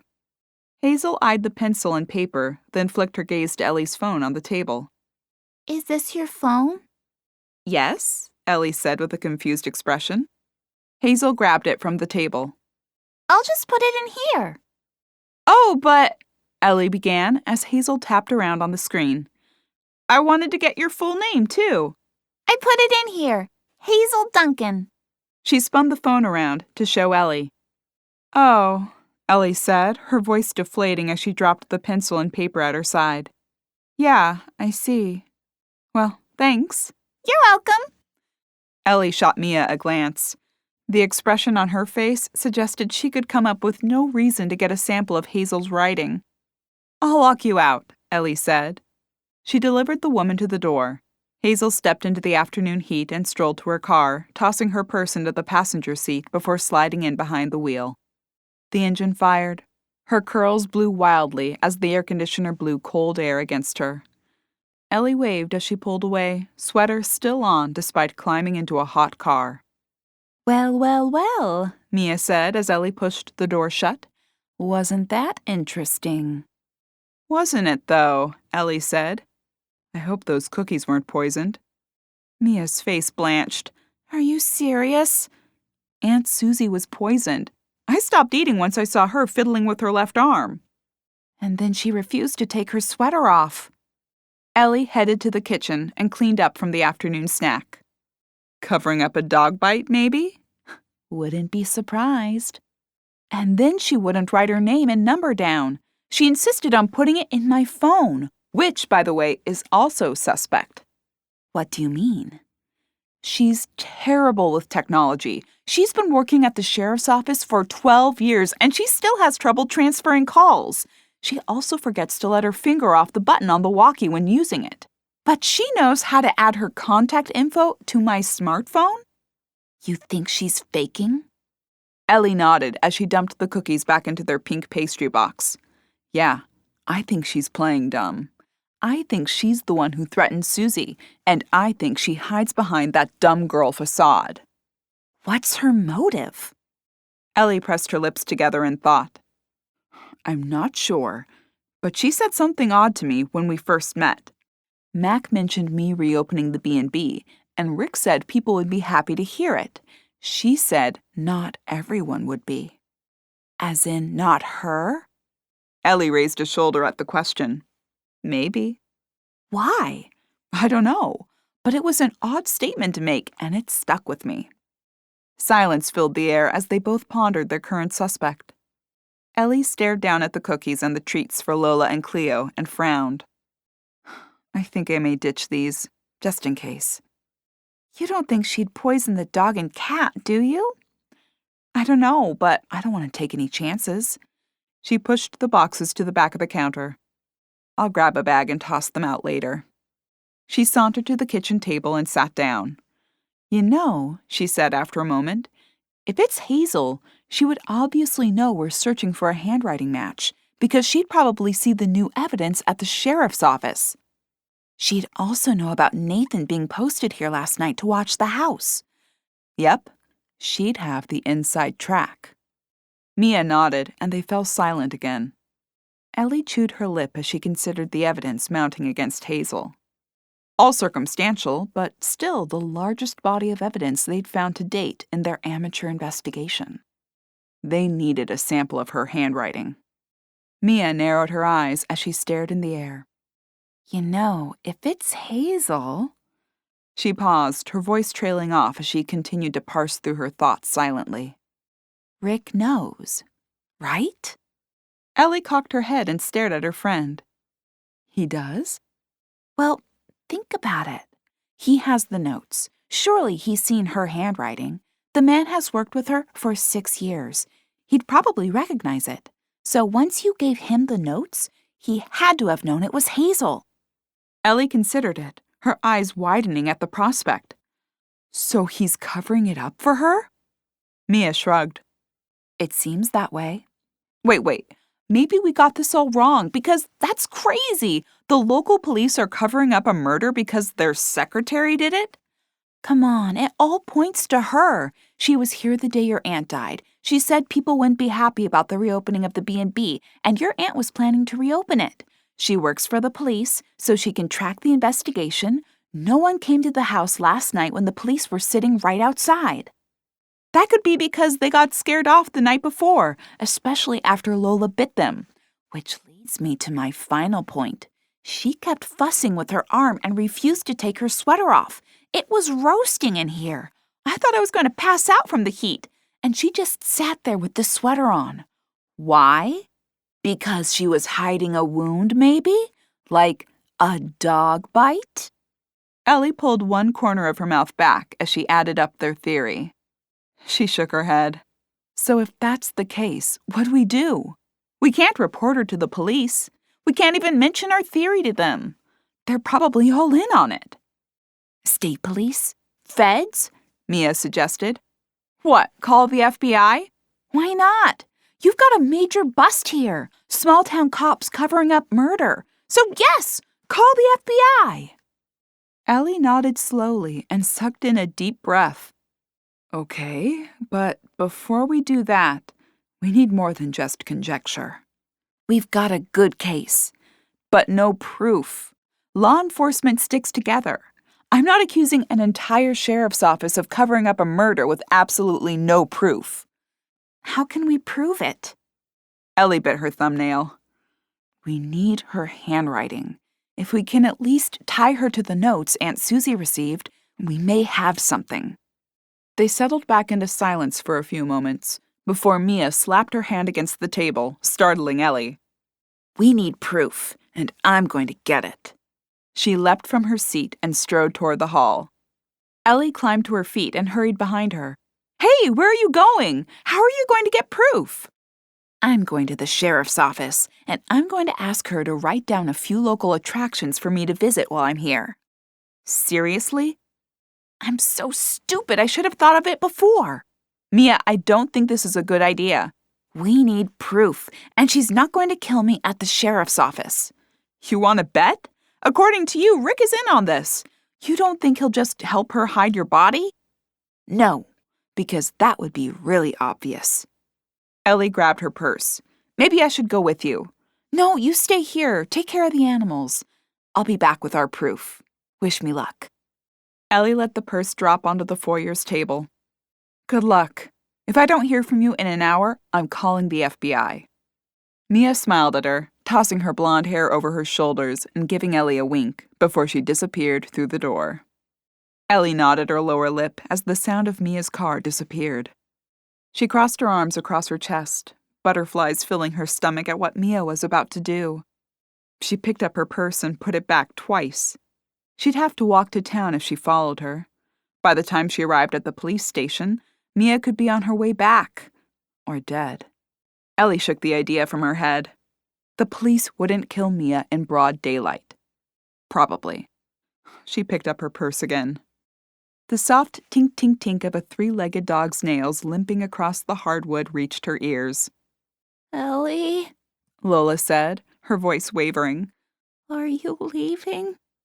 Ellie dumped her purse on the table and spun to face her. No, what's... Her voice trailed off as she spotted fresh blood on Lola's swollen paw. My foot hurts. I'll bet it's bleeding again. You need your pain medicine, and we need to get that cleaned up. Ellie strode past the dog into the kitchen. Lola limped behind her. Ellie led her into the laundry room, soaking a washcloth in warm water and wiping the blood from her foot. Ow! Lola shouted. Sorry, but I have to get this clean and wrapped. No, not the wrap again, Lola protested. I hate it. You'll be getting a pain pill. You'll probably fall asleep. We'll take it off when you wake up. Promise? I promise. Ellie rummaged through the first aid supplies in the cupboard and found supplies. After 10 minutes of wrangling with Lola, she got it wrapped. Lola sniffed at the white wrap and tried to bite it. Stop biting it. Leave it be. I don't like it, Lola answered as she hobbled into the kitchen with Ellie. Cleo sat on the counter, already awaiting her meal. Hurry up, I'm hungry, Cleo said. Okay, I'm going as fast as I can, she answered as she jiggled the contents of a can of cat food into Cleo's bowl. After giving Lola her pill, she set a bowl of kibble on the floor. The dog made short work of the food, settling onto her haunches as she licked her chops. Okay, feel better now? Ellie asked them. Cleo yawned. Yeah, time for a nap. Me too, Lola agreed. I'm so sleepy. You should have a good nap now with that pain pill. I'm heading up to the bedroom, Cleo said as she stretched. Bed is nice and comfy. That sounds nice, Lola agreed. Come on, I'll go up with you. I can clean out a few more of Susie's drawers. With trash bags in hand, Ellie mounted the first step. Cleo danced up the stairs in front of her, disappearing into the bedroom. Lola struggled to balance as she tried to hobble up the stairs. Wait, I'll get you. Ellie scooped the dog into her arms and carried her up, settling her on the bed next to Cleo. With a big sigh, the dog settled into a nap. Ellie smiled at the pair of sleeping animals as she set the trash bags on the dresser. Across the room, her clothes from the day before were heaped in a pile on the armless chair. Ellie wrinkled her nose at them before deciding to put them away before beginning anything else. She grabbed the pants and folded them, tossing them into her suitcase. She really needed to finish cleaning out the closet and drawer space so she could move her own things into them, she thought, as she folded the shirt. A small object toppled out of the pocket as she jockeyed the shirt around. She finished folding it and placed it on top of her pants before she bent down to swipe whatever had fallen. The plastic bag, marked with the vet's logo, lay on the area rug. Ellie held it up to her face, studying the contents. She'd forgotten she'd shoved it into her pocket at the vet's office. What had Lola bitten that became stuck in her mouth? Ellie snapped open the ziplock on the bag and shook the metal object from inside. She studied it, turning it over in her hand. Something about it seemed familiar. With one edge jagged, the other appeared to form the letter G. The tail of the letter snaked into a DS below it. Ellie furrowed her brow at the shiny silver object. Her mind ran through possibilities. Where had she seen these distinctive bubbly letters before? She flicked her gaze into the air as realization dawned on her. She closed her fingers around the metal and raced from the room, hurrying down the stairs and around the railing. She hustled into the kitchen, skidding to a stop in front of the refrigerator.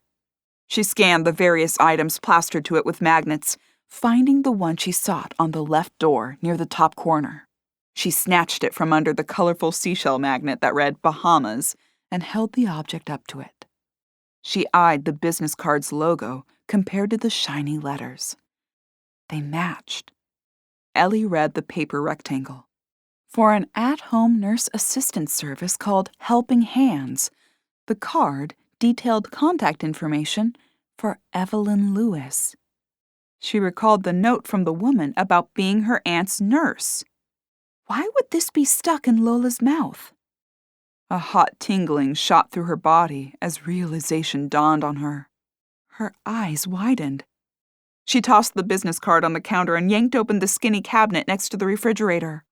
Pill bottles lined the lower shelf. Across from them, Post-it notes with reminders about medication. Ellie snatched one of them, her eyes scanning the handwriting. The note fluttered as a gust of air blew past her, giving her the chills. Her heart beat hard in her chest as she hurried across the room and grabbed the copy of the notes she'd given to the police. She held the sticky note next to the paper. The handwriting matched.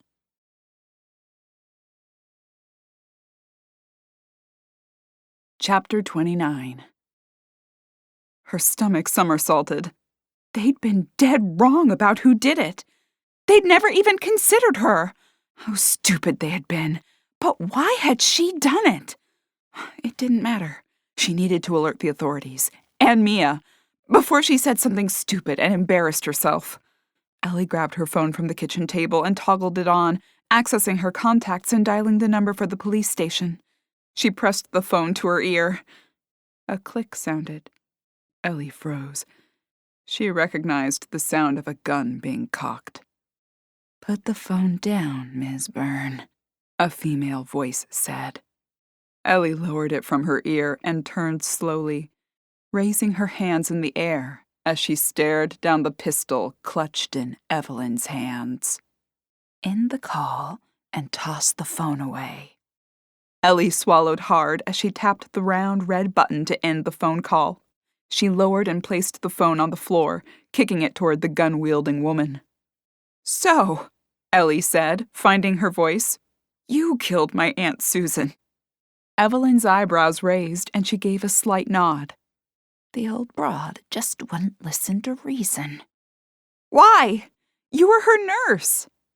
Evelyn threw her head back with laughter, a shrill cackling noise that sent shivers through Ellie.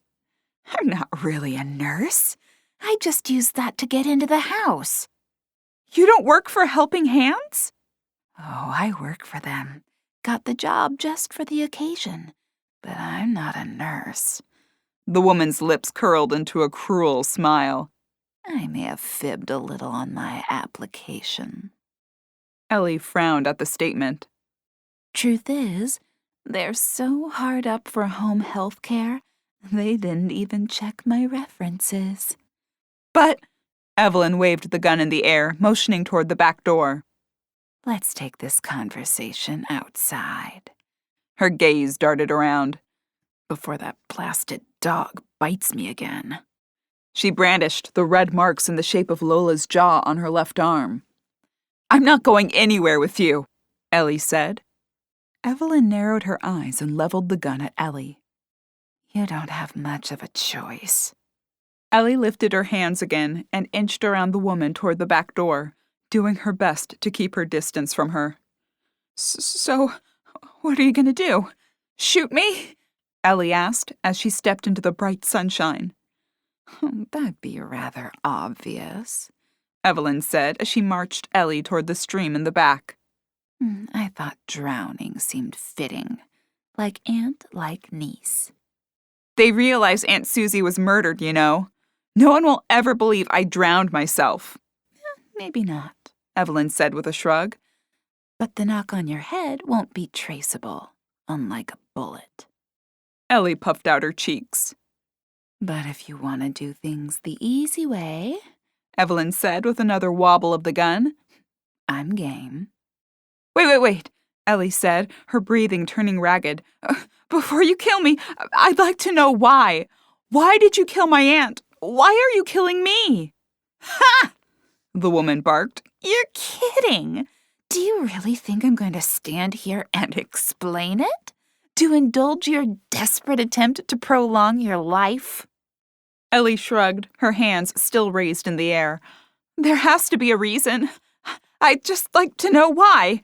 Why someone posed as a nurse to kill an old woman, and then went through what you did to... What?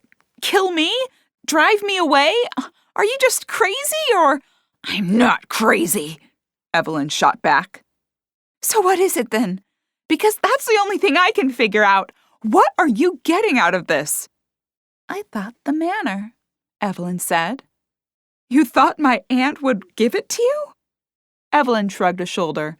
"I thought she'd give it to her long-lost daughter." "Daughter? Your Aunt Susie's daughter?" "Not really. but I thought I could pull it off. She had a baby once, you know. I found the information in the registry.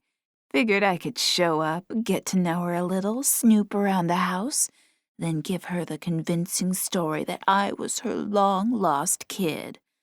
Only the old lady was too wise for that. Said the kid died. That's not what the record said. Denied I could be hers. She threatened to turn me into the cops. So you killed her? I told her she'd better get her head on straight and give me what I wanted, or I'd tell everyone about her indiscretion, whether I was her kid or not. Apparently, upstanding Susie never told the good folks of Salem Falls that she'd had a baby way back when, and she didn't want anyone to find out either. Once I threatened to tell, well, she didn't take kindly to that. I figured I could work a different angle, get what I wanted in a different way than I'd anticipated, but still, I'd get what I wanted. You did all this to get the manor? Yeah, and the money didn't hurt either. She was a pretty rich lady. Well, you should know. You're inheriting everything. Ellie shook her head with disgust on her face. You're disgusting. Oh, call it what you want. Maybe now I can get my hands on this place. Well, once you're out of the way. How do you figure that? I doubt you have a will. At least, not for all this yet. She waved her gun around to encompass the property. I'll swoop in with my long-lost daughter routine and take over in the absence of other family. You'll never get away with it. Evelyn shrugged and raised her eyebrows. Looks like I already have. Ellie glanced over the woman's shoulder. I don't think so. Confusion crossed the woman's face for a brief second before she started to twist to glance behind her. Her eyes widened as Rick's arm swung down. Evelyn's arm swung wildly as he chopped at it.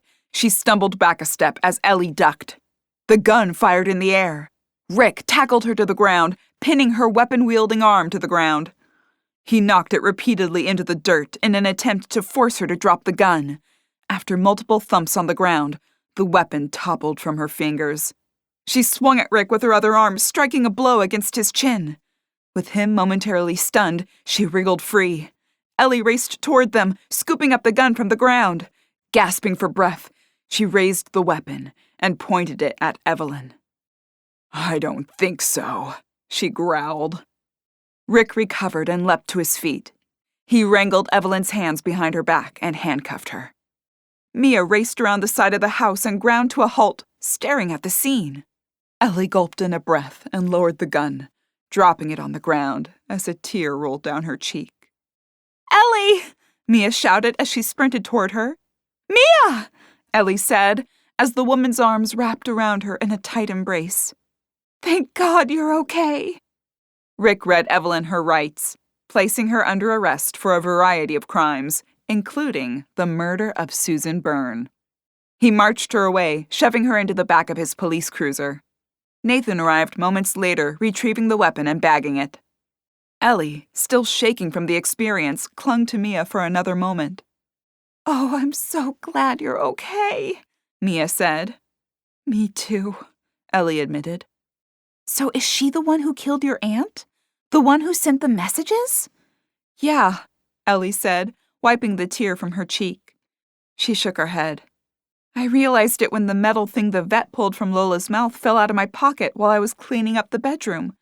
I recognized it as the Helping Hands logo. Once I realized where that came from, I checked the medication notes inside the cupboard. The handwriting, Evelyn's handwriting, matched the notes. I was about to call the police when she showed up. Rick got your call. We were in the middle of arguing about Hazel being the guilty party when you called. The call cut off and he came out right away. Mia wrapped her arm around Ellie. Let's get you inside. We can talk there. You accused Hazel? Ellie questioned as they strolled toward the house. I did, Mia said with a laugh. It didn't go over well. I can imagine, especially since she was innocent. A fact which she insisted upon over and over. Ellie stepped into the kitchen and slumped into a kitchen chair. At least it's all over now. Why did she do it? Mia asked, settling a kettle of water on the stove to make tea. I'd like to hear what she said to you myself, Rick said as he strode into the kitchen. She was basically scamming Aunt Susie. She used her position with helping hands to get into the house and gather some basic details. She then claimed she was her long-lost daughter. She was hoping for a handout, a place in her will. Rick screwed up his face. Long-lost daughter? Ellie shrugged.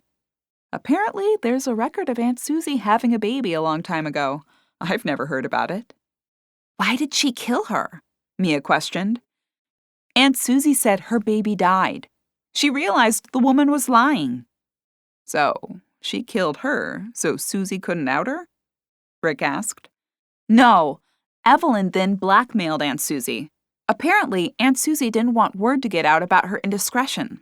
Evelyn used that to her advantage and tried to blackmail her.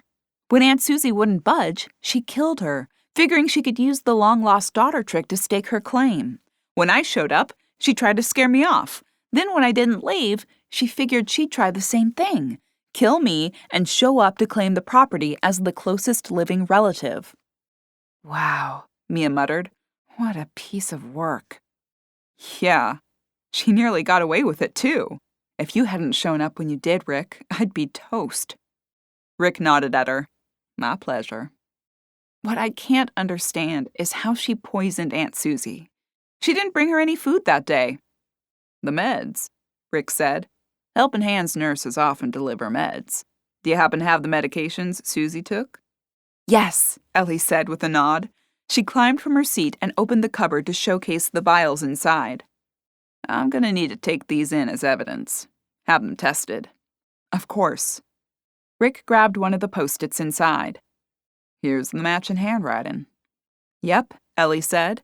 That's how I pieced it together, too. Rick shot a glance to Mia and snorted a laugh. And you thought it was Hazel. Don't blame Mia, we both did, Ellie said. And we had a pretty good circumstantial case, Mia said in her defense. She's right. Hazel would know everything the police were doing about this case. She also had visited with Aunt Susie on the day she died and brought her food. But they didn't argue, Rick countered. No, but she said people wouldn't be happy if Aunt Susie reopened the B&B, so maybe she had some kind of grudge against her. People wouldn't be happy, Rick repeated. Not Hazel. She thought it was a great idea. But she wanted you to know a few people would give you some issues. Not her. Ellie shrugged. Well, we didn't know that. And when she showed up and kept fiddling with her left arm and refused to take her sweater off, we thought, what, that Lola bit her? Well, yeah, Ellie admitted. Yeah, explain that. It's odd behavior. Even you have to admit that. Rick flicked his gaze between the two women, his jaw clenching. Don't say anything about this, but Hazel has eczema. She's really embarrassed about it. She wears the sweater to cover her arm where she has it.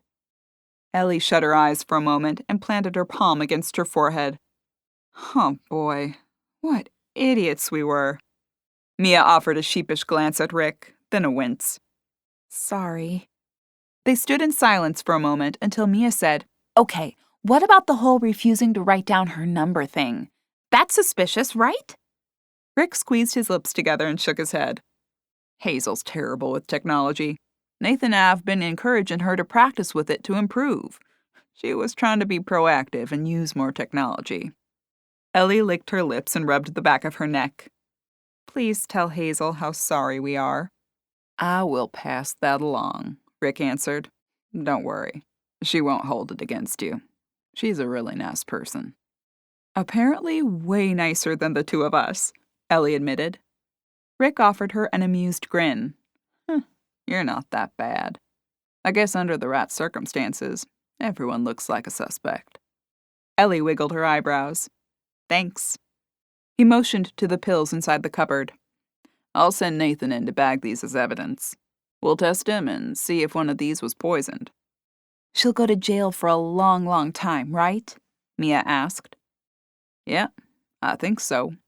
If one of these is poisoned, we'll have a real solid case. And if not, Ellie asked, we've just got enough to prosecute her on the other charges. She won't be bothering you for a long time. Good, Ellie said with a nod. She blew out a long breath. Now I can focus on moving. I'm so glad this is over.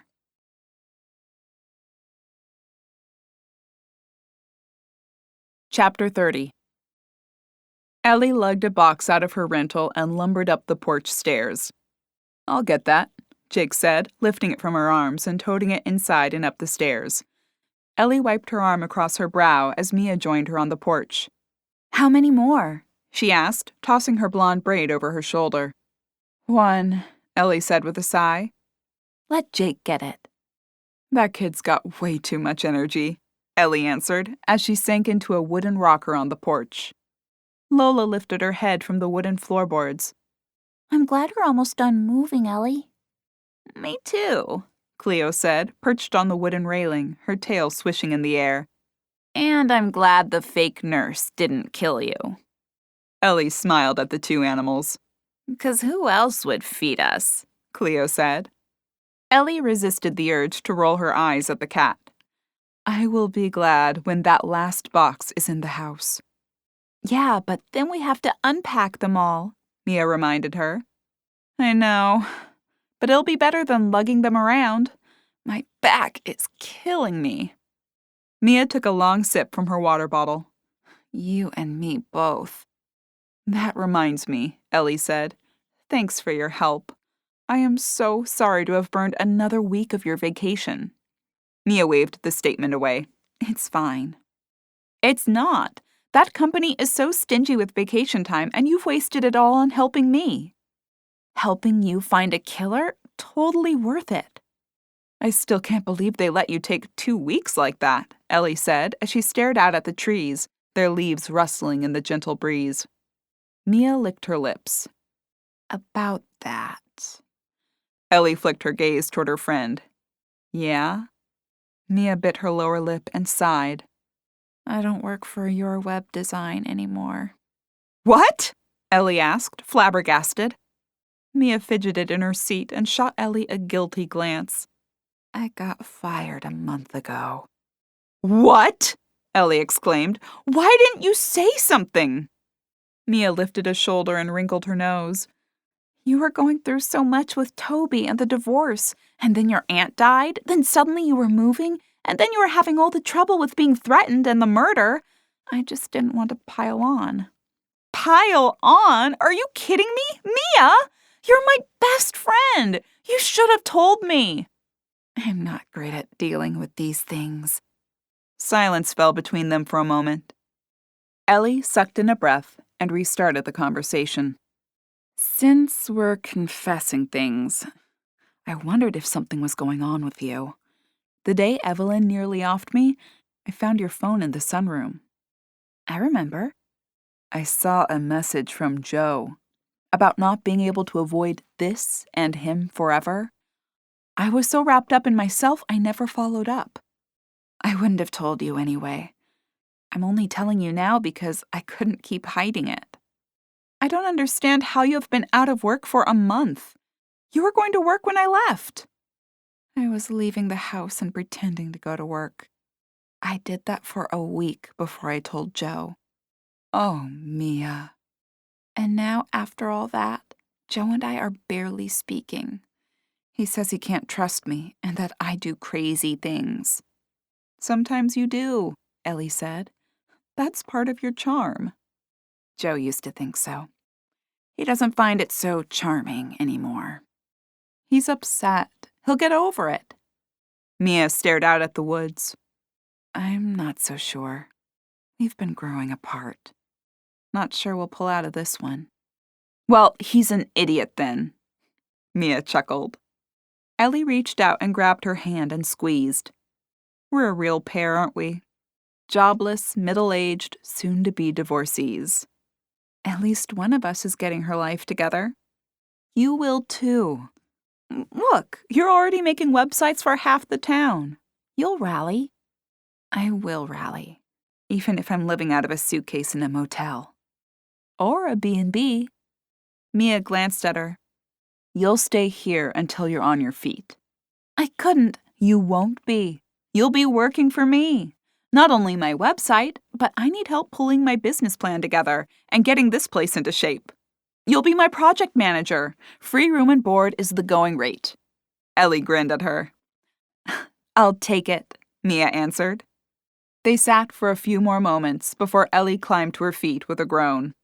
I guess we better get at it, especially since it sounds like we'll be unpacking 2 of us. Jake popped onto the porch through the front door. Good news, Jake, Mia said. You may be hauling more boxes soon. I think I'm moving up here, too. Sounds good to me.